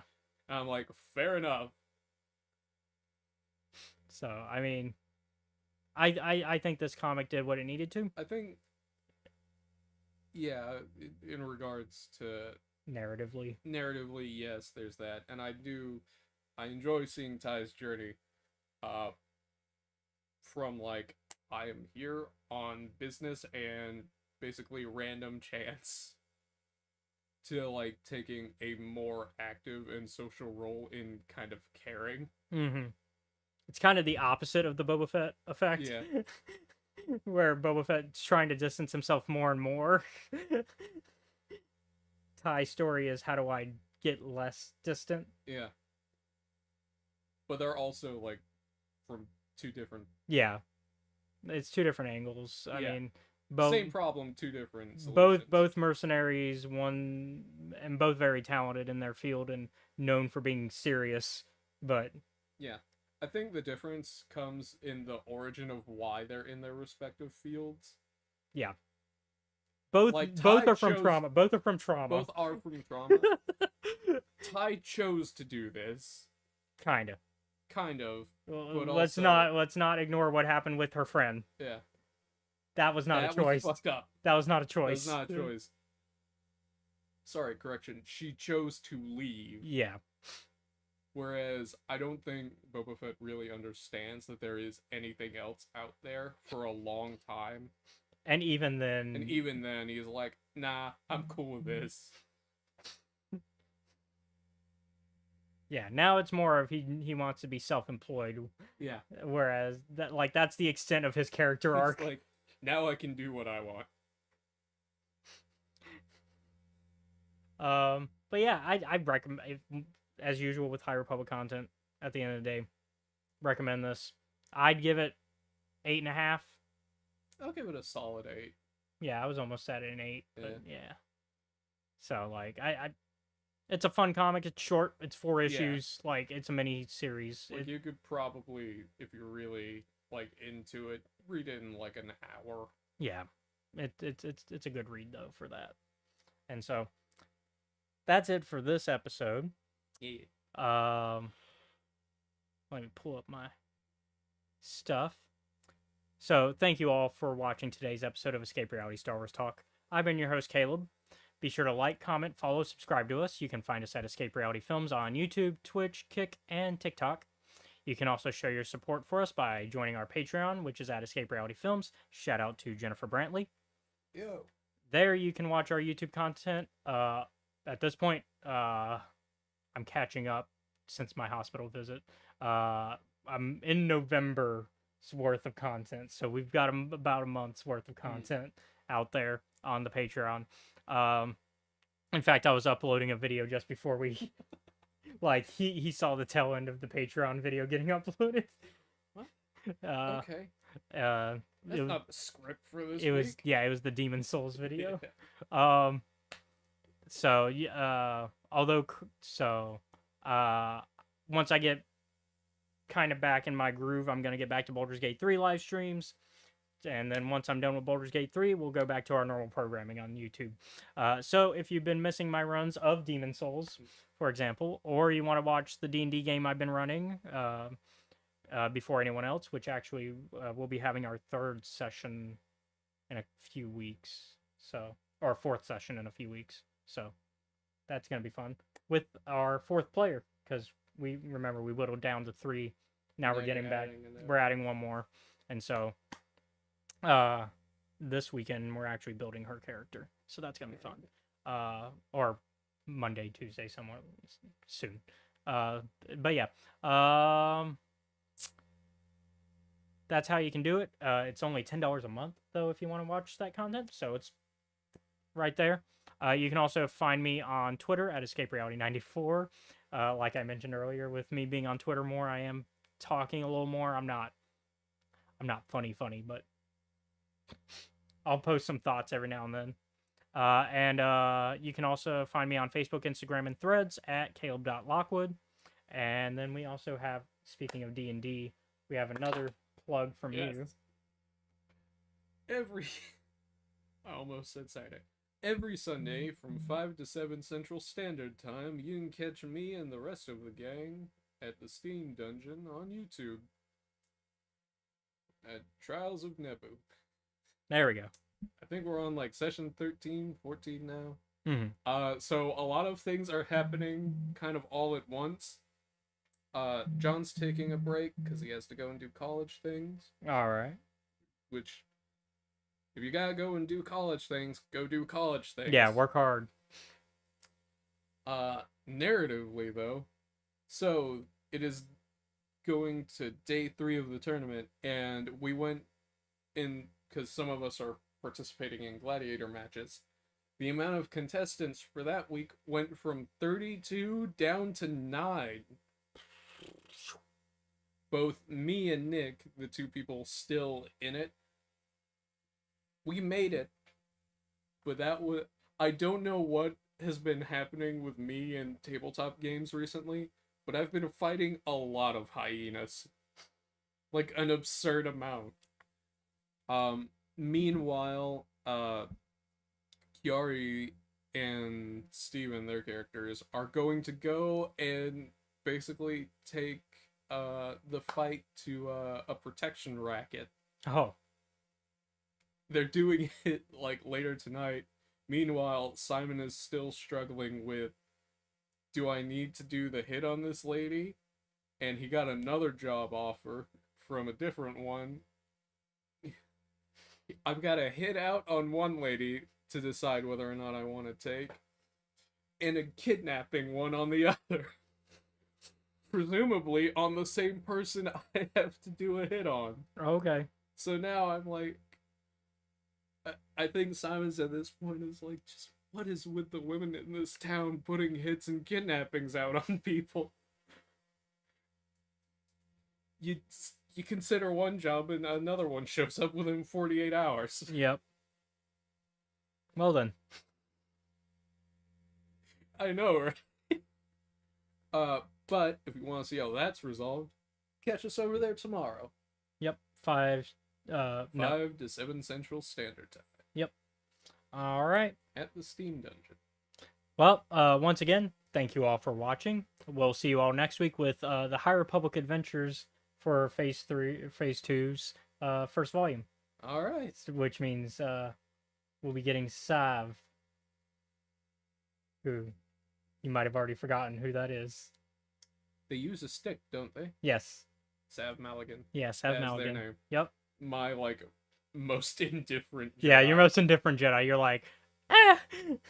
Like, they exist. I remembered who they were. If this helps get you excited for this comic, it also has Maz Kanata, Okay. and it has Dexter Jetster. Okay.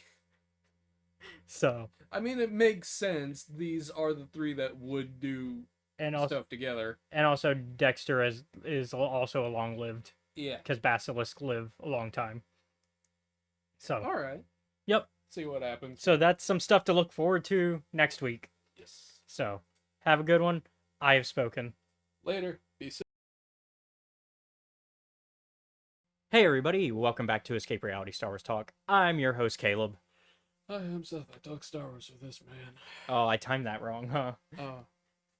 Oh. I hit your yawn. I timed it wrong. Oh, well, damn. But before we actually don't have news this week.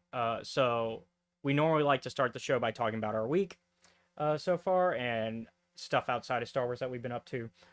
So I'll let you start, and then and then I'll talk about my week. So, I've been playing through Bloodborne again. Yep, I think we talked about this last week, that you started up Bloodborne again. Yeah. And I forgot that there's basically it's an optional area. You don't have to do it. Mm-hmm. Castle Canehurst. Which is straight up like a fucking Dracula castle. Oh, okay. Like Castlevania type of Dracula, or more? More, this place is fucking haunted and clearly evil. More Strahd like More, style. there are headless ghosts in the hallways screaming at you. Okay, so it's even more grimdark. Yeah. I am currently at the real boss of the area, Martyr Ligarius, and he is kicking my ass. Oh, okay. But I did learn something. So, he has a move, right? Where he just slams the sword he has into the ground, and initially you're like, oh, what does that do? That didn't... Seems like an odd choice. Because I didn't realize that, oh, if you look up, there is now a swarm of other swords above you. And what that does is, while you're fighting him, occasionally it'll just flick one out at you Oh, in the middle of the fight. oh boy. The good news is, first time I figured this out, by the way, you can just either smash the sword or shoot it so they'll stop doing that. This hasn't helped me as much as I thought it would. It's still not working well. Oh, okay. So it's still not quite the strategy Yeah. you need. Like, I almost had him one time and then he threw me off the roof. As far as me, I've been doing a few things. The those of y'all who follow the channel may have noticed that I haven't been streaming Baldur's Gate 3 lately, even though I promised to kind of go back to schedule. I'm still adjusting to my situation of things that we talked about last week, and just kind of getting used to my new style of life and having doctor's appointments now and then. So that's kind of taken a toll on my willingness to want to stream. Like, I want to play Baldur's Gate 3. It's not a I'm burnt out on Baldur's Gate 3. It's a I just don't feel like streaming for 4 hours thing. Or more, because I've done longer streams. Like, sometimes I'll do 8-hour streams. Yeah. But, like, I just haven't been in the mood for that at the moment. And so I've been instead playing Disney Speedstorm, which went free to play this week. And I've been enjoying that because it's more of a quick burst sort of game. It's very much a. I mean, I brought my Yeah. PlayStation Tuesday to hang out when we hung out, and we played a couple rounds together because you can do like private matches and you can do couch co-op, which is nice. That's actually nice that they offer couch co-op. More games Should. more games should keep couch co-op as a Yeah. thing. And so we played a couple rounds. Tori played a round. Tori downloaded the game on her PC afterwards because of Yeah. that. Because she was like, "Oh, I want to play more of that." Because she saw me playing as the princesses, and she's like, "Oh yeah, the best princesses. You've got them unlocked already." Because I had Mulan, Meg, and my other main, Jasmine, at the moment. Although I just unlocked Genie today because I got the Golden Pass, which is the game's version of a battle pass. Yeah. Because while free to play, they do operate on a battle pass system, seasonal stuff, and the current season is Aladdin based. So Jasmine is the free character that you can unlock through the battle pass by leveling up, and then Genie's the one that you can pay for. But I've learned that as long as you do the ranked online matches, which the way ranked works is each of your drivers that you've unlocked have separate ranks. So each driver individually is ranked. Yeah. So like currently Mickey for me is 16. He's in the platinum ranking right now, and he can still go higher. I think the next one, I forget the name of it, but it can go higher than platinum. And so he's at 16. I just got Jasmine to 16, and then everybody else but Genie is at 11, which puts them in the gold rank. Okay. And so Genie is almost, I think he's in bronze right now because I did a few matches with him after I unlocked him. But basically, each time you level up, they give you free coins for that. So as long as you keep switching drivers and you keep ranking up, then you're good. And you don't even have to win to rank up. Like, you still get points just for driving.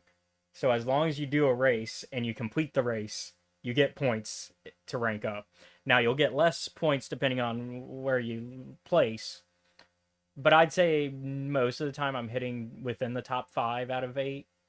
And I've even managed to get first place in a few matches, enough that I got a trophy for it on PlayStation.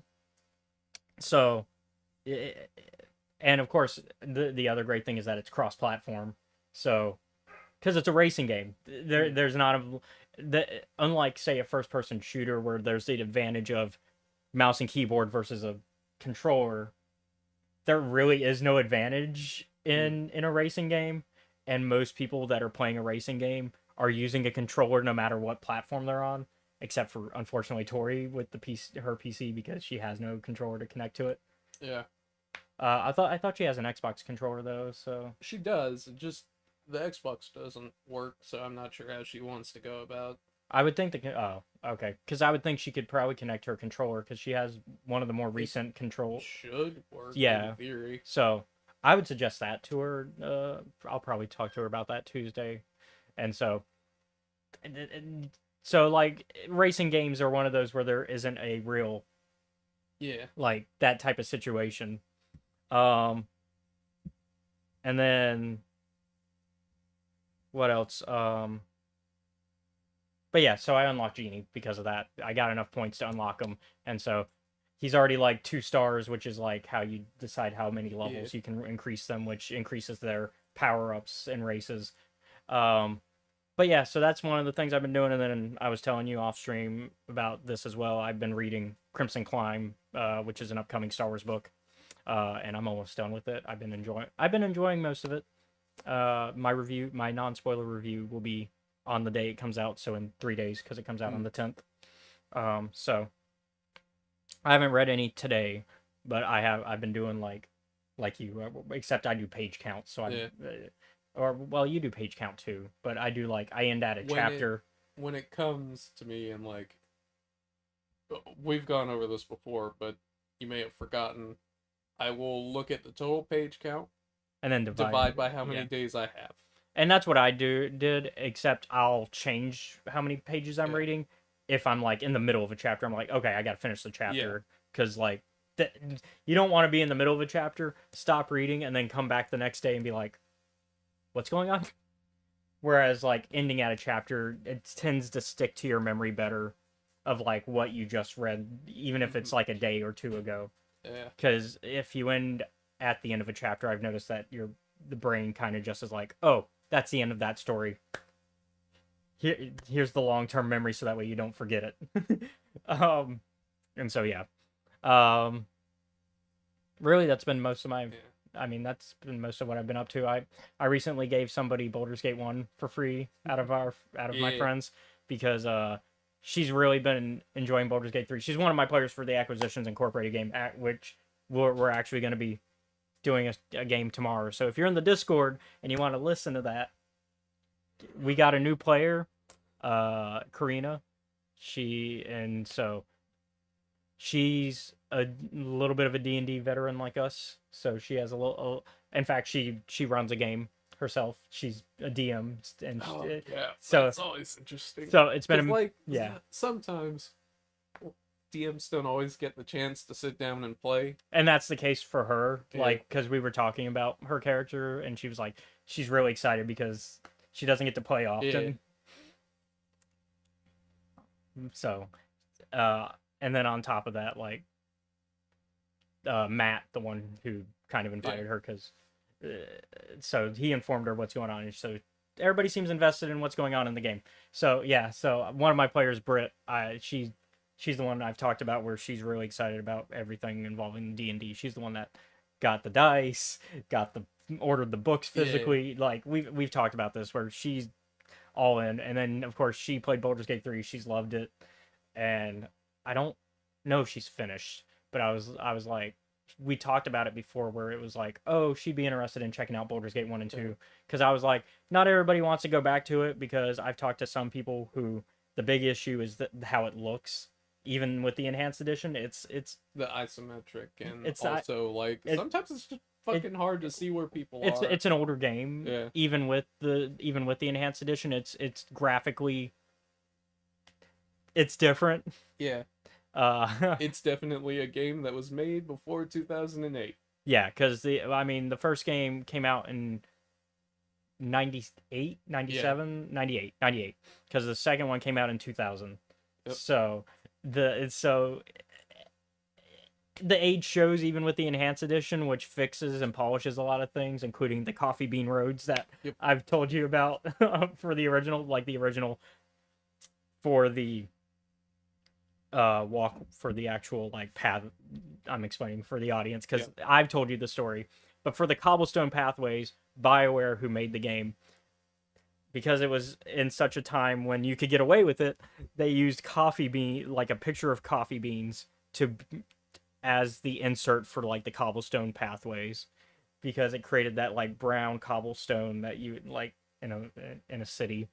And then when Beamdog, the ones who did the enhanced editions, took over the project, they were given all the files, of course, because they basically took the game and they were going to build it from scratch with a new version of the Infinity Engine. Who sent us this fucking picture? And so of they looked at the game and were like, oh, you put it in HD, because originally they were just like, oh, we can just puff it to HD, which is what a lot of those type of projects do when they do enhanced editions or remaster, right? They just kind of do a little bit of cleaning it up to where it looks HD. They couldn't do that with Baldur's Gate, because they were like, oh, that's a picture of coffee beans. Once you fix it in HD, you see what it is. Yeah. And so they were like, well, it's a good thing we were doing this from scratch anyways. So, because they basically rebuilt the engine. The Infinity Engine 2.0 is what they called it. And so the only game that was Infinity Engine based that they have not been able to recreate is Icewind Dale 2. And that's because of the infamous trouble of a lot of old video games of the lost original files. Oh no. They're somewhere. No idea where they are. It's why we didn't get a Final Fantasy VIII remaster for a long time, because Final Fantasy VIII was in that similar situation of We don't have the original files Whoops. because We lost them. because like back in the day, video game companies would make their games. They'd have the original files to make the games and make the prints, and then Then it was done. it was done. And there wasn't really. I mean, even today, there's not a lot of game preservation, and so back then, even less so. It's why a study came out talking about how there's like 80% of like old games are missing because like have basically disappeared because Just don't have the files. yeah, we don't have the files and nobody's preserved them because a lot of those games aren't like the Marios. Yeah. They're the smaller projects that Nintendo or whoever made. So it's like, well, we keep them around. Yeah, and even emulator groups that try to preserve game because emulation is a type of preservation while it can be viewed as illegal. I think it's a key part of preservation in a world where we don't preserve those Yeah. games, especially when Nintendo and other companies like it don't care to preserve those games. It's like, well, other people care. And even then, you're still not preserving it in its original state because you're not able to play. Like, we even have lost like physical copies of those games, so you still can't play it in the original state that it was meant to be played in. And that goes in that increases that number to where we get 80% because it's just like even if we're counting emulation, that's still not true preservation. That's a type of preservation, but it's not truly preserving it. Yeah. Which it's funny, I was talking actually with Harith last night about film preservation on that same regard and how there's certain projects regarding Star Wars that groups that try to preserve the original A New Hope, and Yeah. so there's actually a group that recently got their hands on the original 35mm and 70mm footage. And so I was talking about how that's really impressive and really that's historically important, in my opinion. And I think a lot of people who like films would agree. Yeah. Because we're talking about the originals, so not the special editions where George has made changes. We're talking the original release originals.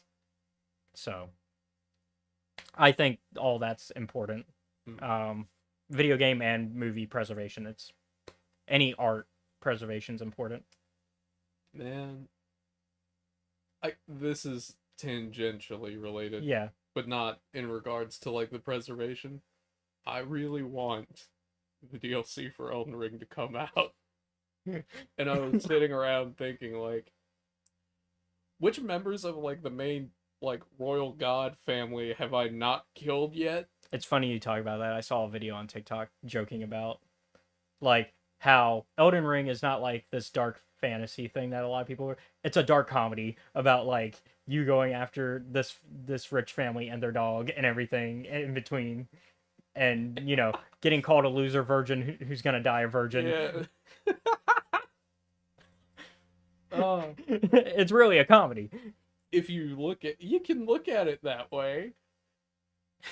But I was thinking about it and I'm like, all right.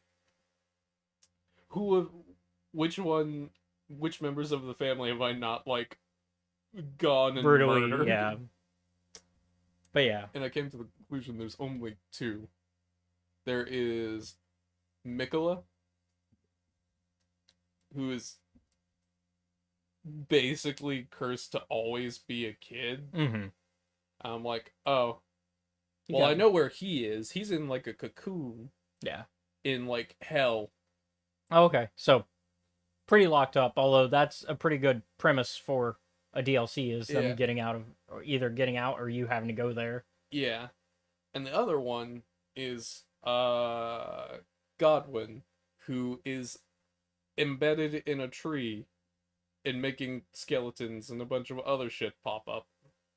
Now, does that have to do with the big tree, or is that its own separate tree?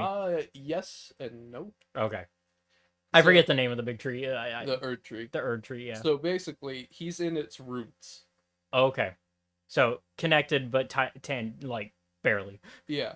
Got it. Because of there's a lot of in Elden Ring about burial rites and how certain groups used to do it, and how you're supposed to kind of how you're supposed to die Yeah. and things aren't dying and that's fucking everything up.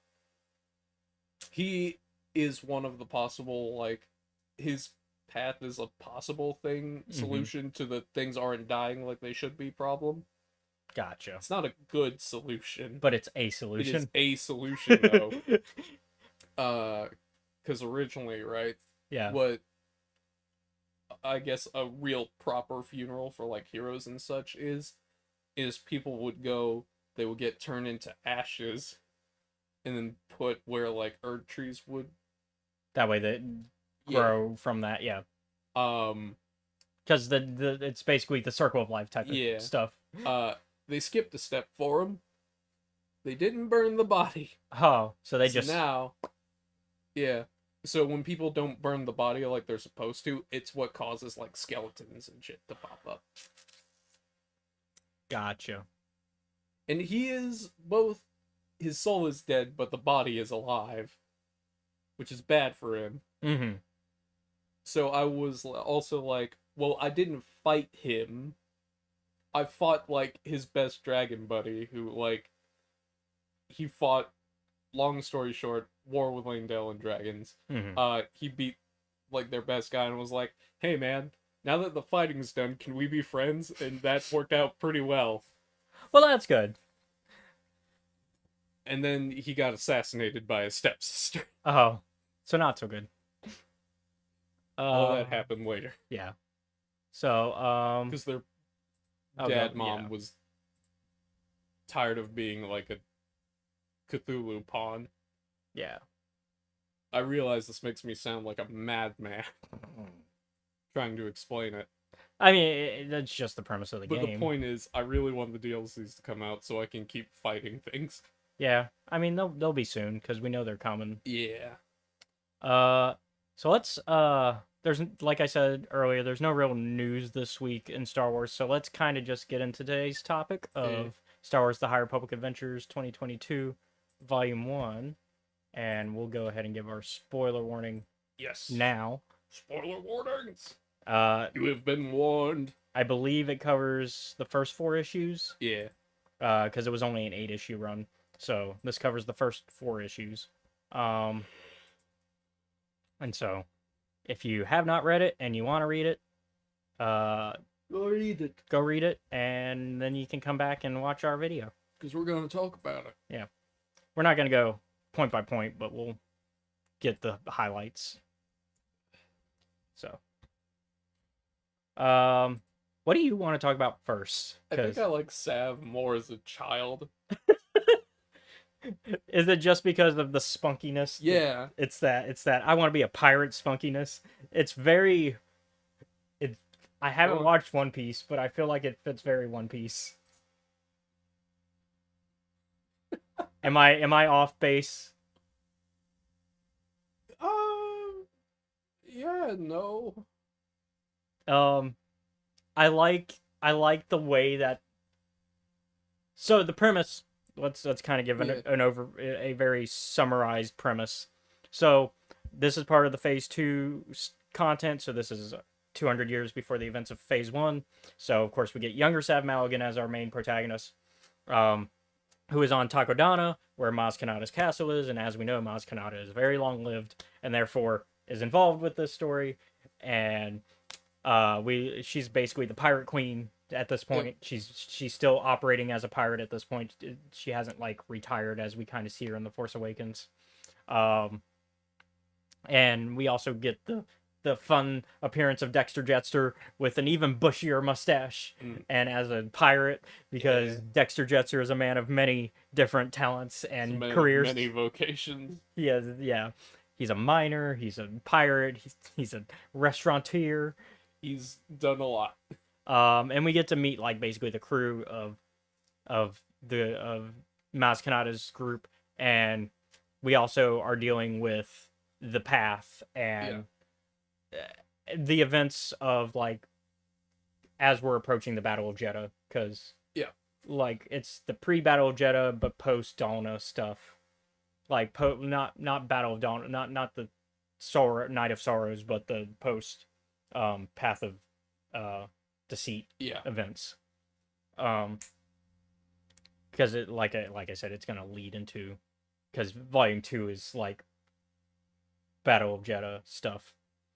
And so we kind of just see Sav Maligan's life and how she goes undercover as a pirate, because she kind of she's trying to decide if the life of a Jedi is what she really wants. Yeah.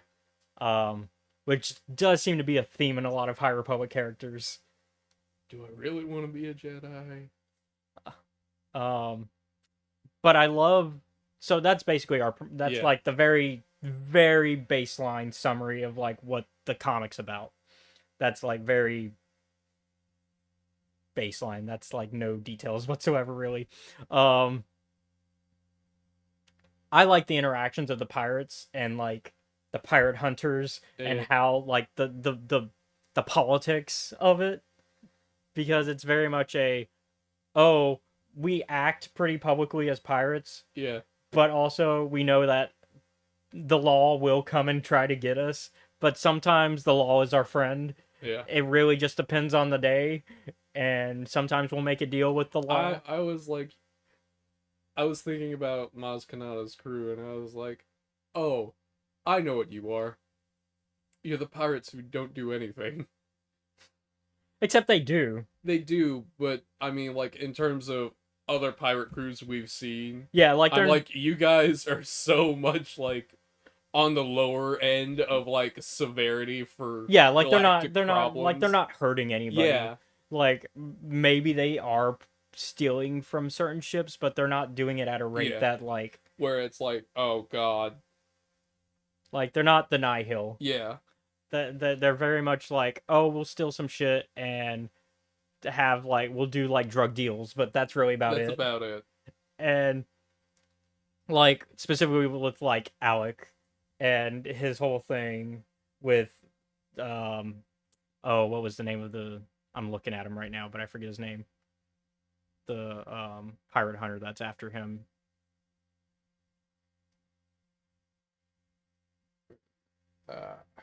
God, that's so small. Sorry, we're looking at the comic in front of us, and I'm trying to pull up his name. Hold on. I think it's Raph. Was it up there? Inspector Inspector Raph. Yeah, I was right. So yeah, Inspector, like their dynamic in Yeah. particular is very interesting. And then you've got the other one who has he's basically on parole Yeah. and has his parole inspector with him at all whole times time. while still doing illegal shit. Yeah. And his inspector's like, I can't stop you, but I'm gonna like make notes of what you're doing. And it's just like, aren't you there to stop him? And it's like, nope. They basically are like, yeah, by the time he usually finishes up explaining what's wrong, we've already committed another crime, so he has to keep writing down notes. Yeah. Also, the most, like, just go into the woods and bam, cult. Yeah, because so part of the main premise of dealing with the Path is they're not dealing with the Path directly. Yeah, They're dealing with people that the Path have hired. because the Path, being the Path, has hired people to cause problems Yeah. to make people look bad. Because Mother is smart enough to buy other groups to do their work Yeah. for them. So that way it's not always the Path directly doing something. And in this case, it's buying this cult/pirate crew who are like a Force cult. And their thing is they basically don't like the Jedi, and they don't like, that's really Yeah. about it. Like, they don't really have an actual fundamental belief that I could understand. It's I made a pirate crew out of Force users. Yeah, and so they deal with that, and yeah, Sav, Dex, and Raph run into them in the middle of the woods on Takodana, Yeah. and then Sav, this is the start of Sav pretending to not be a Jedi, has to like deal with them a little bit and help everybody like escape, Yeah. and so a whole fight happens. What interested me, like, looking back at it, it's like, my murder bots will take care of them, and the group before they like even have been properly seen, are like, so anyway, we started blasting. Yeah, like Raph and Dex are immediately at it. Sav pulls out her lightsabers because she's not hiding it from everybody yet. Dex and Raph are really the only ones that know. Yeah. Throughout most of the comic, Maz knows but doesn't say anything. Yeah. Because it's Maz. Maz is smart and also force sensitive as well, as implied in The Force Awakens. And so, Like, yeah, I fucking knew. What did you think? You were subtle, kid? yeah, and so they deal with the murder bots. The Dank Grax, that's the name of the pirate crew, the rival crew, led by Eric Vaughn. And so they end up having to investigate that. And so I like the Dank Grax as kind of a villain premise. I kind of like a pirate. It's very interesting seeing Force sensitive doing other things. Yeah. So like, instead of being a Sith or a Jedi or even just a regular cult, we'd have a pirate crew of Force sensitives, which is very interesting as a premise. And so, at this point, Sav goes undercover, full pirate. Yep. Joins Maz's crew, and their whole thing is now, okay, we got to deal with the Dank Grax because they're up to something. And I forget what they specifically stole, but they like. They have something that like they're trying to mess up Maz's operations. I think they're, if I remember correctly, their just ultimate goal is to take over Takodana. Yeah. Like that's their ultimate goal. They want the Jedi and Maz off of Takodana. Like that's it. That's really it. Because they're like, oh, Takodana, great pirate world. We want it. Sav is doing this operation without Jedi oversight because her master was like, hey, don't do this. And Sav was like, no, I'm going to do it. And so we kind of meet the different members of the Dank Grax. So we got Eric Vaughn, like I said, that's the leader of it. He's kind of this gruff, I don't care about my crew sort of captain. Yeah. And then you've got Orn, who's kind of this creepy like second in command. He's kind of just there. Like he never does anything, but he's always there. Sayakim, who is the kind of the newest member. Yeah. And so like she's kind of the point of view character for the crew, and she just kind of wants to see the world burn in a way. Like she's all about, hey, let's do the destruction. It sounds fun. And then we got Lava Lock's Verzon, who is the wild card. Yeah. Got that guy's just crazy. Yeah, just crazy. Got paint all over their face and clown makeup looking. Yeah. And so that's kind of your crew. That's the crew of the Dank Grax. And I was thinking this about like Ulren like later on. I was like, this Voldemort looking motherfucker. He's immune, okay? Immunes can't help how they look. I know, but I was also like he'll show up throughout different scenes. He won't say anything. He'll just be there. In one panel he'll be gone, and on another one he'll show up, and I'm like, the fuck are you? Yeah. So for the most part, most of these issues are the space battle above Takodana, and then like the initial dealing with the Dank Grax and the Danks using very illegal, very frowned upon types of warfare, using chemicals and stuff, which kind of hints towards the Nihil later and what they do. Yeah. And so it's a lot of that.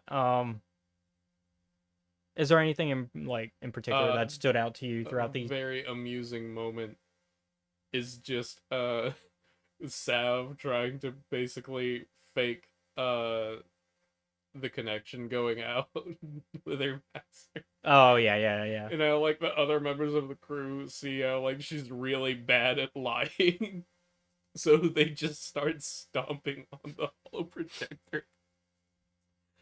In the really awkward situation about how they make sure Inspector Raph doesn't really learn anything. They're like, yeah, because they can't let him know they want him to know information. Yeah. But they also can't directly give him that information because of So how- the solution is anytime is it Inspector Rado that you're thinking of, or nah, that one right there. oh, Alec? Alec has one of his like phone calls with Inspector Rath. They have to sit in on it, and they're like, "Yeah, it's kind of awkward sometimes, but this is the best we've got." Yeah, because Alec has a similar situation with Rado and Claws. I forget Yeah. his name. But they kind of have a similar situation, except Alec isn't on parole. Raph is just kind of his like specific inspector that's been hired to keep track of him. Oh no, that's not it at all. Well, there's also Look, they're banging. there's the romantic interest as well. Yeah, which is like, oh man. No, and that's not even like it's straight It's up. straight up stated. That's not what I mean. I'm like, man, this is gonna be real awkward because now your whole crew has to listen in on the conversations you're having with your significant other. But they also I aren't- understand why. They also can't be together though, at 'Cause- least openly because of their career paths. yeah, And so, yeah. And then of course I like the sequence with the pet, yeah. That's and on- It's just like walking around and being like, hey, and we get I think the most funny thing is the ship swap. yeah, they just steal each other's ships. It's very pirate. God damn it! And honestly, I could see it happening in like in any other pirate media and being like, Motherfucker. and it being really comedic and it works. I think it works. And of course, unfortunately, it also creates a situation where where things don't go well for Maz. They got her. Yeah, they capture her. Who put this curtain here? And so, and we get a lot of, Get some backstory. yeah, because we only have 8 issues total, Yeah. and this is only 4, so we're already halfway through. And so, they really have to give us the characters and make us care about them quickly enough, especially since this is an ensemble comic. Yeah.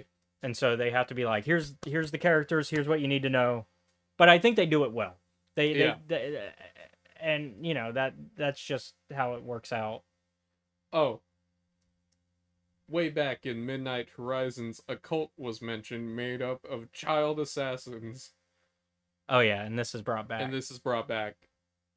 Also, the fact that Sav hung out with Maz Kanata, we're seeing that now as well. Yeah, because that was brought up. Yeah, because I mean they're best friends by the time of Yeah. Phase 1, and so this is the showing us how that happened. And so yeah, the Scarlet Skulls. Yeah. Yep. Is the cult, the murder cult. Yeah, they're also not around anymore. Yeah, somebody killed a bunch of them because Yes. he didn't like that they stole a child, and he was like, "I will protect this child, and then I will murder everybody that that." We're talking about Alec. Yeah, We're talking about Alec. Fucking murdered. Because Quiet Shan, Yeah. which What's up? I feel like these are nice of the Old Republic references, because Might be, might not be. because Alec is Malik's original name. Okay. And then Quiet Shan, as in Bastila Shan, as in Satil Shan, as in that Shan family. Maybe. But Maybe I not. think I don't think it's I think they're just I think they're reusing names. yeah, for I think it's simplicity. reusing names, and I think it's they know the connections of those names, but they're not meant to like I don't think they're meant to be related. I think Yeah. it's more of, hey, this is a fun little Nod. to those names, but because even Alec kind of looks like Oh yeah, he does, doesn't he? he looks like post hair Malik when he loses after he's lost his hair, but before he loses his He jaw. got to keep his jaw this time. Shame about the rest of Yeah, he lost his legs, so he gets spider legs. He gets the mall spider legs. But it's I like the art design though of those characters. I like Quiet Yeah. Chan's design, the cyborg with with the robotic eye, and I like most of the pirate designs. Yeah, like they look how you imagine a pirate crew would look. Yeah, like say Akin is also well designed. Yeah. Like the Zabrak with like the half cut, like the punk Yeah. half shave.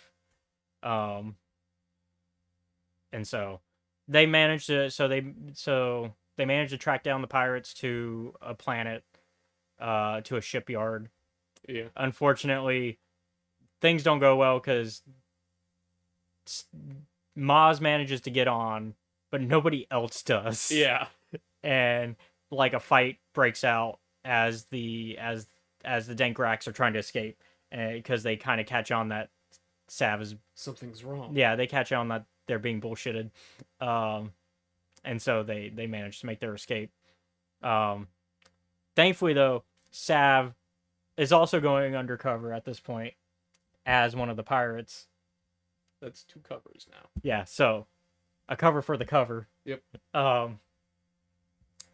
And in this case is like, oh, I'm a representative for this force cult, and I'm here to join up with you guys. And so they take as Basrup Rathoth, or however you want to pronounce that, Ratht, Rathoth, but Basrup.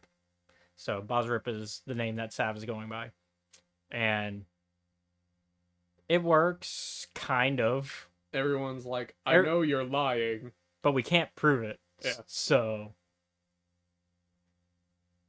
also because Sav is very gender neutral, yeah, it works in Sav's favor that they can say that they're a guy, because nobody really catches on immediately. Oh yeah, Maz is bothering Orm and getting busted. Yeah, that so like that's basically where the first few issues, first volume kind of ends. We get one more issue of like her trying passing the like initiation trials. Yeah, because they're like, prove that you're force sensitive, prove that you're not a Jedi, and like, because like you've got a lightsaber. What's up with that? Yeah. Oh, I killed a Jedi. I killed a Jedi and took it from them. Which is like the bit like, it's the quick lie that every Jedi makes when they're confronted with how did I get a lightsaber? I killed a Jedi. I love how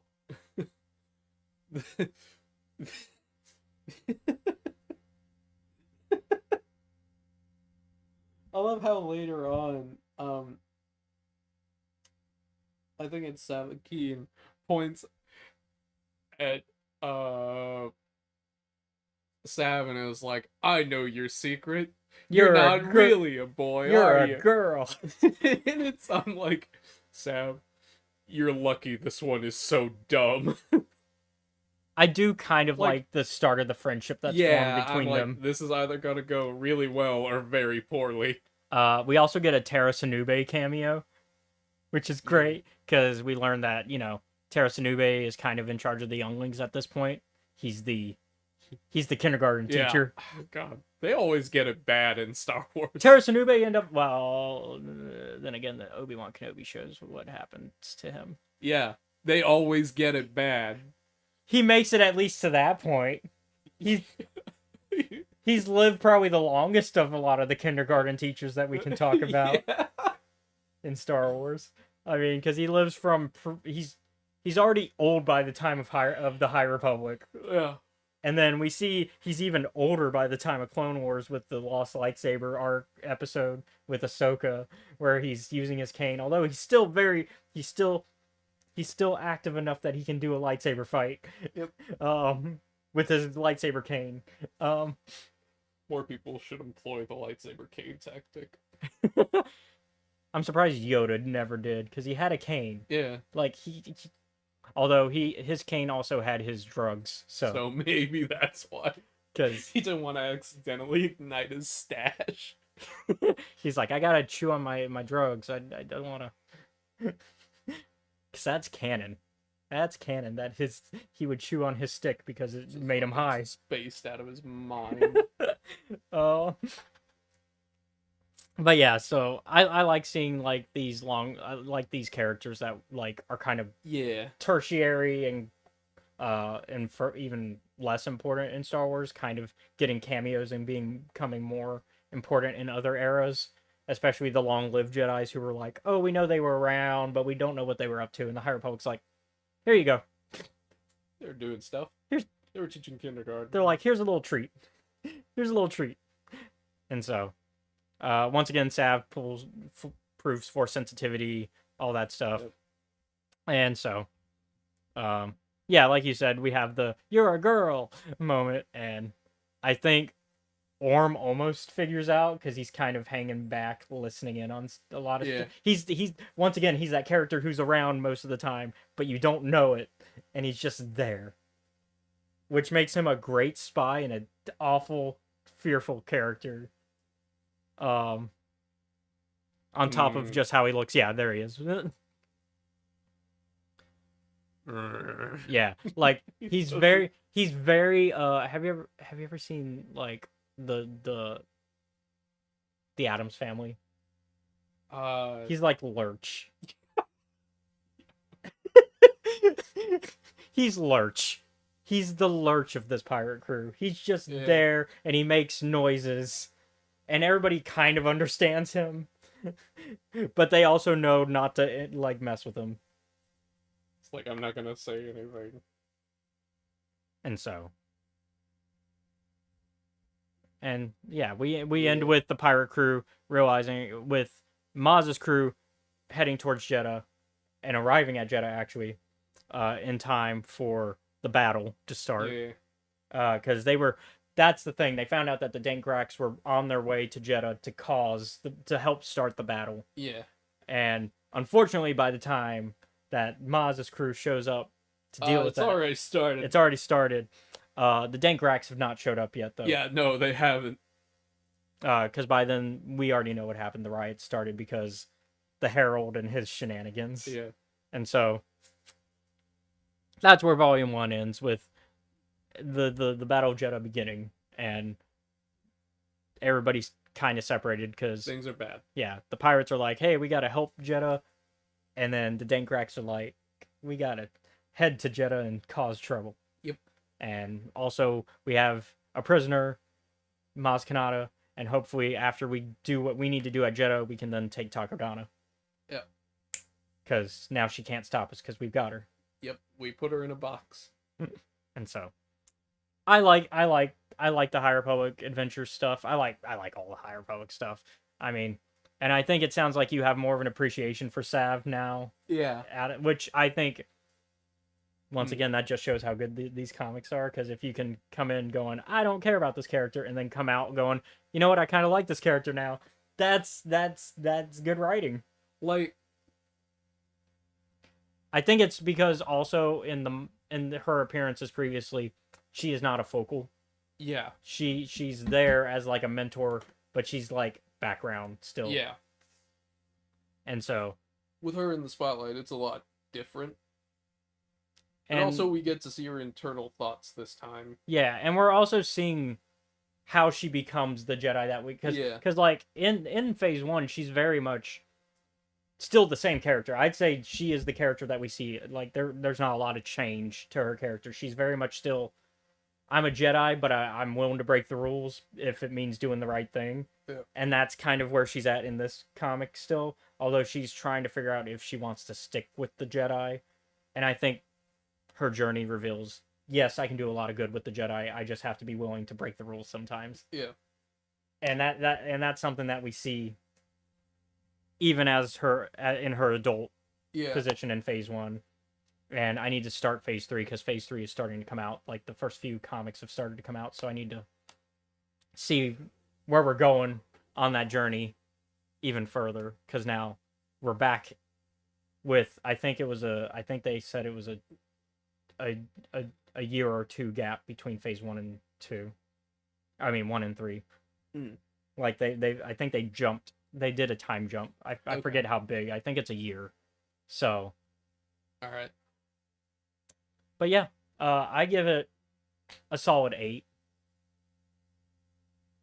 I mean, I think it could be higher if once you get the full comic, because this is just half of that series. Yeah, I'll score it about the same for now. And I think it helps that while phase 2 is shorter, and I kind of wish that it ran a little bit longer. Like I wish they did one more wave of books. I'm not disappointed in what we got. So Yeah. like it's one of those things of, oh, I wish they did this, but also we can't judge it on what we wish. We have to judge it on what we got. Yep. And what we got is a good product at the end of the day. And I think it works out in the case of High Republic Adventures because they're able to tell. It's not quite a mini series, but it's basically a mini series because it's just like 8 issues and then done. And it manages to tell a solid story within those 8 issues, as you'll come about to. And it's a focused story. There's not. Yeah. Whereas I think, while I liked High Republic Adventures Phase 1, I think Phase 1 was a little more scattered on the story. Like they had to get a lot of elements in because they had to do a lot of introduction to the High Republic world for people who own, like, because everything in High Republic Phase 1 had to be treated as this is the first time you're reading the High Republic. Because for most people, it would have been. So everything had to be treated as that, and you had to be able to read each thing separately and still feel like you were getting a complete story. And I think Phase 1, High Republic Adventures, it kind of told a more split story because it also had to connect to the books and other stuff that was coming out. Whereas I think with this one, because it came out so late in Phase 2, it was able to be like, okay, we're going to condense this to just being about the Battle of Jeddah, because at this point we've already covered the Battle of Jeddah, so people know what's going on, so we can just make it about that. Like, the Battle of Jeddah, pretty bad. The Night of Sorrows, probably worse. Yeah.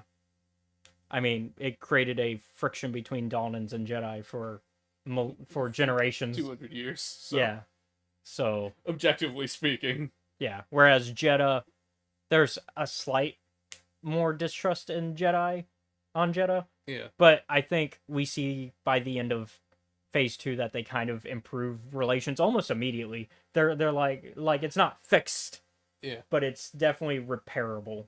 Whereas the Dawnins and Jedi, That one's not gonna be it doesn't get repaired until Phase 1, and then by then Dalna gets. There's no Dalna now. Yeah. So there's no more ice skaters. At least on Dalna. Maybe they're at the zoos. At the zoos, maybe, but not on Dalna. Come to think of it, I don't think there's gonna be much of anything on Dalna for a while. Yeah.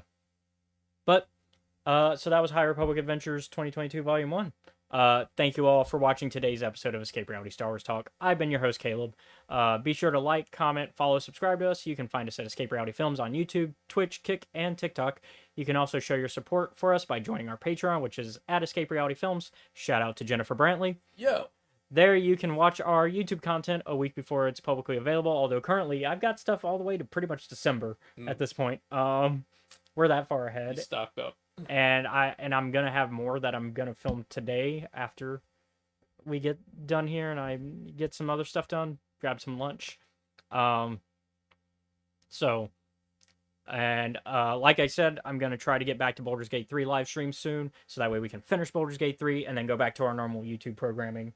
Because I know people are kind of hoping to kind of go back, that's just part of the schedule. So, people are like, hey, what's happening to this? You can also watch the Acquisitions Incorporated D&D game that I've been running that we talked about earlier on the Patreon. For the first 3 sessions are up there. Like I said, session 4, we're going to be playing that tomorrow. So if you are in our Discord, which is linked down below, depending where you're watching. It's linked nearby. If you join that community, you'll be able to listen in tomorrow. I'll do a at everyone alert, so that way you know that we're going live with that, and we'll be recording that. All we ask is that you mute yourself and just listen in, so that way the players can do their thing. What else? I think that's Should it. we tell them about? Oh the yeah, thing? and you can the Patreon stuff. All that is just for $10 a month. There's a lower tier, but you don't get as many of the benefits. You just get the shout out really. But if you do the $10 a month, you get all of that. And then there's higher tiers for higher rewards. You can also find me on Twitter at Escape Reality 94, and Facebook, Instagram, and Threads at Caleb.Lockwood. And speaking of D&D though, I was going to ask, should we tell them about the other thing we're doing, or leave us be quiet about it for now? we can talk about well, let's keep it quiet for now because we don't know for sure on the day. Yeah. All right. But I will say we are working on another working on D&D. something. We're working on another D&D game. We're also trying to get some lost media that I lost kind of redone in a way that Yeah. will be entertaining. So yeah, in other D&D, not news, other but D&D correlated, announcements. you can catch me and some friends of mine over on at the Steam Dungeon every Sunday from 5 to 7 Central Standard Time at Trials of Nebu. We had a really good game last week where we did a revenge hit, Yeah, because and y'all we were so close Yeah, to 'cause- getting her. because y'all were working on the revenge hit as well as some of the arena stuff. Yeah. Last time we talked. So arena stuff, nobody, Nick's character, passed through. Okay, So me but and but Nick, lived. yeah, Okay. we both completed the objective, so we're in the next round of the arena matches. Apparently that round was like a real killer with Keontae because he went and did a bunch of stuff behind the scenes, and it went from 32 competitors down to 9. Meanwhile, Mana, Kiari's character, and Dobad, Steven's character, they're off going on an assault on a gang hideout that's been harassing the party. Meanwhile, Simon and Adarpi, Simon my character and Adarpi Lex's character, decided, what if we jump this lady we were paid to kill while she's drunk, alone, and having an emotional breakdown at the docks? We were so close. 2 more attacks, she'd have been dead. We did manage to cut off her arm, though. Well, there you go. Like, we did not give her a chance. And now, I want to see what the effects of that have been, because holy shit, going and attacking a major, like, yeah, that's gonna create faction some leader world. is one of those things where World politics are Yeah. gonna change. Yeah. I think for me, because one of the things that tends to happen in games with a lot of players is a lot of discussion will happen, but not a lot of actual courses of action. And I think me and Lex just kind of got fed up, and we're like, fuck it, let's just go get her right now. Yeah. This was just supposed to be a reconnaissance job, and we were like, as a matter of fact, we're going to kill you. And that's a D&D thing in general. Yeah. Like, players will get frustrated. Like, some players like to sit around and plan for a bit, but other players, if they do that for too long, get antsy and then make decisions that Yeah. yeah. I'm like, I would have preferred us to have more people when we did this, but we had 2, so we used 2. But so yeah, once again, check that out on Unfortunately, Oh. the audio for that episode doesn't exist Oh no. because I think we put it on the wrong track. Oh, okay. So this is a similar situation to the other game that I have, Yeah, except in my case, it's more of the great drop of the hard drive. the great hard drive drop. Um, But it was fun. Hopefully, we'll have it done better this Sunday. yeah. So Steam_Dungeon on YouTube. On YouTube, Trials 5 to 7 Central yeah. Standard Time, Trials of Nebu. So go check that out. And once again, thank you all for watching. We'll see you all next week with the High Republic Adventures. No, what's next week? Sorry, I forgot to change that part of the script. Next week is the High Republic Tales of Light and Life, which I have over there. So we'll see you all next week for that. And I have spoken. Yo, have audio. Welcome back to Escape Hey. Reality Star Wars Talk. I'm your host, Caleb. Hi, I'm Seth. You may have noticed we just talked for a good 6 seconds. Yeah, y'all, I forgot to turn the mic on, but Whoops. we're there. It's alright. We should be able to hear it. We should be able to hear us now. Yep. Yeah, that's that right. was the problem. We couldn't hear ourselves. Yeah, you know, I went deaf in the last few seconds, so no, I Oh, couldn't yeah. hear myself. Um, No, but let's do our usual thing before we get into. So we like to talk Star Wars here. We do have a book here to talk about today. I actually have the book this time. We used to always have the thing in front of us. Like there was a good few episodes where we like always maybe had 10 to 15 episodes. probably 20 even, where we just always had the thing. But for the last year, we haven't really. Yeah. But this time we did. And but before we get into talking about that, we like to, and before we even get into some news, because there is a piece of Star Wars news, we like to normally start the show by talking about our week so far and what outside of Star Wars we've been up to. As usual, I'll go ahead and let you start us off. And So, what do I want to talk about first? let's see. I know you. So you mentioned finishing. Finished New Vegas run. You finished. Or did you? Or 3. You were running 3 last time, weren't you? Or did you start New Vegas again? I didn't. I haven't touched 3 or New Vegas in a bit. Okay. Was You working, did finish Outer Worlds. I finished up Outer Worlds. I explained my disappointment in the thinking that the chairman was going to be Yeah. a fight, despite having already had a fight. Bloodborne.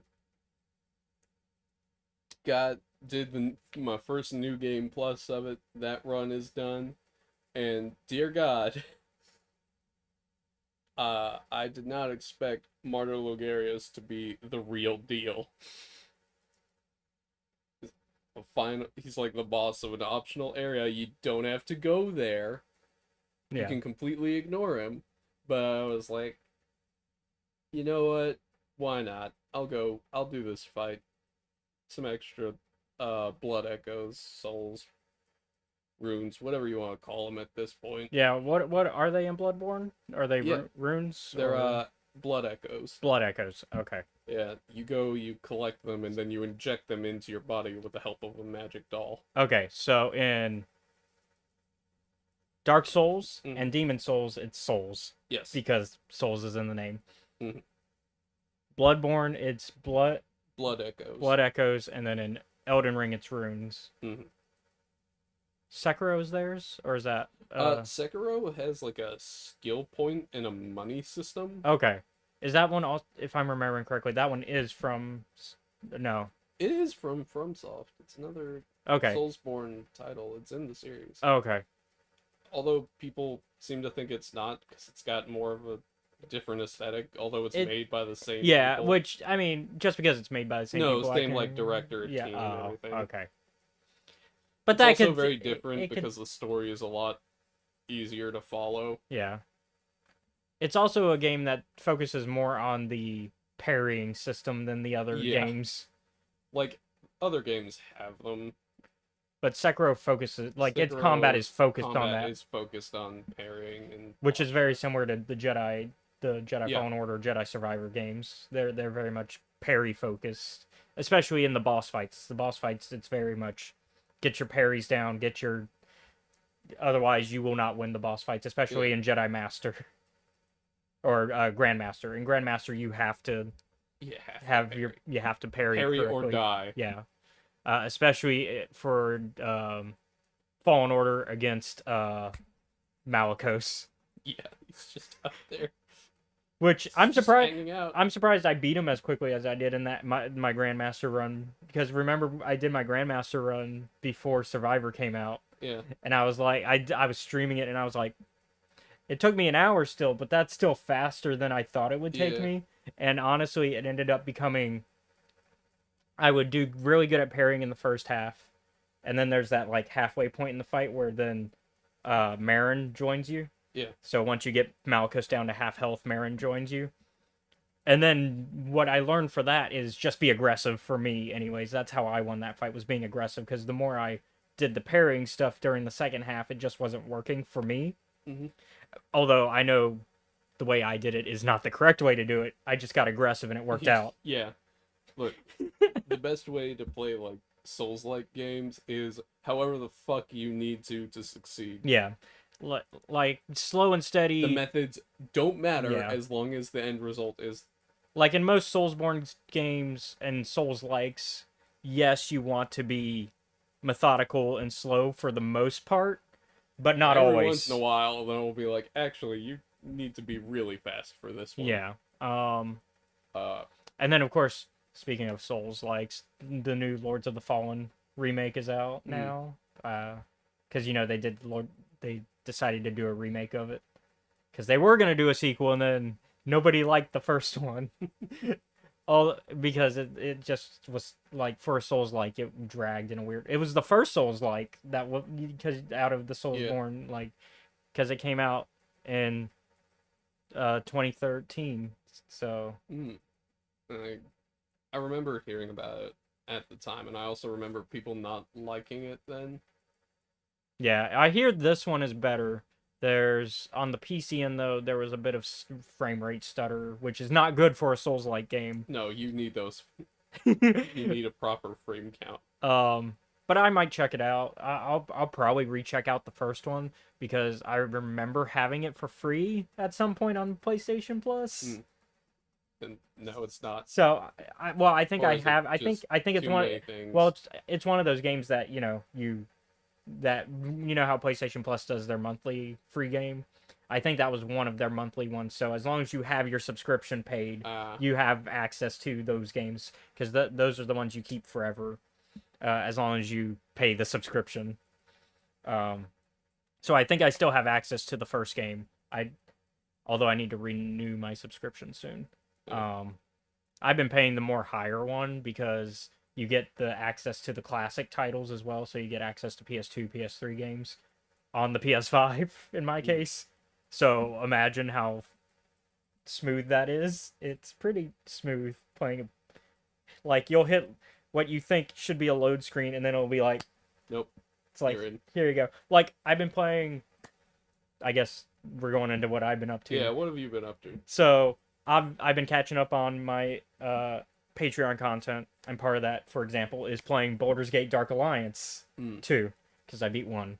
So Dark Alliance 2, which is a PS2 title that has been ported for the PS4 and 5. Obviously, PS2 loading screens, like I said, on the PS5, it's like there is no loading screen. Like, it loads, and then it's one of those classic loading screens where you have to hit the input when the loading's done, where it'll be like, oh, loading done, hit X. Yeah. This is one of those where it's like, the loading screen will pop up, and it'll be a second, and then it'll be like, hey, go ahead and hit X now. Like, whenever you want. It's just like, whenever you want, it's already done. It's like, which, it's good. Okay, we're back. We're back. We're back Yo. up. We're back up. We lost y'all for a second, although, yeah. So we're good. It's steady again. Okay. But like I was saying, we just lost them just then, so All right. we didn't. I don't think they missed anything. But yeah, it's one of those things where the frame, where like, it's a minor complaint, that it's a nitpick. And then the other thing I've been up to is continuing the Boulders. So I've taken the past 2 days off. Yeah. Just because I've been busy and just didn't feel like streaming. But You also brought it over to your PS5 over to my house so we could play some on Tuesday. yeah, we got a good bit in. Yeah. I'm a jerk. I realized this as we were going through. I'm like, man, did I have to do the owlbear like that? You didn't kill the baby owlbear though. No. Because it's not big enough yet.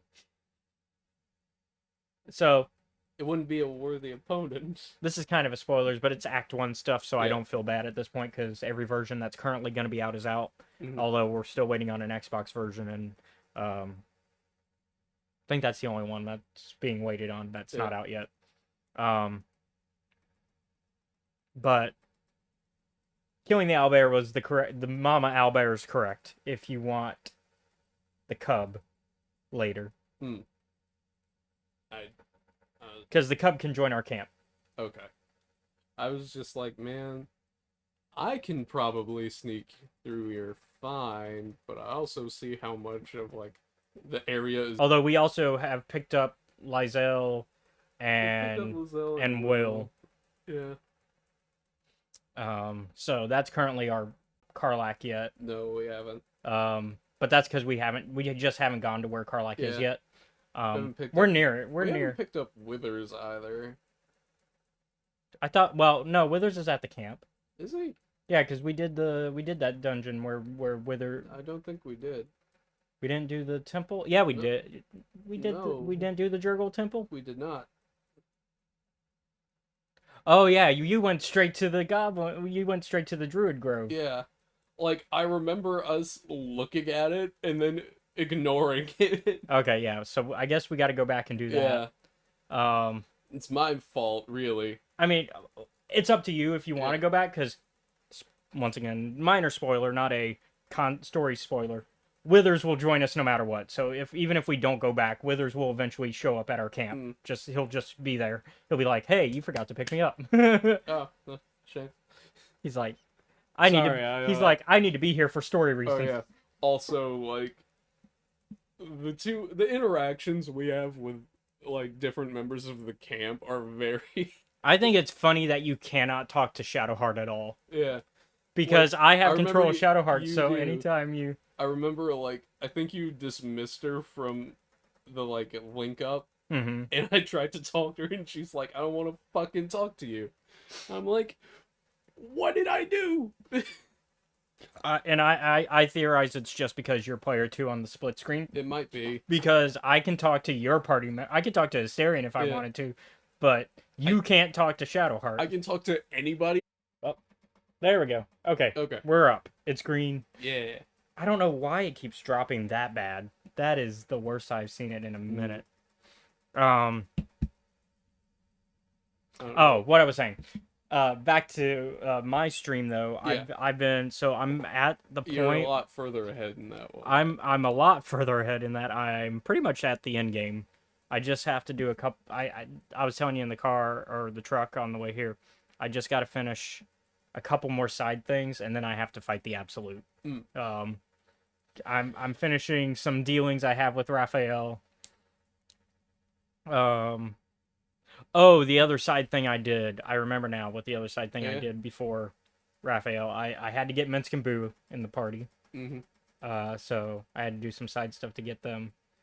And then what was the other thing? There was like one more thing I did.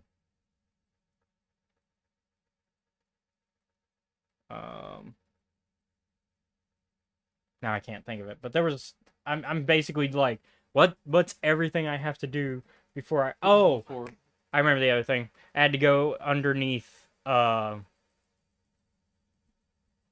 name of the fortress. The worm I had to go underneath Worms. Where the flaming fists are. Because you got Worms Crossing. Oh.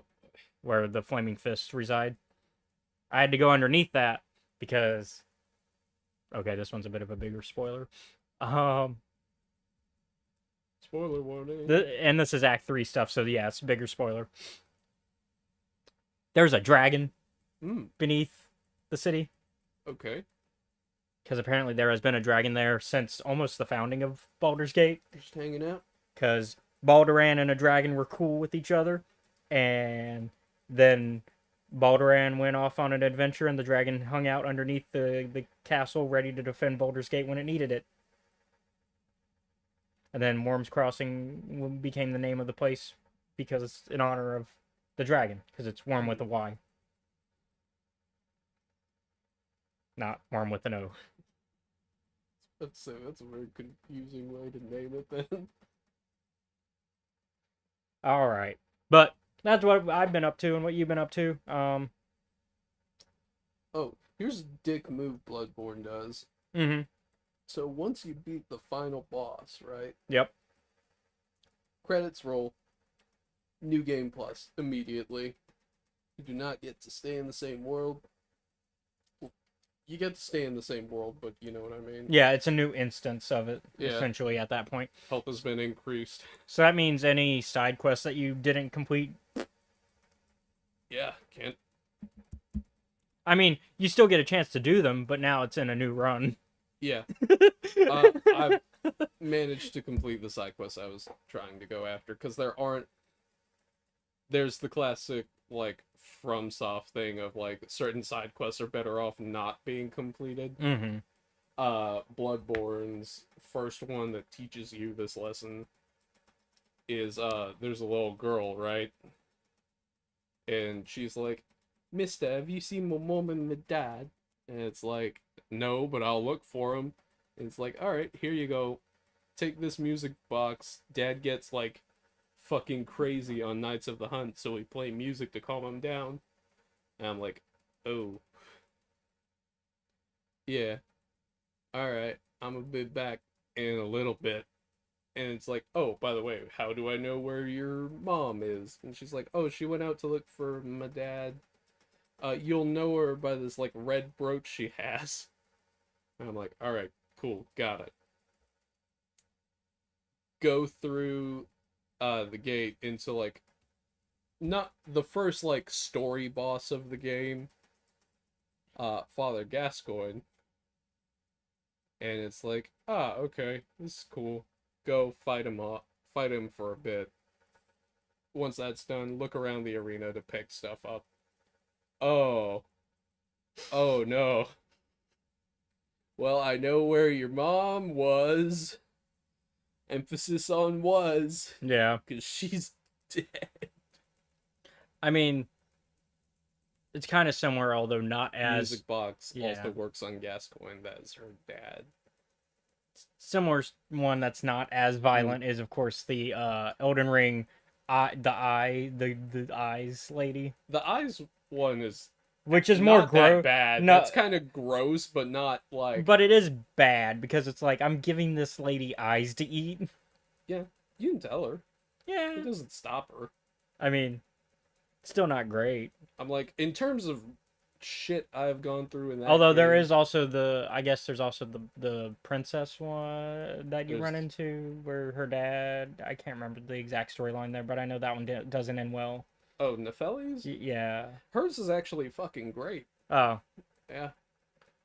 Hers is great. Like, in terms of sad ones, there's for Elden Ring, there's Bach, and then there's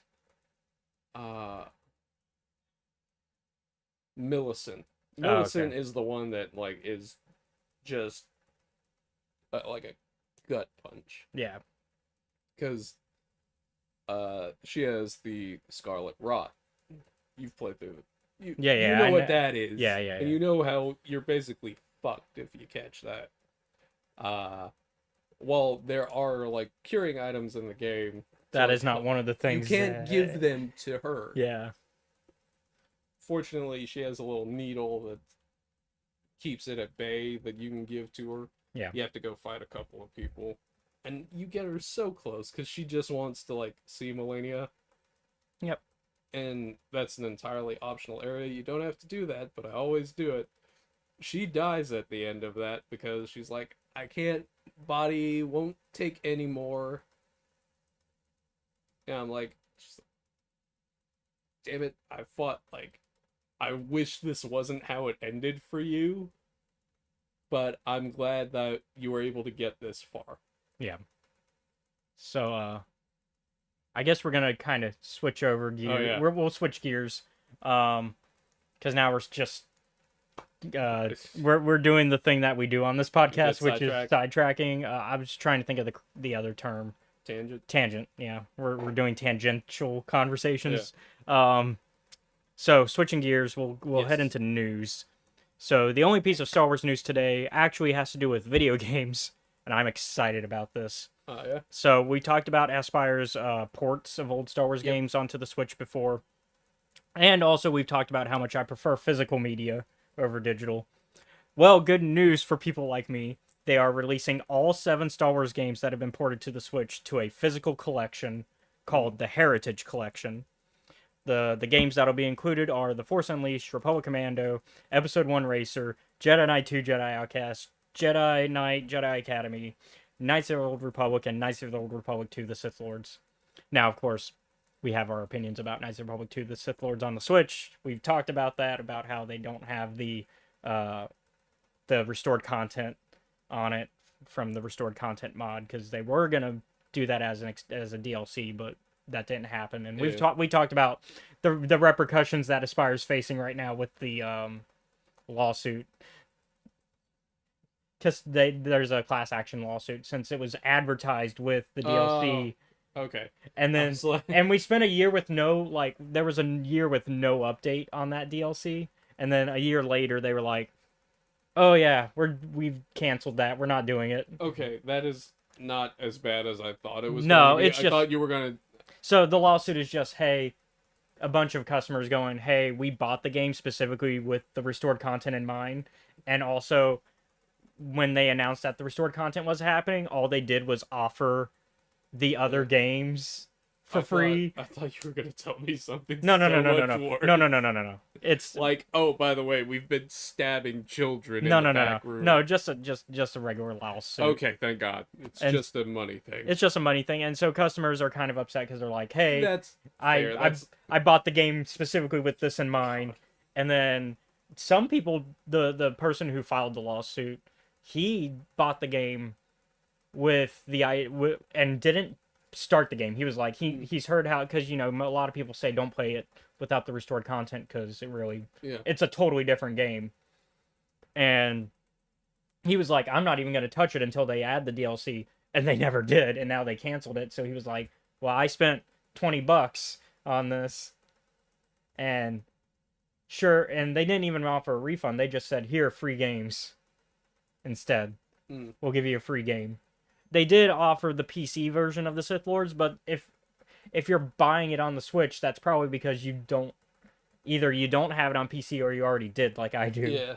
So that doesn't give you, I couldn't collect in on the free game offer because I already had every game on the Switch and Knights of the Republic 2 on PC. Because those were the offers, were for any of the other games that were on the Switch or for the PC version of KOTOR 2. And I already had all of that, so it's like I couldn't even collect in on that. So I haven't joined the class action, but I understand where they're coming from. I don't think it's one they'll win, but I understand where the customers are coming from with that. But once again, back to this piece though.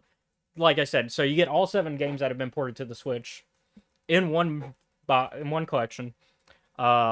Physical media. I'm excited about that.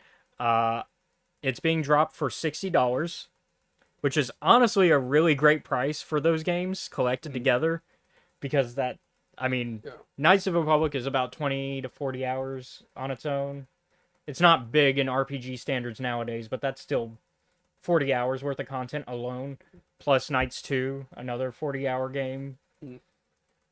And then, of course, you got The Force Unleashed and Republic Commando, which are loved by fans. The Jedi Knight games loved by fans. Episode 1 Racer, a classic pod racing video game. I'd say all that together is worth $60. Now, if you were selling them individually, I think it's crazy to put them.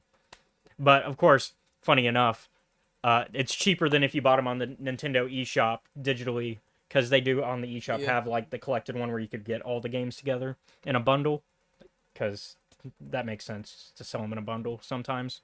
But that is worth $80 if you buy it on the eShop bundle. So you're saving $20 by buying it physically. It'll officially be out on December 8th, according to Target and Best Buy, who I've seen taking pre-orders.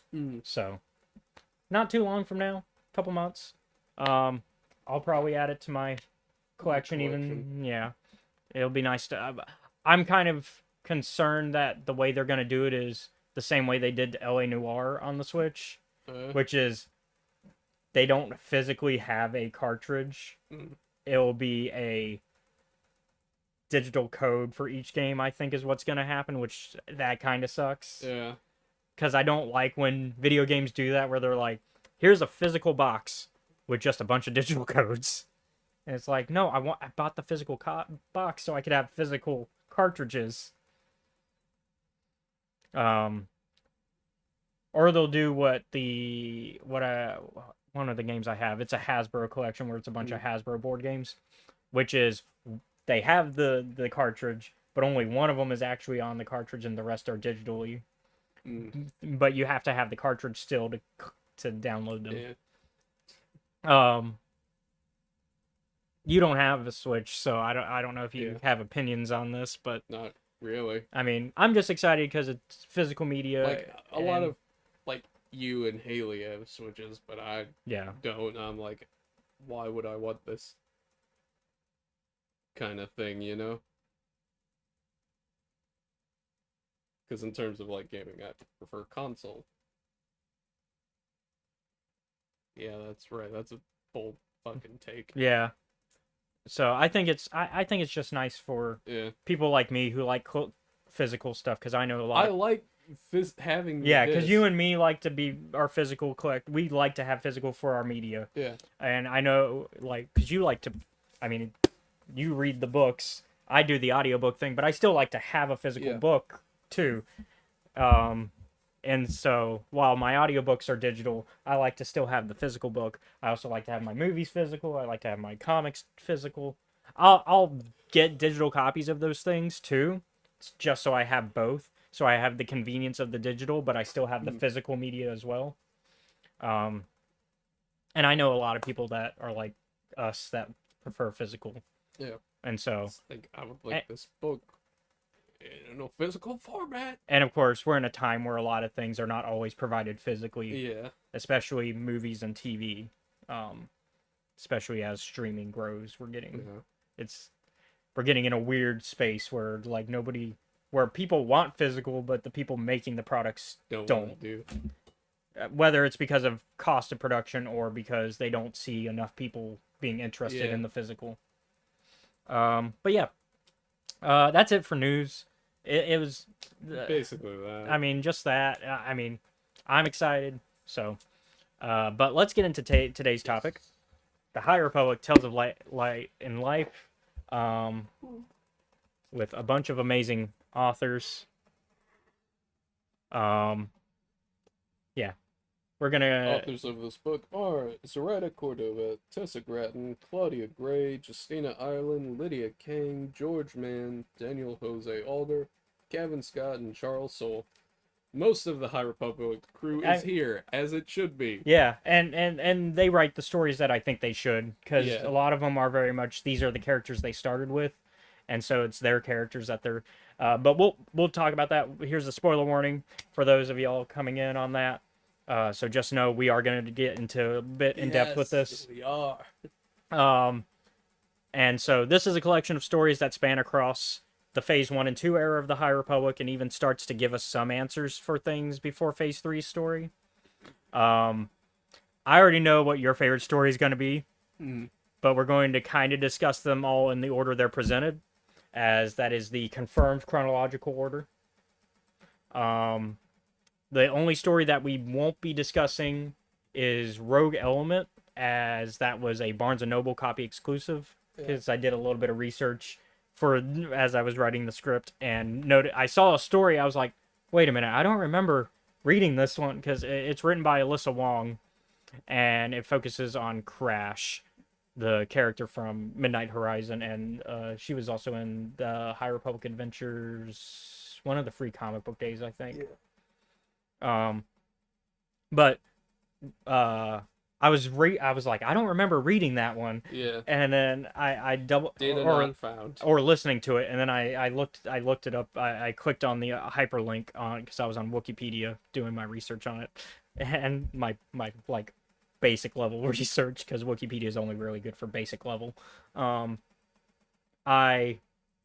I was like, wait a minute, I don't remember this. Clicked the hyperlink, saw it say Barnes & Noble exclusive, and I was like, oh. Because it wasn't even on the audiobook, which, of course, there's no way to get that story for the audiobook. And then the copy we have is just the base copy. So I expected it would be a good story though, because Alyssa Wong, good author. I mean, she's the one that writes the Afro comics, and so I wouldn't expect anything less. I mean, it makes sense. It's a character based slightly on like DJO written. We talked about it. It's the Star Warsification of Alyssa Wong, and so Alyssa's like, okay, my story now, because DJO was the originator of that character. But yeah, I'll definitely be looking to read it off the air though. And we can always talk about it in a future episode whenever I get the chance to read it. We just won't like dedicate an episode to it. But let's dive into what we did read. Yes. So we start with The Queen's Bloom by Zoraida Cordova, which is about Axel Greylark when he still had a dad. Sorry, I had to make the cruel joke. But it focuses on his time in university. We see the parts of Axel that make sense in later parts of his life, such as him often playing sick and having different tricks to get away with it, which he improves his ability to hide the evidence of faking in Catalyst, because that's something his dad is like, you need to be better at hiding the evidence. Yeah. We also see more of the idealist that Axel was at that time, because he was a bit more idealistic, I think, at that time, along with him meeting the mother for the first time before she's fully grown to power with the path. Because she's still Alicia at that time and not the mother. Not yet, anyways. It also personally, for me, put Axel in a better light for me to understand him even more than I think even Convergence and Catalyst allowed. Because I personally feel like while Convergence and Catalyst try to explain Axel and they try to make him, like, they try to, I don't want to say excuse his actions. They try to explain his actions, I guess is a better word. Because he does some not great things in those books. Oh, yeah. You mean, like, letting a lot of shit happen? Yeah. Like, you know, some people die because of things he allows. Yeah. He tries to make them right whenever he can, but he doesn't. It's not his immediate first thing to do. Like, he doesn't always succeed. No. And a lot of the times he also doesn't do it right away. When, like, there are points where you're like, okay, this is when you can change things, Axel. And then it's like chapters later where Axel's like, you know what, I should have done that. And it's like, yeah. But I think here it kind of, you start to understand him even more as a character. I feel like, because you see that I think his dad was a major guiding force for him in terms of morality. Yeah. More so than his mom. Yeah, because his mom is off. Well, even his dad is off, because they're both politicians. Of them are off being politicians, but it feels like his dad is the one that kind of makes time for him. Not that his mom doesn't want to. It's just that she's a lot more busy. Yeah, I mean, she's not Supreme Chancellor yet, but it's coming. And he's not a Supreme Chancellor either. They're both just senators, I believe, is what it said, if I remember correctly. It had been a couple days because I flew through the audiobook. The audiobook is fast. Yeah. Especially you with, what was it, double time speed? Well, no. I do regular speed. I have friends that do double time. I don't do that double time stuff. I remember... Unless I'm, like, really behind. If I'm behind and I'm like, oh, I need to get through this book, then I'll do it. But I'll take my time. And this is one that I started immediately Monday just to listen to it. Yeah. Because I was like, oh, Seth is gonna beat me on this for sure, because he has the physical copy. But I was actually ahead of you by Tuesday. I was like, wait a minute. He said he only read what was it you read up to? I just read the first two on Tuesday. Yeah, so that one, this one, and then Marta one, which we'll talk about next. For this one, I was like, okay, I've got 5 days. Yeah, I can just take it 2 at a time. And not that long. I did like the 7 days stretch. So for the audiobook, it's like 14. It's separated into 14 chapters. This is the only one that's separated by its chapters, like each, because you know, this one has chapters, and so in the audiobook format it actually separated those chapters into different chapters in the audiobook file. But I think there's another one that has chapters, I think, too, later. Or if not, then it's weird that this is the only one that had chapters. Yeah. But I mean, if that's, I think it also doesn't matter because if that's the story you have to tell, if it's a story that requires chapters, then it's fine. And I think this story did. I do like. I like Axel as a character. And that's not to say I don't like him as a character. I just would hate him as a person. Yeah. I'm like, I know what you are. Axel's an idiot trying to do what he thinks is a good idea, Yeah. which leads to him making some poor decisions. He's trying his best. He's but also a slacker, but in the like Ferris Bueller sort of way. He's like, I could do this, but I Where- really don't care. where the slacking doesn't make you a bad person, but you're still a slacker. Yeah. Because the It's reason he like- faked being sick is just so he could basically he didn't want to go be part of a band concert for like school. Because I school don't was like, wanna do this. because school was like, you got to play your music for the part, because the premise is that it takes place during this big event on the planet where his university is, which is the Queen's Bloom, which is Yeah. like this big like natural light phenomenon. And so and usually it's a big celebration around it. Yeah. And so this is his first time getting to witness that event, I think, or his second time, his It's first. like his first or his second. He's very new to this planet. Yeah. He's like, man, I don't want to fucking do this. But yeah, his mom and dad also surprise show up, and it's their first time. Yeah. They make it quick because the story's like, no, this is their first time, and that's why mom is really excited to be there because she wanted to see it. Also, they wanted to surprise their son Yeah. and be like, hey, we're here to hang out as a family. Because once again, showing that while they're senators, they are good parents. Yeah, they're trying. The Greylark family, the Greylark family is actually trying. They try way more than any like other fictional political family. Yeah. Or real political family for that matter. But Oh, spicy take. Politicians don't spend much time with their families. it's almost like they have very busy jobs or something Yeah. where they, Who knew? where they have to care about millions of people. Yeah. But yeah, so they try. They try. They The the problem- succeed. Yeah, the problem is Axel is off playing hooky Yeah. with his not girlfriend With his not girlfriend and not friend. and not friend, who I think eventually becomes his No, yeah, friend that's exactly what happens after the betrayal. because yeah, so they sneak into a party where I wasn't gonna do point by point, but I mean I think at this point, Yeah. because we're still good on time. Yeah. So they sneak into the party, where Axel claims to be his dad because apparently his dad's on the list, They both look very similar. and so except he's just younger. Yeah. I think if I remember correctly, the bouncer was like, "Huh, you're younger than I expected." Like he doesn't say that, but he like comments about it, like, Yeah. and he's just like, "Okay," and he's like, "Your wife's already here," and Axel's like, "Wait a minute," Oh fuck. because all he said was his last name. He didn't say Oh. his first Greylark. name. He just says Greylark, and of course it's assumed, oh, you must be Mr. Greylark, Senator Greylark, and he's just like, oh, wait a minute. And he tries to back out, but his not girlfriend's like, no, we're already here. Let's go. Let's go. And we find out that's because it's a setup.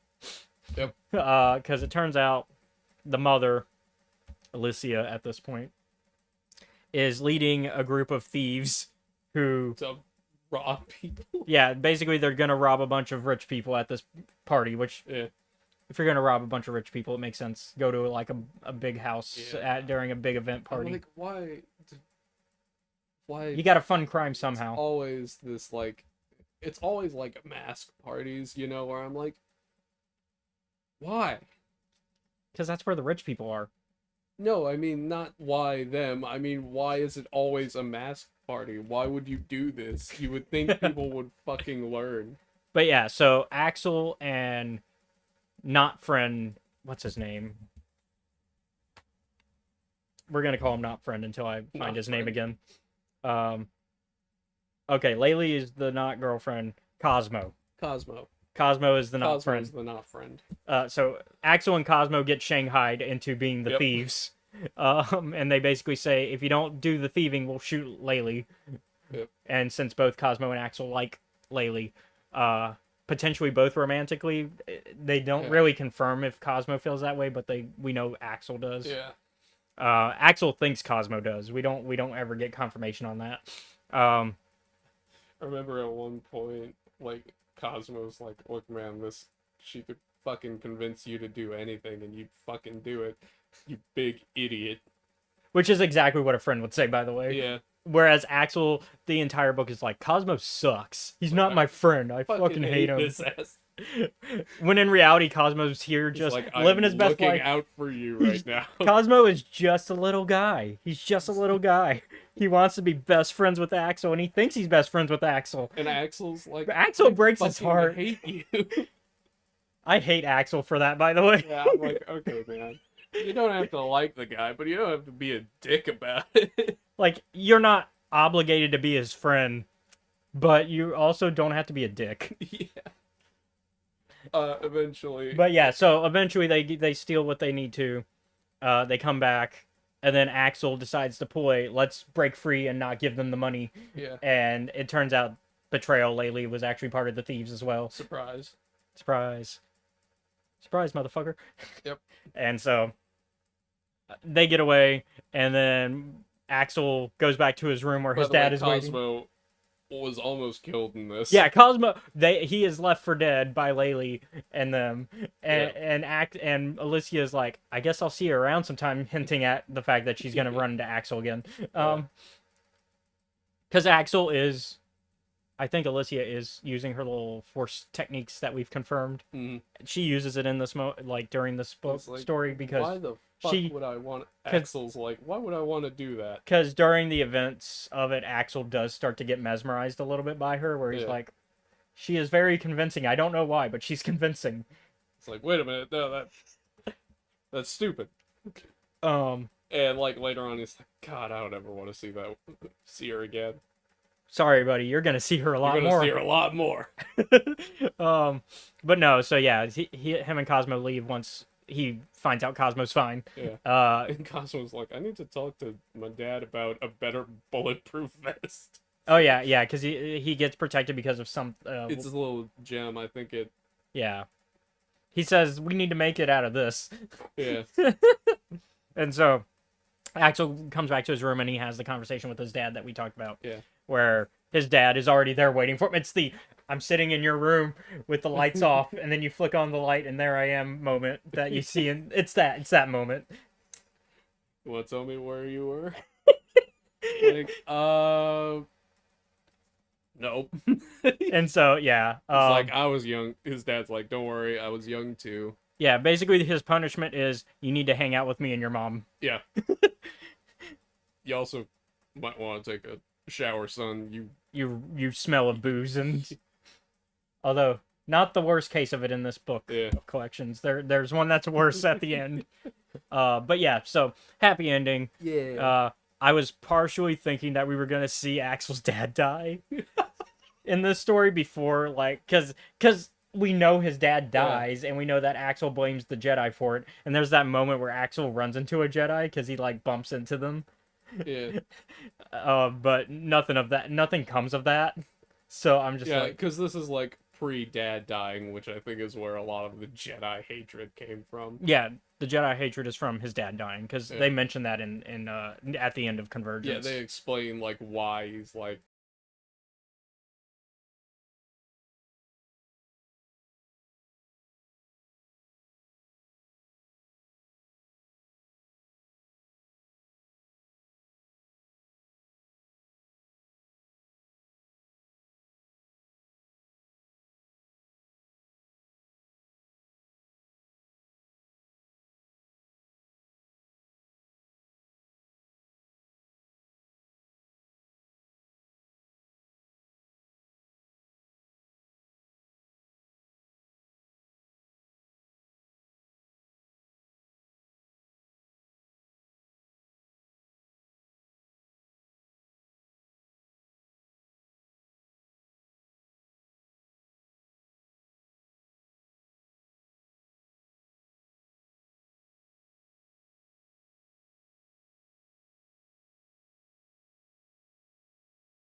Oh, for a no. second. I don't know how long we lost it, but the other thing Marta's doing is she's looking for Yana. Yeah. Like throughout that, And she's she's like, why would she ever want to speak to me again? But I that's cut like- off her hand. but it's more of the real reason why she's looking for Everany. But the Evereny thing is like also important to her. And of course it's being narrated by Marta because Yeah. this is actually her telling the story to her. I'm like, this I is believe her son or This daughter. is like a pre-recorded message for them, and she's like, here's all these things. And I also took it as a Markion is listening to this record. Because I wouldn't be surprised if Markion heard this That record. wouldn't surprise me either. Like that, this is just the family video where it's like, all right, you're 15 now. Here, Well, I think explanation. Well, I think maybe the family also just keeps a record of like their history yeah, because I would think the Seeker father of whoever Marta. yeah, I think Marta is the mom of Markion's grandmother. yeah. So she has the daughter. Yeah. And so but they take her name because her name is more important lineage wise. Yeah. So I think it makes sense that they would keep a record of these things because the Seeker father probably was like, yeah, we should keep a record anyways. Yeah. Even though he was angry at first because Marta Like, killed his sister Kill and my then fucking sister. Is that how things are done here? well, Marta didn't, but one of her servants did. But One of her servants did, and then he killed the servant. She's like, all right, fuck this. yeah. It's like, is this how things work here? Like, what the fuck? Yeah. And so Also, them also big buy energy from Marta, by the way. Like Also big the buy cat. energy.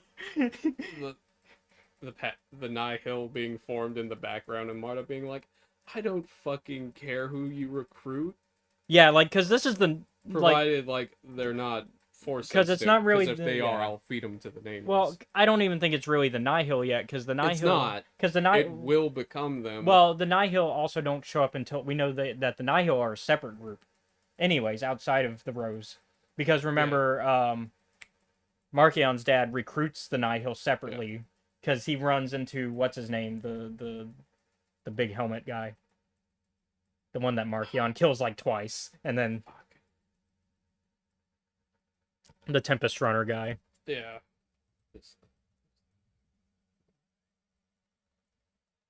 The one that Lorna D kills officially 100%. Panada. Panada, yeah.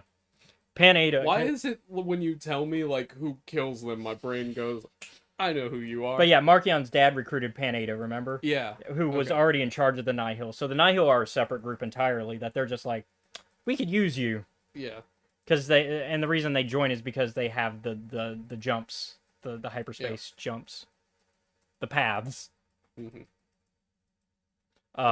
Which we don't get too much info about that, but we know that it's because Yana's hanging out with, I think so. because she picks up young, the who will become the the person that has all the paths.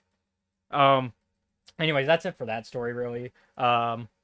Next up, we have Shield of the Jedi by George Mann, which is one of my favorite stories in the collection, as I already love Salandra Show and Rupert Natani.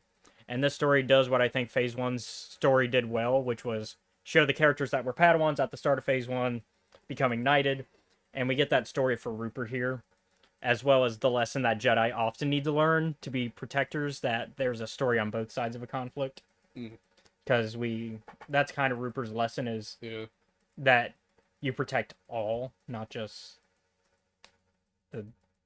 human or whatever life you want to call it, because the main conflict is creatures attacking a village, or at least they think it is.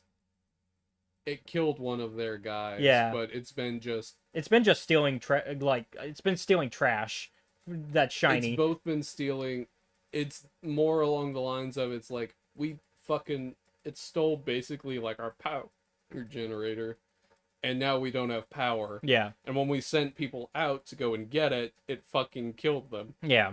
And so But Basically, it's like mostly trash It's that just it took, though. metal Yeah. that Yeah. it wants. Yeah, it just wants the shinies. Yeah. And then it turns out that it's been protecting them without them From knowing from these giant spider Big creatures fucking spiders. that apparently, like, if that creature wasn't stopping them, they would just overrun that village. Yeah. Like they'd be fucked. And of course Rupert learns that, which all within the lesson of, like, also getting the shield back. Oh yeah, her trial is go find this shield. Yeah, because Solandra's like, I hid my shield. Go find it. Rupert's like, that's it? That's it. Which, of course, Are you sure? it's actually subtext for her to find this village and Yeah. help them. Which Rupert already figures out by the time she runs into that village, because she's like, there's no way it's just about a shield. And of course she has Keth Sarapath's droid Yeah. with her, because Solandra took him in. Because Solandra was like, I still feel bad about Keth dying. Yeah. It is my fault Keth died. And it's like, no, it's not, Solandra. It's Yeah, okay. it is your fault. Be sad for a little while and then get over it like everyone else. It's not Solandra's fault. I know it's not. Keth made his choices, but he was a good guy still. But yeah, Yeah. he made his choices. I'm just out here being an ass. But his droid is with them now. Yeah. And so Still speaking in Old well, Testament. that's because that's how That's not his fault though. That's He was- just how he was he was programmed. made. It's in his programming. Piecemeal. Yeah, and nobody's bothered to change his. I would assume it has to do with the vocal. Yeah. Like Stuff. that's why. Like, nobody bothers to change it. It's like, this could be a lot easier if anyone would just switch that part out for him. Guys wouldn't have to deal with this cryptic bullshit. Although it kind of works out because Yeah. Rupert and Solandra both kind of get what he's saying, Yeah, that's- and they're just like, okay. Fine. So, yeah, Rupert finds that the shield's already gone. Yeah. Because she gets to the village, and one of the villagers is like, yeah, it was in that tree over there. And Till because till that a creature came and took it. Jedi Knight came around and said that she would send another Jedi to help us, and Rupert's like, oh, I must be the one that. Yeah, I see. She's like, oh, Solandra came here and she set me up. Got it. She gave me a job. Thanks. Yes. But of course, since she's like, I still got to get the shield, so I guess I'm also helping the village at the same time. And so, they learn that the creature. Well, she learns that the creature is actually helping them. Yeah. Because they go full mob, and they're like, we're gonna go in that cave, and it's Beauty and the Beast. We're gonna kill the beast. And Rupert's like, no, wait a minute. This like, even before she gets into the cave, she's already kind of put two and two together that Like, the creature's alright. not. Because she's like, it's kind of weird that it only killed one person. Yeah. She's like, if it was really. Why didn't it kill all of them? And so. And we learn it's because the one person is the one who attacked the creature first. My assumption was, it wasn't that hungry. No, it's a case of it was defending itself. Yeah, but also it's not going to be that hungry since it eats the spiders. Yeah. But it also eats or absorbs the metal or something. Yeah, something like that. Because that's explained as like why it goes after the metal, because it's just like it eats metal. Yeah, It's just it like, eats spiders and metal. I don't know why you would think fighting it is a good idea. doesn't that whole mob die? No, they don't. I think one of them gets like a blaster bolt Okay. Oh back yeah. to his arm. Oh yeah, because Rupert manages to stop Like, them from hey. doing anything stupid. Stop that. Because they were gonna die for sure. Yeah. But Rupert's like, no, I'm just gonna knock y'all out because y'all are No, being... or... one of them gets blaster shot in the shoulder, and she's like, "Get the fuck Oh yeah, out." yeah. That's right. Yeah. Like I said, a lot of these I read like at the beginning of the week versus the only I just one. took my time. Yeah, with it. where the other one the only one I read today was the last one. Yeah. And then, so that's basically it for that one. I really like seeing the lessons and Yeah. it makes sense. It's because we're once again in the High Republic era, so when Jedi are the most what you expect a Jedi to be. Yeah. And so.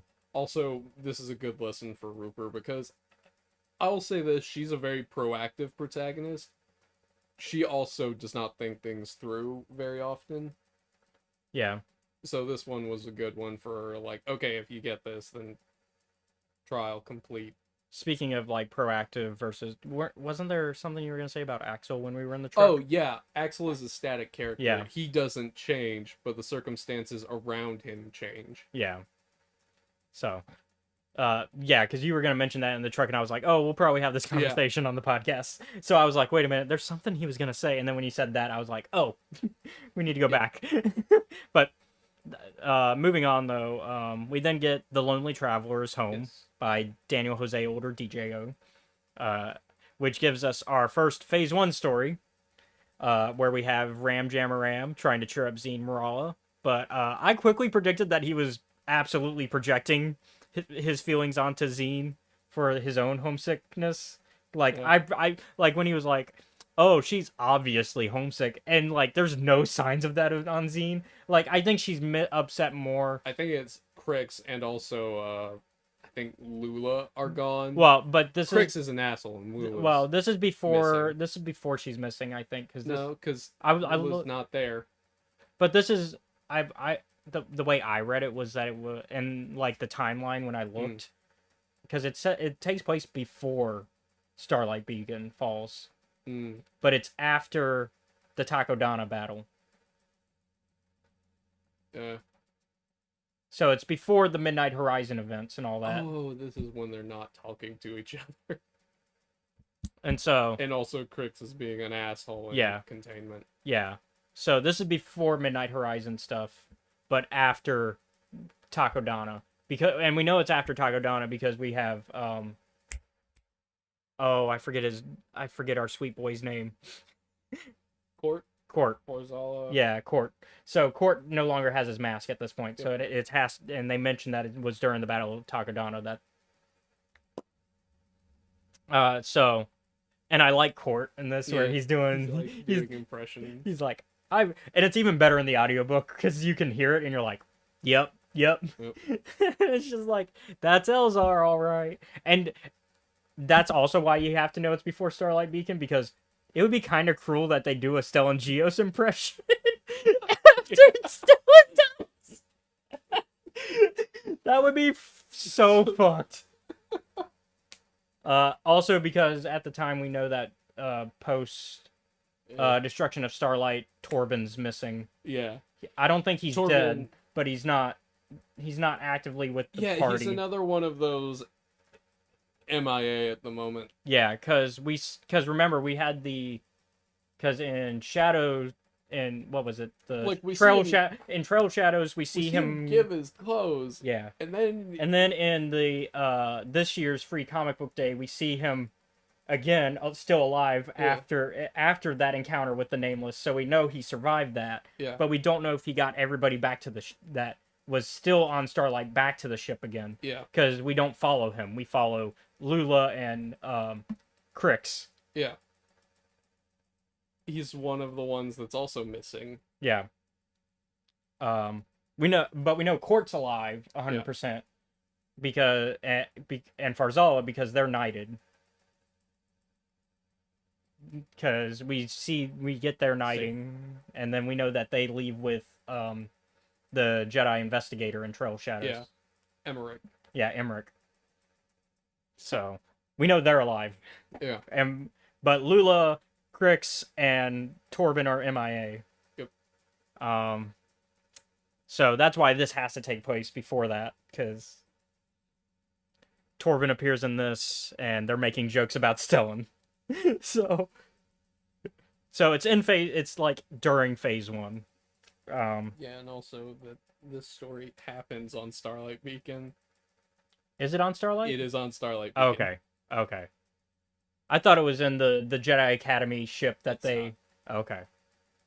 Because I know they had their little Jedi Academy ship that they were traveling they do in. have it, but they're not on it. This is one of the ones where they're on Starlight. Oh yeah, because that's where they're because that's when they're hanging out with Ram the most is on Yeah. Starlight. Because Ram is like the most. This would be probably around the same time as maybe the Galactic Bake Off and the race on across Starlight. Yeah, that's about when I imagine this happens. which means, once again, Lula's around. She's just not really interacting with them as much. Yeah.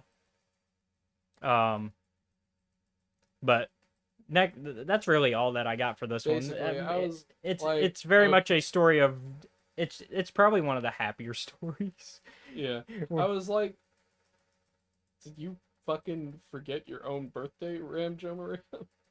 Well, Which is what I was thinking. I'm like, which is basically the same, because it hits the same, like, narrative plot beats as an episode like that. yeah, but no, this is he is projecting his own feelings on his friend Like, when she is going through stuff. Yeah. It's just not the same problem. no, and the moment for me when I was just like, Ram, you're projecting, is when he's like, when he says you're used to this, so that's why it's got to suck the most, and it's like, no, that's the wrong logic. It's the opposite. It's when you would not be used to it when it would suck the most, which is what you are in. You idiot. Because at the beginning of that story, he's Yeah. like, "Oh, you're used to, this type of stuff because you're not a Jedi," and I'm like, "No, it's the other way. You would be more upset because you're not used to it.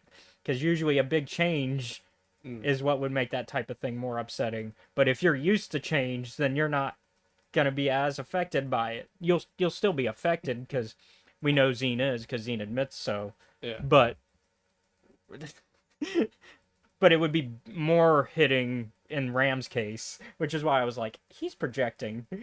And then of course we get what I didn't predict was that they were secretly setting up something for him. Yeah. Like, so that's I'm the like- part I didn't predict. But I'm like, they're But it makes setting shit sense. up But it right makes now. sense. It makes sense, especially when Torben's like, we got a big meeting coming up. He's like, no, I can't put the espionage training off. Yeah.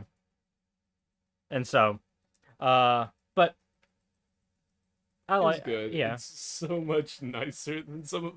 I mean, most of these have pretty good, Yeah. like happier endings, but they're not like this is probably the happiest book in Phase 2-ish. I guess this is Yeah. Phase 2-ish, Phase 2.5. And so then we get After the Fall by Claudia Gray. One of my other favorite stories, as we get to see the vessel crew again, who I might have missed more than some of the Jedi characters of Phase 1. Yeah, no. And we see the aftermath of Affie Hollow bringing down the Bind Guild, something that was As a part, matter of fact, fuck you. which this is something that we discussed slightly in some of the stories after Into the Dark, but it wasn't really delved into as much as Yeah. I thought it would be. So we get that, we really get that aftermath here. This is also our first post Phase 1 story. Yeah. As it's confirmed with them mentioning Affie thinking Leox had died when he pulled Yeah. the parachute stunt, which, by the way, me too, Affie, me too. Me over here. Yeah, right. They're gonna fucking kill him. It's Claudia Gray, though. The thing is with me, I will call bluffs all the time. Doesn't matter if I'm right, but I'll Yeah. call it anyway. But and of course, because she's hugging Leox all the time, and Yeah, it's like, oh, thank God you're not dead. he's just like, yeah, you've been doing this for like a week now. Because I think they say it's been Yeah. like a week. And so, yeah, and I'm so glad you're not dead. we also get the reappearance of my other favorite non-Jedi characters in Phase 1, the Adrons. Yeah. So, Woo! so overall, this is just a interesting story of, like, the smuggler end of, like, the aftermath of Starlight being destroyed. Because that was like a major trade point. And also, the Bind Guild being, because they were a major trade operation. Yeah. So So a lot of people are they're out of jobs, out of jobs. out of places to pit stop if they're Yeah. going into the Outer Rim, and now in fact can't even go into the Outer Rim because they bring up the whole the occlusion zone. the or occlusion the zone, storm wall, depending on how rad you want to fucking be with names. the mining operation. So do you want to go to the occlusion zone or places you can't go? Like, which one? Obvious name. Who named what is pretty obvious here. But yeah, I mean the occlusion zone is still Yeah. it's the same place. It's you go into a spot where you're not supposed to, boom, You die. because they've just placed mines, space mines, I guess, on the locations where the hyperspace gates like where you exit hyperspace. Because once again, Because they can do that. because once again, hyperspace is basically a highway interstate. Yeah. You get off and on at certain points, and where you get off, I mean, things could go bad depending on. And so, yeah, they talk about the difficulty of that and how there's also people on the other side who want to leave but can't for the same reason Yeah. because they can't get to the hyperspace points where they're able to leave from. Well, you don't get on. Getting on is not as hard, but it's still like difficult because Yeah. you still have to chart directions a certain way. Otherwise, you Otherwise- you run into a sun or a planet. Yeah. And in this case, the directions they would have to write down would have them run through the occlusion mines, Yeah. and And that's not a fucking good idea. so they can't even leave either. So it's you're stuck on whichever side of the wall that you're on. It's almost a Berlin Wall situation to put real world politics Yeah. into it. The Iron Curtain. Yeah, it's the Nihil curtain. The Nile. But yeah, so I think it addresses a lot of things that are important at this point that we wouldn't, I don't think, get addressed otherwise. Like, because we wouldn't see the smuggler. I don't think I don't think the comics and the novels that are going to come out for Phase 3 are going to focus on that. On like the I think we'll get smuggling. I think we'll get mentions of it because I think, we're going to get the vessel crew obviously as main characters, but it's not going to be a main focal point of the story. So, it's nice to kind of acknowledge that that's a thing, Yeah. and that also means trade is bad. Yeah. And then- so yeah. Affy is like, you know what, this is bullshit. How about I make my own And then, of course, without all the indentured servitude? yeah, and so she kind of convinces ex-members of the Bind Guild to join an alliance, essentially. An alliance of smugglers where they're like, hey, your problem might be with me for getting rid of the Bind Guild because my adoptive mother was a bitch who killed my parents and also had indentured servants. But our real enemy is the Nihil, who are preventing you from continuing your job post the Bind Guild being destroyed. Yep. And so That's one of the bigger problems going on right now. And so everybody kind of shrugs and is like, yeah, you're right. And so they aren't happy about working with Affy, but they We'll do it they'll- because no one wants to go hungry. yeah. And so it's the enemy of my enemy is my friend. Yeah. And so I like the story for that reason as well. The Force Provides by Justina Ireland, though, follows Vernestra Row after the destruction of Starlight Beacon. So once again, we just continue with the post Starlight Beacon destruction. And we start to go through her feelings of lost and sort of survivor's guilt, in my opinion. She's like, God And we kind of see the her master's feelings. dead. Yeah, My apprentice is who knows wherever. yeah, because she lost both Stellan and she believes Emery is dead. So she's lost both her mentor and apprentice, Yeah. God damn.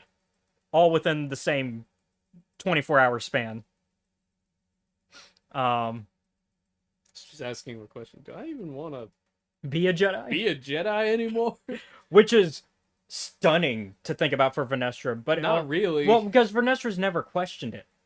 Vernestra is one of the few Jedi. This is one of the few things that would make someone question. No, I think it makes sense, story to the line where it's going, but it's shocking because Vernestra has never questioned it before. Whereas we've had characters in the High Republic era question it. Like, her question has more always been like, am I doing good enough? Yeah, hers is what's it called?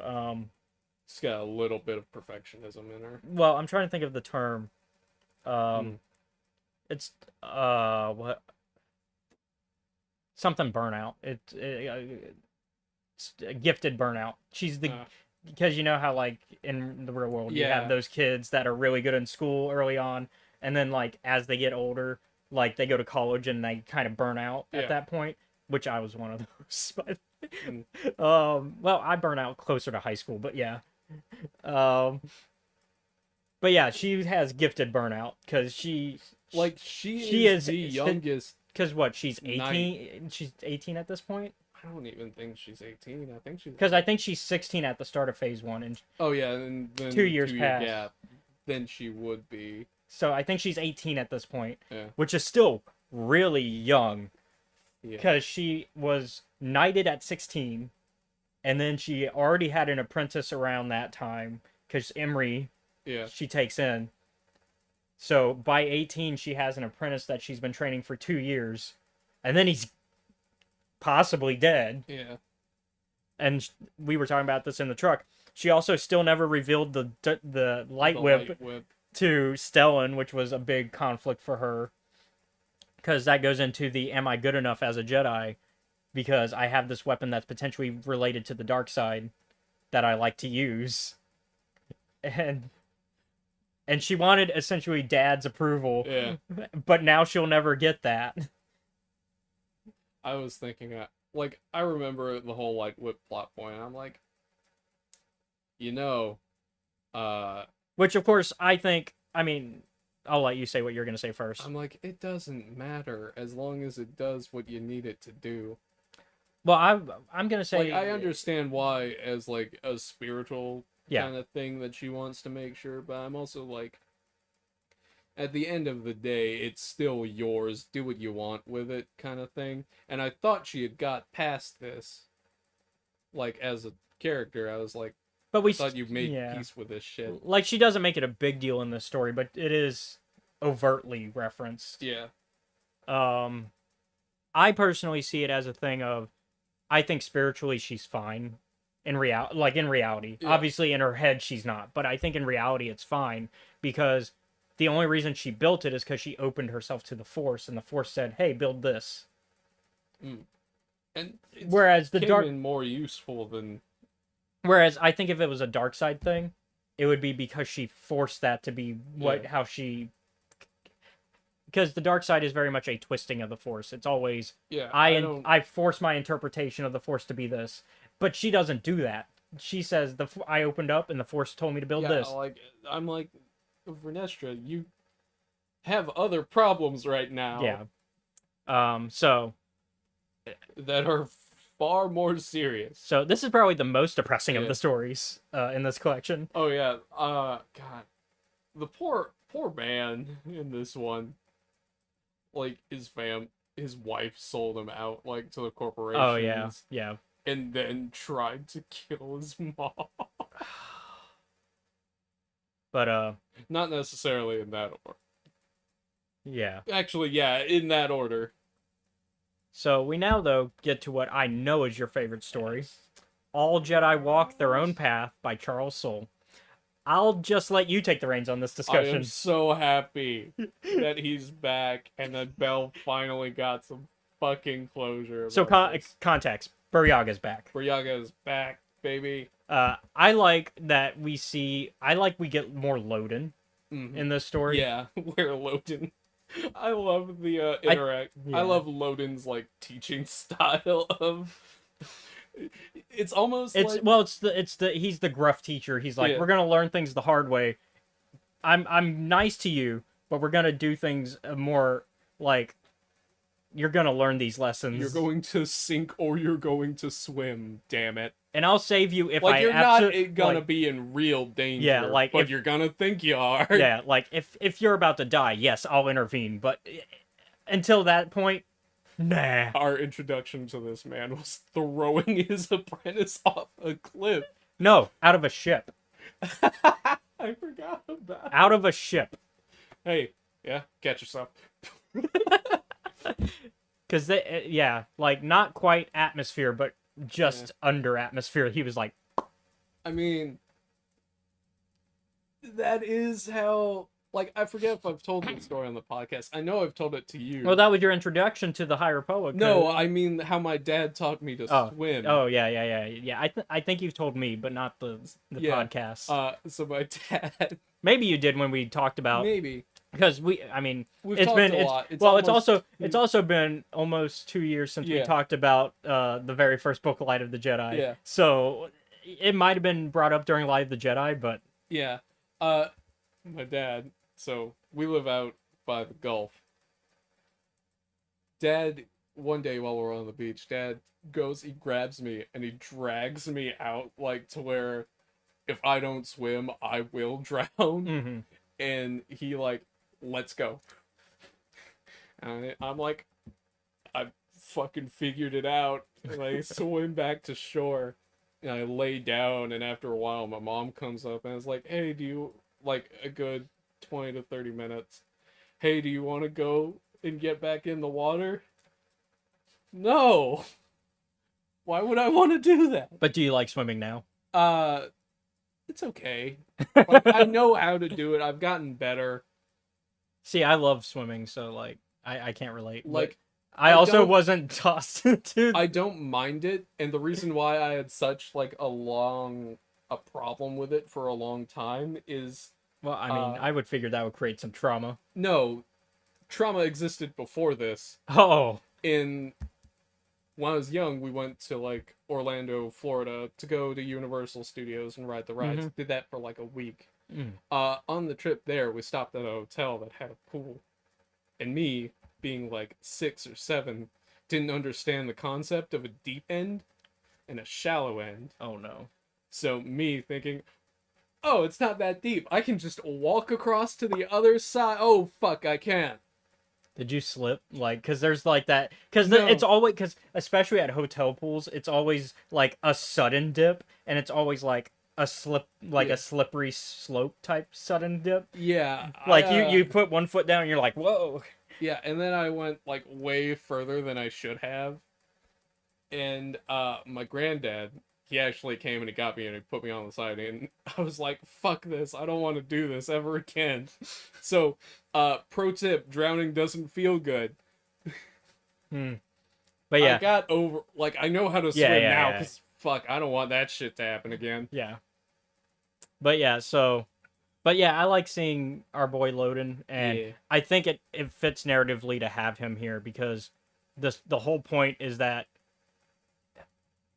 Bell is trying to, what's the word I'm looking for? Reconcile? Yeah, reconcile. He's trying to reconcile the loss of Loden Yeah. while Because also he remembers, he's facing almost the exact same situation again, where he's like, it is the exact same situation because the whole point of the Buryaga thing is that he lost Loden twice yeah. because he Lost the 'cause first time. the it was first time because he was like, he okay, he went everyone- missing and everybody said no, he's gone. Yeah. Except he tried to be like no, he's not gone, and eventually he accepted it, Yeah, and then Loden and they found him appeared again, and then only he to die. died. And so with the Buryaga situation, this time he's like, no, I'm not gonna listen to everybody who's telling me Buryaga's gone, because I dealt with that I already. did that before, and it was a mistake, so I'm not doing that. And so I think, And also, like, him getting along with the locals and learning things. yeah, which is a lesson that Loden passed on to him Yeah. of like, sometimes you'll do trading with the locals because we don't have the money they want, or they also perceive Jedi differently because Yeah. to a lot of like regular citizens of the galaxy, Jedi are like gods essentially, Yeah. and They're either gods or they are a horrifying monster. because danger follows them. Yeah. And so, in the case of the Aranai people, or Irem, the Iremi, it's Irem, the Iremi people, he's a danger Yeah. because they're like, yeah, you guys hung out here and brought your space station You only nearly for it to killed crash. all of us. Yeah, like you guys brought your space station over to us and Like, then he's dropped it. talking with a city official, and he's trying to explain, maybe don't wear your Jedi robes. And don't have your lightsaber hanging out. Yeah. And going and explaining to him, like, it doesn't matter the Yeah, truth of the situation. yeah, it's perception. Yeah. It's all And about public optics. perception is very bad against Jedi right Yeah. now. It's all optics. Yeah. And it doesn't help that, Markion's message to the galaxy on Oh, yeah, top if of you that. help Jedi will fucking kill you. So, like, and so whilst there are people who will want to help the Yeah. Jedi, they You shouldn't publicly be can't. expecting it They publicly much. can't, or they just won't.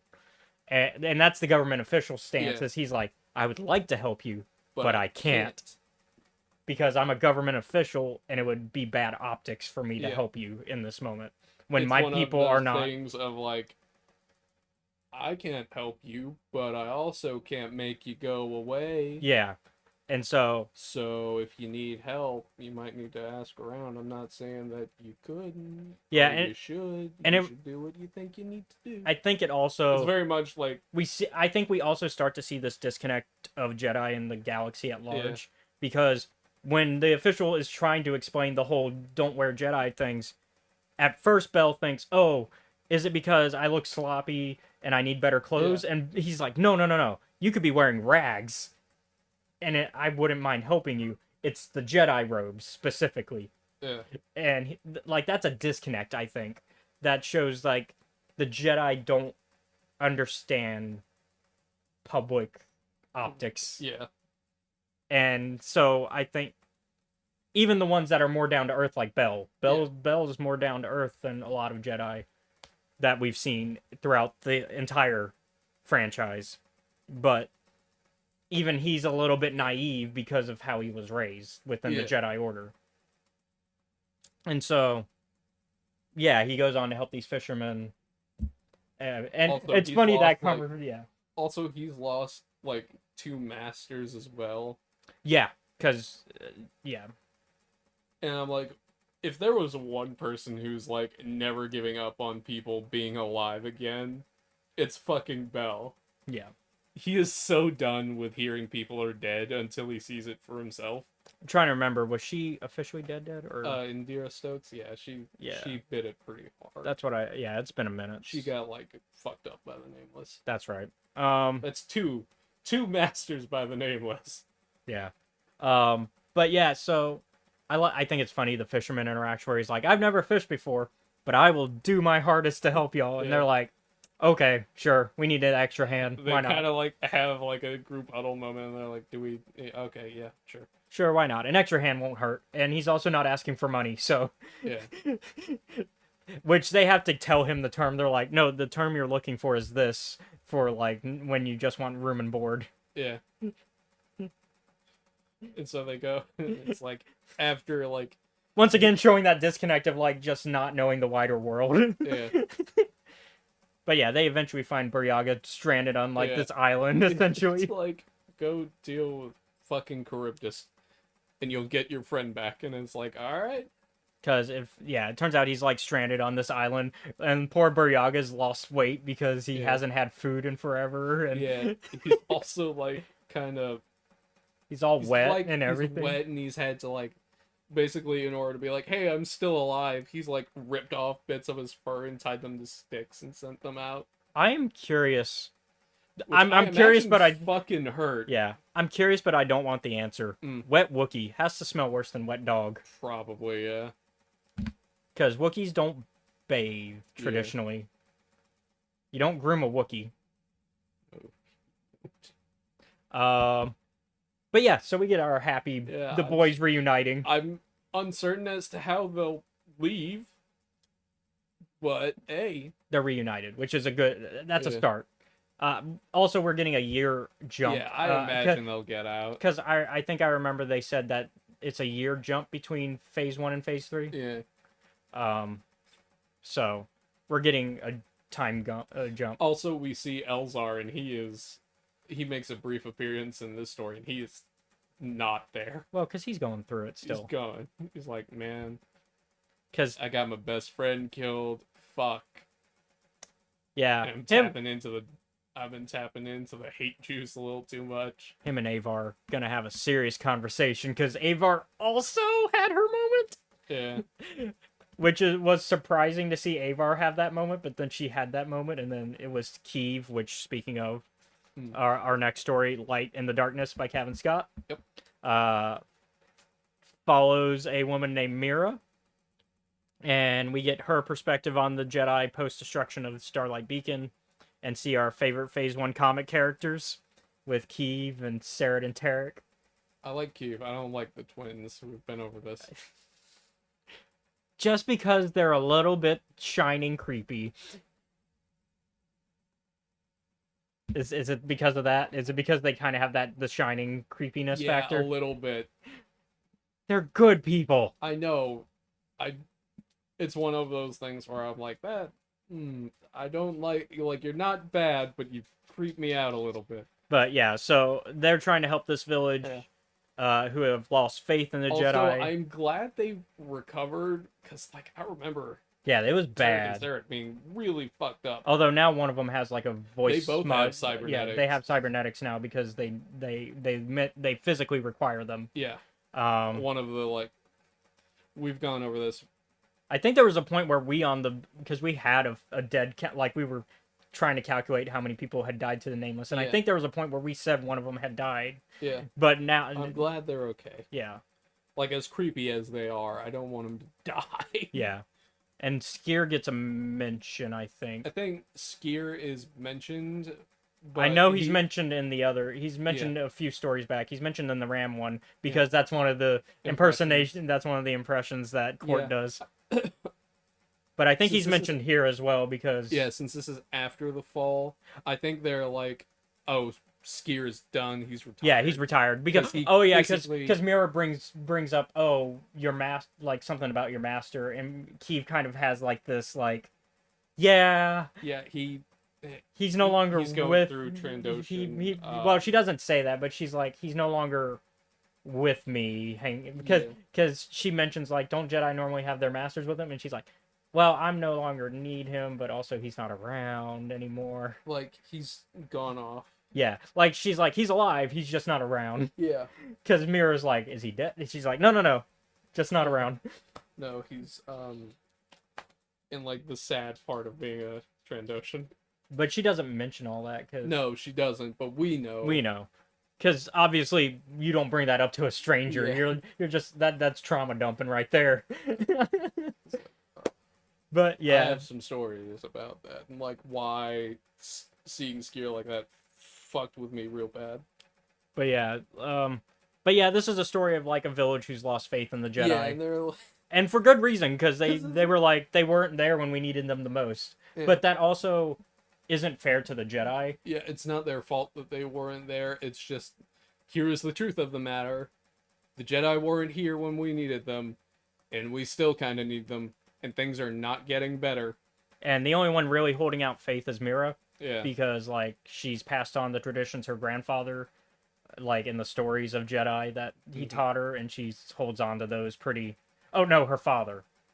Or is it her grandfather or father? It's her dad. Her dad. Okay. Yeah, she like is also. Where her brother is just like, no, you still believe that junk? Why do you believe in that? That shit didn't help our dad when they came and dragged him out into the streets and killed him. Yeah, did it? because they're dealing with Hutts, Yeah. which Keeve is very familiar with, so Yeah. they deal with them pretty quickly, actually. She's like, I'll give up. Because Give up, or or I'll make sure you're. Because boss. Mira's brother basically starts a mob. Yeah. Second time we have a mob in this book, by the way. But her brother starts a mob, and they're like, "We're gonna deal with the Hutts ourselves." Actually, quick correction, not what happened. Well, aren't they gonna deal with the Hutts themselves? He's trying to, but it's like, no, we're not doing that. Oh, man. okay. And like, she's like, don't worry, we can wait for the Jedi to help. To which her brother responds, we have to handle it ourselves. I thought they started to handle it themselves, and then Keeve saves them because things Mm-mm. went sideways. Because they stole food, Oh yeah, and then yeah. the Hutts are like, oh, we figured that out because someone beat a protocol droid to death with Well, a stick. that is solving things themselves. They're not killing the Hutts though, Yeah. but they're But they're like, all right, this isn't exactly going to help in the long term. And by the time that they're kind of considering it, it's, oh shit, they're here and they're already yeah. So getting rid of people. yeah, the Hutts show up to kind of like kill people for stealing the food. Yep. How And- dare you? It's a show of power, Yeah. and thankfully Keeve, Sarah, and Tarek show up kind of in time. Yeah. Um, It's like them sending Rancors to destroy this little village. I'm like, why, man? That is the most like because overkill thing. Hutts. I'm like, that's overkill. I understand you have to teach them a lesson because you are what you're a Hutt, but also like Rancors, really? Not one, two. But yeah, they managed to save them, and then they actually thank the villagers because they're like, Yeah. yeah, you guys did your part. You guys, if you guys weren't holding them off and getting the food that you needed in the meantime until we could arrive. Who knows what would have happened? Yeah. And You so, might have died. which of course shows, once again, the High Republic era Jedi thinking versus later Yeah. Jedi thinking, where they're like, yeah, you didn't 100% need us, but we helped you when we could. Yeah. And so, We've been dealing with a lot of other shit going sideways. so Mira kind of learns a balance of life where she's just like, okay, we can't count on the Jedi. You can't like rely on them exclusively. You have to do some things on your own. Which is something I think the High Republic is started off not doing, and then Yeah. as we've gone along, we're starting to see where the prequel line of thinking is going to hit the Republic, where Yeah. the Republic's like, Well, remember I was explaining like eventually because of like the Republic Fair and Valo and how that all went down. I'm like, eventually that's going to cause more problems since you're closely aligned with the Republic, but and slowly becoming more integrated. where the Republic Instead of actually separated. where the Republic relies on them. Yeah. Like by prequel era, the Jedi are police, peacekeepers, negotiators, diplomats, all those things by the prequel era. Yep. For a government body. Where here they're, well, in the start of the High Republic, they do the peacekeeping and negotiating, Yeah. but they're not. But they usually represent both sides. They don't. Yeah. They aren't, because like they're also looking out on the Outer Rim's interest, whether the Outer Rim thinks so or not. Because once again, Star Wars is all about how everybody wants the Outer Rim. Everyone wants the Outer Rim, and how the Outer Rim is kind of like, we kind of don't want you here. Because it's, once again, that's the Western tropes of Yeah, Star Wars, it's though. like- The Outer Rim is the Wild West, and the Republic is kind of the U.S. government trying to Yeah, take over the last like- bits of the Wild West. No, we don't want it. And so, because like, similar to like Red Dead Redemption, like the first game, it's the end of the Wild West, and we're starting to see the approach of the end of the Wild West, but then by the prequels, we still haven't hit the end of the Wild West because the Yeah. Outer Rim is still kind of its own territory because of the Hutts, but not completely. And then by the Empire, the Outer Rim has been conquered, and so the Wild West has Yeah. been won. Hmm. It is no longer wild. Indeed. And then it's a fight back against that Yeah. because like people like Han Solo and the Hutts are still kind of against Yeah. that interference. It. I was going to say it switches more into like a law versus crime thing as opposed to like a geographical dispute. Yeah. And it becomes sometimes the criminal enterprises are not the bad guys, Yeah. depending on what their motives are, Depending on how things look. how they operate, and play. motives. Yeah. Lastly, though, Yes. The Call of Coruscant by Lydia Kang introduced us to brand new characters that, well, when I wrote this, I thought they were going to be getting more in Phase 3 of, and then I looked it up after, and I am correct. But their names are Miralax and his apprentice, Amadeo Izazo, Yeah. which Amadeo has already appeared in the first issue of the new Phase 3 comic that's out right now. So, I haven't read it yet, but I happened to see that, oh, he's already appeared, so that confirmed my assumption. Suspicions. And so we see the end of Phase 1 again and witness them get the call to return to Coruscant. Yeah. Hey, we need all big Jedi meeting. Yeah. Come So home. so the Jedi can regroup and have Family meeting for and the Jedi. after, so this is after that Miro and Amadeo complete a mission. So we get a chapter that's Yeah. them doing a, well, it's not a Not chapter, a chapter, a segment. but segment that's them doing a mission, and then they get the call. Time to go back, and we follow Amadeo from there as he witnesses the experiences Coruscant for the first time. Because Miro's like, yeah, I haven't been here in like Since years, I was like a youngling. and Amadeo's like, I haven't been here at all, essentially. Yeah. And it's like, yeah, cool. Time for you to look at everything. And Mira's like, but also be careful. Yep. Meanwhile, Amadeo's like, nah, I'm gonna experience nightlife. Coruscant Like. Oh yeah. goes to a club, finds a girlfriend who Yay. gets into a scuffle, Yeah. Who doesn't? Who doesn't go to Coruscant and go for it? It's like you went to The ending. you went to a club. So, Miro. So the next morning, after all this wild partying, and Amadeo potentially hanging out with this friend that he Yeah. meets, who's this girl that seems to be romantically interested in Yeah. him, but he hasn't really reciprocated that. ah. He's like, she's nice, but he's not like interested in her that way. Yeah. I think that has more to do with the fact that he doesn't know like what's Yeah. like this is new to him, so he's just like I don't know, a new planet, probably just a different kind of way of looking at things. he's like different culture. yeah. And so the next morning we follow Miro, who's like has no idea where his apprentice went, It's like, all right.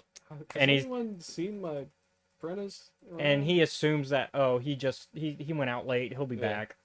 And so he goes to the war room meeting where they give him his first Yeah. mission, and they say today you gotta leave today, which Mm-hmm. Miro did tell Amadeo we might leave today, Yeah. and so So be ready. be ready. Miro's lied to one of his other friends who's like, hey, where's your apprentice? He's like, oh, he's still sleeping, I didn't want to bug him. Yeah. And so I love. I I thought also kind of like how Miro talks with another one of the Jedi, Maya, who teaches the medical corps, hmm and like they go and they discuss like, hey, how are you doing? How have things been? And he's also like, oh, the rising trio. Where the fuck is one of them? Because the other two, I sense two, but I don't know where the other one is. hmm And he's like, they basically went in the same kind of class. Yeah, because he learns about Stellan And dying he's that like, way. ah, fuck. Because Stellan and Elzar and Avar were like the bright star. Yeah. Well, Stellan and Avar. Elzar was the friend they dragged around and kind of helped get to where he is now. Elzar is the. I think the way to see it is that, like, Avar is the emotional center. Stellan is, like, directive and purpose. And Elzar is the insanity that drives things forward. Yeah, I mean, Elzar though, like Elzar the is reason described by Avar back in yeah, like yeah, I mean, as like we know he's gifted. you're incredibly gifted. The way that you like look at the Force expounds what we can do with it. Mm-hmm. However, sometimes it's fucking wild.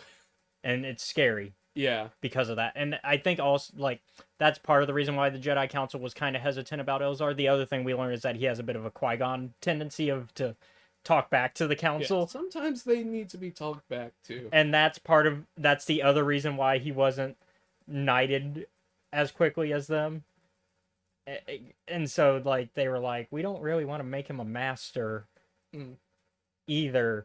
And then like by the end of Light, they're like, okay, we kind of have to. Yeah, Because at this point he's a hero, and if we don't, we look bad. And it's the early politics of Jedi that Yeah. like we start to see the politics of the council. And so Elzar, I'm out here putting in work. What the fuck are you all doing? yeah. And so that's the other reason. Whereas Stellan kind of follows the party line, Yeah, so to speak. Which is why like he rises in the Jedi Council Stellan so is quickly. in charge of so much like organizational shit that it's like we understand why you would go through with this, and he's like, man, I think I put it as so Stellan follows the party line to a T, in general, publicly and privately. Avar follows the party line publicly, but privately she's like, eh. And then Elzar just publicly is like, fuck the party line. I don't care. And that's why, like, Stellan and Avar rose so quickly, because publicly, at least for Avar, they followed the party line. Stellan always does, but Avar publicly at least did. And then because Elzar was like, fuck that, that party was like, we don't really want you to rise in rank, because It's like it would set a poor example if we let you be a master. It's like, I don't give a shit. I got things to do. And then I think the flip happens when we start to see Avar publicly decry the party line, Yeah. which is why Stellan and Avar start to clash. Because Stellan, once again, no matter what, privately or Yeah. publicly, he follows the party line. Whereas once Avar made that flip, where she was publicly decrying it, that's when conflict happened to arise. And I think it's also what kind of drove Avar to almost make the mistake that she almost made with the Lorna D situation until Keeve stopped her. Oh yeah, when she was like, She was gonna kill Lorna, yeah, I don't give a shit whether or not she was going to kill Lorna. but D. she was gonna. The reason why it's bad is she was given into the. I don't fucking care. That's not why I was pissed off at her at that moment. Well, it was also hypocritical it's as not well. that either. Do I- you remember what else is going on then? Well, I was gonna say it's hypocritical because of the skier conversation. That, but also Skier pointing out like, hey, almost all of our crew were banged up and hurt pretty bad. We need to pull out. I'm like, I'm kind of disappointed in your leadership. I thought you cared about all your Yeah. apprentices. Yeah, but That's why I was pissed off. But at her right the real then. reason Keith stopped her was to prevent her from going down the same path that Skier had not on purpose gone down. But, Yeah. because that's why Keeve interferes. Because Keeve's like, "Hey, you're doing the exact same shit you told me to keep an eye on Skier of." Yeah, so would you fucking cool it? And so that's why I kind of decry Avar a little bit, because she was hypocritical in that moment. And while it's because she was giving into a lot of emotions that lead to the dark side, Mm. that doesn't excuse her actions, that just explains them. Mm. And so, because you can explain something without excusing it. And I think in this case it explains it but doesn't excuse it. And so it's I the think I'm just a lot more merciless to people. Yeah, in we're- regards to like, because at that point Lorna D is still an active combatant. This isn't the same as a case like in the ICU or even with Elzar when he with Elzar when cuts Elzar made a when he quick- cuts a bitch. when he fucking sliced that woman in half. I'm like, that's an enemy fucking around with equipment that could kill everyone. But she wasn't an enemy in She that. wasn't, but he doesn't know that. She's dressed in Yeah. their colors. She's fucking around with important things. He does not know that. You only go in with the Yeah, information no. you have. No, but he also goes in without thinking. Asking. Without Yeah. thinking. Oh, you gonna ask when someone's fucking around with a nuclear launch codes? No, you're not. He goes in without, but he does something that he definitely shouldn't have. I shouldn't Yeah, say probably. He shouldn't definitely have. shouldn't A have. lot of things happen that they shouldn't. But I'm have. saying, as a Jedi, Oh, because yeah, we're putting this on a discussion of as a Jedi, Mm. not as just a person, as a Jedi, because they are supposed to have certain ideals, right? Mm. So we're talking about this on the religious nature, right? Oh, right. I keep forgetting that. Sometimes I forget that the Jedi are not. They're not just regular people. Yeah, I forget that sometimes. They are people with superpowers who Yeah. have religious tenets because those superpowers can unintentionally kill people. And in this case, he basically used force speed and then just the Flash ran towards him and cut him down. Yeah. Whereas a normal person, if they were to go do the same thing, they wouldn't be as fast. Mm. They would have, and they probably would have been noticed before they cut Yeah. anybody down. And so, as a Jedi, it is his responsibility in that moment to have. He could have still quickly approached them and tried to surprise them, but killing them, Probably not the most necessary thing. apprehending, I can understand. Trying to apprehend them, that I can get. And there's ways that he could have done that situation, but of course we're past that. We're past that point. Yeah. They're gone now. There's not anything we can do now. Yeah. And Stellan is dead, And and so- that's his fault. And so now the only thing he can do is try to atone for it, which I would say Elzar tries. I would say Elzar is on a better path of atonement than say somebody like Anakin. Mm. Cuz Anakin never truly atones in my opinion. Mm. Because Of course not. while Luke forgives him, Luke was never personally affected by anything Vader really did that was Mm. awful. The worst that Vader does to him is cut his hand Mm. and kill Ben. Those are the worst things that he does to Luke personally. Meanwhile, Vader also has, across the galaxy, brought terror and killed people, Yeah. destroyed families, the like. So And those where people- do the Yeah. charred skeletons of Onan and Beru, do you count those as, I would say that's not Vader. or is that just That's the Empire. doing That's the Empire. So I would say that's the Empire's, because Vader never personally gave that order, as far as I know. So I would, whereas, so like personal grievances. Obviously, there are greater grievances overall. Like some people will put on Vader anything the Empire did. So I guess by that logic, yes, Owen and Beru are Vader. So I guess that is a personal thing. That is one of the things where it's like, when does it become Vader's when does responsibility to it take? become the head, like, leadership kind of? Because he is the leadership, he's the second in command Yeah. under the Emperor. So while he may not have directly given the order, it is still his responsibility. Yeah, So you can count Owen and Beru if you want to. I'm not going to, because I think that's just Empire being Empire and doing what it does. Because I don't know if he knew it was Owen and Beru. I don't know if he'd give the order. He might, because it's Vader at Yeah. this point, so he might do it. But the thing about it for me is I don't see him doing that. Well- Mostly because of how Anakin is. Anakin doesn't care about Owen and Beru because they're not really his family. If you pay attention to the way he acts, the way he interacts with Owen in the prequels is very much like, you're not my brother. You're just some guy that is the son of the guy my mom married. Yeah. Well, Because he's literally just there for his mom and then leaves. I'm gonna be real. If I was Anakin, I'd have fucking killed Watto the instant I saw him. After I got what I needed. He should be dead. I hope he's dead. I think he's still alive post Kill 6. him. Give him no chance. But yeah, so like, I don't know. But like where we see though, Yeah. like, No, 'cause- why would you? she is not she does not have. There's no Like, obligation. I understand her not forgiving him ever. There's no obligation to, because while he didn't give the direct order to destroy Alderaan, he didn't stop it. Mm.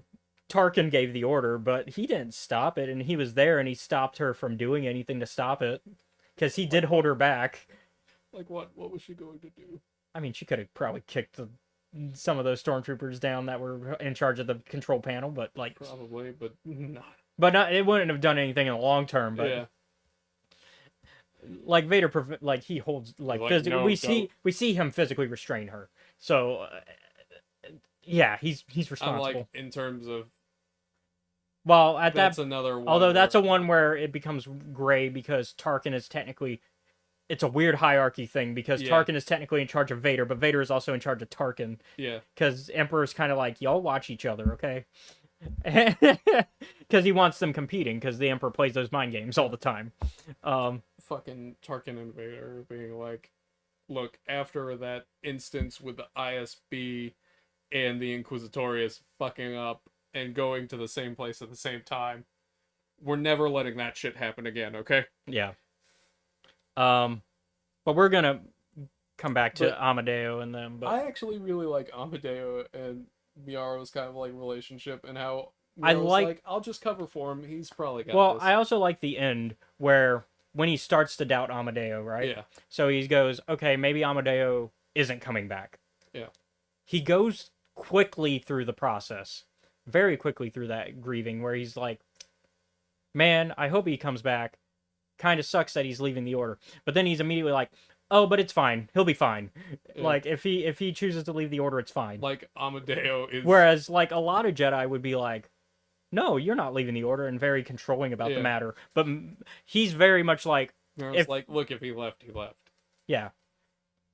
And so, like, it's very quick process Yeah. compared to, like, other Jedi. Like, we see with Anakin, for example, in the Clone Wars, when Ahsoka leaves, Anakin tries to prevent that. Fails, but tries. Yeah. Whereas Miro's like, this is the journey that Amadeo If has. he doesn't want to do it, he doesn't have to. And I think it shows a very different line of thinking Like for a Jedi. different mindset. And so, It's not But what of course, it turns out, happens. yeah, it turns out As Amadeo it was, turns out, Amadeo is doing the equivalent of sleeping in the car. yeah, because he's like, I just got back. I tried to send a message ahead of time, but the person I gave the message to, probably not reliable, so that's probably why you didn't get it. He's Sorry like- about that. and Miro's like, you stink of booze. You need to shower. And he's Yeah, like, like- he's like, oh yeah, I got into a fight and they threw booze at me, and so that's why. Like, He's like, you got into a fight? you get to a fight. You went to a club?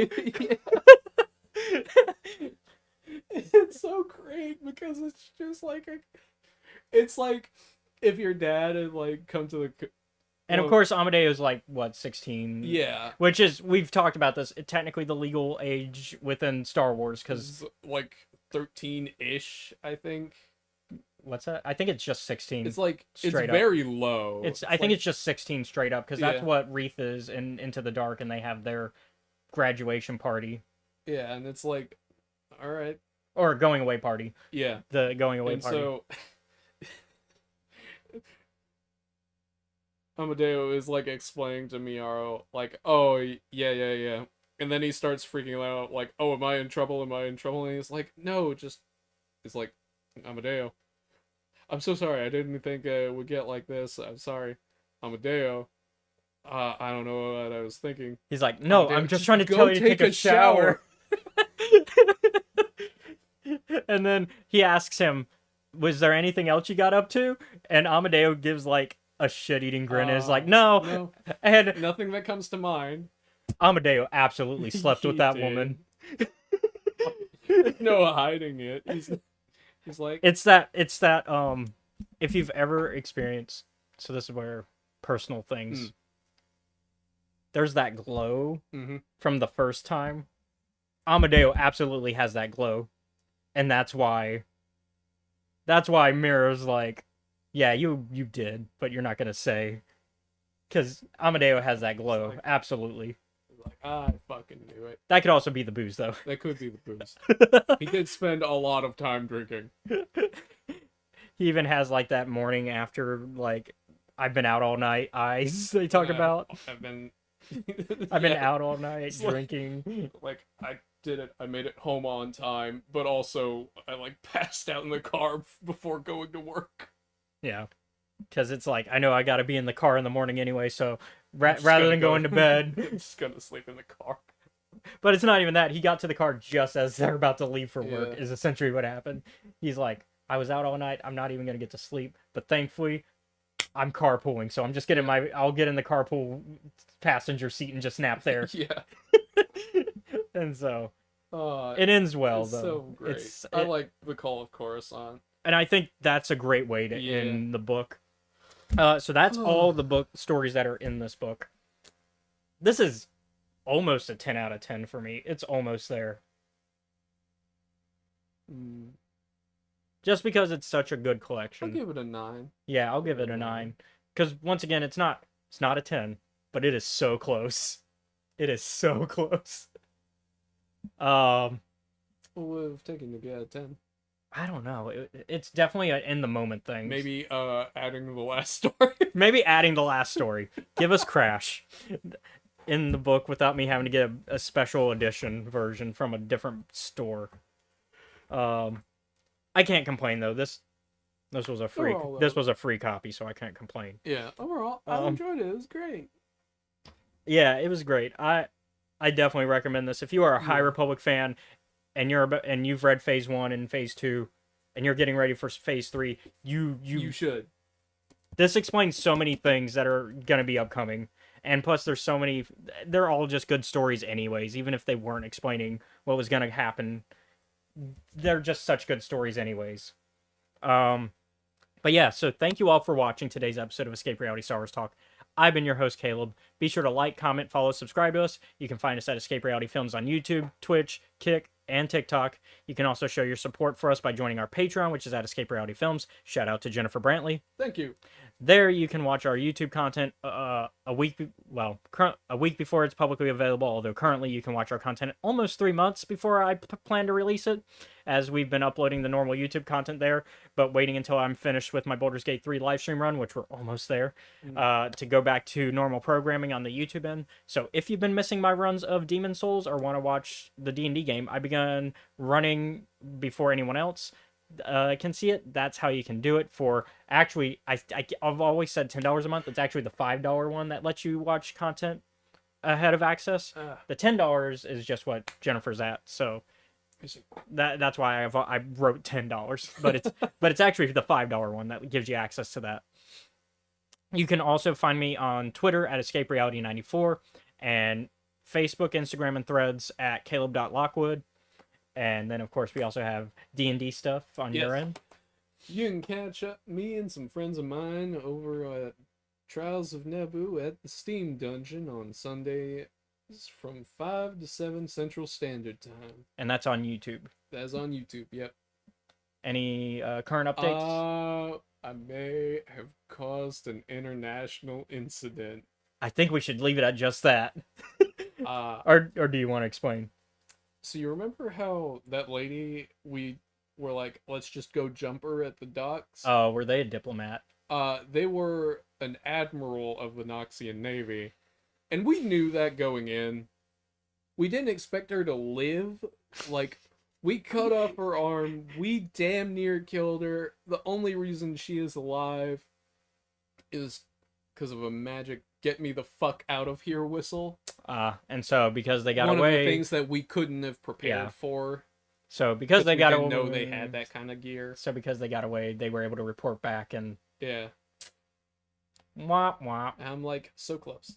Like one more swing or shot from either of us. Cause like by the time we got done, we had cut off her arm, stabbed her, set her on fire, and tangled her. By the way, only 2 of us did this. Yeah. So next time this week, the other thing that happened is the rest of the party went into like a gang's hideout and beat the shit and killed like all of their members and brought one of them back for questioning. Okay. So this Sunday, consequences.